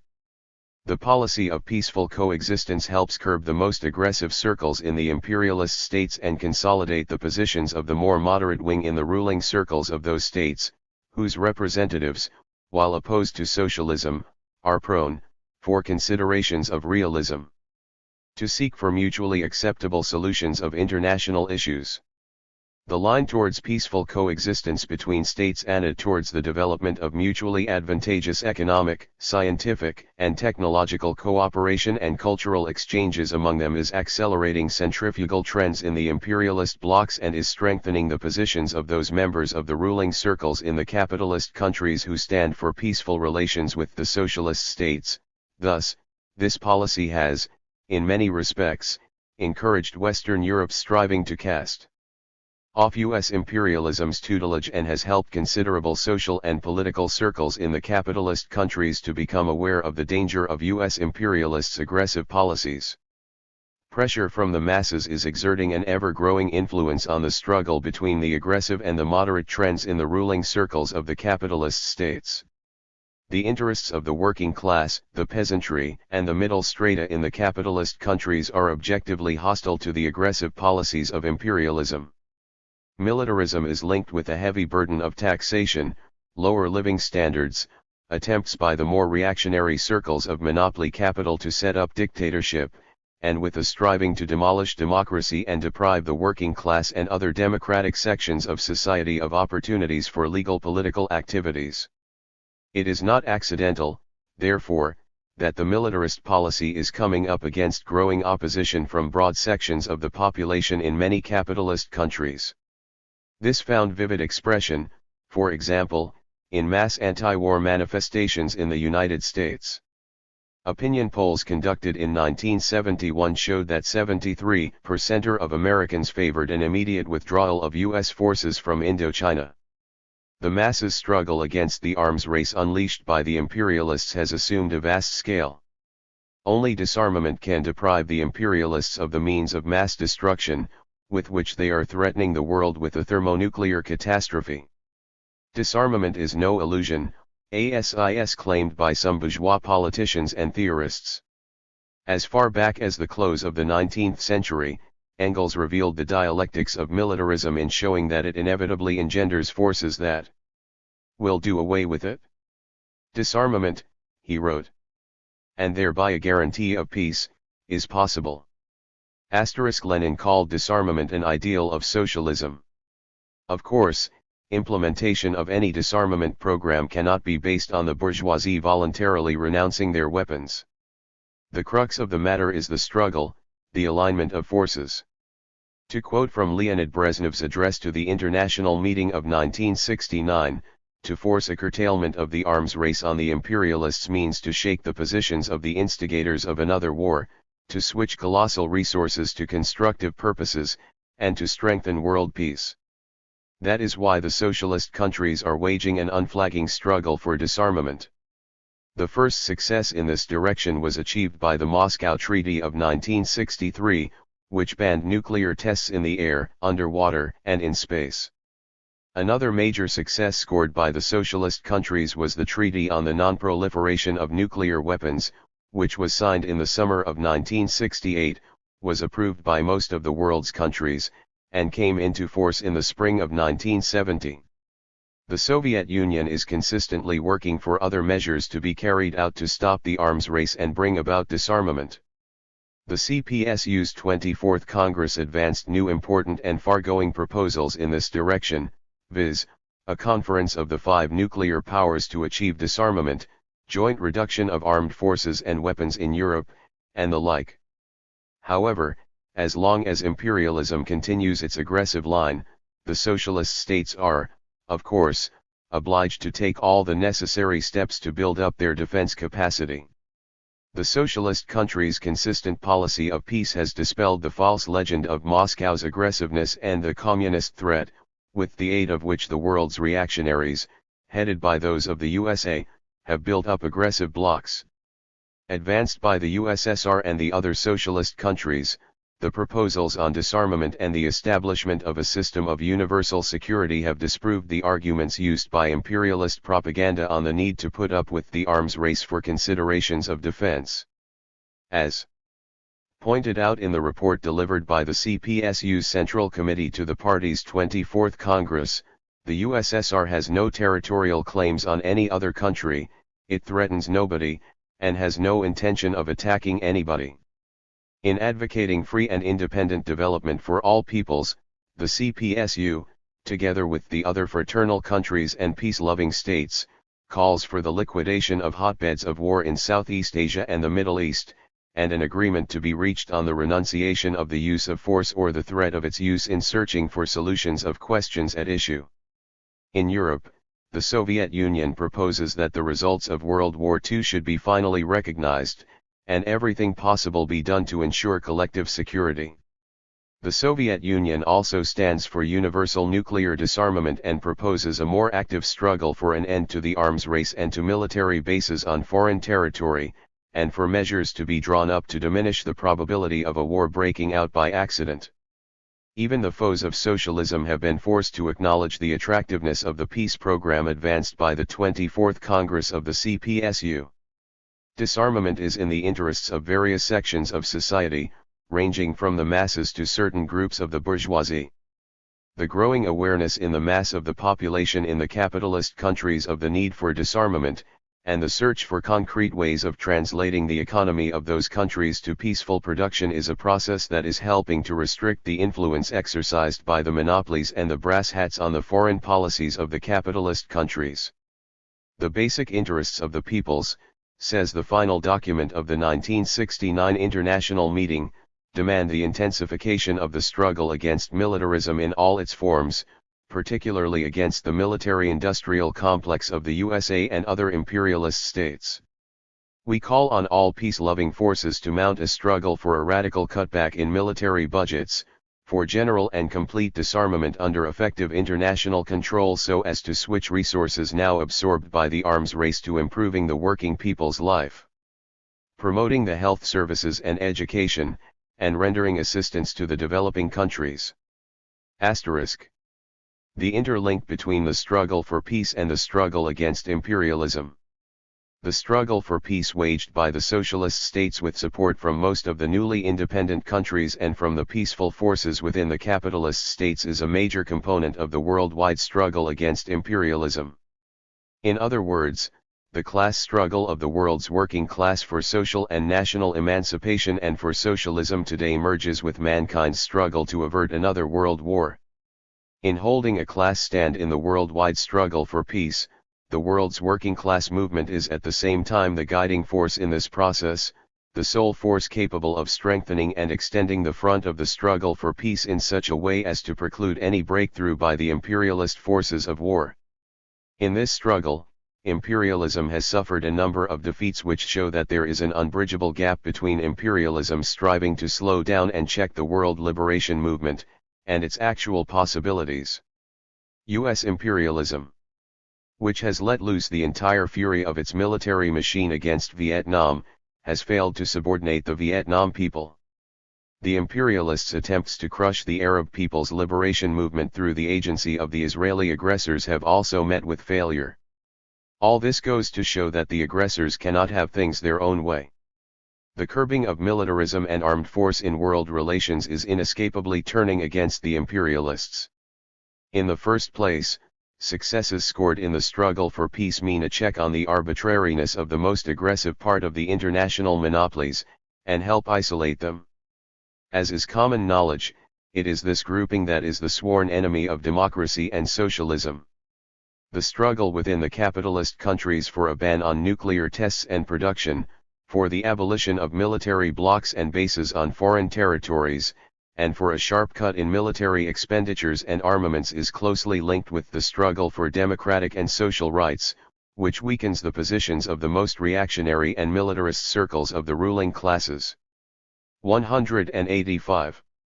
The efforts of the most various sections of society merge in the course of action by the masses, under the leadership of the working class, against the aggressive foreign policies of the imperialist governments and the militarists. Action for peace and disarmament brings closer together the interests of the working class and other sections of the population. The struggle for peace boosts the masses' political activity, while the struggle to avert a world war builds up the protest of the bulk of the population in the capitalist countries against the policies of the monopolies. The unity of the main motive forces of the world revolutionary process gains strength in the course of the struggle for peace. Like many other anti-imperialist movements, the struggle for peace does not set itself any immediate socialist aims but is of an overall democratic nature. Yet, in the course of that struggle, the masses become aware of the irreconcilable contradiction between their interests and the policy of aggression, and the social system that has engendered the latter. Directed against the warmongers, the reactionaries, and the arms-producing monopolies, that movement is in accord with the overall interests of the revolutionary struggle against all forms of oppression and exploitation. The struggle against one of the manifestations of the exploiter system objectively strikes at the very foundations of that system. Of course, the growth of the masses' political maturity and activity in the struggle for peace is a most uneven process. Imperialist propaganda glosses over the selfish aspirations of monopoly capital by making reference to the national interests, playing on the jingoist nationalist, and petty bourgeois prejudices of certain sections of the population. The entire might of the state machinery that serves the monopolies is used against the fighters for peace. Though they hate war and want peace, many sections of the population in the developed capitalist countries do not yet see the real sources and roots of the war danger. The correct road of struggle for universal peace is not yet clear to all. There are such that see that road in a balance of fear, and therefore tolerate the arms race. This, in certain measure, explains the political stagnancy and passiveness of certain sections of the population in the capitalist countries, features that are hampering the further growth of the mass movement for peace and disarmament. From this point of view, a serious danger may also be presented by a sense of complacency and a loss of vigilance in respect of the war danger, which sometimes manifest themselves. This stems partly from the successes scored by the anti-imperialist fighters having created a moral atmosphere in the world which has led to even the most aggressive imperialists discontinuing the open calls for war they were issuing some 10 or 15 years ago. The peaceful actions by the socialist states are more and more hampering the aggressors' initiative, and making them fall back. This has created among a certain section of the peace fighters the impression that the problems of world peace have been resolved, and that the growing might of socialism and the other anti-imperialist forces is of itself a guarantee against another world war. It is an important feature of the anti-war struggle against imperialism that victories do not come of themselves. All the gains made by the forces of peace are the result of intense and stubborn efforts and ever greater activity. Any slackening of that activity in any sector of the anti-imperialist front means an overall weakening of that front, which can ultimately result in a growth of the war danger. The communists are everywhere working for ever greater vigilance and activity on the part of the forces of peace, for they see in this their supreme duty to mankind. The solidarity and unity of the forces of peace throughout the world are now undergoing an acid test. It is essential that millions of people should realize what the imperialist policy of war, the existence of aggressive blocs, the striving to revise existent state boundaries, subversive activities against the countries of socialism and the progressive regimes in the recently established national states hold out for mankind. The development of the world revolutionary process has engendered mighty forces capable of blocking the way to the imperialists striving to unleash another world war. The outcome of the struggle to avert a world war depends on the cohesion of all the revolutionary forces, both international and national, and on their vigilance and activity, their might and resolution. As the International Meeting of Communist and Workers' Parties in 1969 pointed out, a new world war can be averted by the combined effort of the socialist countries, the international working class, the national liberation movement, all peace-loving countries, public organizations, and mass movements. This will undoubtedly be a major contribution to social progress. Chapter V. The Communist Parties in the Struggle for Working Class Unity. The successful outcome of the working class's struggle for its ultimate aims, the liquidation of capitalism and the construction of socialism, hinges on the unity of that class. Unless the working class is united, Lenin wrote, its struggle cannot be successful. However, the working class movement in the capitalist countries is not united today. Part of the workers follow the communist lead, while others follow the socialists, while yet another part either support petty bourgeois and bourgeois parties, or else stand outside the political struggle. This split in the working class movement has been a cause of many of its reverses in the past, and also of many difficulties and setbacks today. The struggle for working class unity is one of the major tasks confronting the world communist movement. In many respects, the prospects of the struggle for peace, democracy, and socialism hinge on the accomplishment of that task. The unification of all workers in a single class force is a most important principle in the strategy and tactics of the world's communists. 14. The causes of the split in the working class movement, and the possibilities for the latter's unification.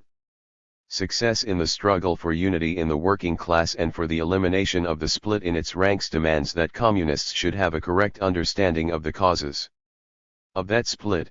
No disease can be treated without a knowledge of its causes. The split in the working class is no chance phenomenon, born of transient circumstances. It has been fostered by the objective conditions in the development of the working class movement under capitalism, especially under imperialism, and by the activities of various political and class forces. The non-homogeneous composition of the working class and the presence in it of representatives of different trades and varying skills, different nationalities and races, religious convictions and beliefs, different origins, and the like, are some of the objective causes of the split in the workers' ranks. The appearance of various trends and currents among the workers has been promoted by the very growth of the working class movement, the involvement of new groups of workers in the class struggle, and the enrollment of fresh groups of working people into the working class parties and the trade unions. These newcomers to the working class movement, people who have not gone through the school of the class struggle, are prone to yield to the bourgeois and petty bourgeois ideas and concepts inherent in politically immature workers. When they join the class struggle and become members of working class parties, such workers bring with them their old prejudices and errors, and thus exert some influence on the working class movement as a whole. The split in the working class is the result of the influence, the ideology, and the policies of the petty bourgeoisie.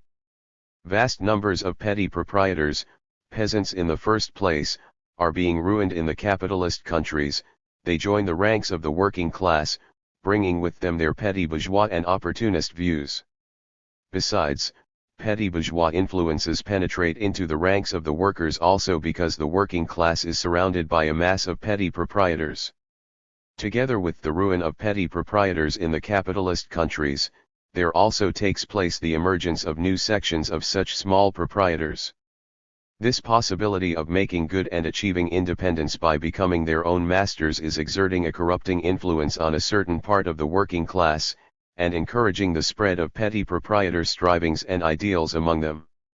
Last, the serious problem presented to the working class movement in the USA and some other countries by the relations between white and non-white workers, especially between whites and blacks, is common knowledge. In a number of countries, such as India, Pakistan, and Ireland, profound differences among working men have arisen on religious grounds. In many countries where Islam or Roman Catholicism is powerful, there exist acute problems of the relations between believers and non-believers, and also national contradictions in certain areas. The relations between local and immigrant workers present a serious problem in many countries of developed capitalism. To this one can add the tribal distinctions in a number of African states. It goes without saying that these and other objective causes could not of themselves have brought about a deep and lasting split in the working class, were it not for those forces in bourgeois society that would make use of these objective conditions so as to preserve the split and use it in the struggle against working class unity. The bourgeoisie, monopoly capital, is the main foe to working class unity. The bourgeoisie are well aware of the danger that working class unity presents, which is why they are doing all they can to prevent the workers from uniting. The bourgeoisie's strategy towards the working class consists in contractopposing one section of the workers to another, so as to evoke conflict and rivalry among the various trends and parties within the working class itself, and, in the first place, between communists and socialists. Special privileges for part of the workers are one of the main methods used by the bourgeoisie to create a split in the working class. What the bourgeoisie want is for such privileged groups to be isolated from the rest of the workers, be reconciled to the existing system, and eschew the revolutionary struggle. This practice is widely employed by the leading monopolies in the capitalist world, not only in the highly developed capitalist countries but also in the economically less developed countries, at factories owned by such monopolies. Examples are certain machine building, oil, and other enterprises in Latin America, the oil fields of the Arab East, and certain factories recently erected in Asia and Africa. This method of struggle is also used by the big monopolies belonging to local capital, for example, in India and in a number of Latin American countries. Great efforts are also made by the bourgeoisie so as to make use with the aim of encouraging the split in the working class movement of the so-called labor bureaucracy, i.e., the leaders and functionaries of the social democratic parties and reformist trade unions, and workers' representatives in local and central government. By granting such working class functionaries cushy jobs, higher pay, and other privileges, the bourgeoisie endeavor to use them as their agents in the ranks of the working class. The bourgeoisie extensively employ concessions, sops, and reforms to split the working class movement, bring confusion into its ranks, and foster an internal struggle therein. In the conditions of the confrontation with socialism, Leonid Brezhnev emphasized in the report of the CPSU's Central Committee to the party's 24th Congress, the ruling circles of the capitalist countries are afraid more than they have ever been of the class struggle developing into a massive revolutionary movement. Hence, the bourgeoisie striving to use more camouflaged forms of exploitation and oppression of the working people, and its readiness now and again to agree to partial reforms in order to keep the masses under its ideological and political control as far as possible. Asterisk. Propaganda of the capitalist way of life holds an important place in the bourgeoisie's policy of splitting the working class movement. The bourgeoisie's ideologists stop short of nothing to conceal from the workers the vices of capitalist society, which they try to present in the most attractive light, as a society of universal welfare, liberty, democracy, and the like. Extensive use is being made of certain new aspects in the development of capitalism as a result of the scientific and technological revolution. Anti-communism is a most important weapon in fostering the split in the working class movement. The bourgeoisie use the mass media to denigrate the communists, their ideology, and policies. By distorting the actual history of socialist revolutions and of socialist construction in the Soviet Union and the fraternal socialist countries, the bourgeois ideologists are trying to frighten the working people with the difficulties in a revolution, the horrors of civil war, economic dislocation, and the impoverishment, hunger and distress of the masses, which, they claim, are inevitable consequences of a communist revolution. It should be remembered that, under the influence of anti-communist propaganda, many rank-and-file industrial and clerical workers look upon communists with suspicion and sometimes even with hostility, evincing a non-desire to cooperate with them, this raising serious obstacles towards working-class unity. Petty bourgeois parties exert a tangible influence on the working class in a number of countries, especially in those with a medium or low level of industrial development, where the petty bourgeoisie comprise the bulk of the population, and petty bourgeois parties play an important part in political life. Particularly difficult conditions sometimes develop for the working class and its organizations in countries where the petty bourgeoisie are in office and often use their state power to slow down the development of the revolutionary working class movement, hamper the establishment and activities of communist parties and independent trade unions, and impose their own ideological and political concepts on the working class, at the same time borrowing from the monopoly bourgeoisie of the developed capitalist countries certain methods of struggle against the workers' revolutionary organizations and their unity. A split in the working class is created, not only by the policies of the big and petty bourgeoisie but also by the activities of the opponents of working class unity within the ranks of the working class itself, by the activities of the right and left-wing opportunists. In the ranks of the working class, it is the right-wing leaders of the social democratic parties and the reformist trade unions that are the main enemies of working-class unity. In word, these people acknowledge that a split in the working class is a great evil, which hampers the workers' struggle, but they present matters in such a way as to place the blame on the communists, not on the bourgeoisie and the opportunists. The right-wing socialists assert that the communists have not only split the working class movement but are constantly acting against its unity. The Communist Party's calls for unity being, not a line of principle but a tactical maneuver. In their endeavors to justify their refusal to work together with the communists, the right-wing leaders of the social democratic parties declare that the socialists and the communists have nothing in common, which is why the former flatly reject the idea of establishing any united front and any other form of political cooperation with the communist parties. That was what the leaders of the Socialist International stated in a special resolution Socialism and Communism *, which was adopted in 1956 in reply to an appeal from the CPSU's 20th Congress. The same stand was confirmed in the Socialist International's program document of 1962 and in a decision of its 11th Congress in 196,942. Aware that such explanations were ever less convincing to the proletariat, with its growing class consciousness, the leaders of the Socialist International advanced a number of new arguments, this at their latest Congress at Eastbourne, England, in 1969, in defense of their anti-communist positions. Thus, they claimed that the communists were intolerant of those who did not agree with them and that the communist parties striving to achieve unity of action with the Social Democrats was ultimately aimed at winning hegemony for the Communist Party, and at a single-party government.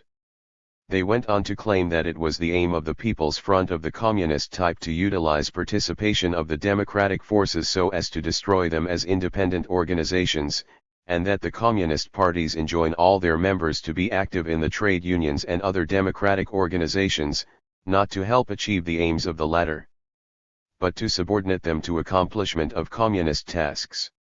Thus, the right-wing socialists' anti-communism and their outright rejection of cooperation with the communists is the main obstacle to working-class unity today.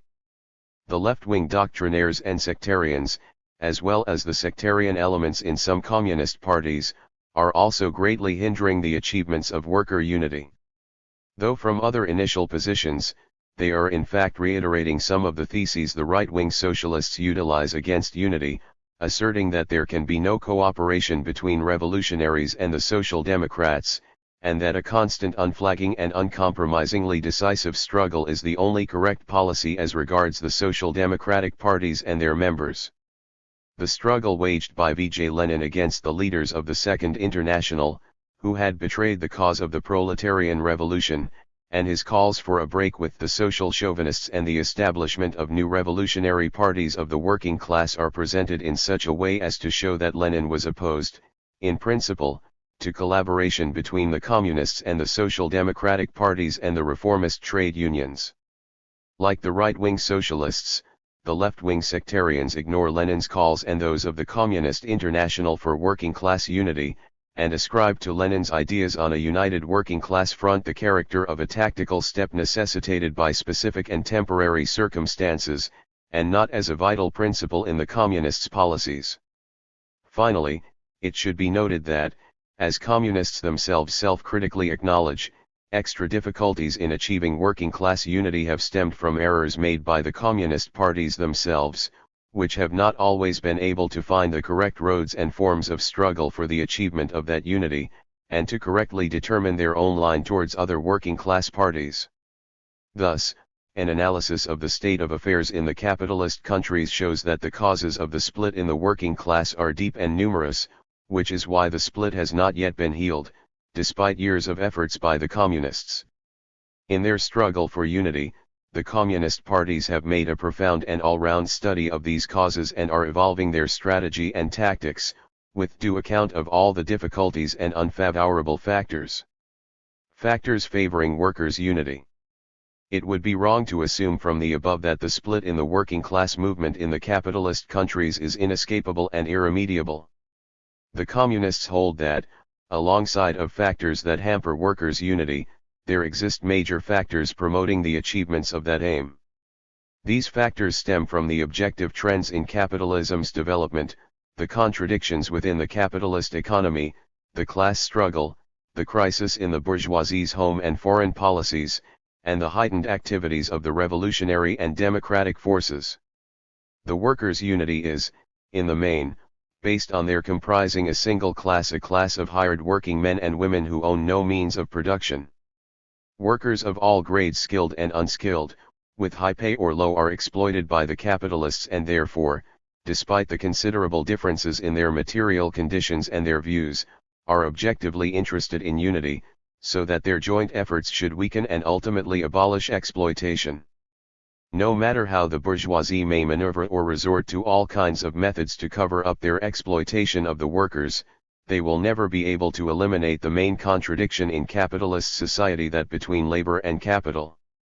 Today the need for joint action by the workers in defense of their interests and against the unfavorable consequences of the scientific and technological revolution is the main factor that calls for unity. Far from removing the basic vices of capitalism and the contradictions between labor and capital, the scientific and technological revolution is resulting in an exacerbation of those contradictions, and gives rise to new phenomena that are exerting a ruinous effect on the various sections of the working class. One of these consequences is the deterioration of the employment situation, the growing number of unemployed, particularly among the youth and the old. 1. At present, the economies of the main capitalist countries are experiencing ever new difficulties, as is borne out by the slower rates of production growth, the growing acuteness of the currency and financial crisis, the greater number of workless, and the mounting competition between the monopolies both within the individual countries and on the world scene. The bourgeoisie are seeking solutions of these problems at the expense of the working people, the workers in the first place. Wages are coming under attack, labor is becoming intensified, and a struggle is being waged to do away with the social gains the workers have been able to win from the bourgeoisie in recent years. These ends are being achieved through the institution of the so-called incomes policy, the passing of anti-strike laws, and the monopolies' offensive against the trade unions. All this has intensified the struggle between the proletariat and the bourgeoisie, and calls for unity and cohesion on the part of the workers. In their struggle against the working class movement, the bourgeoisie resort, not only to concessions and reforms but also to direct coercion. Even in the so-called democratic countries, they are trying to restrict the rights of the people, the trade unions and the working class parties, as well as the privileges of parliaments and local government. The functions of executive slate bodies are being expanded and authoritarian regimes are being established. In a number of countries, the reactionaries have resorted to coups d'état and fascist regimes. It goes without saying that such anti-democratic trends in the ruling class's policies present a grave threat to all workers, and call for the workers' unity in defense of their interests. Unity is just as essential in countries such as Portugal, Spain, Haiti, Guatemala, and Paraguay, where many years of reactionary regimes have deprived the workers of all democratic rights and freedoms. A grave threat to the working class in the capitalist countries is presented by the growth of reactionary neo-fascist trends and organizations, which are supported by big capital and the monopolies. Especially noteworthy are the activities of the so-called National Democratic Party and other revenge-seeking organizations in the FRG, the certain successes achieved by the nationalist right-wing organizations in Belgium, and the activization of neo-fascist organizations in Italy and elsewhere. The workers must not forget the lessons of the past.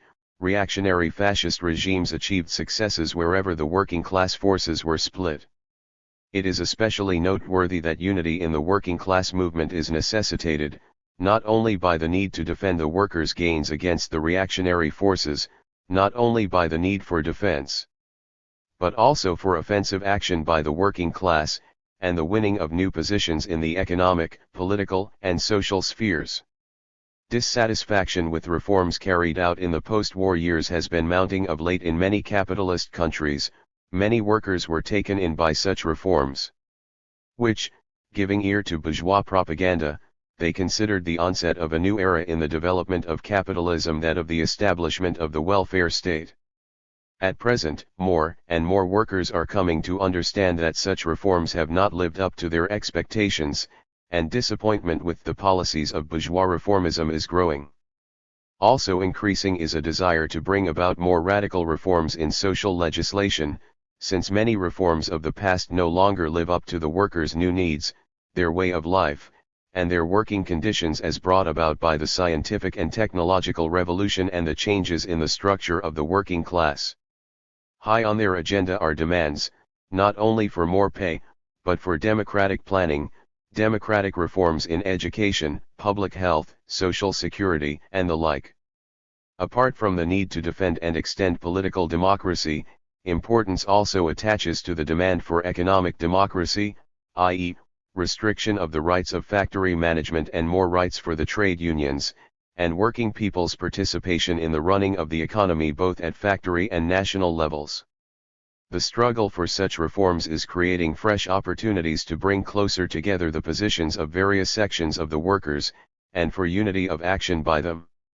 The aggressive policies of the imperialist partners in various aggressive blocs are another cause of concern among workers of all political affiliations.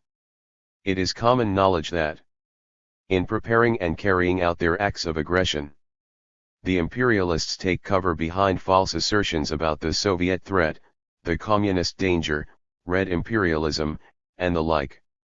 Under the influence of bourgeois propaganda, many ordinary people in the capitalist countries, including workers, have failed to see the real essence of the imperialist policies. Considerable changes have begun to take place in this field in recent years. The workers of the capitalist countries are beginning to realize that no threat exists from the Soviet Union and the other socialist countries to the freedom of the peoples and to world peace. Anti-Soviet and anti-communist propaganda is becoming ever less effective, for it is being disproved by the actual facts of the foreign policy conducted by the USSR and the other socialist countries. The peace program formulated by the CPSU's 24th Congress has exerted a particularly telling influence on the toiling masses in the capitalist countries. This new peace initiative is dispelling the myth of Soviet imperialism, and is creating more favorable conditions for the elimination of anti-communist prejudices among the worker rank and file, and in the membership of the social democratic parties and the reformist trade unions. On the other hand, ever new facts are emerging, proving the criminal and aggressive nature of the imperialist policies, so that all can see the source of the mortal threat confronting all mankind. Fresh light on the aggressive policies of the imperialists has been shed by the secret Pentagon documents published by some U.S. newspapers in June 1971. These have shown the world the barefaced deception practiced on the peoples by the U.S. imperialists who, under false slogans of the defense of liberty and democracy, prepared for their gangster war in Indochina. These fresh disclosures of imperialist policies will no doubt help the workers also realize that there still exists the threat of a new war, whose horrors can be averted only by action of all the peace-loving forces, first and foremost by united working class action. The arms race and the militarization of the economy as carried out by the ruling circles in the imperialist countries are a dire threat to the interests of the workers. These policies are leading to a mounting threat of a new world conflagration, and place on the working people a grievous burden of war expenditures, thus worsening their material conditions.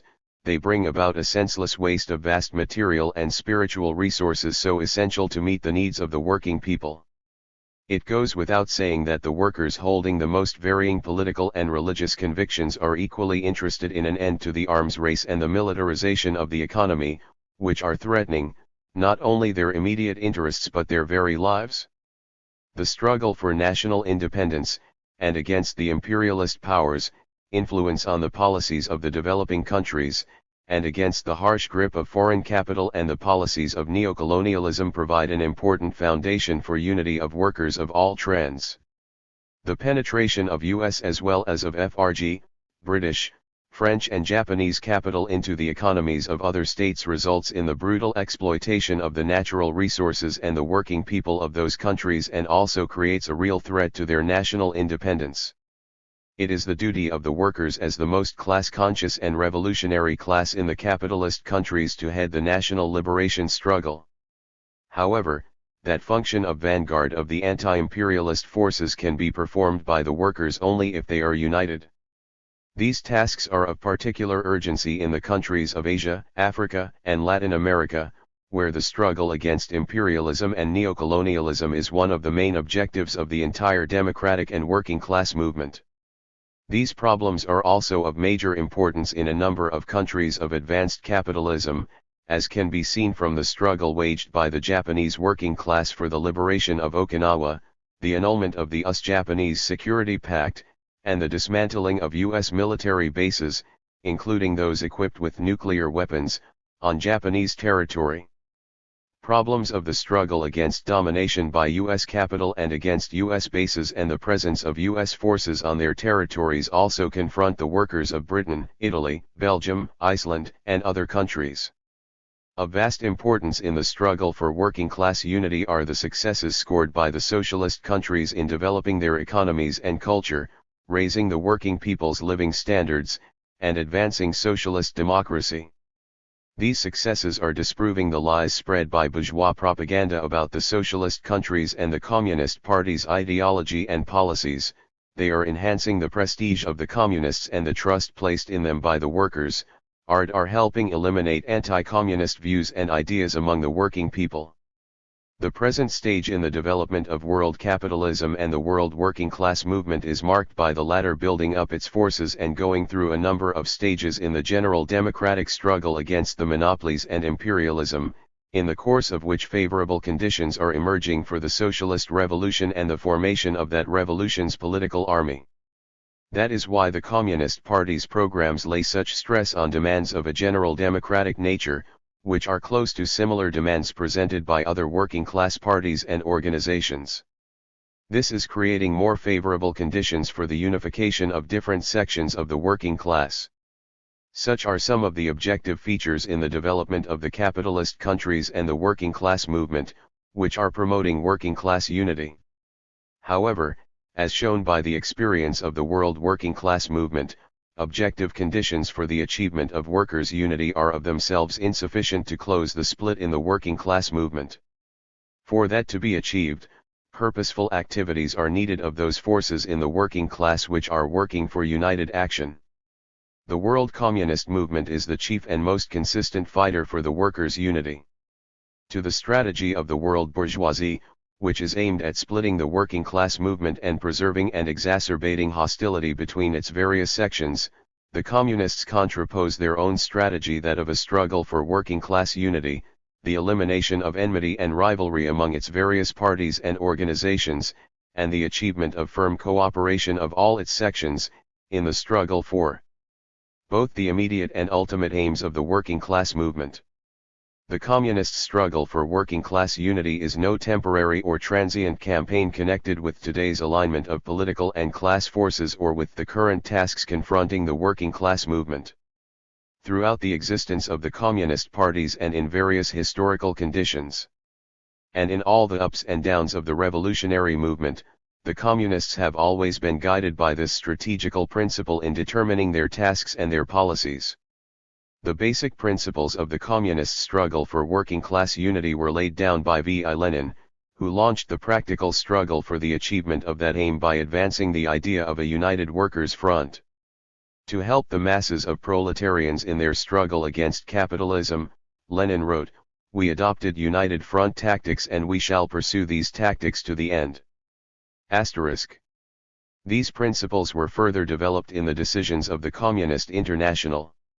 Thus, the Theses on a United Workers' Front, which the Comintern's Executive Committee adopted in December 1921, emphasized that the United Front policy would be operative throughout the entire transitional period, right up to the triumph of the Socialist Revolution.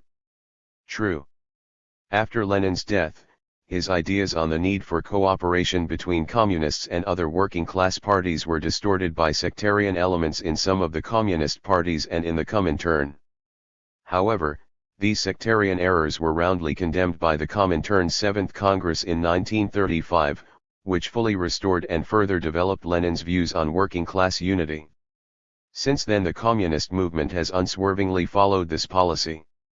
The communist line towards working-class unity was clearly formulated in the decisions adopted by the international meetings of communist and workers' parties in 1957, 1960, and 1969. In the new situation, says the concluding document of the 1969 meeting, the need for working-class unity has become even more urgent. The struggle for working-class unity is also being constantly brought into the foreground by individual communist parties. It is the bourgeoisie and the reactionaries, communists emphasize, who are the main enemies of the working class and its unity, which is why the communist parties are dealing their blows, first and foremost, against the bourgeoisie and other reactionary forces. They are also waging a determined struggle against the enemies of working-class unity in the ranks of that class itself. They are unmasking the hollow arguments that the right and the left-wing opportunists employ against cooperation between the various workers' parties and organizations, coming out against disbelief in the possibility of unity, and revealing the erroneousness and the detriment to the working-class movement caused by their stand.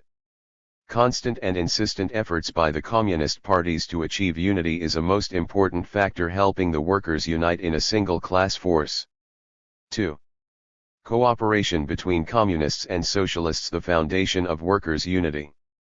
In striving for working class unity, communists focus their attention on unity of action by the communist and social democratic parties as the main political forces of the international working class, on whose cooperation the further struggle for a united working class front depends first and foremost.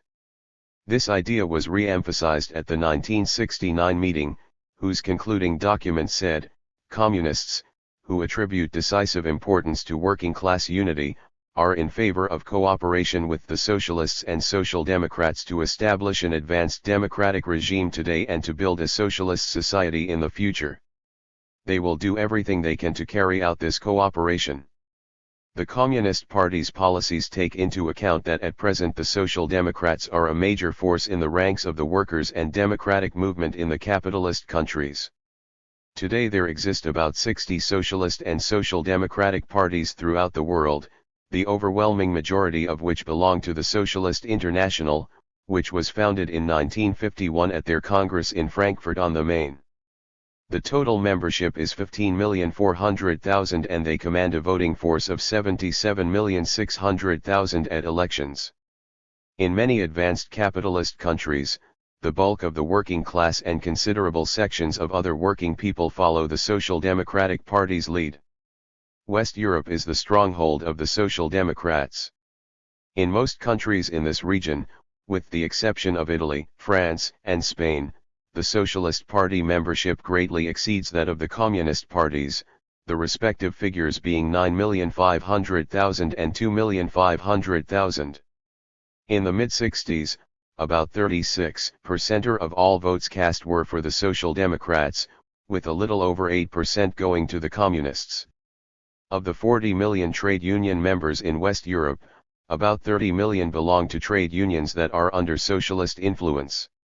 Despite individual setbacks, the weakening of some of the socialist parties and a decline in their membership, the social democratic movement as a whole still plays a considerable political role in the life of the respective countries.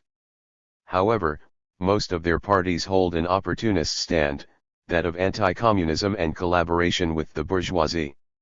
After World War II, during which communists and socialists cooperated in the struggle against fascism, there took place a further shift to the right in the ideology and underscore policies of the Social Democrats. In the program documents adopted by the Socialist International and the Social Democratic parties in the 50s and the 60s, the leaders of social democracy rejected the scientific principles of the class struggle and the need to abolish capitalist private property, as well as a number of other important demands of the working class movement, which had still been registered in their previous documents. The right-wing socialists are constantly slandering the Soviet Union and the other socialist countries. Blinded by their anti-communism, they deny the socialist character of such countries, whose system they describe as a variety of state capitalism, where, they claim, the same vices exist that are inherent in capitalist states.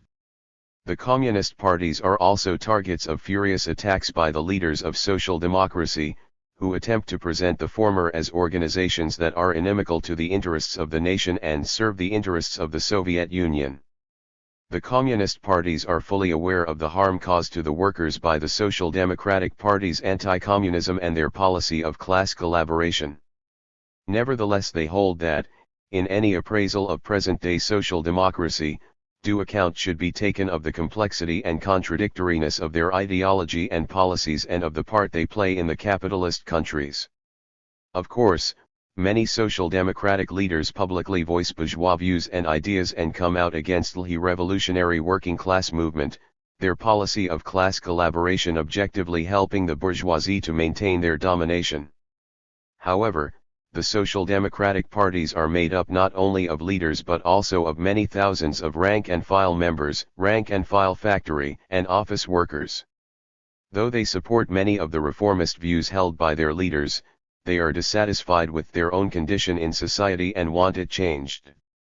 These masses obviously stand in contradiction with the bourgeoisie, with capitalism, since they can get their immediate demands met and achieve a radical change in their social position only through a struggle against the bourgeoisie and the entire capitalist system.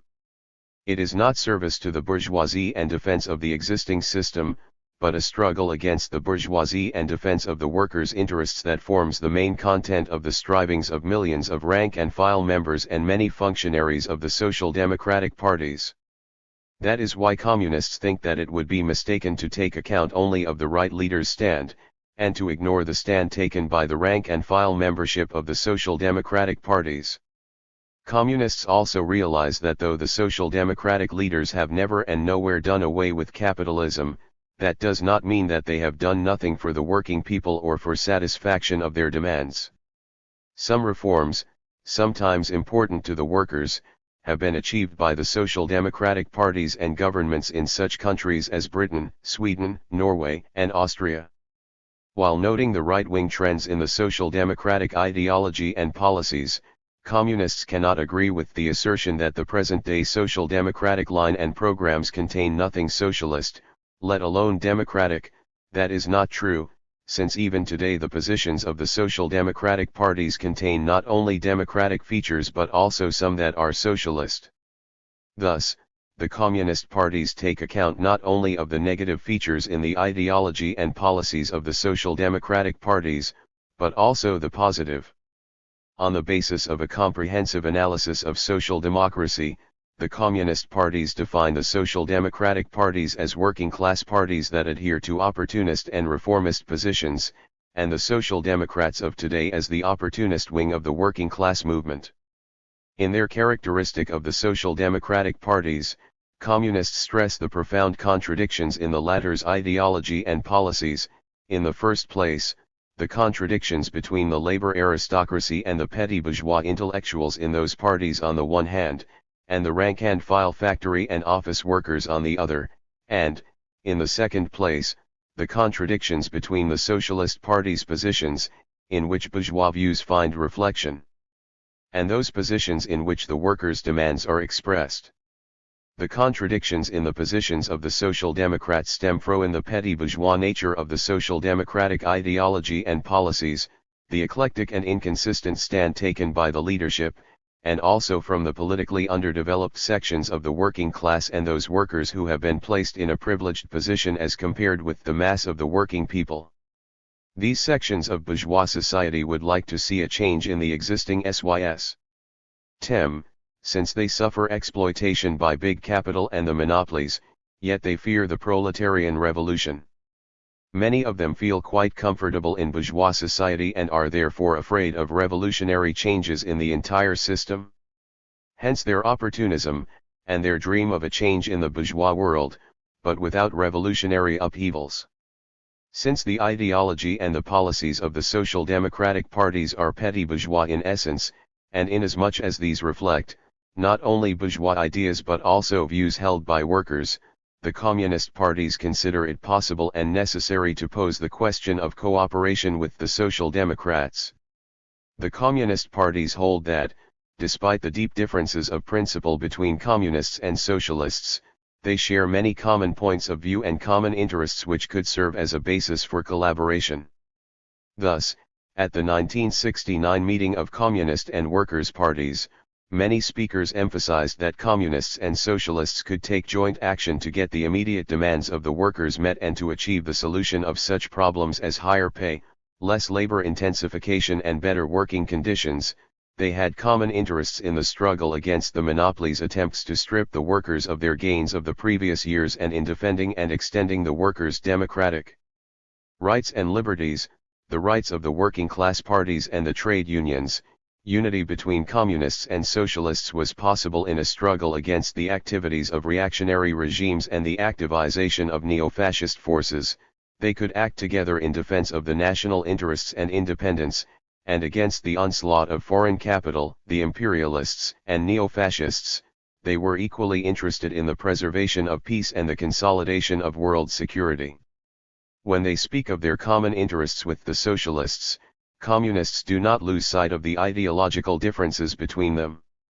However, the communist parties hold the view that ideological differences should not become insurmountable obstacles to a joint struggle for the vital interests of the working class, and for the solution of the urgent problems of democratic development. In working for unity of action with the social democratic parties, communists do not limit such cooperation to the framework of the workers' immediate demands and their struggle for democratic aims of a general nature. Such unity, communists consider, can and should be preserved during the workers' struggle to win political power, overthrow the bourgeoisie, and set about building a socialist society. Of course, it does not hence follow that conditions already exist in all the capitalist countries for practical cooperation between communists and socialists. Such unity of action calls for radical changes in the Social Democrats' stand. In the first place, as was emphasized by the 1969 meeting, it is, of course, necessary for the socialist parties and other political organizations favoring socialism resolutely to break with the policy of class collaboration with the bourgeoisie and to pursue a policy of effective struggle for peace, democracy, and socialism. In the second place, the social democratic parties should renounce their anti-communism. To the question of whether such changes in the Social Democrats' stand is possible or whether effective cooperation is possible between socialists and communists, the latter reply in the affirmative, although they realize that rapid changes in the stand held by the right-wing socialists are not foreseeable. What do the communist parties base their stand on? In the first place, on cooperation between communists and socialists being not only a subject for theoretical discussion but also a matter of the practical experience gained by many parties, both at present and in the past. That experience goes to show that the communists' consistent and purposeful struggle, the development of the class struggle, and the changes in the political and economic situation have on more than one occasion forced the social democratic leaders to change their stands and join the communists in a joint struggle. Such cooperation was effected on a particularly wide scale in the resistance movement during World War II, and was continued in the first post-war years, bringing the workers major gains, which are still of value to them. The experience of the world working class movement has borne out the viability and the correctness of the communists' policies in the struggle for unity. Despite all efforts by the bourgeoisie and the resistance put up by right-wing socialists and leftist elements, the communists have achieved fruitful cooperation with the socialists in a number of countries in recent years. Thus, in Chile, considerable and useful experience has been accumulated by communists and socialists, whose militant alliance has provided the foundation for the bloc of popular unity, which won so resounding a victory in the 1970 presidential elections, leading up to the election of Salvador Allende, leader of the Socialist Party, as president, and the formation of a government containing both socialists and communists. Profound economic reforms have been launched, and measures are being taken to improve the conditions of the working people. Unity of action by communists and socialists has given Chile the prospect of peaceful development along the road to socialism. Despite the efforts of the right-wing socialists, communists and socialists are ever more working together in Italy. Thanks to their joint struggle, the Italian workers have been able, on a number of occasions, to stage nationwide action which has given them considerable gains. In the elections held in the summer of 1970 in 3 regions of the country, as well as in a number of cities, local government bodies were elected, headed by representatives of the left, communists, socialists, and members of the Socialist Party of Proletarian Unity. Experience in united action by communists and socialists has also been gained in such countries as France, Japan, and India. Communists are working for close unity of action to be achieved by working class parties in all the capitalist countries. In their opinion, that can well be brought about. The development of world capitalism and of the class struggle, on the one hand, and, on the other, the successes scored by world socialism, all these will exert an important influence on the social democratic parties, foster differentiation between the membership and the leadership in such parties, and also promote the struggle between the right-wing social democratic leaders and the rank-and-filers. The shift to the right in the policies of certain social democratic parties has exacerbated the struggle between various forces within those parties and organizations which give them support. A manifestation of that struggle has been the conflict between the official line followed by the social democratic parties and the trade unions, particularly in the FRG, where differences have come to the fore between the SDPG leadership and the Deutsche Gewerkschaftsbund on such important matters as greater rights for the trade unions in running the economy, the emergency laws, and the like. No less acute has been the conflict between the Labour Party leadership in Britain, and the leaders of most of the trade unions. The mounting struggle between the right-wing leadership and the youth organizations of the Social Democrats has been another significant event in the development of the social democratic parties.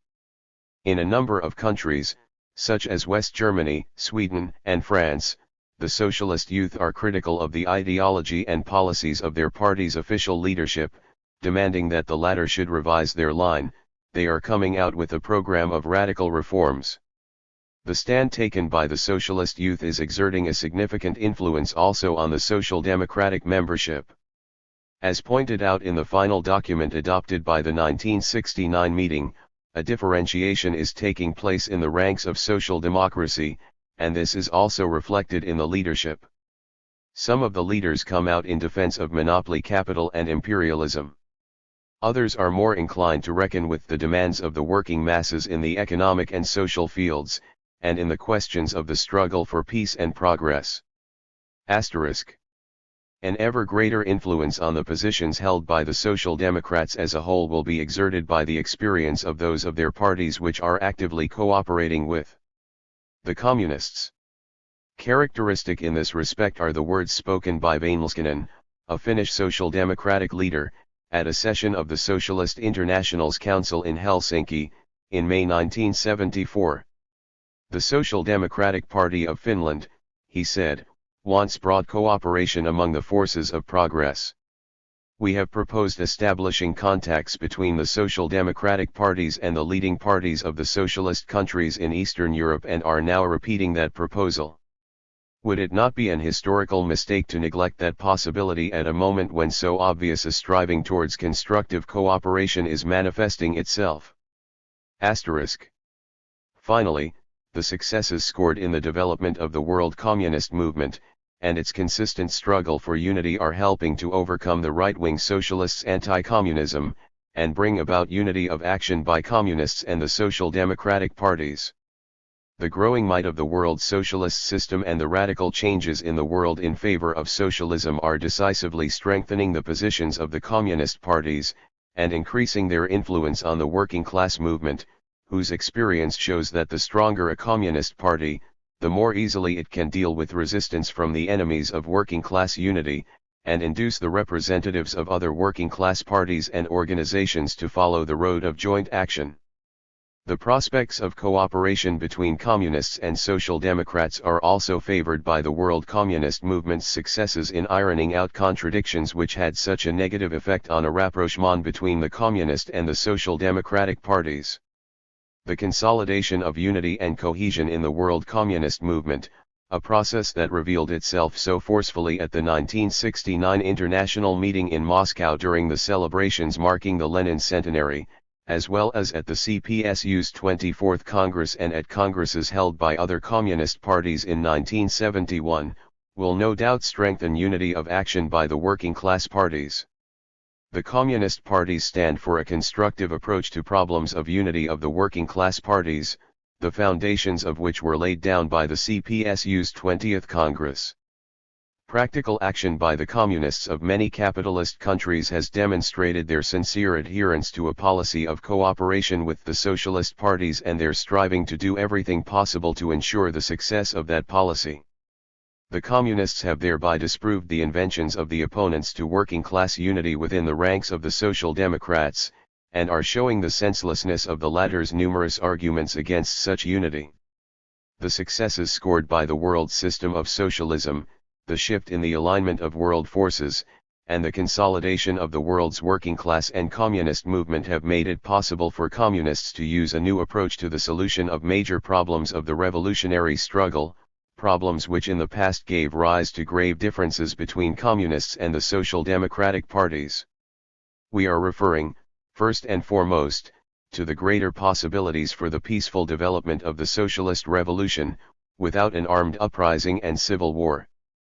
The inclusion of this thesis in the programs of many communist parties had created better possibilities for cooperation with the socialists, who recognize only the peaceful forms of struggle and are constantly accusing the communists for the latter's alleged desire to hurl the peoples into a bloody civil war, chaos, and ruination. The closer approximation of the tasks pursued in the general democratic and socialist struggle has led to the communist strategy and tactics placing more emphasis than in the past on tasks of a general democratic character and to programs of various reforms and changes. This too has opened up prospects of closer cooperation between the communist parties and the Social Democrats. Thus, the communist principled line towards unity of action with the socialist parties is based on the actual factors in the development of the world working class movement and international social democracy. Principles of the struggle for unity. The communist parties are guided by a number of vital principles in the struggle for working class unity and for cooperation with the socialist and other parties of the working class. These principles have been evolved on the basis of the experience amassed by the world communist movement, their essence consisting in a striving to implement the communists' principled line towards unity of action. In working for cooperation with other working class parties, communists do not pursue any particular interests or aims distinct from those of the working class. They see the significance and importance of cooperation, not in undermining other working class parties and establishing their own hegemony, as the social democratic leaders assert, but in enhancing the might and militancy of the entire working class, strengthening its positions and influence in society, achieving an overall rise in the level of the working class movement, and promoting the workers' successful struggle, not only for their immediate demands but also for the assumption of power and the construction of socialism. Communists regard all workers, socialists, Christian Democrats, and supporters of other parties as their class brothers, and are doing everything to achieve mutual understanding and cooperation with the latter. That is why communists have brought into the foreground that which is common to all workers and unites them in the common struggle. In advancing the task of united action, the communists are not at present raising the question of a merger of the communist and social democratic parties and the creation of united parties of the working class. Of course, the latter, if carried out on Marxist principles, would be a tremendous gain for the working class, but the proper conditions for that do not yet exist. That is why the unity of communists and socialists is now understood as unity of action by independent political parties of the working class on the basis of a jointly evolved platform. In this, the communist parties do not base their policies on the expectation that social democracy will soon collapse. On the contrary, they count on its lengthy existence, not only in the conditions of capitalism but possibly, in certain countries, even after the triumph of the socialist revolution. Communists consider it their task to work towards the establishment of firm and friendly relations with the Social Democrats so as to achieve a change in the policies of the social democratic parties, and a firm alliance with them. Systematic work by communists in the thick of the masses, and winning the masses over to a policy of unity are the chief way to achieve cooperation between communist and social democratic parties in the struggle for the working class cause. It is at grassroots level, as experience has shown, that the anti-communist prejudices can be overcome, which exist among social democratic workers employed at factories where they work side by side and in the same conditions as communists do and are subjected to the same trials. It is there that the ice of alienation and hostility can best be melted and joint action achieved in the struggle for common demands and aims. If, at shop floor level, a sweeping movement can be started among the workers for unity of action, that striving will exert an influence on the leaders of the socialist parties, who will be unable, no matter how far they stand from the workers, to constantly ignore the insistent demands of those who make up the parties and the trade unions' foundations, vote for those leaders at elections, and support their influence in society. The communists' struggle to achieve unity of action with the social democratic rank and file does not preclude, but, on the contrary, presupposes cooperation with the leaders of the social democratic parties. As the experience of the world working class movement has shown, firm, effective and long-term cooperation between communists and socialists can be ensured only if unity at grassroots level is supplemented and consolidated at the top, that is to say by agreements between the parties, between their central bodies and leaders. There were times in the past when some communist parties considered wrong in principle, and impermissible, any collaboration with the leaders of social democracy, and tried to achieve unity in the working class movement only by action among the masses, ignoring the leaders, over their heads and against their will. This policy, however, did not justify itself, it did not lead to a firm alliance of working class parties, to unity in the working class movement. That is why the line towards cooperation at grassroots level cannot be contrasted to cooperation at the top. Both tasks must be accomplished. All successes in the accomplishment of either of these tasks help unite the efforts of communists and socialists and of the entire working class. In emphasizing this idea at the 1969 meeting, Max Rayman, first secretary of the CPG's Central Committee, said, "This does not mean that we, communists in the Federal Republic, though willing to form a united front with the rank-and-file Social Democrats, intend to follow a policy of struggle against the top SD leadership. All communists in the Federal Republic are oriented on seeking a dialogue with the Social Democrats at all levels." Asterisk. The road to unity is that of a joint struggle, joint action, to get the workers' concrete demands met. Ideological discussions between socialists and communists can provide some positive results, but since at present the ideological stand of most of the socialist parties is so far removed from that of the communists, discussions on such matters cannot promote unity of action, they can only hamper it. A practical joint struggle to achieve concrete aims helps bring various sections of the workers closer together, remove hostility between them, and build up mutual confidence. All this is the foundation of cooperation. Unity is achieved where communists advance demands that reflect the workers' vital interests. Whenever communists are able to correctly assess the situation and the temper of the masses, and correctly formulate the tasks of the joint struggle, no enemies of unity can hamper the workers' struggle for such demands.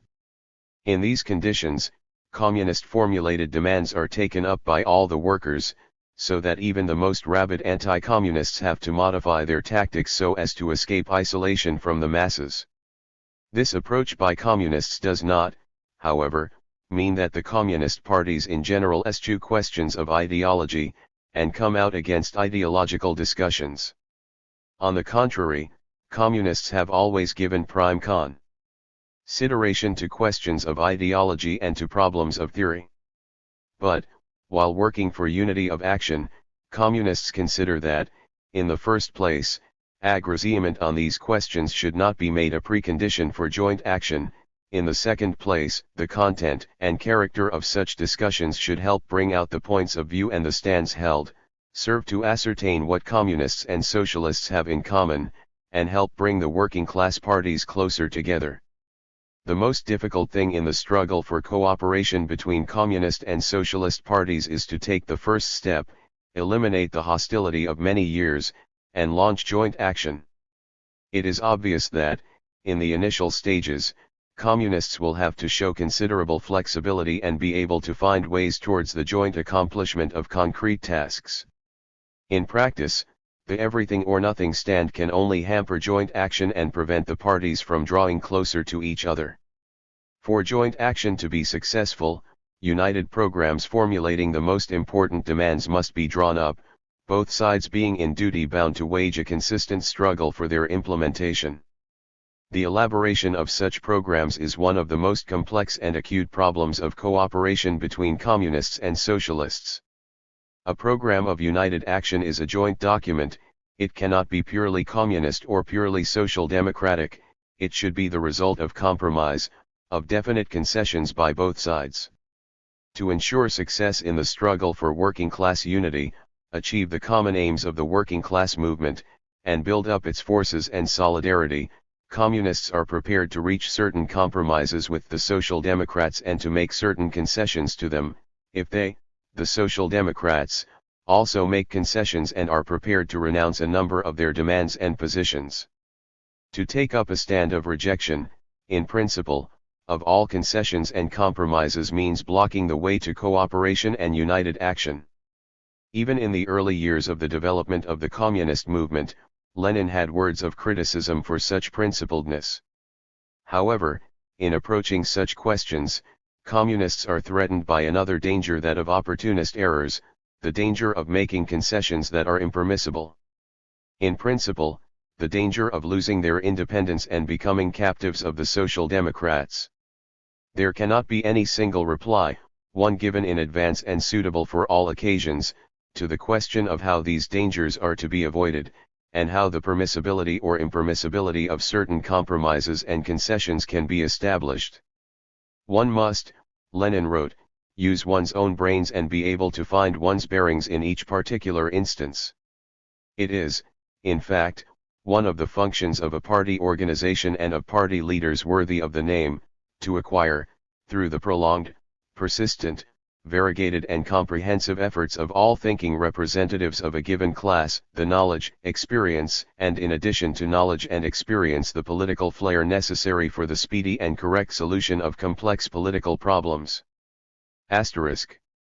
The struggle for unity will yield results only if a program for united action goes hand in hand with some organization of that unity, and if agreement on unity of action is backed up by organizational unity. The latter can be effected either within the framework of a working class front, or within that of a broader popular front.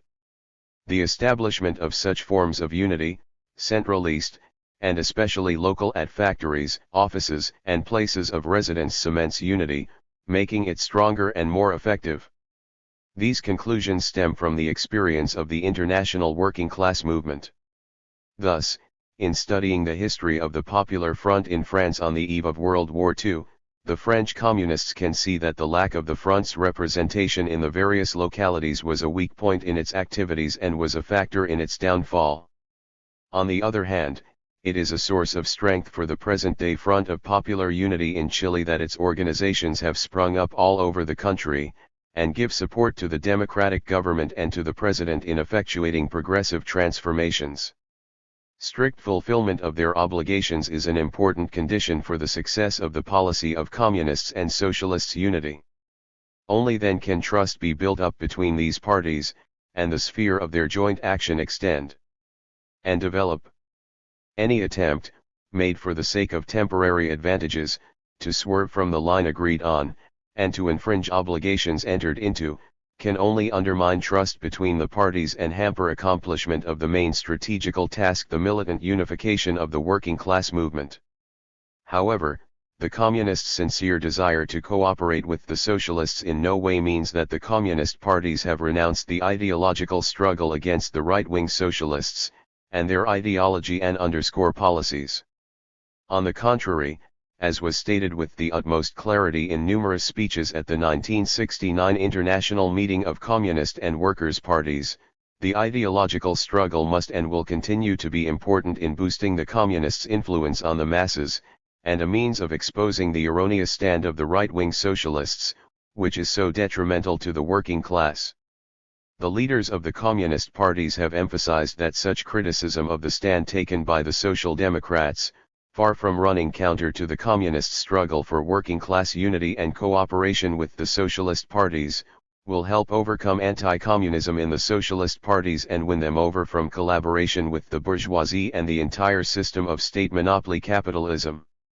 Arne Saarinen, chairman of the Communist Party of Finland, said in his address to the plenum of that party's Central Committee, in November 1969, "In recent months, we have had several times to criticize political decisions made by the leadership of the Social Democratic Party.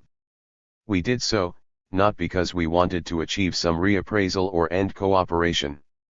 We criticized the Social Democratic Party and its leadership, and shall continue to do so, for decisions made by them, which we consider wrong. We consider that such an attitude is a sincere precondition for the policy of cooperation." Asterisk. Of course, the ideological struggle waged by communists, and their criticism of social reformism can be successful only if these are conducted with the aim of cementing unity in the working class movement, and not of deepening the split in it, and only if conducted on a profoundly scientific foundation, without offensive attacks and personalities, and without sectarian and dogmatic simplification. The task confronting Marxist criticism of the ideology and policies of the right-wing socialists consists, not only in revealing the theoretical bankruptcy and political harm of the views held by Social Democrats, or the distinctions between their stand and that of the Communists, but also in establishing what is common in the ideologies and policies of socialists and communists, and what can bring them closer together and promote their unity of action.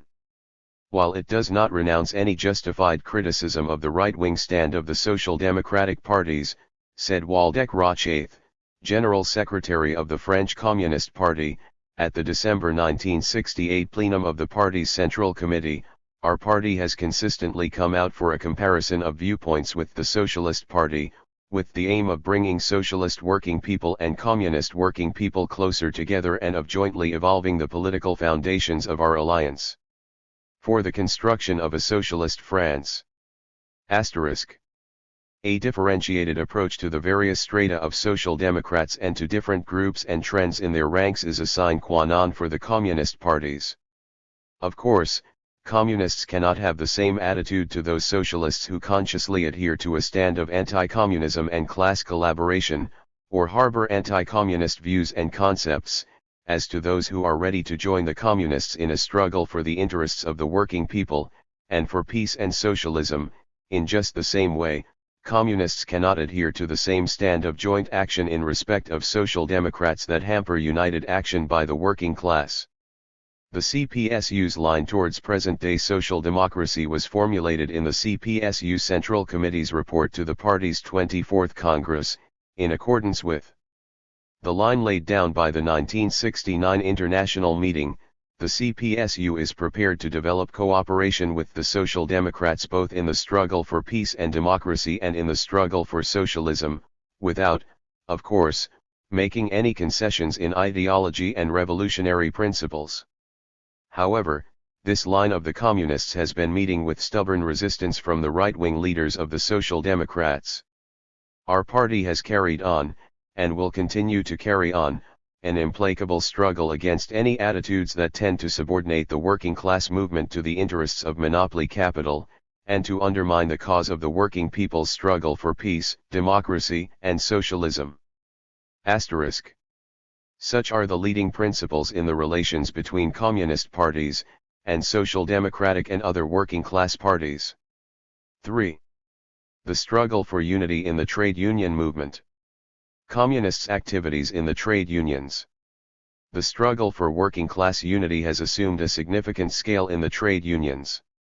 Its importance stems from the trade unions being the biggest mass non-party organization of the working class, with a membership embracing workers of the most varying views, on the basis of their joint resistance to capitalist exploitation. Karl Marx pointed out that the future of the trade unions lay in their consciously acting as organizing centers of the working class, and setting themselves the lofty aim of that class's full emancipation. The trade unions, Karl Marx wrote, must convince the world at large that their efforts, far from being narrow and selfish, aim at the emancipation of the downtrodden millions. The World Trade Union movement is a tremendous force today, with an overall membership of 250 million as against 65 million in 1945. Numerous trade unions have become more militant and build up unity of action and cooperation in the struggle to preserve peace, improve the working people's standards of living, and win democratic freedoms and rights for the trade unions. However, insufficient organization of industrial and office workers in the trade unions, and the fragmentation of the trade union movement present a serious obstacle to a genuinely militant alliance of the working people in the struggle against imperialism. Less than half of all those gainfully employed in most of the non-socialist countries belong to trade unions, the percentage being only 25% in such countries as France, the USA, and Canada. In many countries, workers employed at one and the same factory belong to various trade unions which are under the influence of different political parties. The Communist Party and the trade unions. Communists exercise a tremendous positive influence on trade union activities. Wherever communist influence on the trade unions is stronger, the proletariat's class consciousness is greater, as is its militancy, and trade union participation in the political struggle is broader. The communist parties want the trade unions to firmly defend the working people's class interests, and not to backslide into class collaboration with the bourgeoisie. They are working for the closest possible contacts with the trade unions, and are firmly opposed to any underestimation of communist activities in the trade union ranks. Anti-communist propaganda would make out that communists infiltrate the trade unions so as to strip the latter of their independence and subordinate them to communist interests. In reality, however, communists working in the trade unions are out to have the latter best accomplish the tasks confronting them. Lenin, as is common knowledge, waged an uncompromising struggle against adherents of the theory of trade union neutrality, those who would restrict trade union activities to the economic struggle, and denied the need for close links between the Communist Party and the trade unions. At the same time, Lenin regarded the trade unions as independent organizations of the working people, and as a school for their solidarity and for the defense of their interests. In characterizing the resolution of the Stuttgart Congress of the Second International, which was directed against the theory of trade union neutrality, he underlined the importance of those propositions in the resolution which said, each of the two organizations has its own sphere, determined by its nature, and within which it must act quite independently. Without losing sight of the trade union's independence, communists at the same time work for closer links between the latter and the party. V.J. Lenin called upon communists not to consider party leadership of the trade unions as stripping the latter of their independence. He came out against any attempts to turn the unions into branches of the party, or an appendix to it. At the same time, he saw the trade unions as an organization linking the workers with the party, its aims and ideals. These concepts are still cogent. An oversimplified or dogmatic understanding of the party's leading role in the trade unions may cause considerable detriment. Of late, many communist parties have been laying special stress, in their documents, on the principle of trade union independence. It may be asked how communists understand that independence. In the first place, they see it as independence of governments and employers. The governments of many capitalist countries have been curtailing trade union rights, interfering in their activities, and have denied them the right to advance political demands. When they defend trade union independence, the communists do so to protect the unions against the monopolies, which are dominant in the capitalist countries, and against their henchmen. They defend the right of the trade unions to present their demands and to fight for democratic rights for the working people. Communists regard the trade unions as independent bodies also in respect of political parties, which, however, does not preclude cooperation between working-class parties and the trade unions for common aims. Any trade union member can belong to the Communist Party or to any other party he chooses. Of course, communists want the most class-conscious workers to join the Communist Party, but any attempt to mechanically convert the trade union movement into an appendix to some political party or other can lead to isolation of the trade unions, their divorce from the masses. The fact that many trade unions have become more radical of late than the social democratic parties in the struggle against the monopolies and for united action by the working class is a reflection of the trade unions' growing desire for a genuinely independent class policy, and creates real preconditions for the split in the trade union movement gradually to be closed. The communist parties have long renounced the idea of organizing special and purely communist trade unions, since practice has shown that such a line isolates the communists from the trade union masses. By being active in trade unions, whose membership involves the bulk of the working people, and in working jointly with representatives of other progressive parties to achieve unity of action in the struggle for the economic and political demands of the masses, communists are ever more spreading the influence they exercise. Hello influence JS to B1. The communist parties win influence in the trade unions first and foremost because they consistently defend the working people's interests, advance timely slogans reflecting the pressing needs of the moment and the specific features of the country in question, and expose the maneuvers practiced in the working class movement by the ruling classes and their agents. Communists win influence in the trade unions by actively participating in all the latter's activities, and by the influence they have on their fellow members. The communist parties consider that all their members should belong to trade unions, a condition that is often registered in party rules. Communists are active in the day-by-day trade union work, meticulously carry out the requirements of their rules, and do all they can to have all trade union work conducted to the utmost in the interests of the working class. While they work in the trade unions in keeping with their communist convictions, they respect views and opinions held by trade union members of other convictions. By their practical work in the trade unions and their vigorous, consistent, and skillful struggle for the workers' vital interests, communists have won prestige in the trade unions, whose members more and more often elect them to leading posts. The Labour Party is predominant in the British trades unions, as is common knowledge, yet communists have been elected to the leadership in a number of trades union bodies. The Communist Party is influential in the miners, engineers and transport workers unions, as well as in the Amalgamated Society of Woodworkers, the Plumbing Trades Union, and the Amalgamated Society of Painters and Decorators. They hold official posts in the National Union of Teachers, the Clerical and Administrative Workers Union, the Association of Scientific Workers, and the Union of Post Office Workers.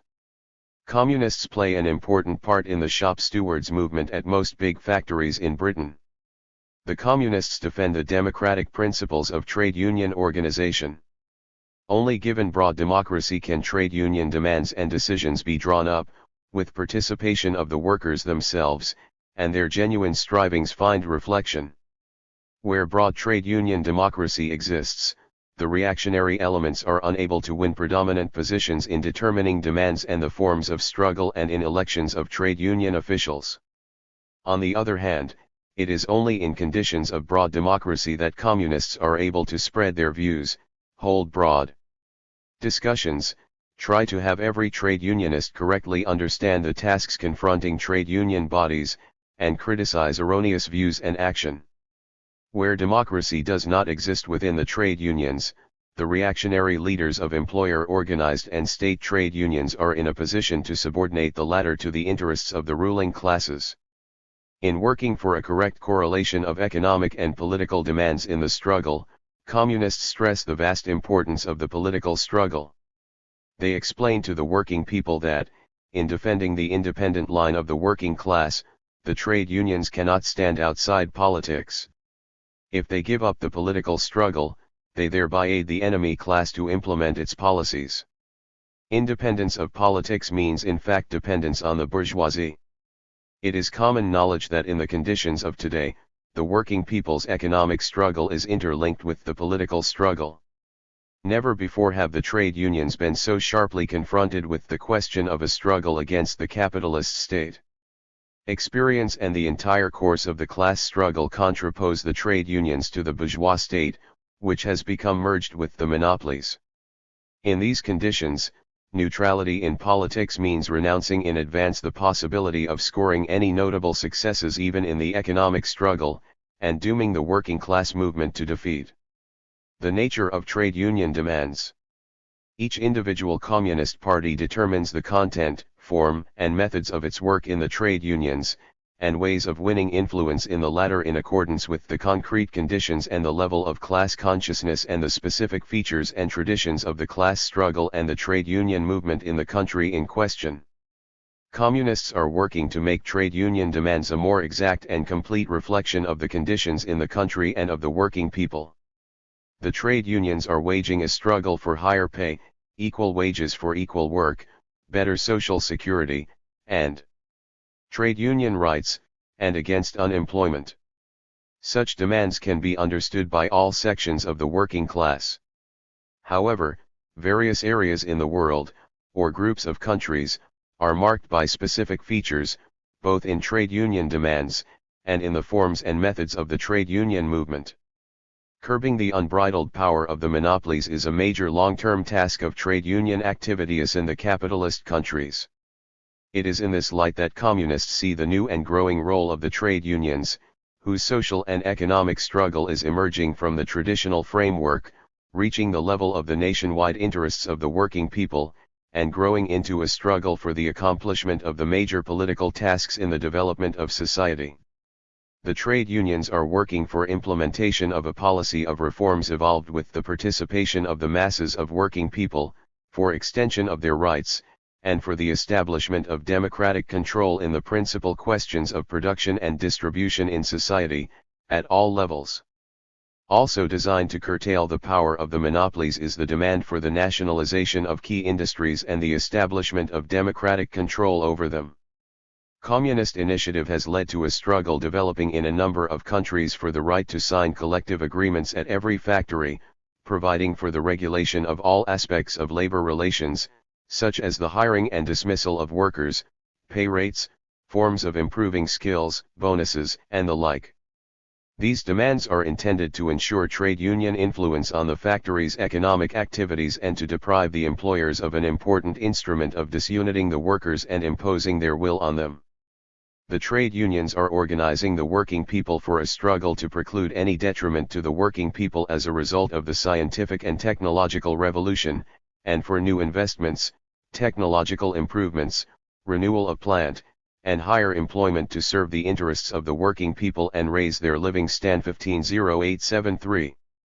DARDS. Communists in the advanced capitalist countries are working to get the trade unions evolve concrete alternatives to the economic policy of the monopolies, especially in connection with the incomes policy conducted by the bourgeoisie. With help from scientists who adhere to the working class stand, they can draw up, in contrast with the bourgeoisie's measures, an alternative program in the interests of the working people and against the monopolies' drive for higher profits. The changes in the policies pursued by many Western trade unions, and the radicalization of their programs have, in their turn, brought about modifications in the anti-worker strategy pursued by the employers, who are resorting to all and any means to play down the role of the trade unions, declare unlawful strike action, as well as other means of exerting pressure on the employers. Attempts are also made to turn the trade unions into semi-state bodies and to get them included in the social and economic machinery of the ruling class. All this calls for particular vigilance and greater activity on the part of the trade unions in the struggle against monopoly omnipotence. In reply to the monopolies' offensive, the trade unions have been organizing the working people to foil bourgeois attempts to fetter the trade union movement. In December 1970, the British working class retorted to the government's anti-union bill with strikes of a scale unparalleled since the 1926 general strike, and with mass demonstrations that were the biggest since the Chartist movement. In the appraisal of the Communist Party, the class confrontation in Great Britain has led to an obvious shift to the left in the trade union and working class movement. The upsurge of the working class struggle, the emergence of a left-wing trend in the United States trade union movement, and the growth of a democratic trend there are indicated by the strikes of General Electric workers, which were supported by the biggest trade unions in that country and ended in victory. As a result of an extensive struggle, Finnish and Italian trade unions have achieved new labor legislation which has considerably expanded trade union rights at the factories, including the holding of workers' meetings, for which the employers must provide time and premises. In countries where democratic trade unions are banned, communists work for influence in the existing state-controlled trade unions in order to create a broad-based worker opposition there. In Spain, for example, the communists have been able to build up, in the Francoist trade unions, a considerable oppositional movement which comes out for higher pay and unemployment benefits, the right to hold strikes and establish their own organizations and hold meetings, and for freedom of the press. Fascism has been unable to crush this opposition. Special tasks face the trade union movement in Latin America, where the situation is characterized by dependence on imperialism and the unbridled rule of oligarchies. Considerable sections of the proletariat in these countries have come under the influence of bourgeois nationalist or reformist trends. The trade unions are persecuted in countries where dictatorships rule. The communist parties of Latin America consider it their prime aim to extirpate bourgeois influence in the trade unions, and to expose the yellow unions, which are financed by the monopolies and administration of the USA, to get the trade unions join the active struggle against dictatorships and oligarchies, and to win independence of U.S. imperialism. In countries that have thrown off colonial dependence, the trade unions are working for the nationalization of foreign monopoly-owned enterprises, for the development of the national state sector, radical agrarian reforms in the interests of the peasantry, the liquidation of foreign-owned and feudalist property, and aid for farm workers in developing agriculture. In these countries, the trade unions are working to make the state develop on democratic lines, have the working people take part in evolving and implementing programs of independent economic development, and for a policy of cooperation with all countries. In developing countries where the national bourgeoisie occupy strong positions, the democratic trade unions are working to bring about a transition to the non-capitalist road of development, for restrictions on the employer's arbitrariness, and against the anti-national policies of the private monopolies and their henchmen in the governments, and foreign policy concessions to the imperialists. In countries which are fully dependent on imperialism, as well as in those where reactionary regimes are still in power, the trade unions come out for a change in the political system and for the liquidation of imperialist control of the economies and the policies of such states. In countries such as Angola, they take part in the armed struggle within the framework of the forces of national liberation. The trade unions' activities are of a specific nature in the developing countries which have taken to the road of non-capitalist development. Here they participate in the running of factories as well as in all major political measures. Besides waging a struggle against colonialist survivals, and the exploitation of the working people by private employers, and for better working conditions and the like, the trade unions mobilize the masses of working people to advance their country's economies and help implement major measures proposed by their democratic governments. The conditions of working people in the capitalist countries depend, not only on the home policies pursued by the ruling circles but also on their foreign policies, which is why problems connected with the latter are playing an ever more important part in trade union activities. The trade unions cannot but come out, for instance, against the policy of governments that have consented to foreign military bases in the country, or have joined an aggressive bloc, or speed up the arms race, encourage exorbitant foreign investments in the country, and so on. Communists are working for the trade unions to take up an ever more active stand in defense of the national interests, link up with the anti-imperialist movement and play an active part in the latter, shoulder to shoulder with other patriotic forces. For nationwide unity. The effectiveness of the struggle waged by the trade unions depends, first and foremost, on united action by the working people. Experience has shown that success is achieved whenever various trade union bodies or groups work in unison. Here is what the 1960 meeting of Communist and Workers' Parties had to say in its statement, in its principled appraisal of the importance of trade union solidarity. The restoration of unity in the trade union movement in countries where it is split, as well as on an international scale, is essential for heightening the role of the working class in political life and for the successful defense of its interests. This proposition was reaffirmed at the 1969 meeting.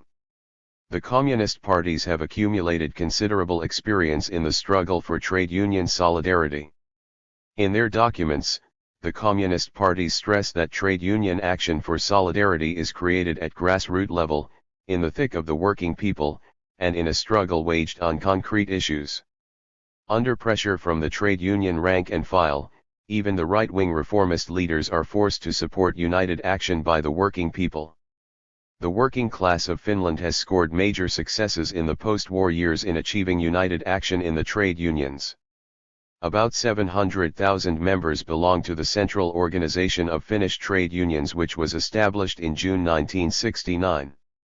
Unity of action by Italy's three principal trade unions has resulted in the working people winning new social gains and democratic rights as the result of a broad-based common struggle for profound changes, especially in the field of housing construction, education, and the health services. The successes scored through trade union solidarity have given rise to so strong an urge towards unity in the local trade union organizations, that a firm foundation has been laid for the creation of a single trade union center for the entire country. In May 1971, for the first time in the history of independent India, a conference of representatives of more than 20 mass trade union associations of the country was convened.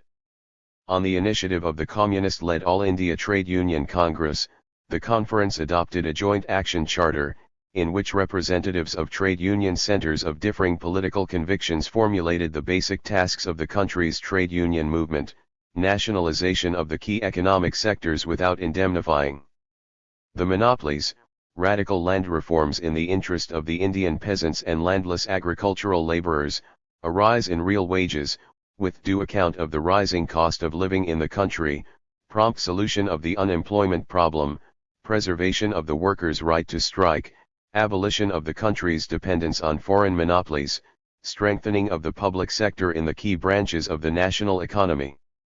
This program of the working people's joint struggle is widely supported throughout the country. Despite the resistance put up by the reformist leaders and their attempts to restrain the workers' struggle, it has been increasingly gaining in scope under the leadership of the trade unions. The number of strikers in the developed capitalist countries alone totaled 420 million in 1960–70.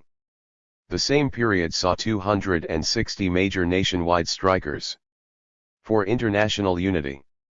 At present the trade union movement is represented by several international associations and a number of organizations which are not affiliated to these associations. The World Federation of Trade Unions, which represents the revolutionary class trend within the trade union movement and adheres to positions of proletarian internationalism, has an overall membership of over 150 million in more than 100 countries. The International Confederation of Free Trade Unions, representing the social reformist trend, has a membership of approximately 50 million workers. The World Confederation of Labor ** sphere of the clerical party's influence, has a membership of nearly 12 million workers. There are also autonomous trade unions, most of which gravitate towards a progressive trend. Thus, in 1956 the International Confederation of Arab Trade Unions, a trade union association of 10 Middle East countries, was founded. In 1961, trade unions in the African countries united in an All-Africa Trade Union Federation. Convened in January 1964, the Latin American Congress of Trade Union Unity adopted a joint action program and passed a decision on the need to set up a single trade union organization of Latin America, the Permanent Congress of Trade Union Unity of Latin American Workers, uniting the trade union movement of 20 Latin American countries. The Congress formed a permanent secretariat with its headquarters in Santiago. The autonomous democratic trade union associations, particularly the All-Africa Trade Union Federation, are establishing ever closer contacts with the World Federation of Trade Unions and taking part in the latter's program of activity.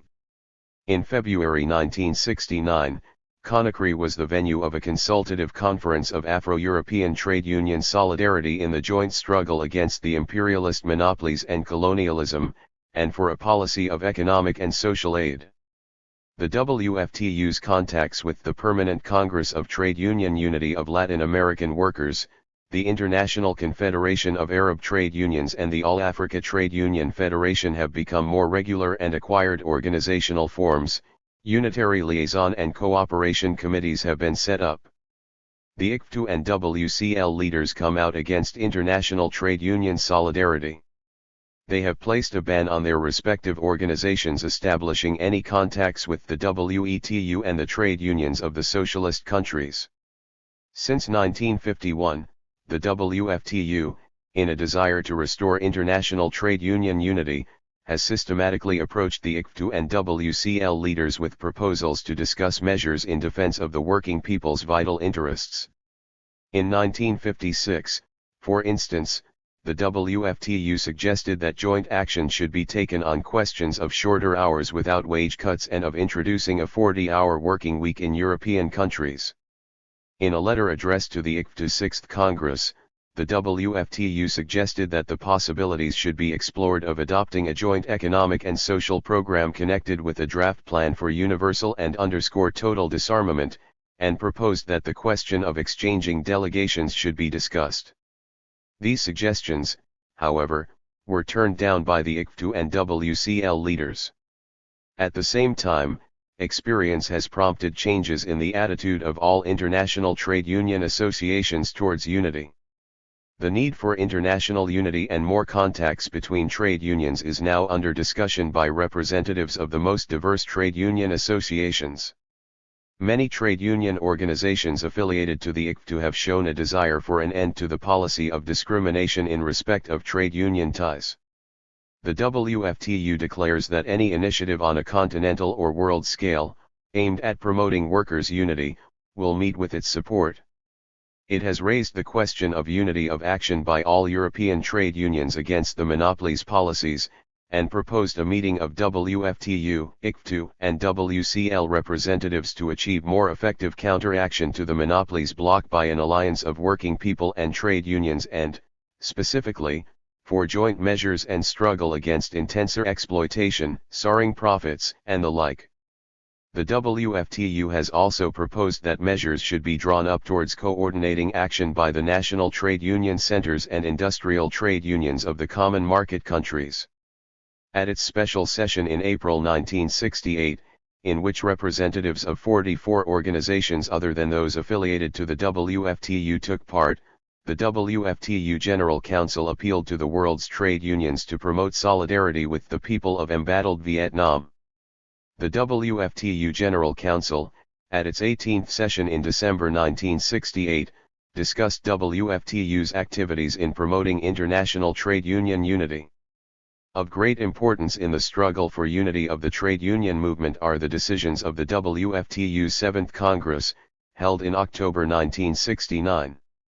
In the document on trade union policy and action adopted by the Congress, there is a special section on unity of the international trade union movement. It is pointed out that the idea of a common trade union front to be established by the different trade union centers of Western Europe, the common market countries in particular, with a view to standing up to the alliance of the monopolies, has been making considerable headway. In the conditions of the increasing integration of the West European capitalist countries, it is becoming more difficult for the trade unions to have their socio-economic and political demands met by acting only within the national framework. The revolutionary trade unions of these countries are explaining to the working people that the processes of integration express the objective need to develop the productive forces, facilitate the growth and consolidation of the working class, and bring the national contingents close together. At the same time, however, the monopolies, who are guiding the integration processes, want the internationalization of production to serve, not the interests of the country in question, but higher profits for the monopolies, through the exploitation of the workers on an international scale, and to become a means of struggle against the working class and democratic movement. The trade unions are thus faced with the urgent task of drawing up a common program of struggle for the economic and socio-political interests of West Europe's working people. It is also suggested in the document on trade union policy and action that joint platforms should be drawn up and efforts coordinated between various continental trade union organizations, specifically, the Permanent Congress of Trade Union Unity of Latin American Workers, the African Trade Union Movement, and the trade union organizations in Asia. The WFTU's initiative has met with support from broad sections of the working people. Work for its implementation should substantially advance working-class international unity. This is being facilitated by the mounting crisis of the anti-communist trend within the world trade union movement, which has particularly affected the main splitter and reformist trade union center, the International Confederation of Free Trade Unions. Until recently, the leading Meany-Lovestone group in the AFL-CIO regarded the Confederation as its instrument for splitting activities within the international trade union movement.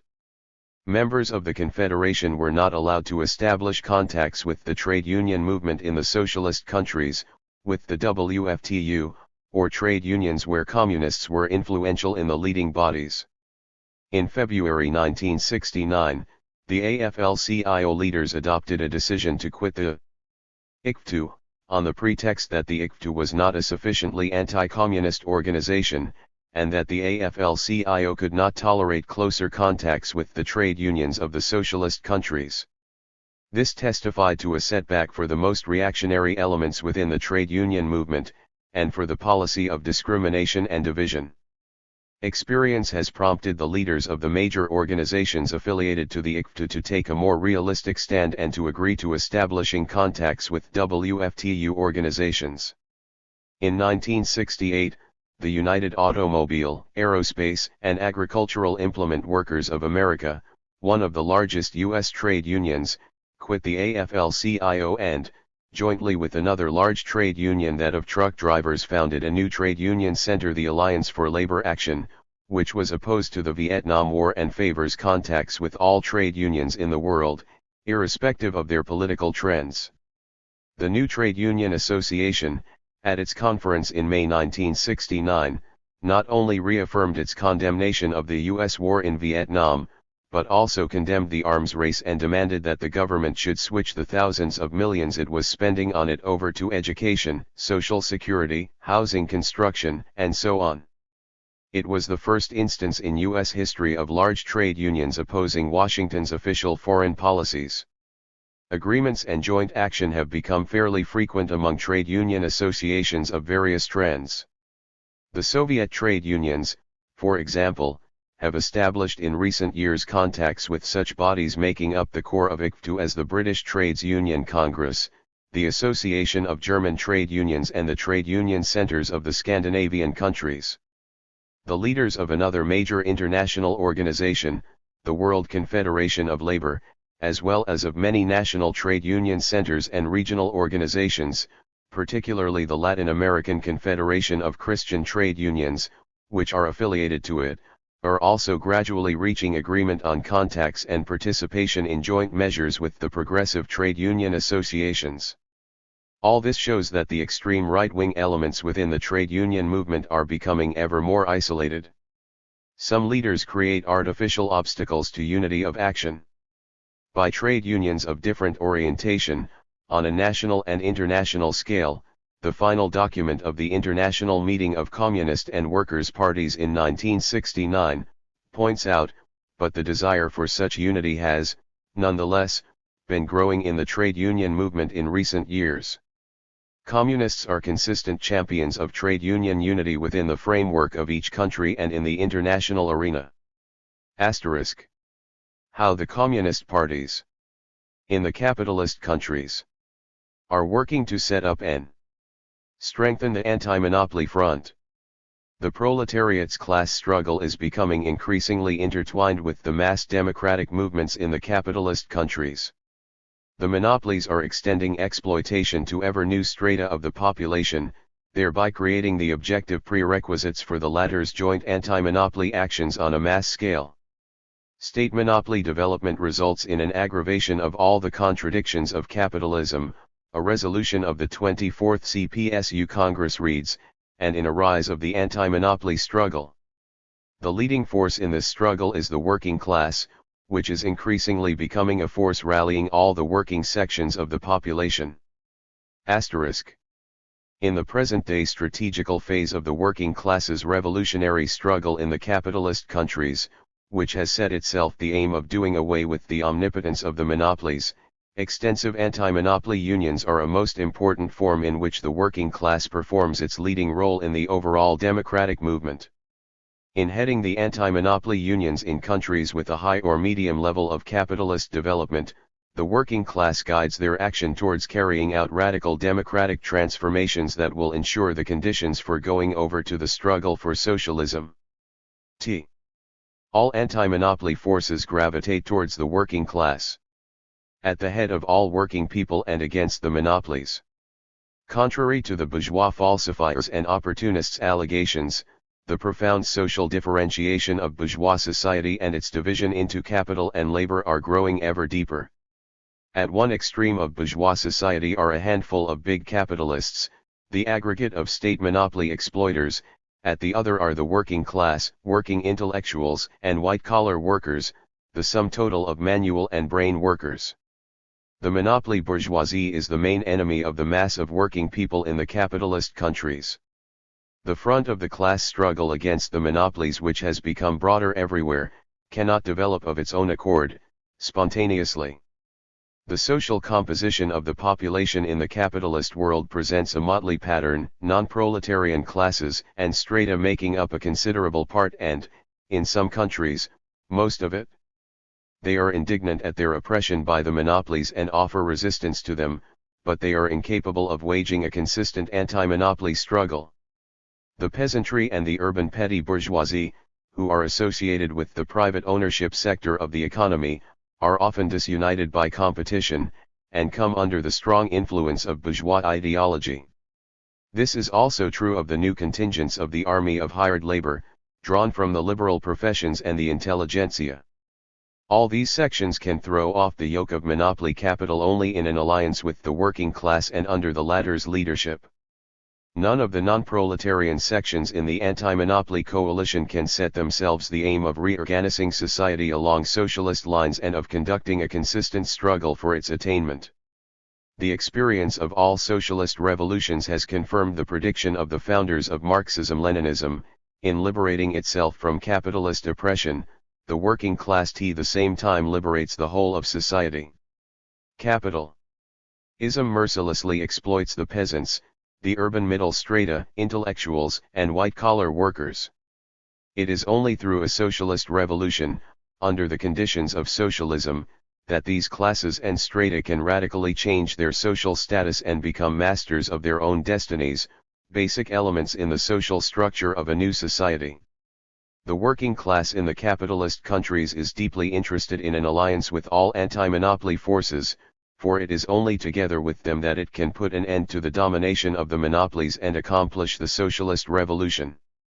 The working class plays an organizing and mobilizing role within the anti-monopoly alliance. It is the only class capable of leading this alliance to victory, L.I. Brezhnev emphasized, and of raising the struggle to a new level, securing the complete abolition of the power of capital and the triumph of socialism. No other class, no other social stratum of society is as organized and strong. The numerical strength of the working class is enormous. Its revolutionary experience is exceptionally rich. Its ideological, cultural, and spiritual level has been rising from year to year. The political and moral prestige enjoyed by it in society has grown immeasurably. The development of international working class movement, and the achievements of the world socialist system make all working people in the capitalist countries gravitate towards the working class.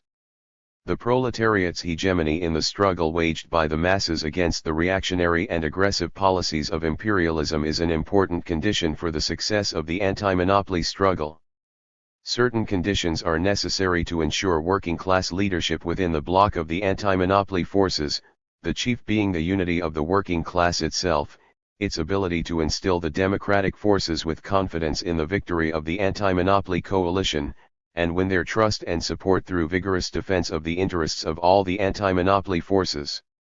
At the same time, successes in rallying all the progressive non-proletarian forces about the proletarian vanguard facilitate and accelerate the trends towards unity of the working class movement itself. The communist parties, the vanguard of the working class, are the leading political force in the anti-monopoly coalition. They gain that position by evolving, on the scientific basis of Marxist-Leninist theory, a platform of the anti-monopoly alliance, including aims that will rally the majority of the nation.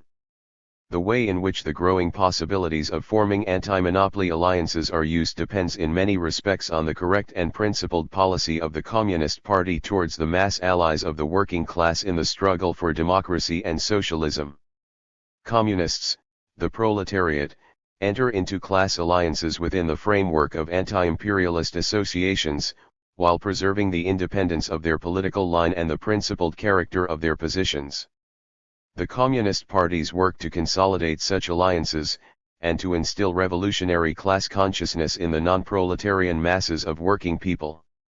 In developing and extending the anti-monopoly struggle, communists take into account the socio-economic interests, political convictions, religious views, sentiments, and traditions of various contingents of the anti-monopoly alliances. They help members of the coalition realize from experience the correctness of the goals set by the communist parties.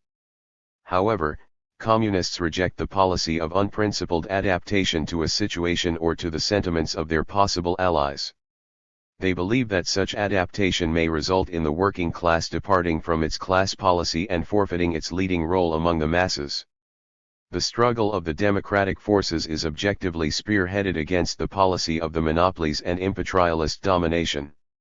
This is manifested in the ever larger scope of the anti-war movement and confirmed by the growing progressive national movements in various regions of the capitalist world. These movements have become an important part of the present-day anti-monopoly and anti-imperialist struggle of the masses.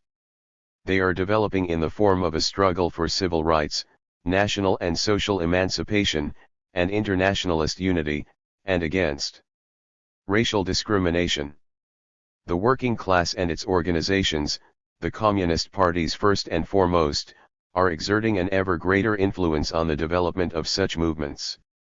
Ever broader sections of the progressive public in the capitalist countries are becoming more and more aware of the need to strengthen the alliance between the working class organizations and the general democratic movement for peace and civil rights, and the efficacy of joint action. The non-proletarian strata of working people are more and more resorting to the traditional methods of the working class struggle. For instance, the nationwide strike of the personnel at France's research centers held on October 10, 1969, was joint action by 30 research workers' trade unions affiliated to the trade union centers of all trends, with scientists belonging to the Communist Party playing an important part in the strike. In organizing and heading the masses' struggle against the monopolies, the Communist parties create prerequisites for the formation of a political army of the socialist revolution and are laying the foundations for cooperation between the proletariat and its allies, not only in the overall democratic struggle but also for the future for society's socialist transformation. It is becoming more and more obvious to such allies that their interests coincide with those of the proletariat. As a result, a temporary alliance may become permanent. The communist parties can achieve leadership of the anti-monopoly movement in their respective countries only on condition that they act as an independent class force, on the basis of the principles of Marxism-Leninism and proletarian internationalism. As Álvaro Cunhal, General Secretary of the Portuguese Communist Party, said at the International Meeting of Communist and Workers' Parties in 1969, dissolving the communist parties in the anti-imperialist movement would mark the end of the communist movement as such, as an independent movement of the working class and other working people, and would thus rob the revolutionary process of its decisive force. The communist parties, he emphasized, want not only to accomplish the immediate and urgent tasks of the anti-imperialist struggle but to transform the world, to end imperialism forever and lead the working people to the conquest of socialism and communism. This is the actual raison d'être of the communist movement and the purpose of the revolutionary fight which every communist party is carrying on. Asterisk. The anti-monopoly movement becomes the more powerful, the more vigorously the Communist Party counters left-wing sectarianism and right-wing revisionism. Left-wing sectarianism manifests itself in a reluctance to reckon with the interests of other members of the Anti-Monopoly Association, and in an all-or-nothing doctrinaire policy. Right-wing revisionism reveals itself in weakening the ideological, political, and organizational independence of the Communist Party within a single front, and in capitulation to the petty bourgeois strata. Communists are tirelessly working to expose both the former and the latter deviations from the principled Marxist-Leninist line. The Anti-Monopoly Alliances Program. Unity in the anti-monopoly coalition is achieved on the basis of programs for democratic transformations drawn up by the communist parties and in the course of the struggle for their implementation. Communists spend all their efforts to achieve a state of affairs in which the working class and all sections of the working people can, without waiting for socialism to triumph, enjoy the results of the successful struggle against the monopolies, achieve higher living standards and greater democratic rights, and eliminate the constant threat of imperialist aggression and war. There are certain distinctions in the concrete programs for the anti-monopoly struggle advanced in different countries by the fraternal communist parties. In the developed capitalist countries, the communists' main demands are directed against the domination of their own national monopolies in all spheres of life, and against government policies pursued in the interest of big business. In countries with a medium level of development, slogans for the struggle against local capital and against the domination of oligarchies go hand in hand with calls for a struggle against oppression by foreign monopolies, those of the US first and foremost. As for countries with military fascist regimes, slogans for the overthrow of such regimes stand in the foreground. No matter how these programs may vary, they have important features in common. Slogans with the most universal appeal call for a struggle for peace and national independence, for the defense and advancement of democracy, the democratic nationalization of key economic sectors and more democracy in their management, the working masses' actual participation in running the economy and public affairs, people's control, democratic planning, greater trade union participation in managing industry, demilitarization of the economy, radical agrarian reform, better living standards. For working people, defense of the interests of the intelligentsia, the youth, the peasantry, and the urban and rural middle strata against monopolies' arbitrary rule, the democratization of all spheres of society's life. An important place among these demands, especially in the developed capitalist countries, belongs to the slogan of the nationalization of key industries controlled by the monopolies, as well as of the big banks and insurance companies controlled by the financial oligarchy. In advancing the target of nationalization together with other economic or political demands, the Communists advocate that this should be carried out democratically. They mobilize the working class and other strata of the working people against the monopoly ownership, that basis of big business's power. Thus, the French Communist Party is demanding nationalization of mines, iron and steel works, the chemical and aluminium industries, enterprises engaged in prospecting for oil and extracting, refining, and marketing it, and the country's big banks and insurance companies.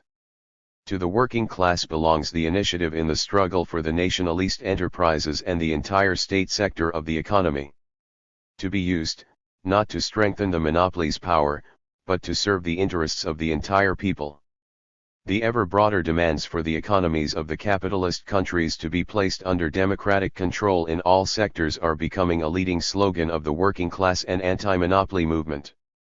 The movement for more democracy in running the economy shows that the working people's economic struggle and political struggle are becoming fused.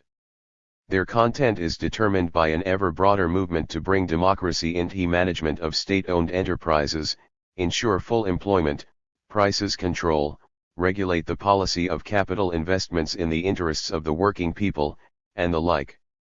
In advancing the slogan of democratic control over the economy, the communist parties of France, Italy, the FRG, Finland, Austria, Belgium, and other capitalist countries are calling for the introduction of new democratic forms and methods of running enterprises, and broader rights for the trade unions and workers' collectives. The communist parties of a number of countries, in evolving tactics for the achievement of democratic control, have precisely defined the forms and vehicles of such control. In France, for instance, the struggle for participation in industrial management is carried on through the factory committees. Workers' organizations are pressing for the rights of these committees to be extended, and for items on trade union participation in dealing with basic issues of the development of each particular branch of industry to be incorporated in collective agreements. The Italian working class is fighting for control to be instituted over the adoption of economic decisions, both at national and at enterprise level. After a long struggle, the workers have achieved the inclusion in collective agreements of items concerning a considerable extension of trade union rights in the sphere of economic control. The programs for anti-monopoly measures have nothing in common with the social reformist expatiations on social partnership, economic and production democracy, and class peace. The struggle for anti-monopoly measures presupposes a consistent extension and build-up of the class struggle. The bourgeoisie are making desperate efforts to prevent the workers from intervening in the affairs of enterprises, and especially of industries or the entire economy. The struggle for worker and democratic control on a practical basis that the masses can readily understand is leading to clashes between the working class and other members of the anti-monopoly alliance, on the one hand, and the monopolies and the bourgeois state, on the other. This struggle may well boost the working people's political consciousness. Communists proceed from the premise that the mere proclamation of demands, without militant tactics of the anti-monopoly struggle being evolved, or without vigorous action by the working class and all other working people, cannot effectively mobilize the masses. General democratic demands do not display their revolutionary character if they are divorced from a concrete and effective struggle against the power of monopoly capital. The tactics of the anti-monopoly struggle can be successful only if they consistently link up the struggle for the overthrow of the power of monopolies with the day-by-day struggle for the working people's vital needs. Communists believe that implementation of the program of anti-monopoly economic changes calls for radical political changes as well. The struggle for democratic management of the economy should merge with the struggle for the advancement of democracy, and for an end to the reactionary forces' unrestricted rule of the state. In waging a consistent struggle against the power of the monopolies, the communists show the masses the need to achieve the abolition of the monopolies' domination. Mass movements which assume a nationwide scale develop from the anti-monopoly struggle, as is evidenced by a number of nationwide strikes in such countries as France, Italy, Belgium, and Japan. These class battles have built up experience of a joint struggle waged by factory workers, intermediate strata, peasants, intellectuals, and college students for peace, democracy and anti-monopoly reforms, and greater solidarity among various sections of the people. Thus, an alliance between the working class and the non-proletarian sections of the working people is increasingly becoming a factor in socio-economic practice.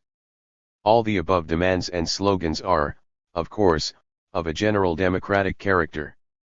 Even when they are implemented, the working class will not have done away with the capitalist system. Nevertheless, a radical shift towards democracy will take place in the alignment of forces. The working people will advance to new economic positions, and will play an active part in the political struggle against capitalism. Programs for radical anti-monopoly changes offer a realistic alternative to the policy of state monopoly capitalism, and are mobilizing ever broader sections of the people for the struggle for socialism. In advancing their interim programs of struggle against the monopolies, the communist parties always keep in mind that these can produce desirable results only if they go hand in hand with the struggle for socialism in the long term. 2. The alliance between the working class and the peasantry, its place in the anti-monopoly movement. Communist activities in the rural areas. Among V.J. Lenin's immense service to the cause of the proletarian revolution is profound research into the agrarian problem. He evolved a closely reasoned and orderly theory in this field, and scientifically defined the strategy and tactics in dealing with the question of the peasantry. Leninism has bound up the agrarian problem with the proletariat's political struggle.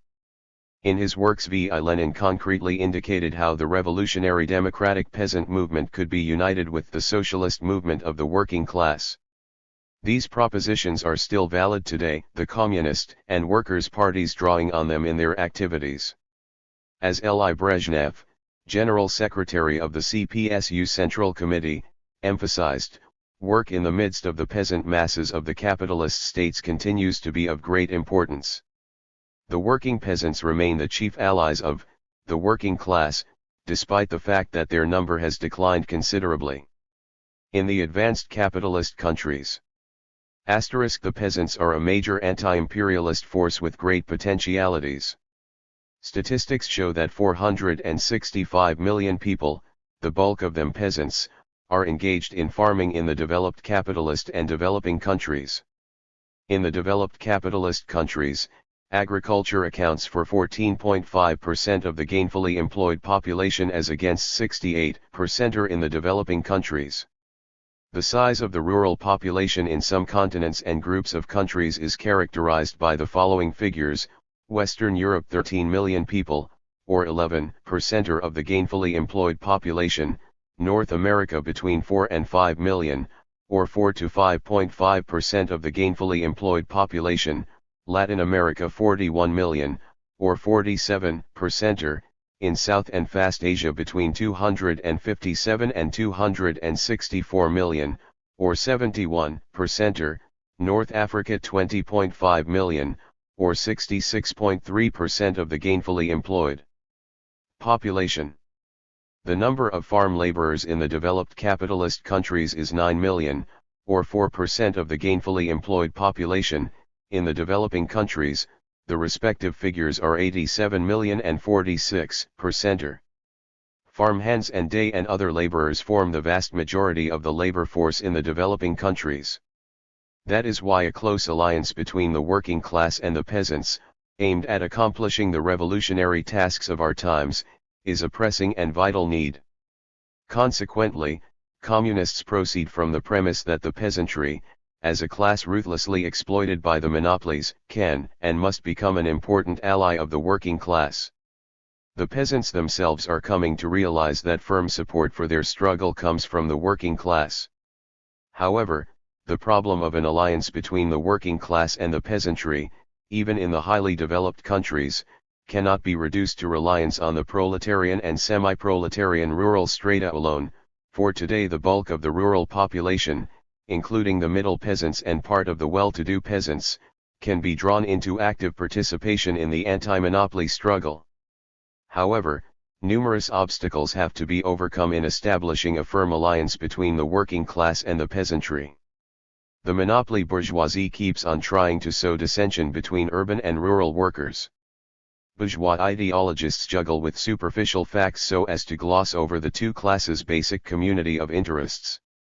Thus, they assert that, since the rural population are interested in selling produce at higher prices and buying industrial goods at lower prices, while urban workers want higher wages and seek to buy farm produce at lower prices, it follows that the interests of workers and peasants clash. AA is why, they claim, no alliance between them is possible. The communist parties have given the lie to the bourgeois ideologists. They explain to the peasants that their interests fully coincide with those of the workers. The peasant and the worker are equally interested in greater buying power for all working people, and in the unrestricted growth of production in city and countryside. Their common enemy is monopoly capitalism, which is stifling the growth of the working people's buying power and creating surpluses of agricultural produce, while millions of people, even in highly developed countries, do not get enough food. In citing such facts and showing that the rural workers are being increasingly exploited by the monopolies, the communist parties are working to extend and strengthen the alliance between the industrial workers and the working peasants, and to draw the peasants into an active struggle against the monopolies. Peasant action against oppression by the monopolies. The intensification of class battles in the countryside is a feature of conditions in a number of capitalist countries. A spirit of democracy and a determination to fight for their rights are awakening in the peasant masses. Rural workers are offering ever more resolute resistance to the monopolies and the bourgeois state. Agricultural areas in Italy, France, the FRG, Belgium, the Netherlands and many Latin American countries were arenas of large-scale class conflicts in the 60s. The peasants employ a variety of forms of the struggle for their interests. From spontaneous and unorganized expressions of protest, rural workers are more and more going over to well-coordinated mass action, drawing on the experience of the working class and using the traditional forms of its struggle. In the past, peasant unrest did not go beyond attempts to attract the attention of the authorities and the public to the plight of the countryside. These assumed the form of letters and parcels sent to local and central authorities, patrols on roads and at the entrances to cities and villages, road blocks and railway line obstructions, and picketing local institutions. Thus, French peasants sent thousands of parcels of unsold potatoes, each containing 1 kilogram and addressed to the Prime Minister, and piled up heaps of cabbages, carrots, and sugar beet at the entrances to local prefectures. With the mounting organization and consciousness of the rural workers, such action spread from separate villages or districts to involve entire regions. The peasants have begun to use typically proletarian forms of struggle, mass demonstrations and rallies in cities, large-scale strikes, rural workers' marches to the cities, and seizure of landed estates. The peasants have presented increased demands, and links have developed between their economic and political action, with slogans appearing calling for an end to the criminal arms race and for funds to be channeled to help peasant households, for democracy in the management of agriculture and local government and for an end to the arbitrariness of the administration and the police against the peasants. Rural workers have begun to play a far more active part in political anti-monopoly moves. Action against the reactionaries, the arbitrariness of governments, the war danger, and the takeover of peasant land for military bases. Such are characteristic features in the rural workers' political struggle. Higher political consciousness, a distinct anti-monopoly character, a mounting scope, militancy, and, in a number of instances, a clearly expressed desire for an alliance with the proletariat. All these are to be seen in peasant action. The upsurge of the peasant movement is fostering class consciousness in the rural workers. There is a growing awareness among the peasants of the need to combine their efforts with those of the working class in a joint struggle against the common enemy, the monopolies. Important in promoting the peasant movement is working class action in support of the peasants' demands. Experience has shown that, in countries where the working class movement has won substantial political positions, it contributes to the extent and success of the peasant movement.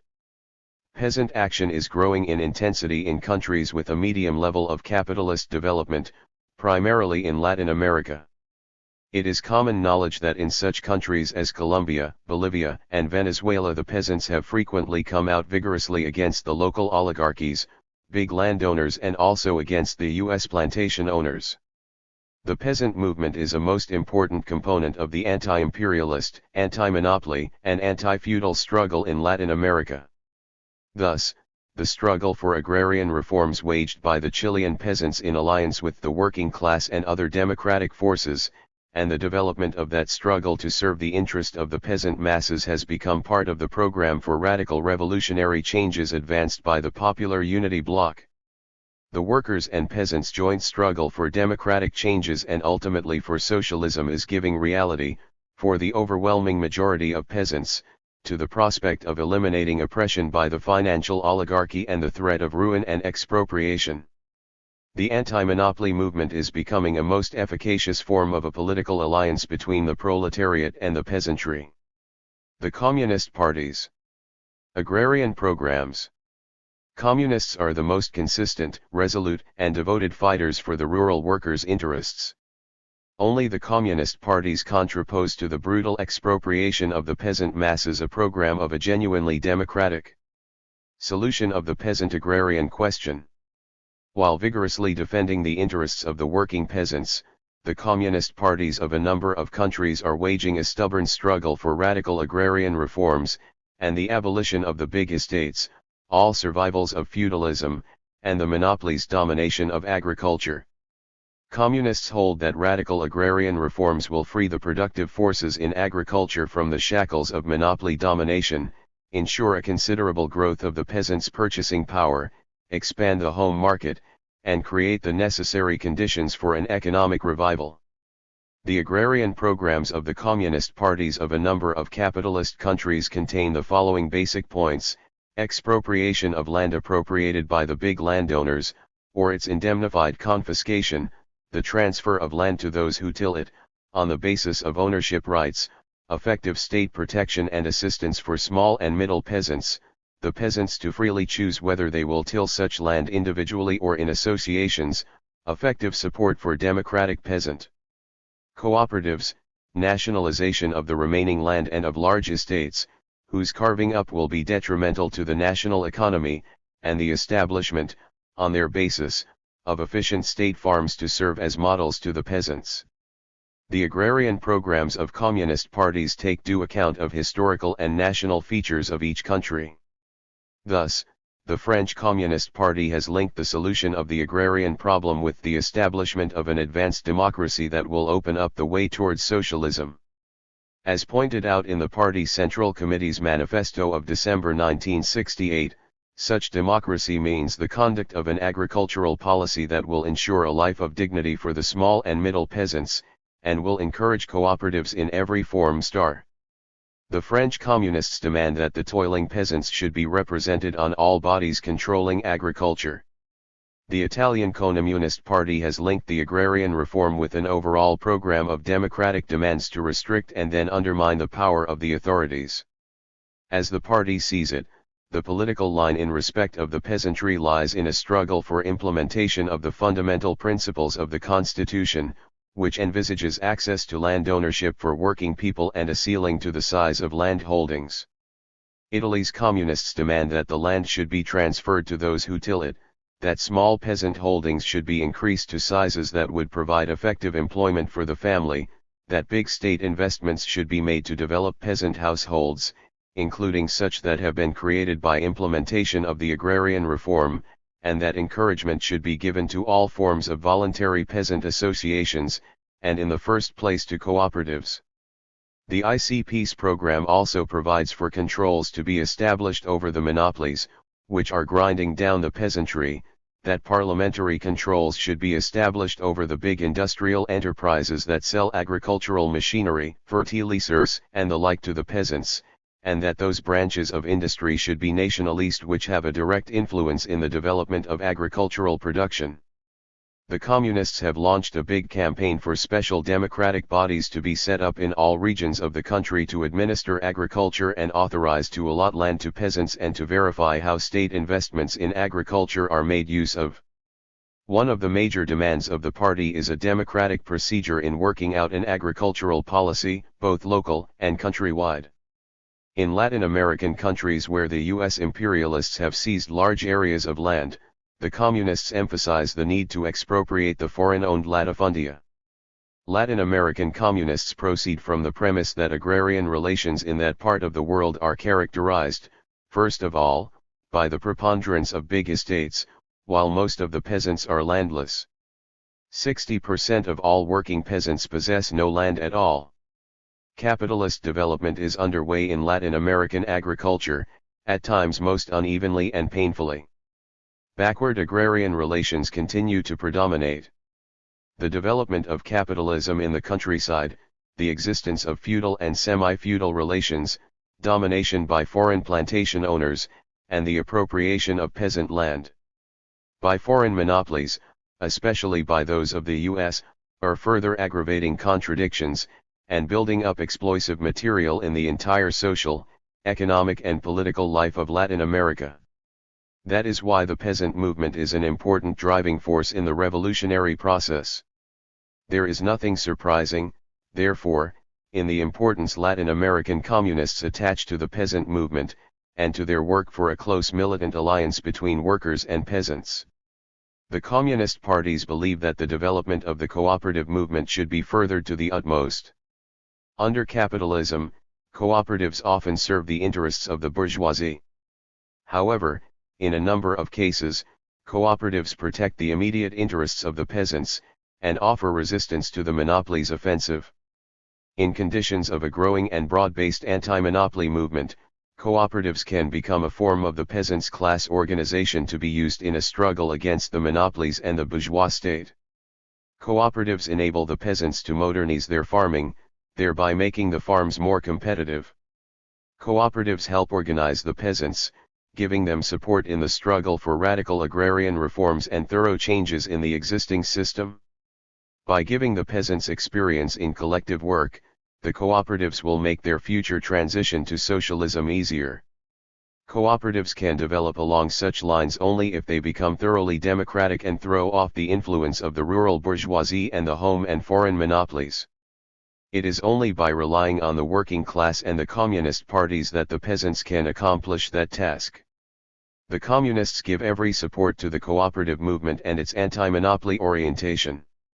At the same time, the communists explain to the peasants that, in the conditions of capitalism, cooperatives are insufficient, without radical revolutionary changes and without eliminating the basis of exploitation, no genuine solution of the agrarian question can be found, and the yoke of the monopolies and the landowners cannot be thrown off. The communist parties are waging a vigorous struggle against the opportunist views of the right-wing leaders of social democracy and the revisionists, who accuse the communists of the so-called conservatism of their agrarian policies. The right-wing reformists regard the reorganization of the countryside in the interests of the monopolies and the abolition of the peasantry as a natural and logical process. They regard defense of the peasants' interests as advocacy of the outdated, and an apology for the bullock and the wooden plow. Although communists are not opposed to large-scale agricultural production, they are against the plundering of the peasants by the big monopolies or the landowners. Communists advocate, not the fragmentation of farming but the interests of the peasant masses in their struggle against the large-scale exploitation. They are working for a radical reorganization of agrarian relations so as to enable the peasants to benefit from scientific and technological progress and large-scale production. That is why the communist parties call upon the working peasants to take resolutely to the road of struggle for the transformation of their countries along socialist lines and for socialist cooperatives. The communists emphasize the close link between demands for far-going agrarian reforms and the program for radical reorganization of the life of society. They believe that a genuine solution of the basic problems of the peasantry is bound up with the victory of the socialist revolution. Therein lies the foundation of a class alliance between the workers and peasants. Forms and methods of communist activities in rural areas. In working for a close alliance between the working class and the peasantry, and in choosing the forms and methods of their activities, the communist parties take into account the existence of different social strata in the countryside. A differentiated approach to the various social groups in the countryside is of great importance for the organization of the peasant struggle against the monopolies policy. The communist parties base their work on the agricultural laborers and also on small peasants who work their farms without hired labor.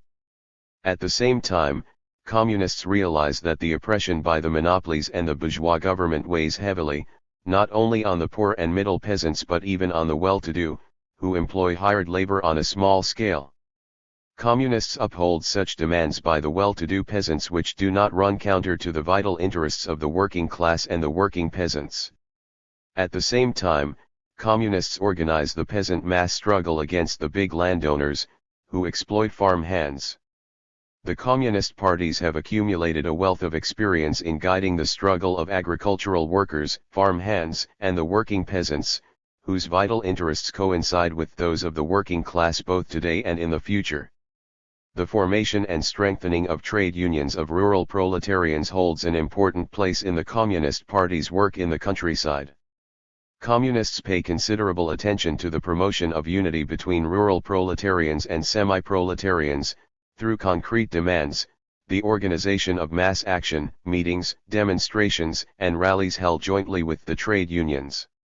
Work among smallholders assumes a variety of forms. Thus, French communists conduct extensive and varied propaganda and agitation work, distributing numerous leaflets, booklets, and books in the countryside. La Terre, published weekly by the party, is one of the biggest rural newspapers in France with a circulation of over 200,000. Its readership runs into hundreds of thousands. The party press is an effective means of winning the rural population over to the side of the Communist Party. Group and individual talks with peasants are often practiced by Finnish communists during get-togethers at communists' homes. Speakers on the more complex questions usually include leaders and activists of party committees, or class-conscious workers from the cities. The topics include major international and domestic events, proposals for the betterment of the smallholders' conditions, introduced by communists for consideration by parliament or municipal councils, then come replies to questions. Sunday political schools conducted by factory workers function in many Finnish villages. The Latin American communist parties give active support to peasant action for economic and political demands and revolutionary goals. This struggle assumes varied forms from demands for agrarian reforms in the interests of the peasants to the seizure of land by the latter. In some Latin American countries, the peasant movement resorts to armed methods of struggle. The communist parties work to raise the class consciousness and organizational level of the peasants and their bodies, send communists to work in the countryside, organize joint action by workers and peasants, and appeal to all democratic forces to vigorously support the rural workers' just demands.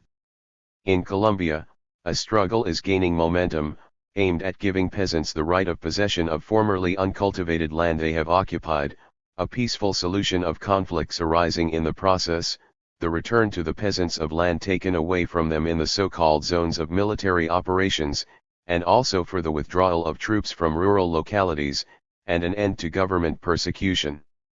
The peasants are also demanding discontinuation of imports of surplus agricultural produce, incentives for home production of goods now being imported, a just minimum wage, credits for rural inhabitants and social security in the countryside. These and many other demands make for closer cooperation among all the democratic forces. As a result, an awareness is growing among the masses that radical transformations in the countryside and complete independence through the abolition of neocolonialism are integral parts of the anti-imperialist agrarian revolution. In their work to put their agrarian programs into practice, the communist parties are making the fullest possible use of parliamentary and other representative institutions, but devote special attention to the organization of mass action by the peasants themselves. In Italy, for example, communist parliamentary action for agrarian reforms is supplemented by so militant and effective a form of mass action as the seizure by farmhands and peasants of uncultivated estates which are to be parceled out in accordance with the law on land reform but are still in landowner possession. Communists have become organizers of demonstrations and strikes involving millions of farmhands, sharecroppers, and small and middle peasants. Thus, the party holds days of struggle for land on a nationwide scale. Big meetings and demonstrations are organized in all regions of the country, with help from the trade unions. Peasants assemble in the cities, where they hold meetings in central thoroughfares and squares, jointly with industrial workers. A day of struggle for land is usually followed by peasant mass action in various regions and provinces. Such joint campaigns and manifestations involve up to 2 million peasants and agricultural laborers, and even 3 to 4 million on some days. Important in communists' rural activities is the formation of peasant cooperatives, and the democratization of already established cooperatives, with the aim of turning them from sources of enrichment for the bourgeoisie into a means of protecting the peasants' interests. Thus, Italian communists are active in the National League of Cooperatives, which has a membership of 2,200,000. The democratic cooperatives give extensive aid to the rural working people, in the teeth of strong opposition from the monopolies and the government. They come out actively against the monopolies' price policies and their arbitrariness, and act jointly on the market. The cooperatives work for implementation of measures approved by Parliament, facilitate land redemption by the peasants, purchase machinery, assist in the organization of land tenure, help introduce new crops and agronomical methods, and organize vocational schools. Experience has shown that cooperatives can help spread communist influence in the countryside. French communists, who have also amassed much experience of rural work, attach much importance to peasant cooperatives. A manifesto of the Central Committee of the French Communist Party reads, "For the peasant, socialism will signify, first of all, agrarian reforms, and the land for those who till it, the efflorescence of cooperatives in their varied forms, and the marketing of all crops at guaranteed prices.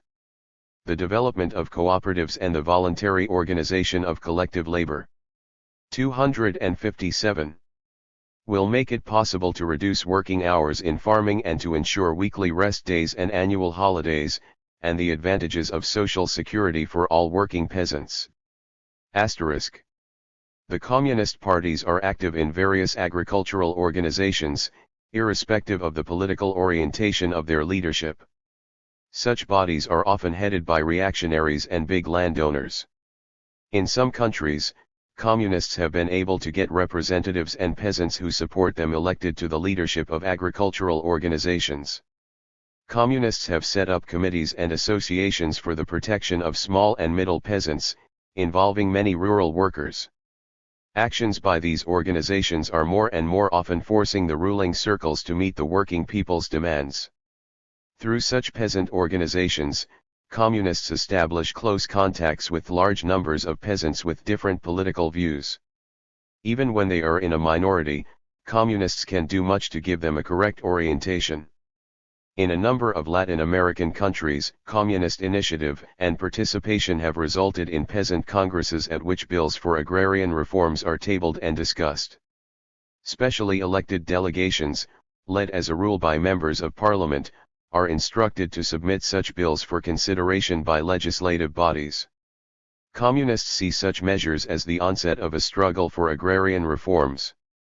The growing activity by peasants and agricultural laborers has led to the formation and consolidation of peasant organizations, and their merging into nationwide associations.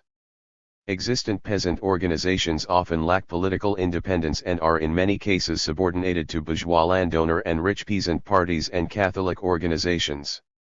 The influence of rich peasant elements, who are trying to hold back the development of the revolutionary movement of the peasant masses, is substantial in peasant organizations in Argentina, Uruguay, Mexico, and Chile. The communist parties work for the establishment and consolidation of mass peasant organizations. The strengthening of communist organizations in the countryside is decisive for the success of communist rural activities. However, as pointed out in the documents of several communist parties, the total number of such organizations in the countryside is still too small to meet the tasks and increased possibilities of communist work among the peasants. A number of communist parties have not yet been able to win major sections of the peasantry over to their side, and have not eliminated the influence of reactionary and clerical circles on rural workers. There have been instances, even though rare, of an incorrect and negligent attitude of individual communists towards work among the peasants and their needs. The communist parties are vigorously working to rectify sectarian errors in the peasant question, and to improve political and organizational work in the countryside. The communist parties have to wage a struggle on two fronts against right and left-wing opportunism. The right-wing opportunist deviation consists in an underestimation of a revolutionary alliance between the working class and the peasantry, a desire to remain confined within the purely economic framework, an unwillingness to develop mass political action by rural workers, and a negation of socialist prospects for the countryside. No less harm is caused by the left-wing sectarian views on the peasants, which are manifested, in particular, in an exaggeration of the peasantry's role as a revolutionary factor, in proclaiming the peasantry the decisive force in the revolution, in an adventurous approach to work among the peasants, in calls to take up arms in peasant districts in the absence of the necessary conditions, and in implanting artificial methods of work among the rural workers without due account of the specific conditions. 3. The Communist Party's policy towards the urban middle strata. Masses of people belonging to the urban middle strata are acquiring ever greater significance in the class struggle and the anti-monopoly movement. These are social groups of the urban population which hold an intermediate position between the main classes in modern bourgeois society, the bourgeoisie and the proletariat. First of all, the urban petty and the lowest bracket proprietors such as craftsmen, artisans, small traders, and also part of the intelligentsia, members of the liberal professions, civil servants, and also college students. The founders of Marxism-Leninism devoted much attention to an analysis of the status and role of the urban petty bourgeoisie in capitalist society, and in the class and general democratic struggle. The petty bourgeoisie, Marx wrote, will form an integral part of all the impending social revolutions. Asterisk. Marx, Engels, and Lenin showed the dual nature of the petty bourgeoisie, as petty proprietors, on the one hand, and working people, on the other. They showed that they are not socially and economically homogeneous. The upper strata are made up of small-scale employers, who exploit hired labor on a limited scale. The lower strata are often in semi-proletarian and even lumpen proletarian conditions, and suffer need and privations. With their intermediate economic and social status, the urban middle strata inevitably vacillate ideologically and politically between the proletariat and the bourgeoisie. They succumb to petty bourgeois sentiments, which give rise to both right-wing opportunist trends prompted by a desire to adapt to monopoly capitalism, and leftist adventurism, which switches so rapidly from ultra-left revolutionism to apathy and despondency. V.I. Lenin emphasized that, one and the same psychology, one and the same class peculiarity is displayed both in the dejection of the opportunist and in the desperation of the terrorist. Impoverished by the pressure of big monopoly capital and swelling the ranks of the proletariat, former members of the urban petty bourgeois middle strata bring into the working class movement elements of the anarchism, disorganization, and leftism inherent in petty bourgeois radicalism, and sometimes a pessimism and liquidationism. Historical experience has shown that petty bourgeois circles are also often used by the extreme right-wing reactionary forces as their main reserve and mass basis. The position and struggle of the urban middle strata under present-day conditions. The Marxist-Leninist assessments of the social position of the urban middle strata and their role in the class struggle have been corroborated by both past and present experience. In the conditions of state monopoly capitalism, and as a result of the rapid development of the productive forces following the scientific and technological revolution, substantial changes have been taking place in the conditions and structure of the urban middle strata. Some social groups linked with outmoded forms of production have been rapidly declining in number. Self-employed artisans are being ousted not only from the main industries, but also from many auxiliary spheres of material production. The ousting of the petty producer, however, is not a straightforward process. Lenin noted that the monopolies, while ruining the petty bourgeoisie, were also engendering it. As he pointed out, a number of new middle strata are inevitably brought into existence again and again by capitalism. Asterisk.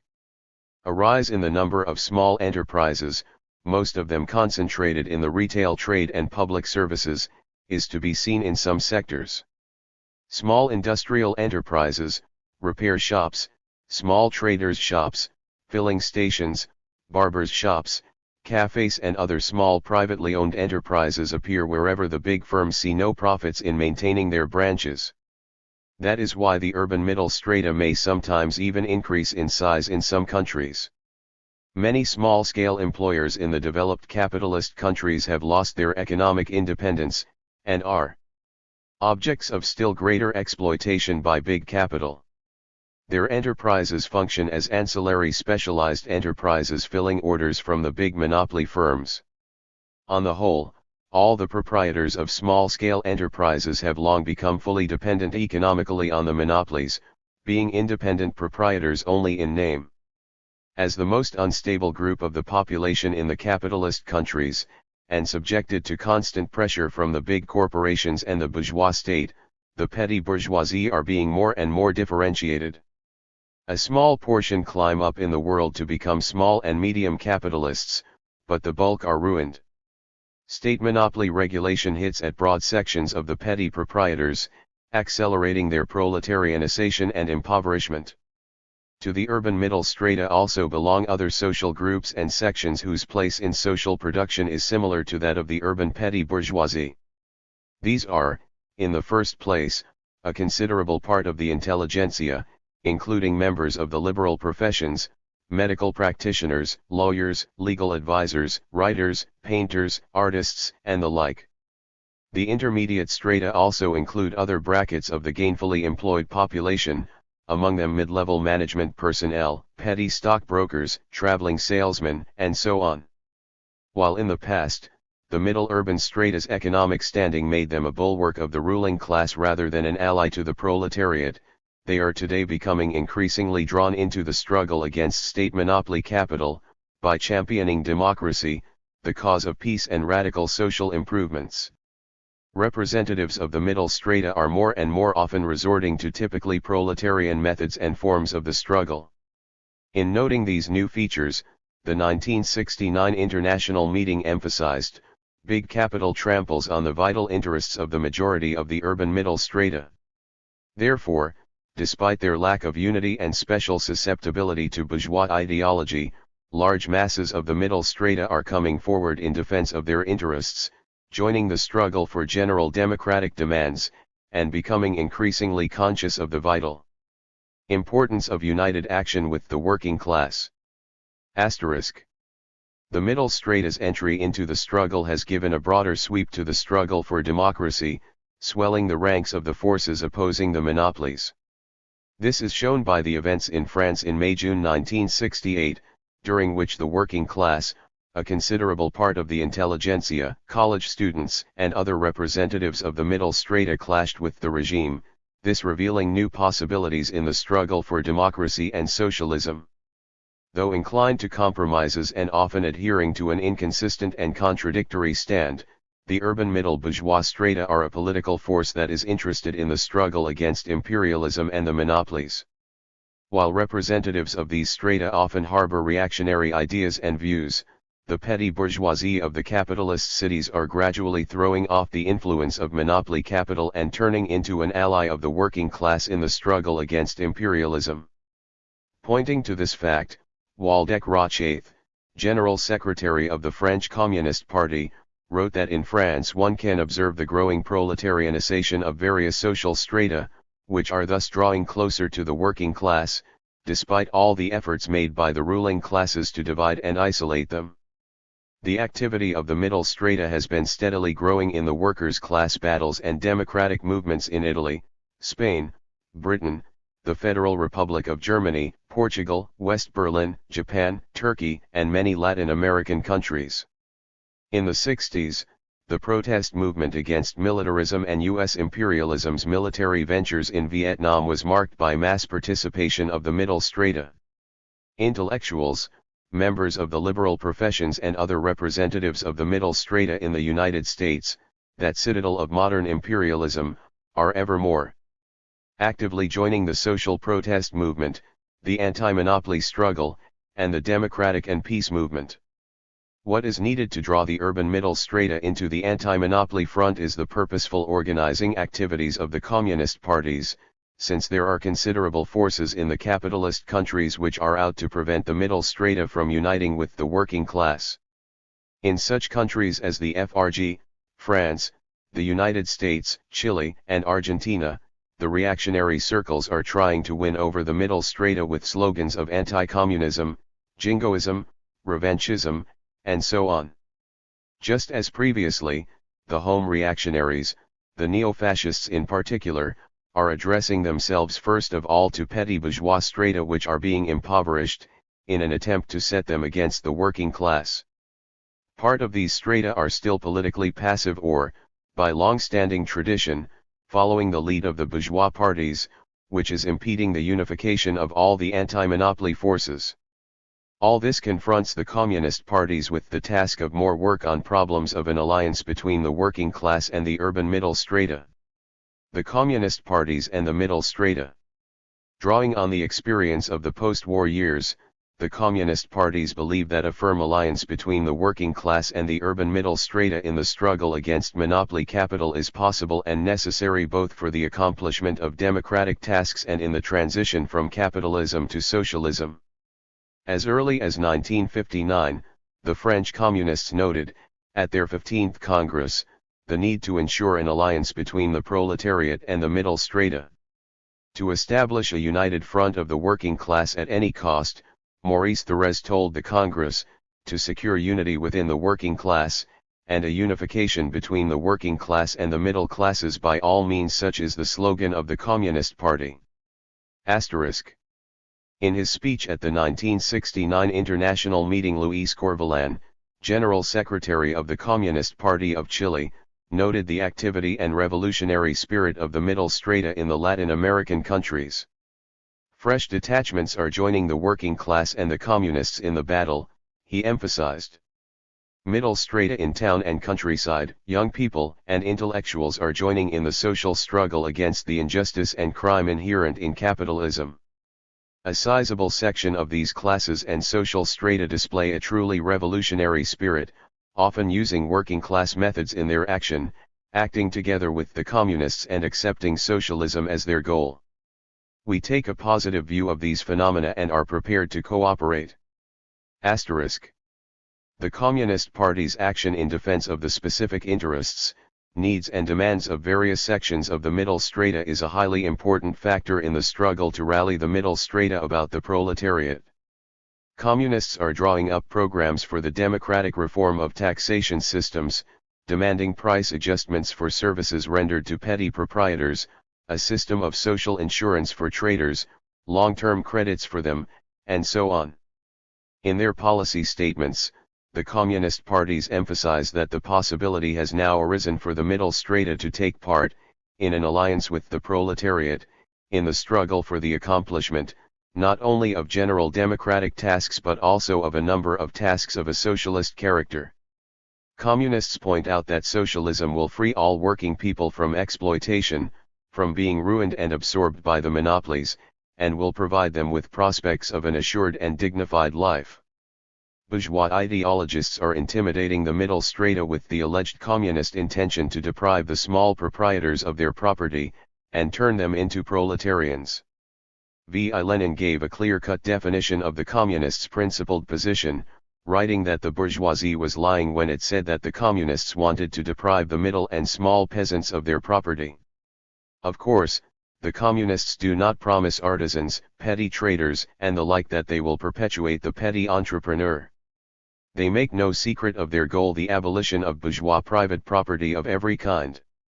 After the victory of the socialist revolution, the working class will expropriate the means of production belonging to the big bourgeoisie. As for the petty proprietors, they will see for themselves the advantages of running the economy on the basis of socialist ownership of the means of production, and that only socialist cooperatives will give them a free and well-to-do life. This has been borne out, in particular, by the socialist countries' experience. The decisions of congresses of a number of communist parties have stressed that a broad-based democratic coalition, including the middle strata and headed by the working class and its communist vanguard, must be retained even after the victory of the socialist revolution. During the transition from capitalism to socialism, the participation of parties representing the middle strata in administering the state is possible. Communists believe that the question of the middle strata during the transition to socialism can be solved through the further consolidation of their alliance with the working class. In this, the communist parties draw upon the experience of the GDR and other socialist countries, where the communists have succeeded in enlisting the middle strata and their parties in a national front led by the working class. In the citadels of capitalism, the working class has been ever more consistently directing its own efforts and those of its anti-monopoly allies in the urban middle strata against the imperialist state, that strike force of modern capitalism, thereby expanding the scale of general democratic action and raising it to the level of a political struggle against the exploiter system as a whole. As L.I. Brezhnev said at the CPSU's 24th Congress, the events of the past 5-year period in the capitalist world have fully borne out the importance of the working class as the chief and strongest opponent of the rule of the monopolies, and as a center rallying all the anti-monopoly forces. He emphasized that the current class battles were harbinger of fresh class battles which could lead to the establishment of the power of the working class in alliance with other sections of the working people. Highly indicative in this respect are the developments in Chile, where a government of the Progressive Popular Unity bloc has been in power since November 4, 1970. As Luis Corvalán emphasized in his speech at the CPSU's 24th Congress, the Chilean government has been formed by a bloc of parties, extensively representing the working class, the middle sections and various other groups of the population. He went on to say that, in our country, we regard all questions, including socialist construction, from the standpoint of cooperation, unlimited in time, between the communists and socialists, and among all the parties making up the Popular Unity bloc. By defending the vital interests of the urban middle strata, the communists are gradually winning their sympathy and support, thus fostering the growth of political consciousness and eliminating anti-communist prejudices in their midst. All this makes for solidarity between the working class and the middle strata in the struggle against the rule of the monopolies. The forms and methods of communists' work. Among the middle strata, of great importance in the struggle to strengthen the alliance between the working class and the middle strata is communist work within mass organizations of the urban middle strata. In conducting this work, communists endeavor to use a differentiated approach to various brackets of the middle strata. The communists carry on considerable work in the corporative bodies which involve a major part of the middle strata in the developed capitalist countries. The most typical organizations of independent employers of a corporative character are associations of artisans and traders, cooperatives, and chambers of commerce.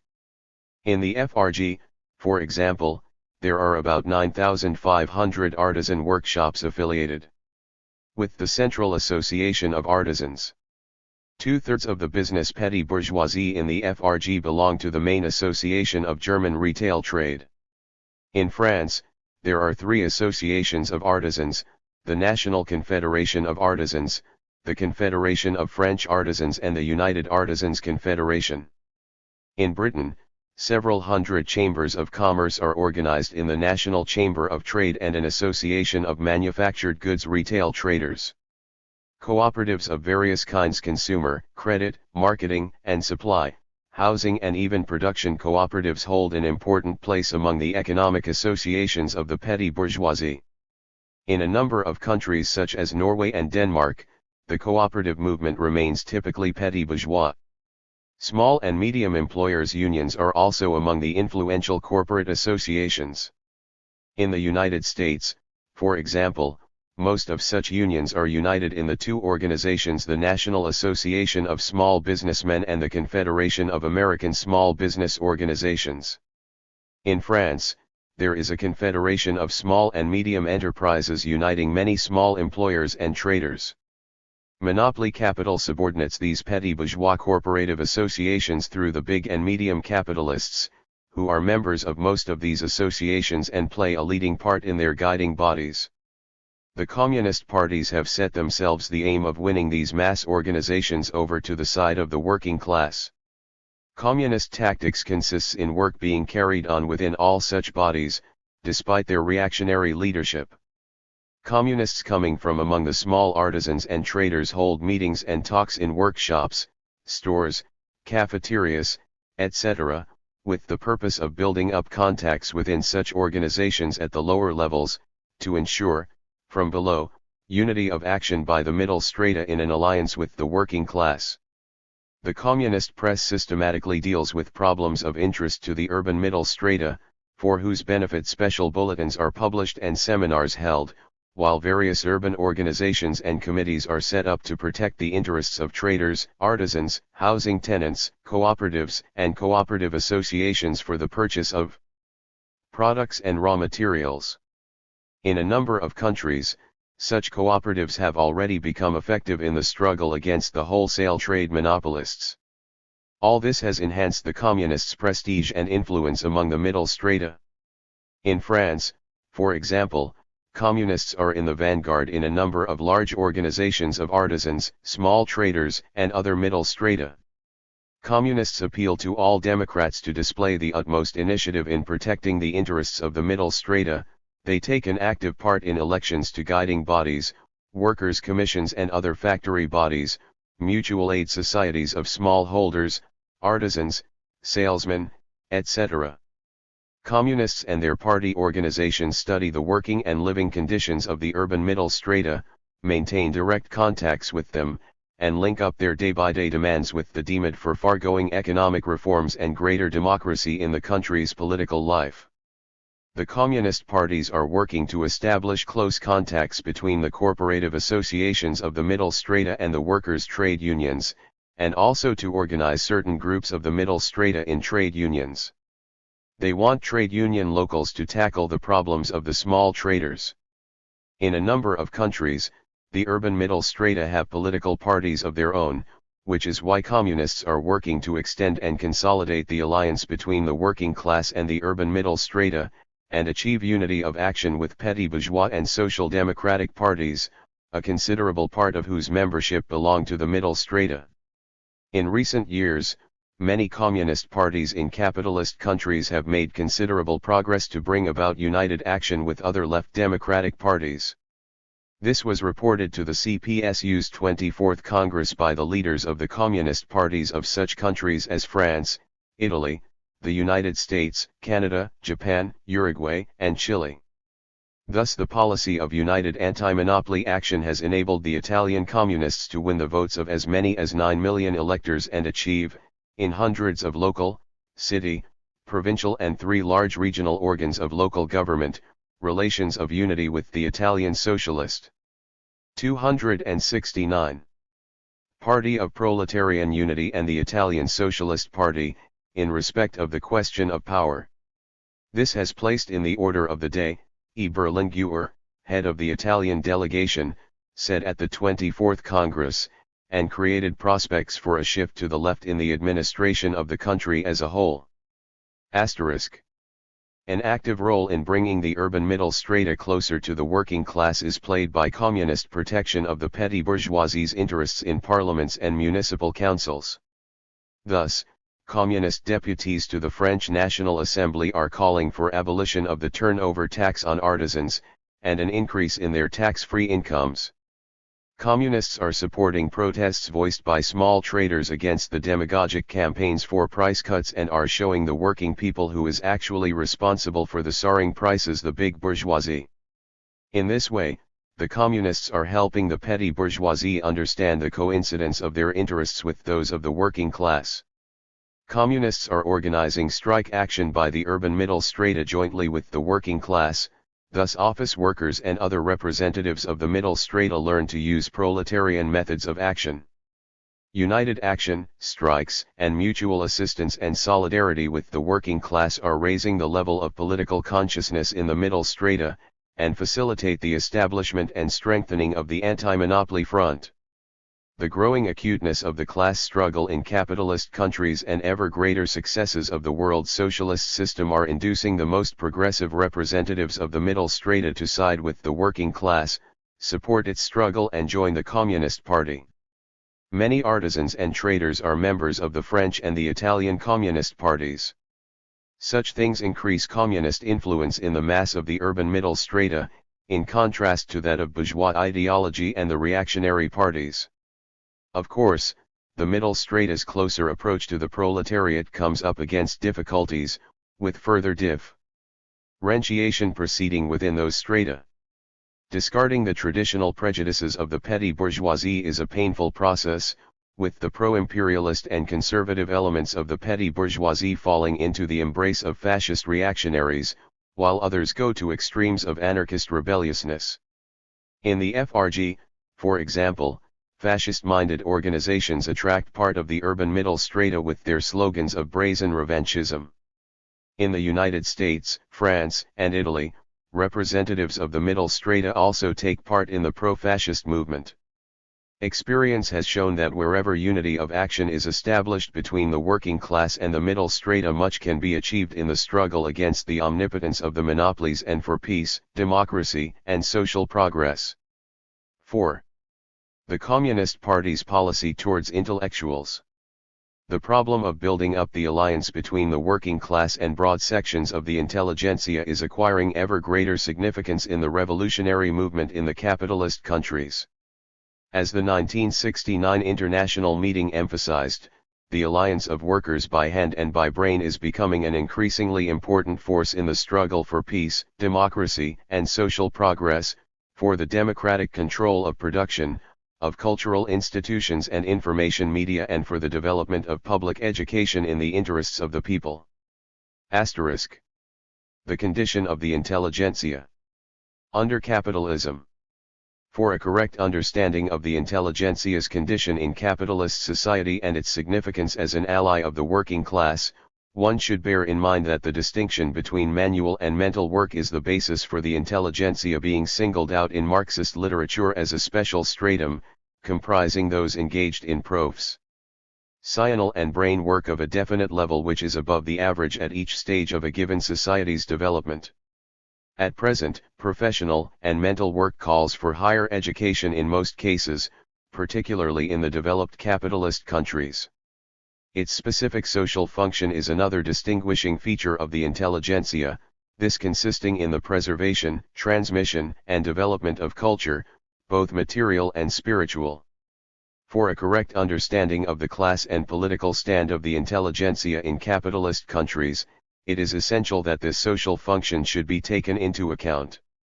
At the same time, it should be remembered that the intelligentsia is not homogeneous in its class makeup.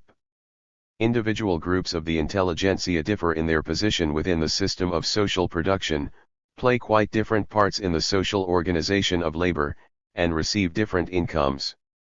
Even if one takes as an example the scientific, engineering and technical intelligentsia, who are directly engaged in social production, one will see considerable differences between the various sections of that intelligentsia. Some engineers and technicians are engaged in production, many of them playing no part in management and organization. Other engineers and technicians are engaged in the system of organizing, planning and managing production, while yet others work at research institutions, design offices, and laboratories. The bulk of scientists, engineers, and technicians in capitalist countries are salary earners, with substantial salary differences among certain brackets of this branch of the intelligentsia. The condition of various groups of the intelligentsia standing outside the immediate sphere of production is even more differentiated. Consequently, the intelligentsia does not comprise a special class. The scientific and technological revolution, the unprecedented rise in the role of science in all spheres of the economy and social life, and the greater desire among broad sections of the people for education and culture have resulted in a rapid increase in the size of the intelligentsia in capitalist countries, and its growing significance in the social structure. In the early years of this century, engineers and technicians made up about 7 to 8% of all wage and salary earners in the developed capitalist countries. Their proper 272 shn increased 3 to 4-fold in the 60s. In the United States, the number of engineering and technical personnel went up from 4,500,000 in 1950 to 10,500,000 in 1968, while the number of clerical personnel totaled 35,400,000. In the developed capitalist countries, the growth rate in the proportion of brain workers in the total army of employees exceeds the growth rate in the aggregate number of working people. This applies in particular to scientists, technicians, engineers, and teachers. The rapid rate of increase in the size of the intelligentsia in the developed capitalist countries is likely to continue in the near future. Thus, it has been estimated that by 1980 the number of engineers and technicians and scientists in the United States will increase by 50% or over 1966, with a total 20 to 22% increase in the number of all wage and salary workers. The number of college students is also increasing rapidly. Between 1962 and 1967, the increase was 70% or in the EEC countries. Thus, the intelligentsia is becoming a mass intermediate class stratum in the developed capitalist countries. There has also been an increase in the size of the intelligentsia and the number of college students in Latin American and Asian countries with a medium level of development. Thus, though college graduates still comprise a mere 1.6% of all the population in the Latin American countries, their number had almost doubled in 1960, as against 1950. The number of college students in the Latin American countries increased 300% from 1950 through 1965, totaling 1,212,000 in 1970. The mounting numerical strength of the intelligentsia in the capitalist countries is accompanied by a growing trend, indicated by Marx and Lenin, towards proletarianization of the bulk of brain workers. This trend is manifested in various forms and with varied force in various sections of the intelligentsia, this depending on the economic and political development of the country in question, its national features, and the like. On the whole, however, it is objectively bringing the intelligentsia closer to the working class. The trend towards proletarianization is already to be seen in the democratization of the intelligentsia's social. 273. Composition. The scientific and technological revolution, which has called for a steep rise in the number of brain workers engaged in production, as well as the struggle waged by the working class and broad sections of the people for greater access to education, has extracted concessions from the ruling bourgeoisie and the replacement of outmoded forms of class segregation in education by more camouflaged and refined forms. Of course, bourgeois reforms do not change the class essence of education in the capitalist countries, which, as before, is aimed at forming an elite from among the privileged classes and at restricting access to education, especially tertiary education, for broad sections of the working people. As before, there are disproportionately few workers' children among college students in the capitalist countries, considering the working class's share of the total population.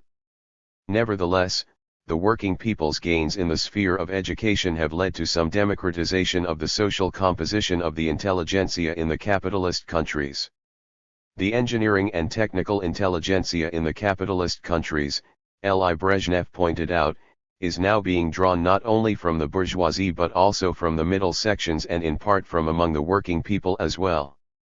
Thus, For instance, college students from the middle strata make up 58% of all students in Britain, in the FRG 53%, in France about 50%, in Italy 39%, and so on. The same is true of college students in the Latin American countries. The increasing trend towards proletarianization is manifested vividly in the considerable changes in the position of the intelligentsia, among whom a sharp social differentiation is taking place.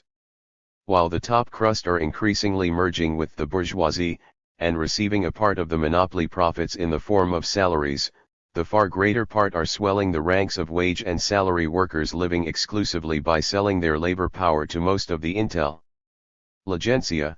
Joining the ranks of wage and salary workers means greater exploitation and lower standards of living. The salaries of most intellectuals are approaching the wages of skilled industrial workers and in some countries have fallen below that level. Of course, the trend towards lower salaries reveals itself with differing force among the different groups of the intelligentsia. Thus, for example, studies carried out in France in 1968 showed that, on the whole, engineers and technicians engaged directly in production get lower pay than comparable employees in other economic sectors. At the same time, some groups of intellectuals outside the sphere of production receive salaries approaching industrial workers' wages. Not only manual workers but brain workers too are already suffering from the effects of the capitalist intensification of labor, unemployment, and uncertainty of the future. Other important changes in the nature of work done by intellectuals are also running parallel with the conversion of most intellectuals into wage and salary workers. Work done individually or in small groups, and essentially artisan in nature, is gradually yielding place to work in large collectives, in which the brain worker merely makes a contribution to the collective effort. This trend, which is most pronounced among the scientific and technical intelligentsia, involves substantially all groups of brain workers.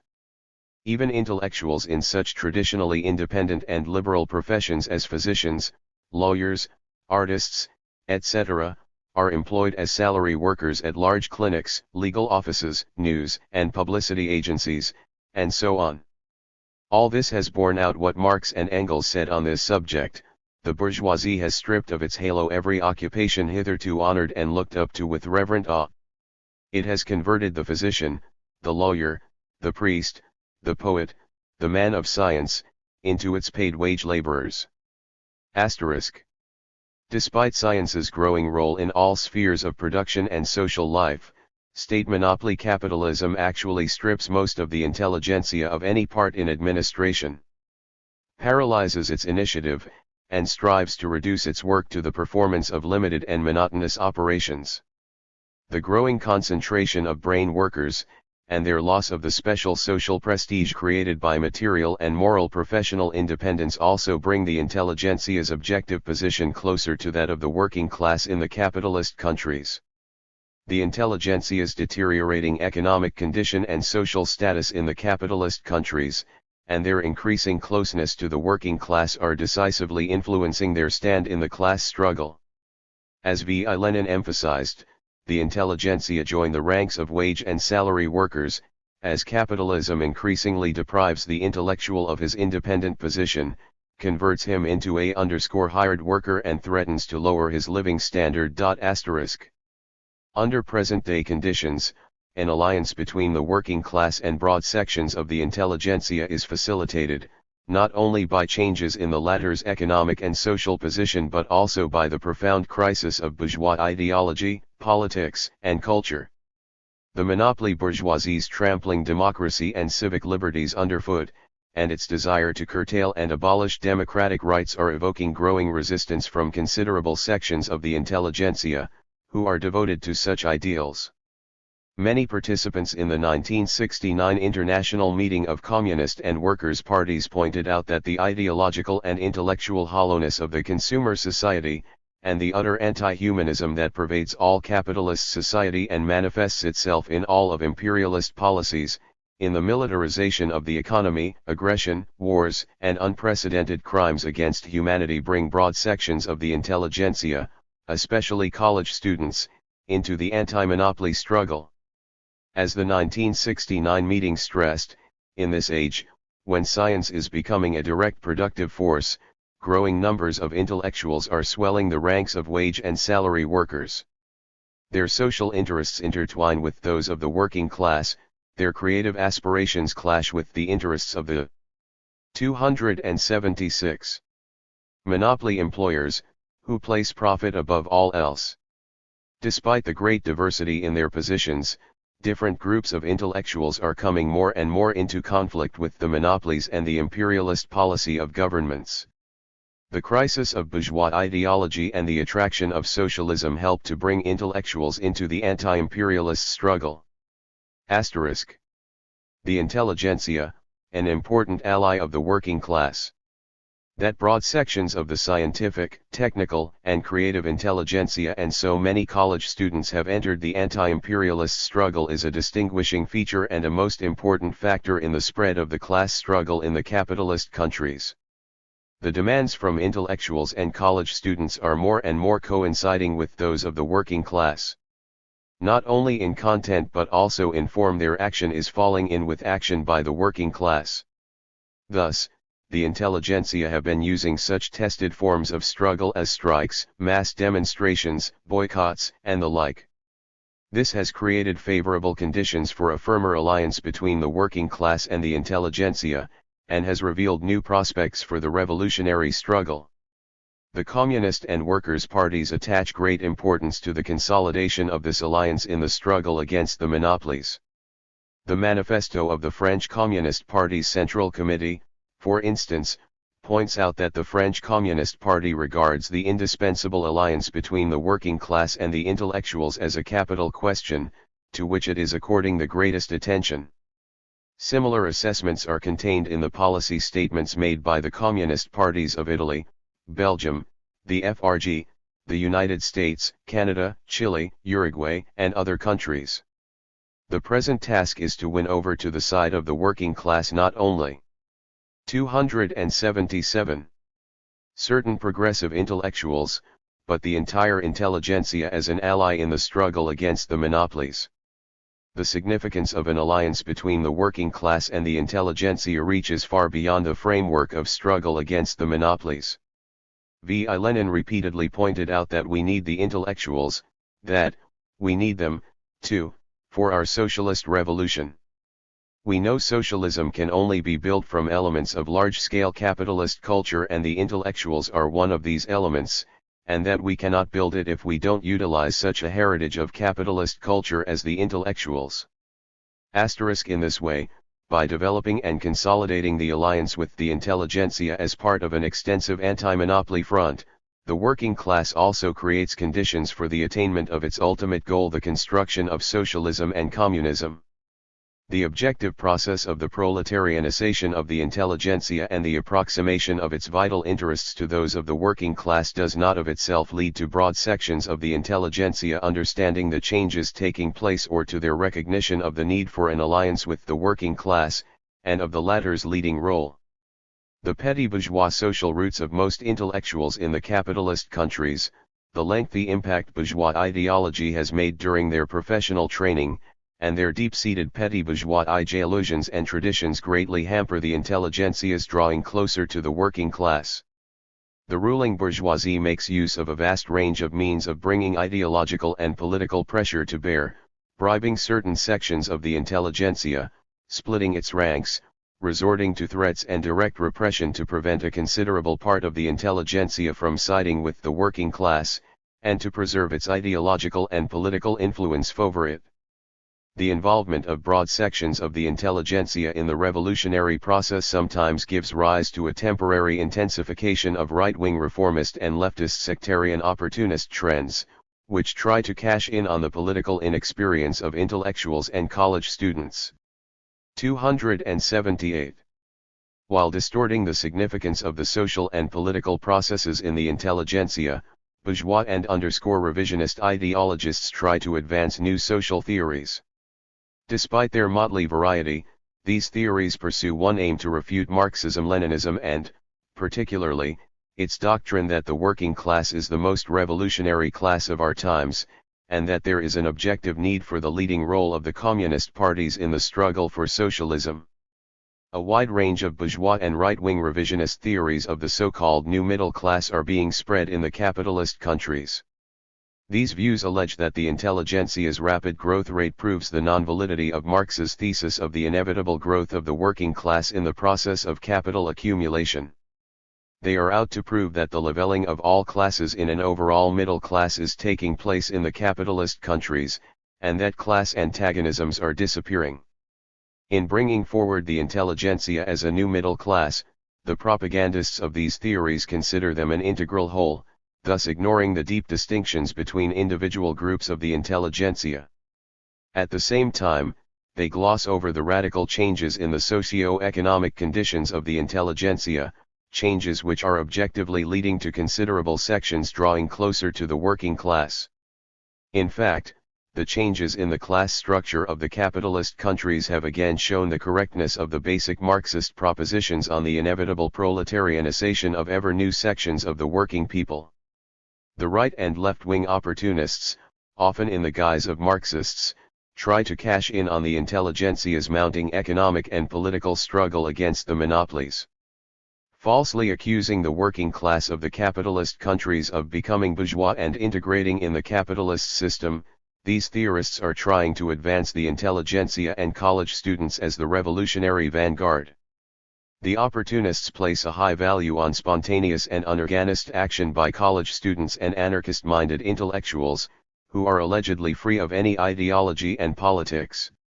Such theories are objectively aimed at divorcing the intelligentsia from the working class, strengthening the 279 influence of bourgeois ideology on the intelligentsia, driving them onto the pernicious path of adventurism and, eventually, weakening the entire revolutionary movement in the capitalist countries. Recent experience of class battles has convincingly shown the scientific non-validity and the considerable harm these theories have caused to the entire anti-monopoly movement. The intelligentsia's active participation in the anti-monopoly struggle helps build up its consciousness and its wish for an alliance with the working class. Important in creating the subjective prerequisites for consolidating this alliance are the activities of the working class and the communist parties in support of the economic and social demands of the working intelligentsia. Communists and intellectuals. The communist parties are giving close attention to problems facing the intelligentsia and to the new facts that reveal its growing activity in the anti-imperialist struggle. Of great theoretical and practical importance was the discussion on problems of the intelligentsia at the 1969 International Meeting of Communist and Workers' Parties. Communists are making a significant contribution to the Marxist analysis of the intelligentsia's socio-economic position today in the capitalist countries and are bringing out the specific manifestations of proletarianization in various sections of the scientific, technical, and creative intelligentsia. In emphasizing that the vital interests and basic demands of broad sections of the intelligentsia and the working class coincide, the communist parties are showing the need for a thorough analysis and development of, and support for, the specific demands of broad sections of the intelligentsia. Many communist parties are successfully drawing up programs and proposals for the advancement of various spheres of culture, science, technology, the arts, and education in their respective countries, and for better economic conditions for the intelligentsia, its professional training and qualifications. The communist parties are enlisting the aid of intellectuals for work on these questions. 280. As the experience of the communist parties of France, Italy, Chile, Uruguay, and other countries has shown, the influence of bourgeois and petty bourgeois ideology on the intelligentsia can be countered only given intensification of communist ideological work among those sections of the people, and popularization of the scientific Marxist-Leninist ideology. The communist parties are working to provide, in the spirit of Marxism-Leninism, positive solutions of the ideological and political problems agitating the intelligentsia, problems of democracy, national sovereignty, culture, humanism, and so on. Of great importance to this work are the communist periodicals addressed to various groups of the intelligentsia, publications which acquaint the intelligentsia with the achievements of the socialist countries in various spheres of science, technology, and culture, initiate discussions on current problems of politics, economics, philosophy, and the arts, and popularize the Marxist-Leninist doctrine. A number of communist parties are dealing with the question of the working intelligentsia's place in anti-monopoly movements and the forms of its participation therein. Parallel with their ideological work, communists are actively setting up and strengthening trade union organizations for brain workers, associations of creative workers that will be closely connected with the working class trade unions. The communists back mass action by the working intelligentsia in defense of their vital demands, and also organize movements of working class solidarity with that struggle. Communists are also working for the intelligentsia to support the working class's political and economic struggle in the capitalist countries. Important in the Communist Party's ideological and political work among the intelligentsia is a vigorous struggle against right and left-wing opportunism, which, as has been pointed out, distorts the role and place of the intelligentsia in the revolutionary struggle, and attempts to win it away from the working class. Work among college students holds an important place in the activities of the communist parties, who are working for the unity of all democratic student organizations and for united action by students and the working class. Communists are also devoting more attention to students day by day. 281. Needs: the organization of sports and cultural and educational work, improvement of their living conditions, their leisure time activities, and so on. Communists have also accumulated valuable experience in working with progressive intellectuals and enlisting their active participation in communist ideological and political activities. Thus, the communist parties have set up research groups of all kinds, associations, and even institutes to work on important theoretical and practical problems, are organizing competitions, exhibitions, and concerts by creative intellectuals, and are drawing broad sections of the intelligentsia into the movement for peace, and the people's international solidarity against imperialist policies, reaction, and wars. Though important successes have been scored in recent years in work among the intelligentsia, the communist parties of a number of capitalist countries have not yet won influential positions among some important contingents of the scientific, technical, and creative intelligentsia, or overcome the influence of bourgeois ideology on them. This stems not only from the objective difficulties already mentioned, but also from the sectarian attitude to the intelligentsia on the part of some communists, and from a failure to appreciate the importance of winning it over to the side of the working class, and a reluctance to cope with the difficulties of work among intellectuals. A number of communist parties in capitalist countries have recently criticized the erroneous and sectarian attitude towards the intelligentsia, and have stressed the need to eliminate the shortcomings and difficulties in work in this field. This creates conditions for the greater active participation of broad sections of the intelligentsia in the working people's revolutionary struggle. Chapter 7. The struggle to build up an anti-imperialist National Democratic Front in Asia and Africa. 14. Features of the national liberation movement at its present stage. Changes in the social content of the national liberation movement. The struggle of the national and social liberation forces against imperialist domination and for economic independence remains the main content of the national liberation movement in the 1970s. At the same time, a number of Asian and African countries are going through a multiform process of changes in social relations, during which the national liberation struggle is developing into a struggle against relations of both feudal and capitalist exploitation. Two trends are emerging in the progressive advancement of the Asian and African countries. A change in favor of democracy and socialism in the world alignment of class forces has helped enrich the content of national liberation revolutions. The national democratic and revolutionary forces that are fighting against imperialist exploitation, also come out against the capitalist relations of exploitation, which become an obstacle to social progress. The 1969 International Communist Meeting noted that countries which have taken the capitalist road have been unable to solve any of the basic problems facing them. These countries' economic backwardness and their subordinate position in the world capitalist economy are placing a heavy burden on their working people. Many of the newly free states have made certain progress during their existence as independent nations. Thus, from 1950 to 1967, Africa's share of capitalist industrial production rose from 1 to 1.3%, and that of Asia, from 4 to 5.6%. Agricultural production in the developing states has increased too.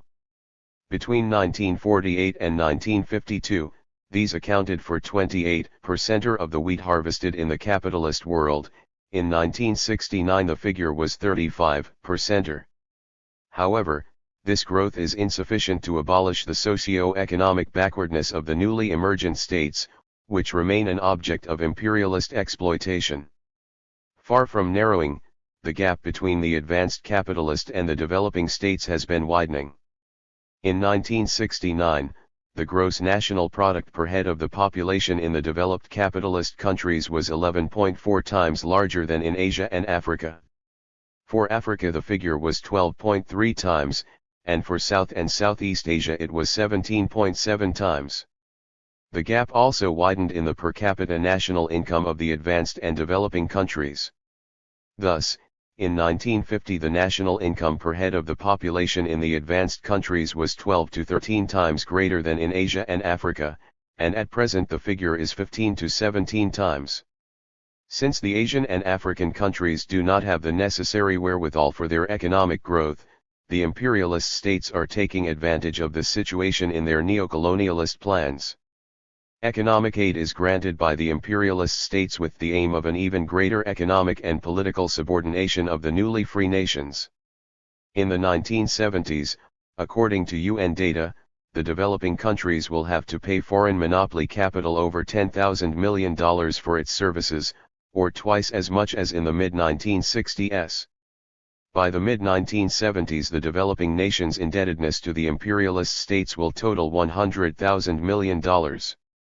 Through different forms of economic exploitation, the imperialists are extracting, in the shape of profits, up to 17% of the national incomes of the developing countries. The development of these countries shows that they will be unable to accomplish their social and economic tasks rapidly and in the interests of the working people as long as they remain within the capitalist economic system, have a very low level of the productive forces, and no sources for the accumulation of capital. Capitalist development is the road towards the virtual recolonization of the newly independent states, leading to tens of millions of working people living, as before, in hardship and poverty. The course of events is convincing the working people that two conditions are necessary for social progress: liberation from dependence on imperialism and radical socio-economic reforms of an anti-capitalist character. The more than 20-year rule of the national bourgeoisie in a number of newly free countries has revealed its inability and reluctance to resolve the pressing general democratic tasks and, consequently, to take their countries along the road of genuine social progress. Many Asian and African nations are today facing the tasks of demolishing imperialism's economic positions, ending the backward agrarian specialization of their economies as suppliers of raw materials, achieving an appreciable growth of their productive forces, and training their own personnel capable of guiding their political, economic, and cultural life. This calls for radical socio-economic reforms as part of the general democratic program of the revolution in its new stage.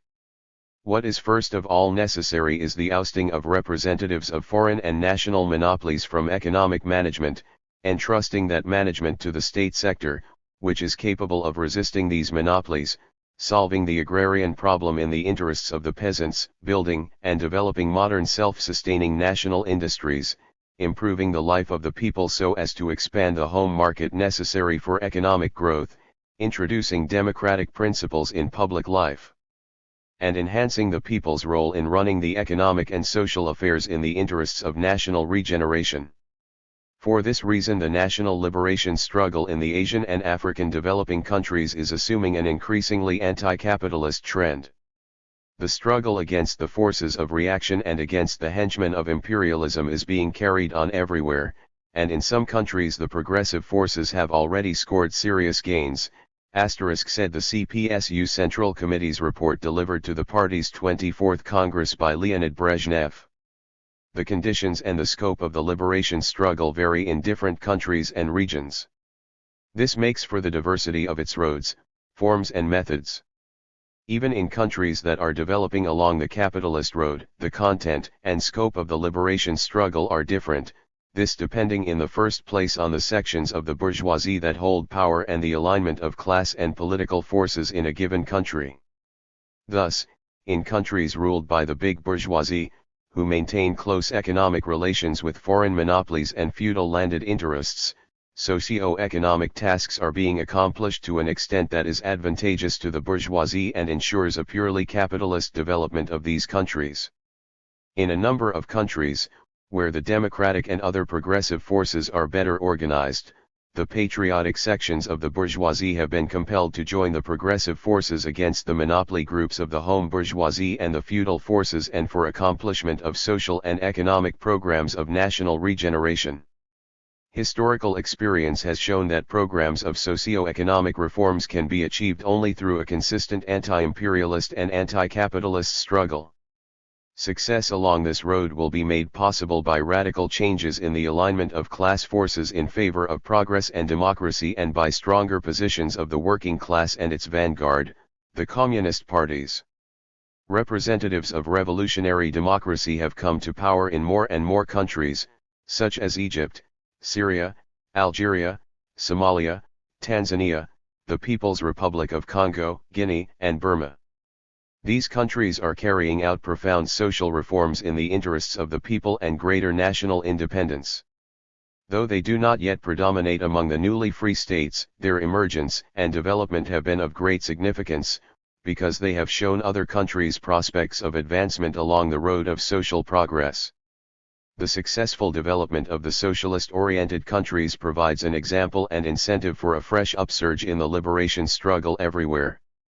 Thus, qualitatively new progressive changes that may become irreversible are taking place in the Asian and African national liberation movements. In characterizing the features of the national liberation revolution at the present stage, Leonid Brezhnev said at the 1969 International Meeting of Communist and Workers' Parties, the socialist orientation of a number of young states of Africa and Asia is an important achievement of the revolutionary forces and a heavy defeat for imperialism.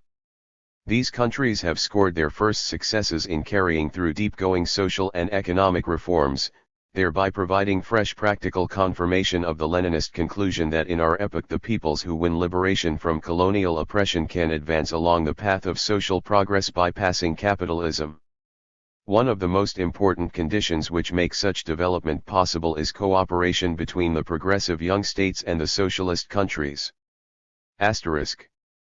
The progressive social changes taking place in Asia and Africa are different in scope. Though the progressive forces have not yet made substantial gains everywhere, the decisive trend in most Asian and African countries is towards activization of the democratic forces, a shift of more and more working people to the left, and the growing awareness of the need to fight not only against foreign imperialists but also against those groups of the national bourgeoisie who are no longer able to express the interests of the people in the struggle for social progress. The non-capitalist road of development. The question of the possibility for a number of countries to bypass the capitalist stage and go over to socialism was theoretically raised by Marx and Engels, but acquired practical significance only after the October 1917 revolution in Russia. Proceeding from the specific situation in the colonial and dependent countries and with due account, first of all, of their economic backwardness, undeveloped social relations and predominantly peasant population, Lenin expressed the idea that a number of economically backward countries could go over to socialism, skipping the capitalist stage. In his view, two conditions were necessary for this: 1. The growth of the political consciousness, independent political activity and organization of the working people, and 2. Assistance from the victorious working class, i.e., the existence of a world socialist system which could exert a decisive influence on world development. Later on, Lenin developed and gave concrete shape in his writings to the idea of non-capitalist development as a form of the transition of economically backward countries to socialism. In doing so, he called attention to the socio-economic and political content of this transition, the forms of development, the class nature of state power and the prospect of its conversion into the dictatorship of the proletariat, the significance of a Marxist party, the role of peasants' cooperatives, and other factors. The concept of the non-capitalist development of the newly free nations was further advanced at the meetings of Communist and Workers' parties held in Moscow in 1957, 1960, and 1969. It is a distinctive feature of the current socio-economic development of a number of newly emergent countries that the interests of the working people, like those of the petty and middle bourgeoisie, have been politically expressed by representatives of petty bourgeois democracy. The revolutionary democratic regimes established in these countries have set themselves the aim of eliminating the gaping contradiction between their political independence and continuing economic dependence on world imperialism. Achievement of this aim calls, first of all, for the establishment of an independent economy, i.e., consistent implementation of radical socio-economic reforms. The choice of the non-capitalist road has inevitably presented these countries with the prospect of development towards socialism. The non-capitalist road is something new in history, a special form for a number of countries to progress towards socialism without direct state guidance from the working class but with reliance on the socialist countries and in alliance with the international workers and communist movement. The development of countries along the non-capitalist road is characterized by tasks that belong to two stages becoming merged, the struggle for national liberation, and the struggle against feudal and capitalist relations of exploitation. These tasks have drawn closer and become intertwined as never in the past. Marxist literature has called this stage of the struggle the National Democratic Revolution. Its political content consists in the assumption of power by the middle, the semi-proletarian and the proletarian urban and rural strata. On acquiring power, they carry out socio-political reforms which first restrict the positions of the bourgeois and feudal classes, and then oust them from the economic and political life of their countries. Representatives of such strata can lead their countries along the non-capitalist road, i.e., implement a program of general democratic, anti-imperialist, anti-feudal and, in part, anti-capitalist reforms. These reforms are effected with an eye to the socialist prospect. However, they do not yet mean a socialist revolution, one that results in the establishment of the power of the working class and its allies. Moreover, it would be erroneous to believe that socialism can be built under the leadership of representatives of national democracy only, without their adopting the ideology of scientific communism and without reliance on the working class and its party.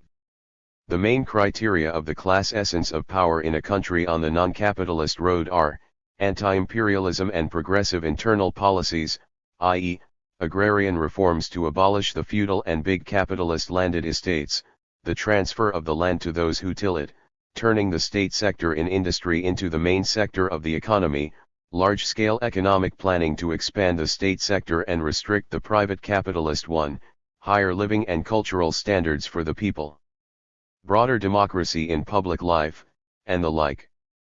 Non-capitalist development presupposes the lengthy coexistence of the state and private sectors of the economy, with the key economic and legislative positions being held by the state. Hence the possibility remains for the national bourgeoisie to influence a country's policies and progress. Advancement along the non-capitalist road is therefore attended by a sharp class struggle so that, until the working class, in alliance with the other democratic forces, takes up a leading position, the danger of a country swerving from the socialist orientation will exist. In such a situation the question of relations between the revolutionary Democrats and the Marxist-Leninist parties acquires a decisive significance. The interests of the struggle call for sincere cooperation and genuine unification of all revolutionary anti-imperialist forces. To sum up, non-capitalist development presupposes the following. The possibility for economically backward countries to achieve socialism by bypassing the capitalist stage. The possibility of such countries advancing towards socialism, with reliance on the proletarian and non-proletarian masses. The ability of the revolutionary leadership to vigorously and consistently implement both anti-imperialist and anti-capitalist measures, which will inevitably bring it closer to scientific socialism. The elevation of the working masses, above all the working class, to leading positions in all spheres of public life. Close and comprehensive cooperation with the socialist countries. A consistent policy of struggle against imperialism in all spheres. Thus, the non-capitalist road is a specific and historically transitional stage in the development of the countries with a backward and multiform economy, a stage at which the tasks of the national democratic revolution are accomplished in such a way that political, economic, and cultural conditions are created for the construction of socialism to be launched. Socialist concepts in newly free countries, and communists' attitude to them. The spread of various socialist concepts and variants of national-type socialism is a new feature of the present stage of the national liberation movement. This is largely due to the all-round influence of socialism on the objective and subjective processes in the developing countries and to the tasks of the national and social stages drawing closer together. Such concepts express the desire of certain sections in the newly emergent countries to find new ways of progressive advancement. In a number of countries, socialist concepts have even been proclaimed official ideologies. However, a socialist orientation does not yet mean a correct understanding of the fundamentals of scientific socialism or a readiness to put them into effect. Very often the socialist concepts brought forward in some of the newly independent countries are largely eclectic. Elements of scientific socialism are interlinked with petty bourgeois, religious or utopian ideas mixed with Marxist theses that are mainly used to criticize imperialism and neocolonialism, as well as capitalism as a whole. The idea of a mixed economy is being brought forward by some advocates of socialist concepts as the underlying economic principle of a new social system. Not infrequently, they come out against the abolition of private ownership and insist that the small-scale ownership of land should be preserved. Many of them see the cause of social inequality only in an unfair distribution of social wealth, but not in the position of certain social groups in the system of production relations. That is why, in analyzing the class structure of society, they take as the criterion the size of money incomes and regard changes in the mode of distribution as the way to socialism. A. Mohammed, first secretary of the Iraqi Communist Party, noted at the 1969 international meeting, some progressive regimes in Arab countries, and likewise some nationalist political parties and petty bourgeois groups opting for socialism, persist in their attempts to vulgarize the principles of scientific socialism and, all too often, to distort them.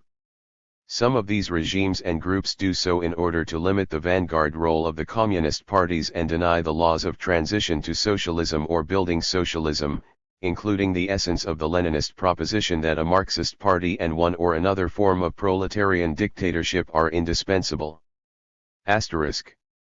The experience of the anti-imperialist struggle, and greater cooperation with the world socialist system are helping to bring about the ever wider spread of the ideas of scientific socialism in Asia and Africa. The practice of the national liberation movement and the class struggle may also encourage a further evolution in this direction of the views held by revolutionary Democrats. Such evolution is already taking place in a number of countries, Egypt being an example. Egyptian socialism, which arose as a revolutionary nationalist trend in 1952, assumed a revolutionary democratic character in the early 1960s, when it had parted company with the big bourgeoisie. At present, Egyptian leaders talk about the need of bringing their views closer to scientific socialism. The Arab Socialist Union has become a rallying center for all anti-imperialist forces of Egypt's working people who are interested in reforming Egyptian society on socialist lines. The General National Congress of the ASU, held in July 1971, welcomed the expansion of friendly relations and cooperation between the ASU and the Communist Party of the Soviet Union. In Tanzania, the communal peasant nature of petty bourgeois socialism is gradually yielding place to a revolutionary democratic content. However, petty bourgeois socialist concepts do not always develop towards revolution, as is evidenced by Indonesia, where the petty bourgeois and revolutionary nationalist ideology, which was predominant between 1957 and 1965, developed into a reactionary bureaucratic ideology. The evolution of socialist concepts is determined by the socio-political stand of representatives of a given trend, the alignment of political forces, and other objective and subjective factors. Present-day petty bourgeois socialist trends may be revolutionary democratic, communal peasant, revolutionary nationalist, and reactionary bureaucratic. As a rule, reactionary bureaucratic petty bourgeois socialism results in the establishment of civilian or military bureaucratic dictatorships. 19*. Bourgeois socialist concepts are not homogeneous either. Worthy of note among these are, democratic socialism in India, Senegalese socialism and Kenyan socialism. Ideologists of the national bourgeoisie are trying to prove that the socialist country's social and political system is unacceptable to their countries. They advocate a kind of blend of capitalism and socialism in the form of a cooperative community, a reasonable combination of socialism and capitalism based on cordial relations between the capitalists and the workers, and between the rich landowners and the peasants. The bourgeois ideologists of national-type socialism are trying to persuade the people that the laws of social development, discovered by Marxism-Leninism, are inapplicable to the Asian and African countries, and are bringing forward National Socialism as an alternative to scientific socialism. Bourgeois theories of national-type socialism usually deny class struggle and preach conciliation of class contradictions, as well as harmony and collaboration between the exploiters and the exploited. The ideologists of bourgeois nationalist socialism, who sometimes proclaim in word the need to abolish the exploitation of man by man, come out forthright against the dictatorship of the proletariat, describing the bourgeois state as a superclass organ and glossing over its class essence. Bourgeois nationalist reformism is advanced by these ideologists as an alternative to revolution. The true essence of national-type socialism also reveals itself in the national bourgeoisie's desire to have the masses play no part in dealing with the cardinal problems involved in the further development of their respective countries. A prominent role is assigned in some countries to religion in disseminating the ideas of national-type socialism. The religious and ethical foundations of this kind of socialism often reflect the dominant class's desire to use religion as an ideological and political weapon against scientific socialism. With the help of the concepts of national-type socialism, the bourgeoisie is trying to check the spread of the ideas of scientific socialism and the growth of class consciousness in the working people, divert the working people from the revolutionary class struggle, isolate the communist parties and the progressive forces from the masses, and make the working class take to the road of reformism. Communists have a differentiated approach to socialist concepts widespread in Asia and Africa, this depending on what interests such concepts express and whose class interests they serve. They make a class assessment of any particular doctrine with due account of the practical activities of groups that are in power and of the essence and aims of the socio-economic measures such groups implement. Communists expose those who falsely asseverate that they want to build a socialist society, while ignoring the long-due need of completing the anti-imperialist and anti-feudal revolution. Communists uphold any try to develop the sound and democratic principles contained in some socialist doctrines. Marxists-Leninists realize that hundreds of millions of people have only recently entered political life and are not yet prepared to adopt the ideas of scientific socialism. Help from socialist countries to the newly free nations of Asia and Africa has been most useful in spreading the truth about socialism. This friendly, disinterested, and sincere aid and the experience of the working people are the best arguments in favor of scientific socialism. 2. The alignment of class forces. Forces participating in the National Democratic Front. Alive to the processes underway in Asia and Africa, the Communist parties give pride of place in their activities to the establishment of a united anti-imperialist, National Democratic Front of progressive forces. The tactic of a united front has the aim of bringing the progressive forces closer to the masses of working people, and of winning them over to those forces. The social composition of a united anti-imperialist front in Asian and African countries depends on the development of the national liberation revolution, the class composition of the population, the character and acuteness of social contradictions, and the political maturity and organization of the working class and the other national forces. As classes and their interrelations develop, the composition of this front may also undergo change in the course of the liberation struggle. Some social groups may leave the United Front for a number of reasons. On the other hand, fresh forces are constantly adhering to the front, increasing its ranks and extending its basis. The forms of a united front may be different at various stages of the struggle and in particular countries.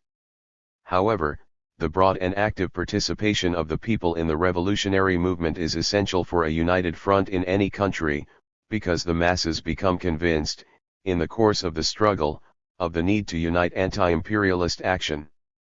The working class and the united front.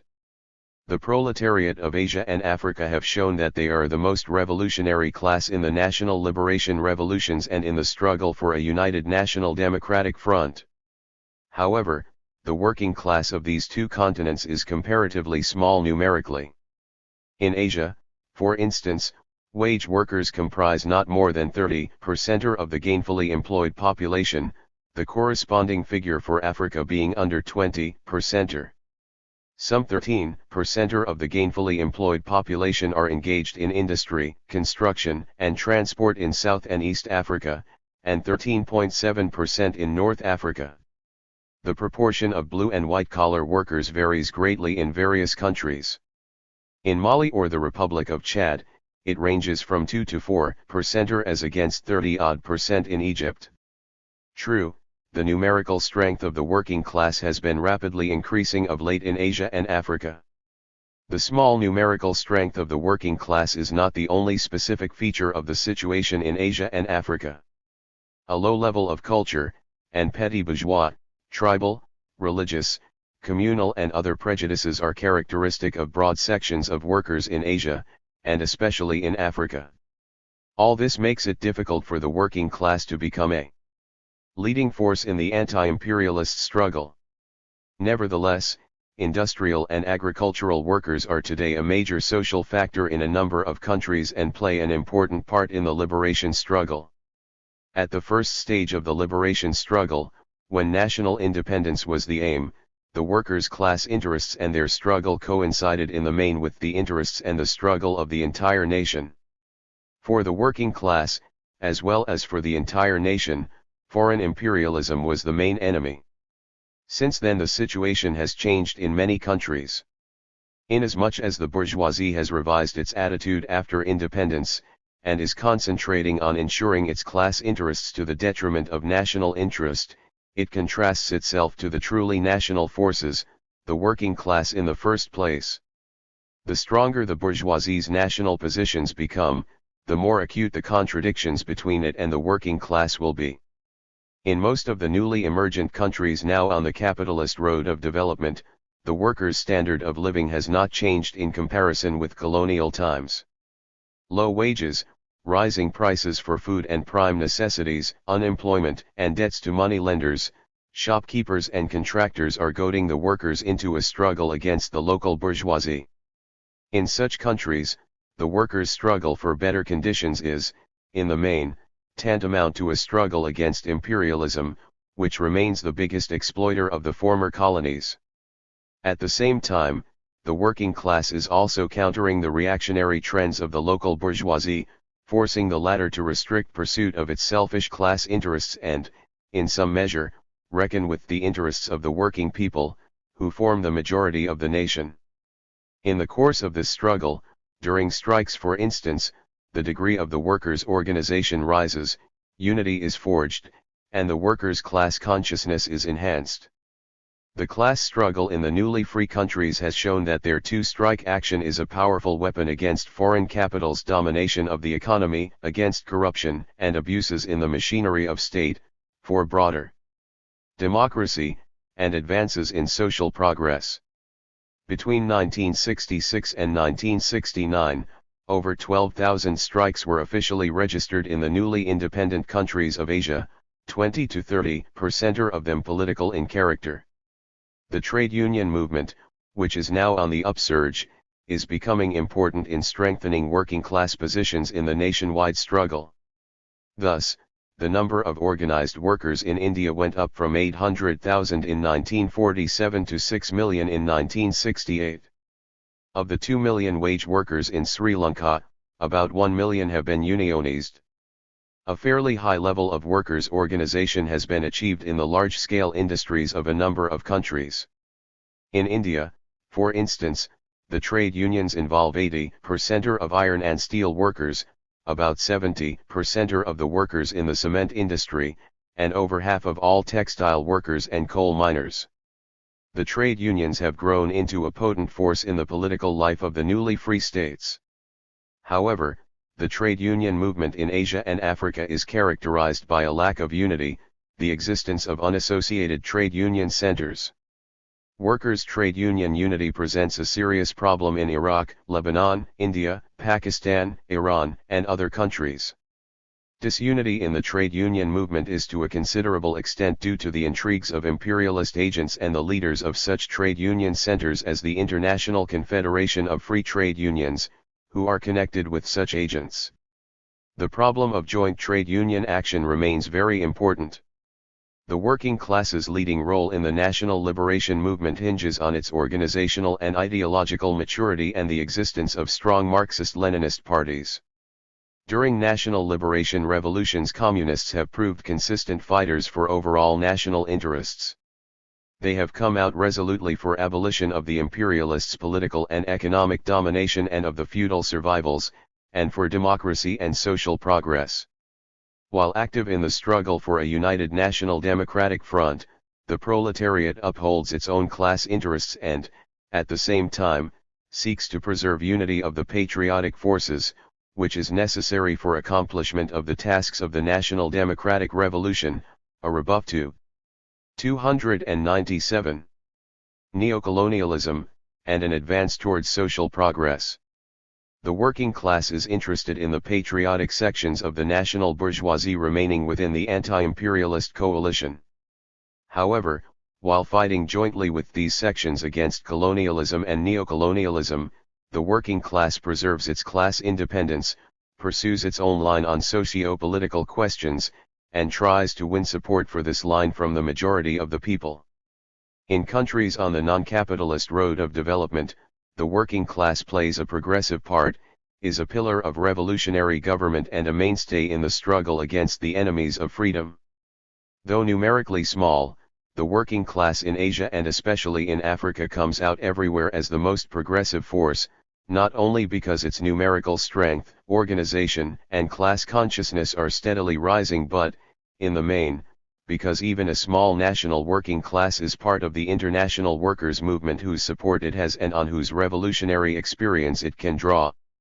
The successes of the international workers' movement and world socialism's growing might have helped enhance the prestige of the national working classes, small or large. The influence exerted by the national working classes is merging with that of world socialism. Objective conditions are gradually appearing in a number of newly free countries for the working class to become a leading force in national liberation revolutions.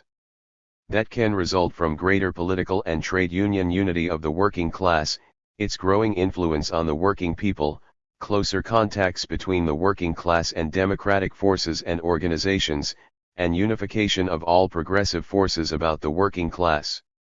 There is no doubt that in the young national states ahead lies the broadest development of the working class struggle against imperialism and its allies, said Leonid Brezhnev at the 1969 international meeting.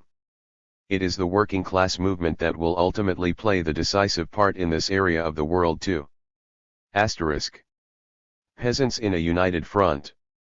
Workers and Peasants Alliance. Peasants constitute the absolute majority of the population in Asia and Africa. Thus, even in North Africa, the most developed part of that continent, 66 to 67% of the gainfully employed population are engaged in agriculture. In South and Southeast Asia the figure is 71%. Noting this fact, Leonid Brezhnev stressed, at the 1969 international meeting, that the peasants in that part of the world are a mighty revolutionary force, but in most cases they are an elemental force, with all the ensuing vacillations and ideological and political contradictions. Nor could it have been otherwise for the time being, because the great majority of the peasantry still lives in conditions of monstrous poverty, denial of rights and survivals of feudal and sometimes even pre-feudal relations. Asterisk. The working peasantry has great revolutionary potentialities. It is active in the struggle against imperialism, for the national liberation of peoples, and for greater independence of the newly emergent states. Consequently, the future of any national democratic front depends to a decisive extent on the part the peasants will play in it. The experience of the revolutionary movement in various parts of the world has shown that the surest way of effectively involving the peasants in the struggle against imperialism, for true social progress, is to establish a strong alliance between them and the working class, said Leonid Brezhnev at the 1969 International Meeting. That is also the task in the zone of national liberation. The question of an alliance between the working class and the peasantry is dealt with by Marxists after careful consideration of the specific historical features of a given country and an analysis of its current development. In a number of developing states, the working class is not yet mature enough to head the peasantry's liberation movement. In the countryside, political influence is wielded by bourgeois nationalist and petty bourgeois elements of various shades and hues, while big landowners, tribal chiefs, and officials are often still in control there. In these conditions, the alliance between the working class and the peasantry is acquiring some specific features. Even a numerically small working class is showing leadership of the peasantry in newly free countries, coming out as an international force, representative of the international workers' movement. The working class's leadership of the peasantry is also being established through the active influence of the national workers and the international communist movements on the course of the anti-imperialist liberation struggle and the peasant movement. The present stage of radical social changes in this area of the world favors the working class's leading role in respect of the peasants. An essential condition here is a correct Marxist-Leninist policy towards the peasantry on the part of the working class and its party. Establishment of a worker-peasant alliance presupposes, first of all, a consistent and radical solution of the agrarian question, without which the developing nations cannot achieve economic self-sufficiency and social progress. A radical agrarian reform is in the interests of all main classes of the newly free states, the proletariat, the peasantry, the urban middle sections, and the national bourgeoisie. The working class and the peasantry have a vital stake in such a reform because its implementation will improve the life of the mass of the people and increase production and employment. The working class cannot rid itself of exploitation unless, together with the peasantry, it abolishes the survivals of feudalism. A radical agrarian reform is also to the advantage of the middle sections, because their prosperity depends on higher living standards and, hence, a higher purchasing capacity of the peasants. The national bourgeoisie's attitude to the agrarian question is more complicated. Despite various distinctions, the agrarian reforms being carried out by this class in a number of Asian and African countries are of a bourgeois nature and are directing the countryside along the capitalist road of development. The measures being taken from above, while somewhat improving the condition of part of the peasantry, cannot solve the agrarian problem radically, to the advantage of the peasant masses. That is why discontent with the existing situation, especially among the poor peasants and agricultural workers, continues to grow. The peasants are building up their struggle against semi-feudal and capitalist exploitation and for radical agrarian reforms on democratic lines. They are displaying an ever stronger urge for an alliance with the proletariat, who can give them decisive support in the struggle for land. The working class and its party are endeavoring to free the peasants of the bourgeoisie's influence and win them over. To achieve this, they energetically advocate a radical agrarian program and advance slogans and demands which bear on the peasantry's immediate needs and meet their interests.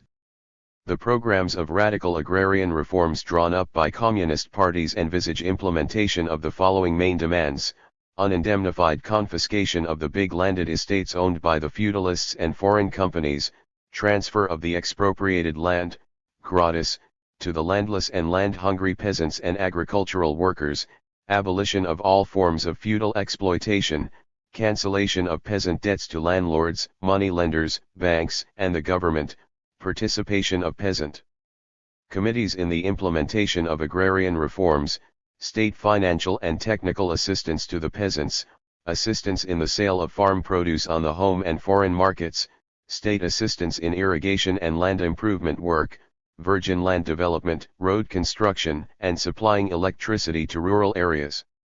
Different forms of cooperation on a voluntary basis, the stamping out of illiteracy, and other socio-cultural measures. Besides general demands, the Communist Party's programs contain such that reflect the specific conditions in a particular country. Thus, there are in Sri Lanka and North Africa big capitalist farms and plantations, mainly foreign-owned, which occupy a considerable area. These farms and plantations yield a sizable part of the national agricultural produce. In the Communist Party's view, these should not be parceled out as a result of a radical agrarian reform, since the distribution of small plots among the peasants would reduce production in very important branches of the national economy. The Communist Parties propose that agricultural workers' cooperatives or state farms should be organized on the big landed estates. In tropical Africa there exist undeveloped capitalist relations, the predominance of tribal relations, the sway of foreign landowners and monopolies, and land hunger among the local peasants. Communal ownership of land is still predominant in agrarian relations there. In such conditions, the agrarian problem cannot be fairly solved if the land formerly seized by the colonists, and part of the land in European tenure are not turned over to African peasants. In other countries, where imperialism still exercises considerable political influence and agrarian reforms are not being carried out or are of a restricted character, the Communist parties are directing the mass struggle towards achieving complete political independence and abolishing the power of the feudalist upper crust, who collaborate with the imperialists. They see this as a precondition for socio-economic reforms, including the agrarian. As a class, the peasants are interested in the struggle against the feudalists and the imperialists. However, the development of capitalist relations in the countryside is leading to class differentiation there. The Communist parties take the social heterogeneity of the peasantry into account and evolve their agrarian policies on that basis. They resolutely come out in defense of the toiling peasants and agricultural workers, and against the exploiters, and support the peasants' struggle for better economic conditions, lower taxes, and higher wages for agricultural workers. Some experience in organizing peasant action in defense of immediate economic demands has been acquired by the Communist Party of India. Widespread in that country are such forms of mass action as the movement to solve the food problem, the struggle against unjust taxes, marches, and the mass movement which was conducted by agricultural workers and poor peasants in various Indian states between 1968 and 1970 for the transfer to peasants of untilled, disused and little-used land. A national peasant movement for land and against the feudal forces was successfully organized, on the Communist Party's initiative, in India in July and August of 1970. In July alone, the peasants seized almost 200,000 acres of land which they began to cultivate. Peasants and agricultural workers occupied farms owned by rich feudal landowners and monopolies. Trade unions, youth, and student organizations gave the peasant masses substantial support in their struggle. This struggle for land has laid the beginnings of unity between the industrial proletariat and the urban masses, on the one hand, and the agricultural workers and peasants, on the other. The outcome of similar campaigns speaks of their important role in awakening the political consciousness of the peasants and in strengthening their unity. During agrarian reforms in a number of newly free countries, peasant cooperatives are set up, which may have positive results in boosting agricultural production, protecting the peasants' interests from the rich landowners and monopolies, and instilling in the peasants habits of collective work. However, in many cooperatives decisive positions are taken over by well-to-do peasants, who use these organizations in their selfish interests. In some countries, the peasants are being forcibly united in cooperatives, in which case cooperatives become a convenient form for government officials to collect taxes from the peasants. Communists criticize any government practice of setting up cooperatives by forcible means. They favor a voluntary association of peasants, and state aid to cooperatives. Communists are working within the cooperatives to organize the peasants against the arbitrary control by the rich landowners. In North Africa and in some Asian countries, agricultural workers make up a numerous section of the rural population. The experience of the revolutionary struggle, in Algeria for instance, shows that these workers can play an important part in the successful development of national liberation. Revolutions. The communist parties defend the specific demands of the agricultural workers, such as for higher wages, guaranteed minimum pay, shorter working hours and collective bargaining. They also advocate trade unions for agricultural workers. Agricultural workers' unions set up in many countries are an important organizational form of their struggle. Industrial workers' unions are establishing contacts with such unions, give them direct assistance, and sometimes act jointly with them. Communist day-by-day work in the countryside, cooperatives, and peasant organizations is an earnest of their successes in winning peasants over to their side. This work helps communists maintain close ties with the peasant masses, enhance the influence and prestige of the communist parties, and raises the level of consciousness and the organization of peasant action. The drafting of agrarian programs by the communist parties is of great importance in evolving a correct policy towards the peasantry and winning it to the side of the working class. A great responsibility devolves on us communists in this sphere, said Leonid Brezhnev at the 1969 International Meeting. Tremendous attention to the proletariat's peasant ally, and additional elaboration of some aspects of strategy and tactics in application to the specific conditions in the former colonial countries is demanded of the communist movement. Asterisk.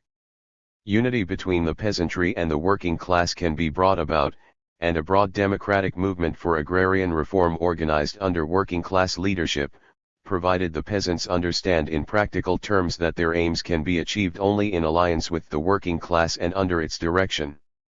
Accomplishment of this immense task calls for sustained all-round efforts of the communists, and consideration of the specific conditions obtaining in a given country. It is a necessary condition for drawing the peasant masses into an agrarian anti-feudal revolution and for their active participation in the national anti-imperialist democratic front.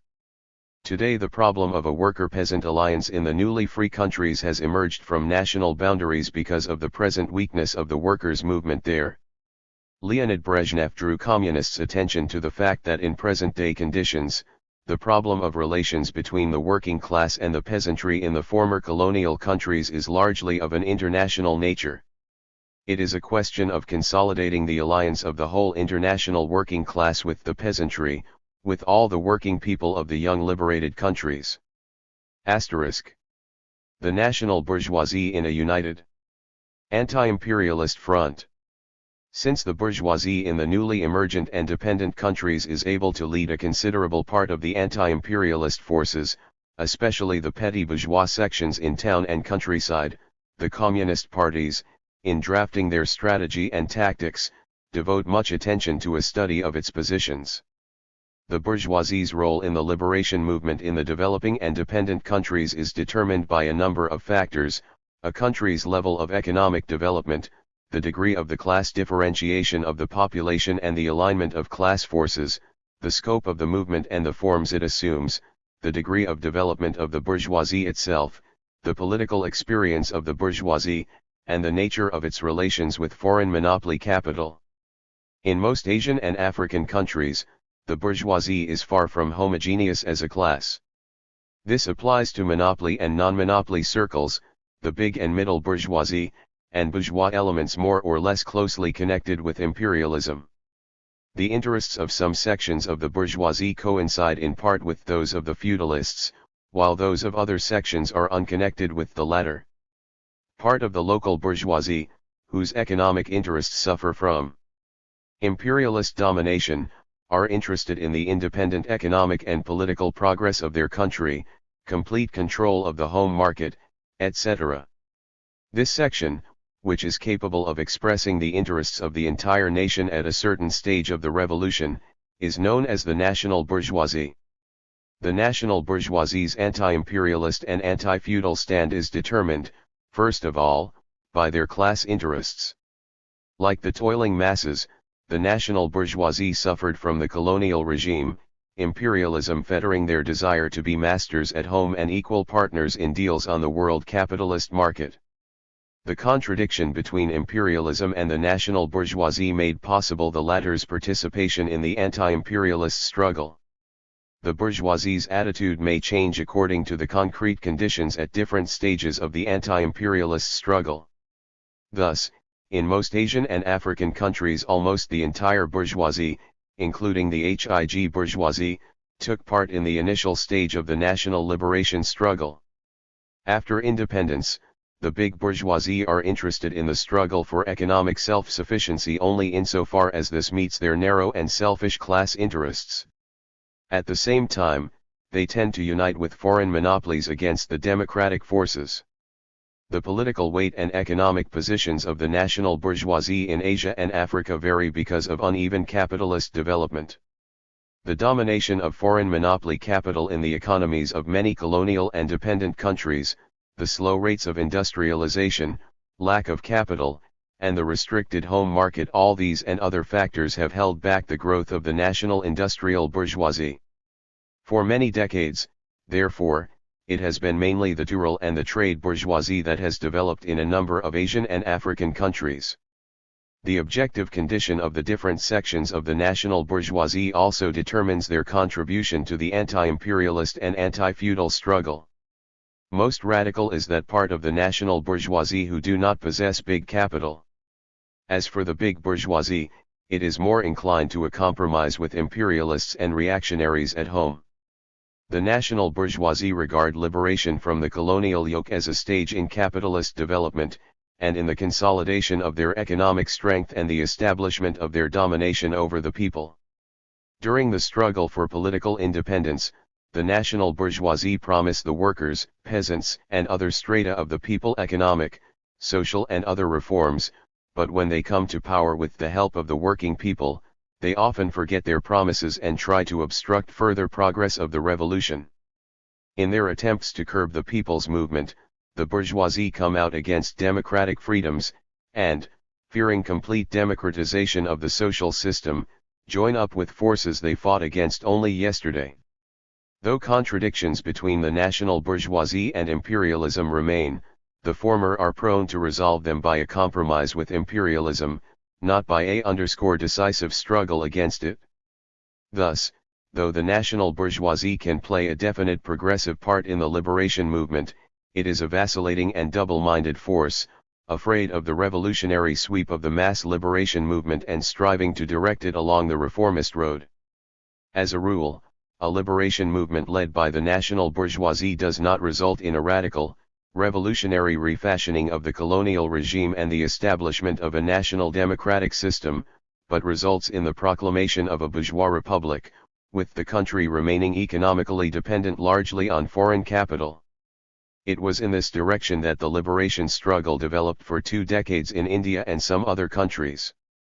Two big forces are exerting pressure on the national bourgeoisie after it comes to power: on the one hand, the imperialists, who are determined to regain and preserve their economic positions in the newly free countries, and the feudalists who cling to their privileges, and, on the other, the people, who are fighting for a radical improvement of their condition.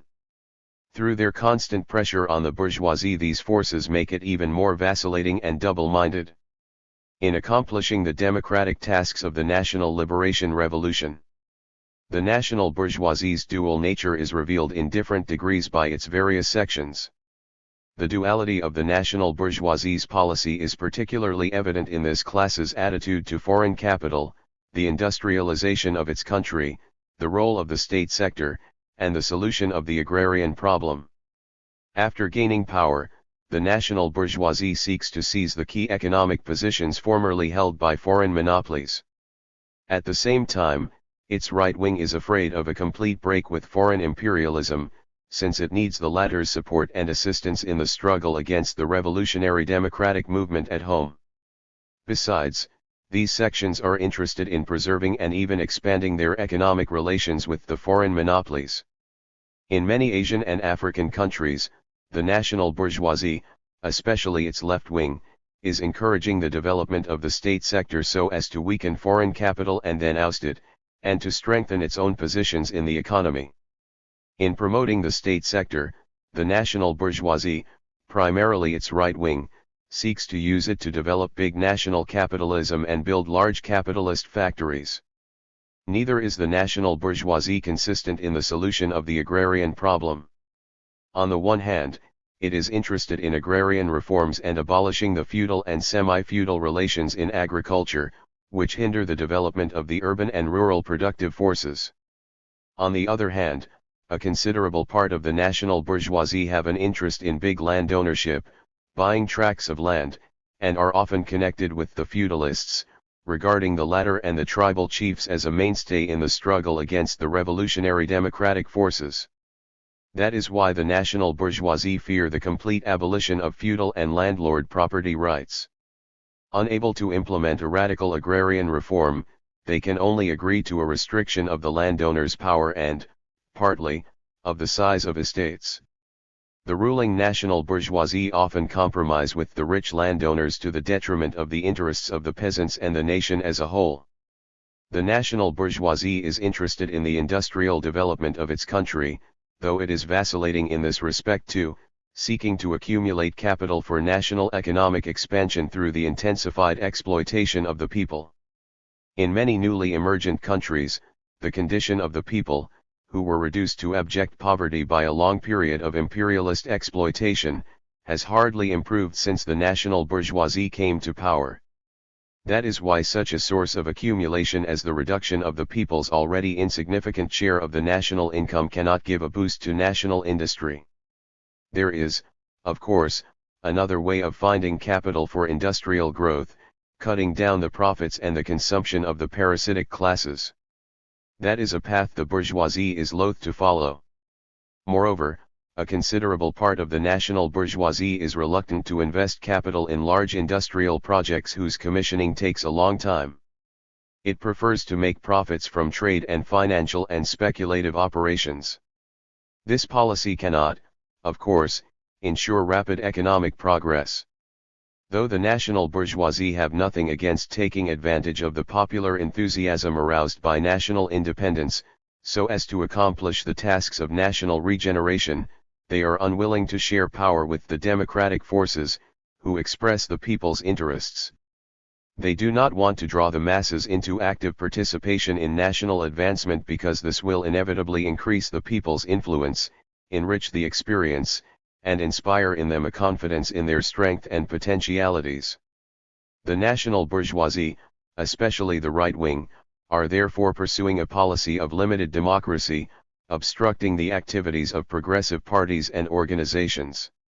Now and then the right-wing forces organize anti-democratic campaign in an attempt to weaken the democratic forces, with the main blow being directed at the communists. Also contradictory is the national bourgeoisie's policy in the betterment of the people's life. On the one hand, the national bourgeoisie are interested in expanding the home market and, consequently, in increasing public consumption. On the other hand, the scramble for profit impels them to 309. Intensify exploitation and the attack on the people's living standards. The contradictions inherent in the national bourgeoisie are manifested with particular force in its ideology bourgeois nationalism.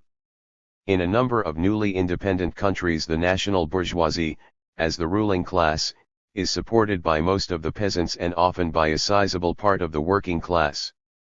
However, the capitalist development of many of these countries tends to sharpen the class struggle.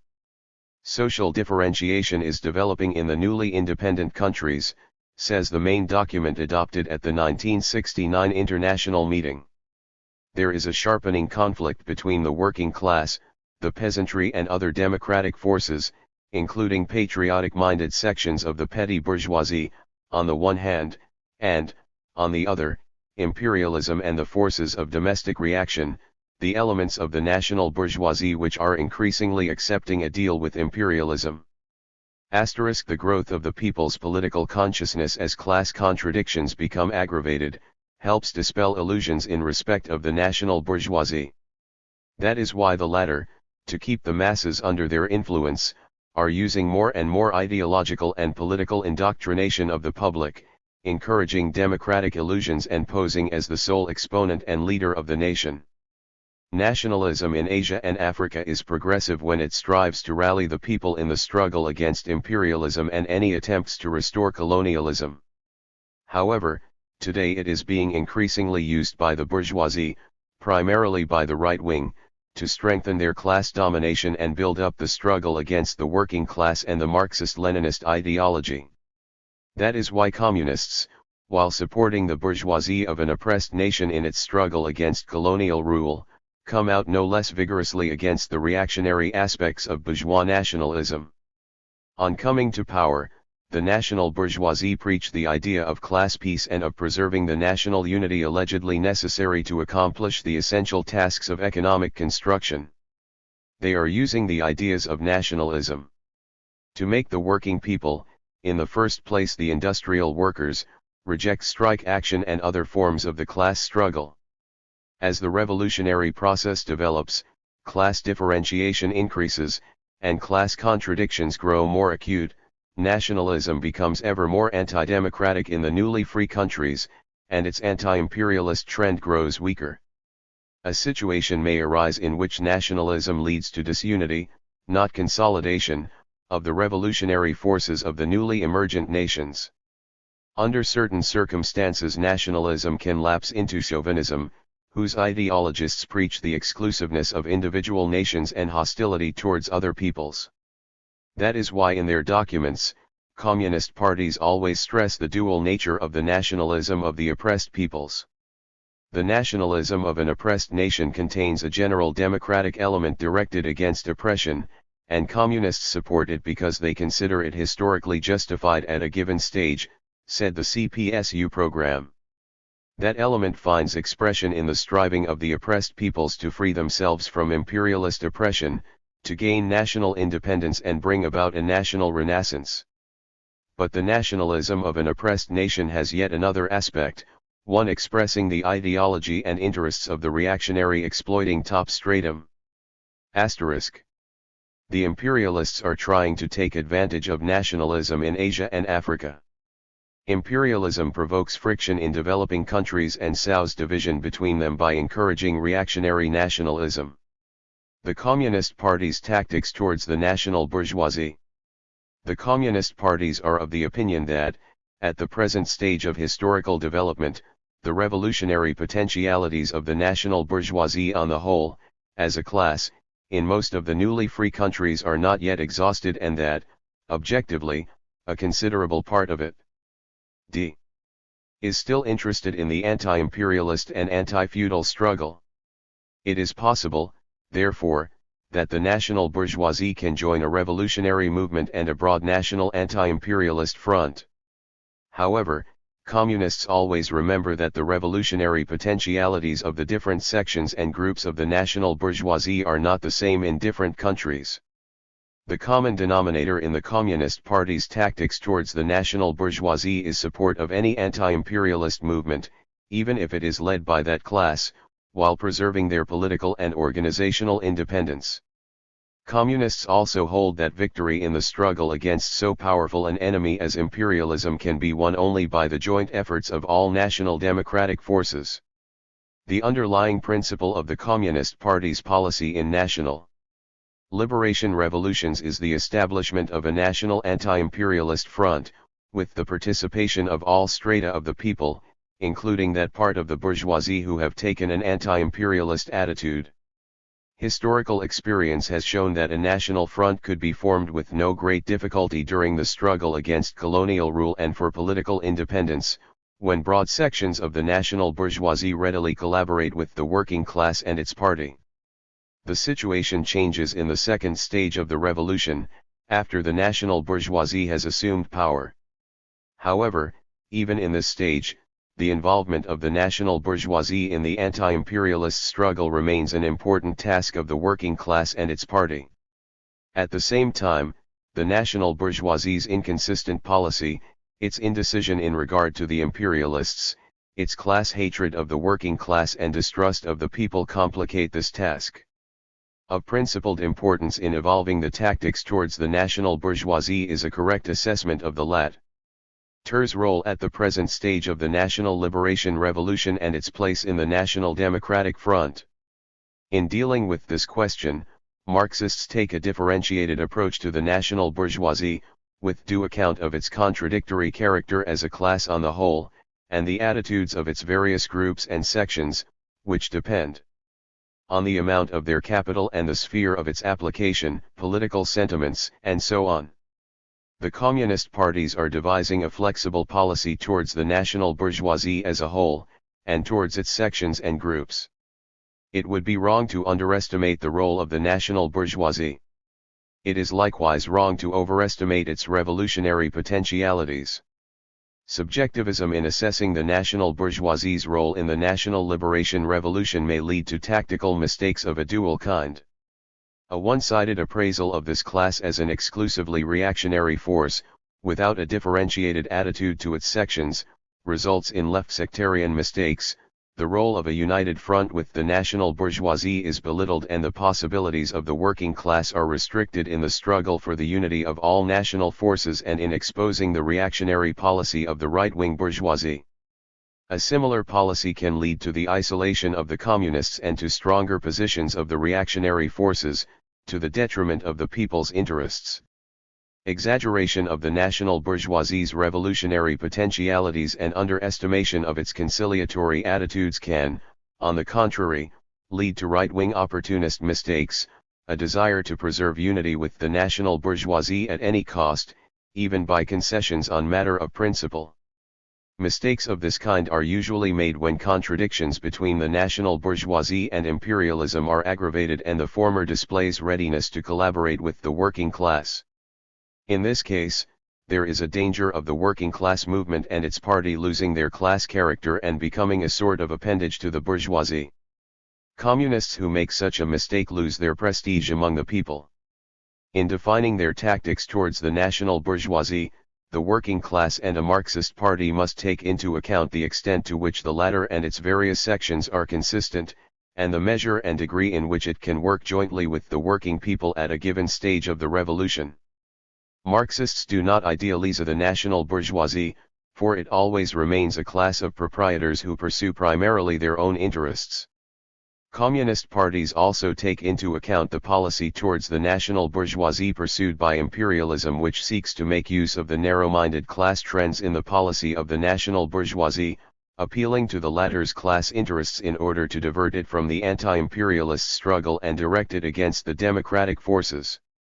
The communist parties define their attitude to the national bourgeois governments in accordance with the needs of a country's independent development in the interests of the working people.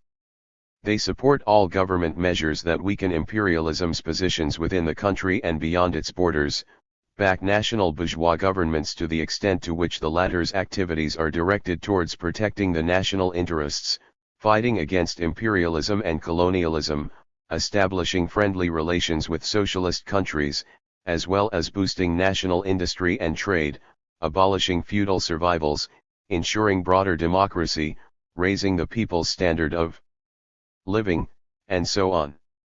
At the same time, communist parties maintain their own complete political and organizational independence. They criticize the indecision of governments in dealing with various problems, propose more radical solutions of such problems, and come out against the ruling circle's attempts to swing to the right in domestic and foreign policies. By launching a mass democratic movement, they compel the ruling national bourgeoisie to move towards the left. The communists' tactics in respect of the national bourgeoisie aim at unity and a struggle in the interests of the workers, peasants, and urban middle strata, in fact of all working people. In pursuing this policy, the communist parties work to eliminate vacillation in the national bourgeoisie, neutralize its reactionary trends, and use its progressive trends in the interests of the revolution. In their attitude to the national bourgeoisie, the communist parties naturally take into account the specific historical development of the respective countries, which has left its stamp on that class. A special approach towards the national bourgeoisie has been evolved by the Communist Party of India to help develop the national democratic struggle with the aim of isolating and defeating the reactionary monopoly section of the Indian bourgeoisie, on the one hand, and, on the other, of establishing unity with the patriotically minded bourgeoisie interested in the abolition of the foreign monopolies' positions, restricting the influence of Indian monopoly capital, implementing a radical agrarian reform, and extending democracy. Two aspects, national and class, have formed the basis of the Indian Communists' tactics of struggle and unity in respect of the national bourgeoisie. The national aspect consists in the struggle to strengthen national sovereignty, achieve economic self-sufficiency, and abolish all forms of feudal inequality and backwardness. The class aspect consists in exposing capitalism and the road of capitalist development and showing that the national bourgeoisie's class interests clash with the national interests of the struggle for broad social progress, which presupposes a greater role for the workers and other working people and an alliance of workers and peasants. The two aspects are interlinked. On the whole, this is the road of strengthening and expanding democracy through the creation of a broad national democratic front. 3. The struggle to form a united front in the newly free countries. The task of building a united front of all anti-colonial and anti-imperialist forces in the colonial and dependent countries was first advanced by Lenin, who corroborated this idea and showed its tremendous political significance. The Communists are guided by his ideas till now. A united national democratic front. A considerable part of the bourgeoisie withdraws from the united front in most of the newly emergent countries and seeks to establish itself as a dominant force, often colluding with imperialism. Following the liberation from colonialism, it is no longer a question of a general national front, but one of building up a national democratic front directed against imperialism and the reactionaries at home. Such a front can include the working class, the peasantry, urban petty bourgeois sections, the national intelligentsia, and that part of the bourgeoisie which is unconnected, or is loosely connected, with the foreign monopolies and wants to build up an independent national economy. As the 1969 International Meeting noted in its main document, the way to carry out the tasks of national development and social progress and effectively rebuff neo-colonialist intrigues is to raise the activity of the people, enhance the role of the proletariat and the peasants, rally the working youth, students, intellectuals, urban middle strata and democratic army circles, all patriotic and progressive forces. It is this kind of unity the Communist and Workers' parties are calling for. Asterisk. Though the newly liberated countries of Asia and Africa differ socio-economically and politically, their peoples are facing the common task of building a united national democratic front. The concrete tasks of such fronts vary from country to country. Thus, in the socialist-oriented countries, a united front is out to strengthen the revolutionary democratic system, defend its gains, and ensure conditions for advancement towards socialism. In the countries on the capitalist road of development, it is a struggle against the reactionaries, and for broader democracy, social progress, and so on. In the countries still fighting against colonial rule, a united front is formed in the course of the struggle for political independence and for national sovereignty, examples being the popular movement for the liberation of Angola and the Front for the Liberation of Mozambique, to mention but two. The great variety of socio-economic conditions in the Afro-Asian countries makes for a diversity of forms of the united front. In some countries, a united national democratic front is organizationally a political bloc or a coalition of progressive political parties and organizations. In other countries, unity of the different anti-imperialist forces is achieved through coordinated action. In still other countries, a united anti-imperialist front is a broad and organizationally loose political movement of different classes and social strata, often antagonistic in nature but with the common enemy foreign imperialism at a given stage. In all cases, the events have shown that a militant anti-imperialist front cannot be formed only through a top-level agreement.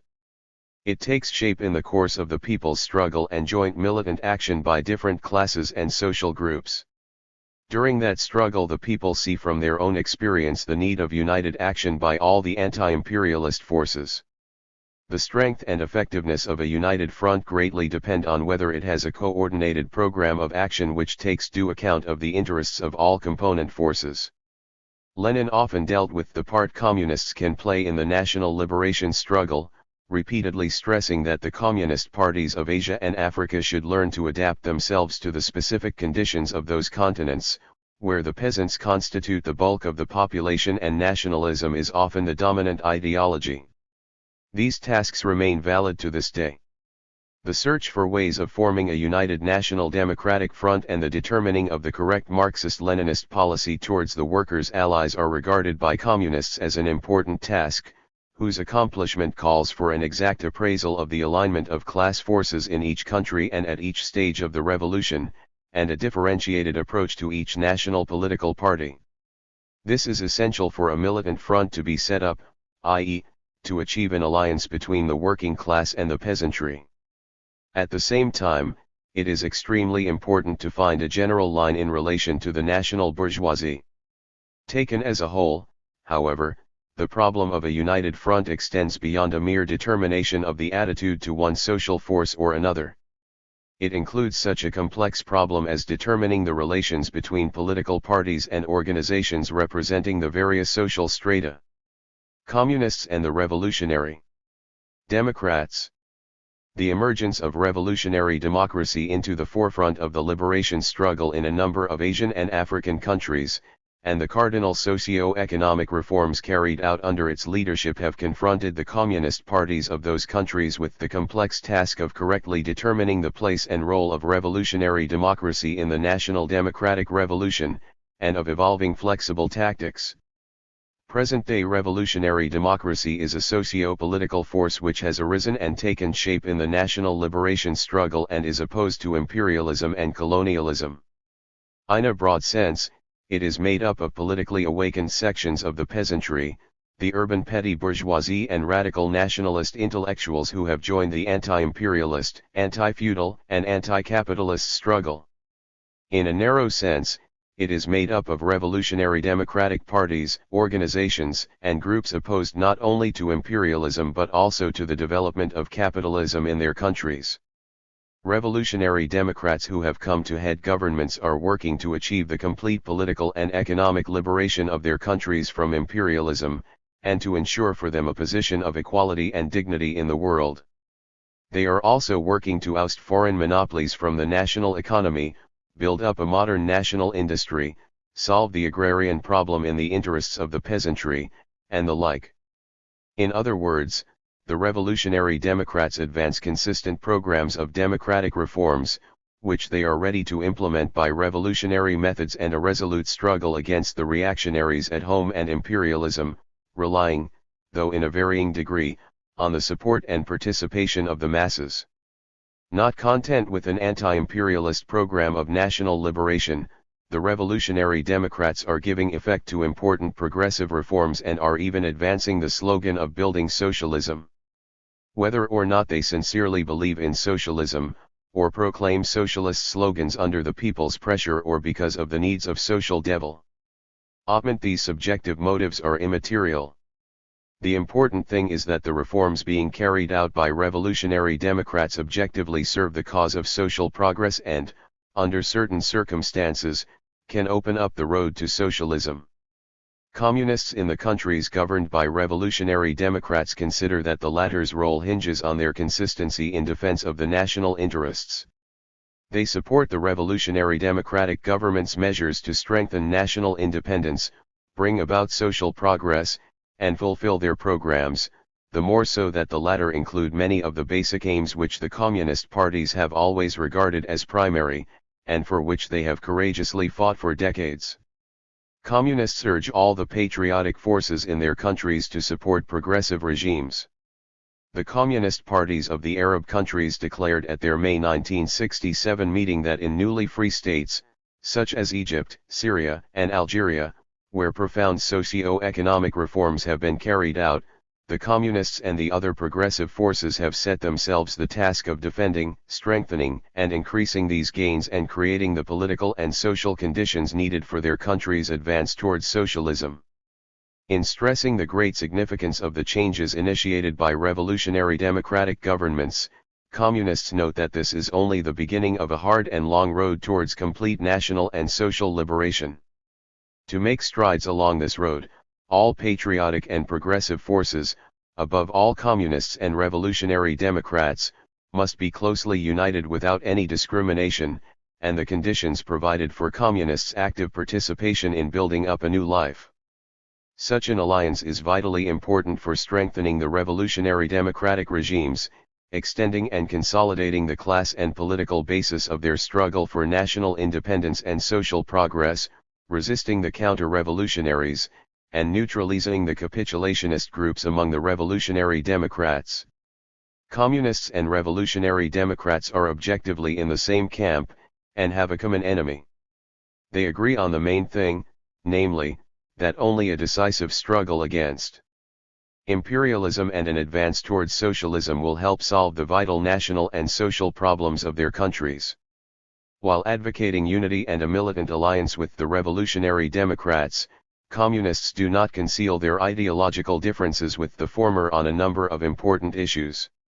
They are opposed to any underestimation of the workers' role in the destinies of their countries, take a firm stand for broader democracy in public life, and seek to ensure the activities of all progressive and patriotic organizations. Communists are well aware that the gains achieved cannot be maintained if they are bestowed on the people from above, and are not based on the latter's active and organized support. However, communists do not regard such differences as an obstacle to a militant alliance and close unity with the revolutionary democrats in the common struggle against imperialism, and for a socialist future.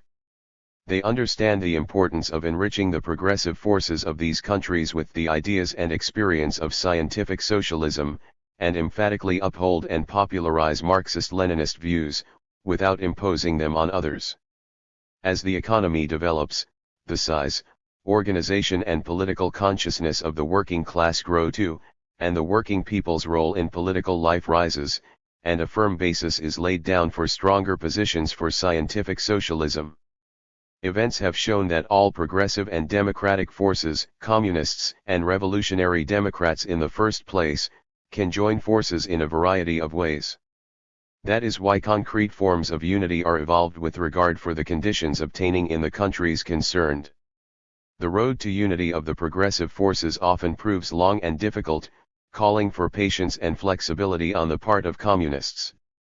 Political maturity, farsightedness, and the ability to achieve mutual trust are needed for the achievement of the main aim, that of rallying all the healthy and patriotic forces of the nation for the struggle against imperialism, and for non-capitalist development. Goodwill on the part of one side alone is insufficient for effective cooperation, yet some revolutionary democrats are still suspicious of communists, and at times hostile to them, because they do not understand the Communist Party's historical role in the liberation struggle. This is due to deep-seated prejudices resulting from anti-communist imperialist propaganda, the influence of religious bias, mistrust of the Communists' internationalist positions and ties, considerations of inter-party rivalry, and the striving for political monopoly. In their attempts to maneuver and to prove their ideological independence, some revolutionary democrats come out against both capitalism and communism. They do not realize that they are thereby helping the reactionaries. Other revolutionary democrats, who acknowledge the historical role of world communism, defame the communists of their own countries, to whom they deny the right to actively participate in the struggle for social progress. Historical experience has shown that such anti-communist prejudices lead to a weakening of the revolutionary forces against the imperialists and other reactionaries. The attempts to spread anti-communism and underscore anti-Sovietism, says a joint Soviet-Egyptian communiqué, are designed only to split the ranks of the Arab revolutionary fighters. These attempts are also aimed at breaking solidarity and cooperation between the Arab peoples and their sincere friends, the countries of the socialist community. That is why both sides emphatically condemn anti-communism and anti-Sovietism as detrimental to the liberation aspirations and national interests of the peoples and serving only the interests of the international imperialist forces. Asterisk. Conscious of their responsibility to the peoples and history, Communists display the greatest initiative in building up and strengthening an alliance of revolutionary forces. As stressed by the May 1967 meeting of Arab Communist parties, the interests of liberation and progress call for closer cooperation between communist parties and other progressive forces and parties, and for the establishment of that cooperation where this has not yet been done. The Syrian Communist Party has acquired instructive experience of cooperation with the Revolutionary Democrats. 324. Who hold power in their country. Accomplishment of the progressive socio-economic program of the left Baathists * in Syria will greatly facilitate her advance towards socialism. The Syrian Communists, who advocate the tactics of a united front of all progressive forces, consider that, at the present stage of development, they must work to build up and strengthen unity in the interests of the country's progress, and not to fight to win state power. After the February 23, 1966 coup, when the left Baathists came to power, the Communists began to cooperate with that party, Communists entering the Baathist-formed government. This cooperation is mainly directed towards the struggle against imperialism, feudalism, and the big bourgeoisie, and the establishment of relations of friendship and economic, cultural, and military cooperation with the socialist countries. Communist Baathist cooperation is a limited one, for real power in the army and the machinery of state is wielded by the Baath. Neither communists nor any other progressive forces can as yet exert any considerable influence on the government's policy. The Communist Party is semi-legal, and mass democratic organizations do not fully enjoy democratic freedoms. The Communist Party therefore believes that limited cooperation with the Baathists in the government and outside it must not prevent communists from fulfilling their role of an independent revolutionary force, whose duty it is to boldly criticize shortcomings in the government's policy, and propose concrete ways of remedying them. The communist leaders have informed the Baathists that the Communist Party will firmly support any measure it has been consulted on and approves, and that it will bear the entire responsibility for such a measure. As for measures it has not been consulted on, the Communist Party will support them only if they conform to the interests of the country's progressive development. The Syrian Communist Party is working to build a progressive national front which, in its opinion, should include the Baath, the Communist Party and all other progressive parties, groups, and movements. The Israeli aggression has increased the desire to form such a front, which must be of an anti-imperialist, anti-feudal and anti-capitalist nature and should become a mass force and a mainstay of a progressive national administration. That is why the communists have called it national and progressive. In their opinion, the granting of extensive democratic freedoms to the workers, peasants, revolutionary intellectuals, and all progressive parties, groups and movements, including the Syrian Communist Party, is an indispensable condition for establishing such a front. Held in June 1969, the Third Congress of the Syrian Communist Party pointed out that the formation of a progressive national front capable of heading the advance towards socialism was one of the main conditions for completing the national democratic revolution and creating the conditions for that advance. The Syrian Communists see such a front, not as a form of limited collaboration but as a broad-based organization of all progressive forces, one in which the weight and influence of the working class, allied with the peasants and other working people, will play a growing part in shaping the country's policy along the lines of scientific socialism. The Syrian Communists' efforts to form a united front are encountering serious difficulties. A number of progressive national leaders are prejudiced against communists, some of them believing that the communists' call for a national front is a maneuver aimed at absorbing the other progressive parties. Such an allegation is groundless. The Syrian Communist Party has declared that it has no intention of absorbing any other body, and will not allow itself to be absorbed. It has explained that such a front is a form of organized collaboration of all progressive forces in the struggle for the common goals they have proclaimed. The aim of the front is to make the country's present progressive course firm, win it greater support from the people, and give full scope to the masses' initiative. 323. A united front in countries on the capitalist road. Communists in the Afro-Asian countries developing along the capitalist road attach great importance to an appraisal of the complex processes in the nationalist and socialist parties of such countries. The left-wing trends in these parties, which express the aspirations of the petty bourgeoisie, progressive groups in the national bourgeoisie, democratic intellectuals and, not infrequently, certain sections of the working class, call for an intensified anti-imperialist struggle and even for non-capitalist development. The right-wing groupings, on the contrary, are hampering the progress of the revolution, this sometimes leading to a split in the nationalist and socialist parties. Similar processes are at work in the nationalist and socialist parties of India, Sri Lanka, Iraq, Morocco, and some other countries. A close study of such processes makes it easier to unify all progressive forces on the common platform of the anti-imperialist struggle. The diversity of political and economic conditions and the specific social development of countries which have taken the capitalist road have influenced the Communist Party's tactics in the struggle for a united anti-imperialist and national democratic front. India and Sri Lanka can be cited as examples. Since independence, India has been developing along the capitalist road, which has led that country to a crisis in the political, economic, and other spheres. The economic growth rates have gone down markedly despite the rapid population increase. The economic slump has been attended by a steady rise in prices on the home market, with the country's foreign indebtedness going up. Monopoly capital's domination over the Indian economy keeps growing, the wealth and economic power being controlled by 75 monopolies. With the state sector making a slow progress, the right-wing forces have built up pressure for a larger private sector in the newly founded industries, thereby creating a danger of the state sector falling into the hands of stooges of big monopoly capital. A steep decline in the economic growth rates has reduced the already low per capita income and has increased unemployment and inflation. Little, if anything, has changed. 324.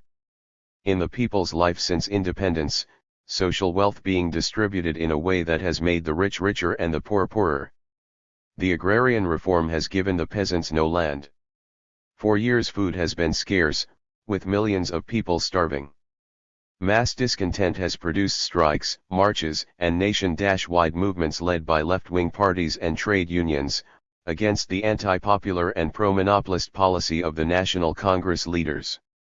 The National Congress suffered an election setback in 49-67 when, for the first time, its monopoly of power ended in 9 out of the 17 states, with left-wing and democratic governments formed in 2 states by a united front, in which the Communists play a leading part.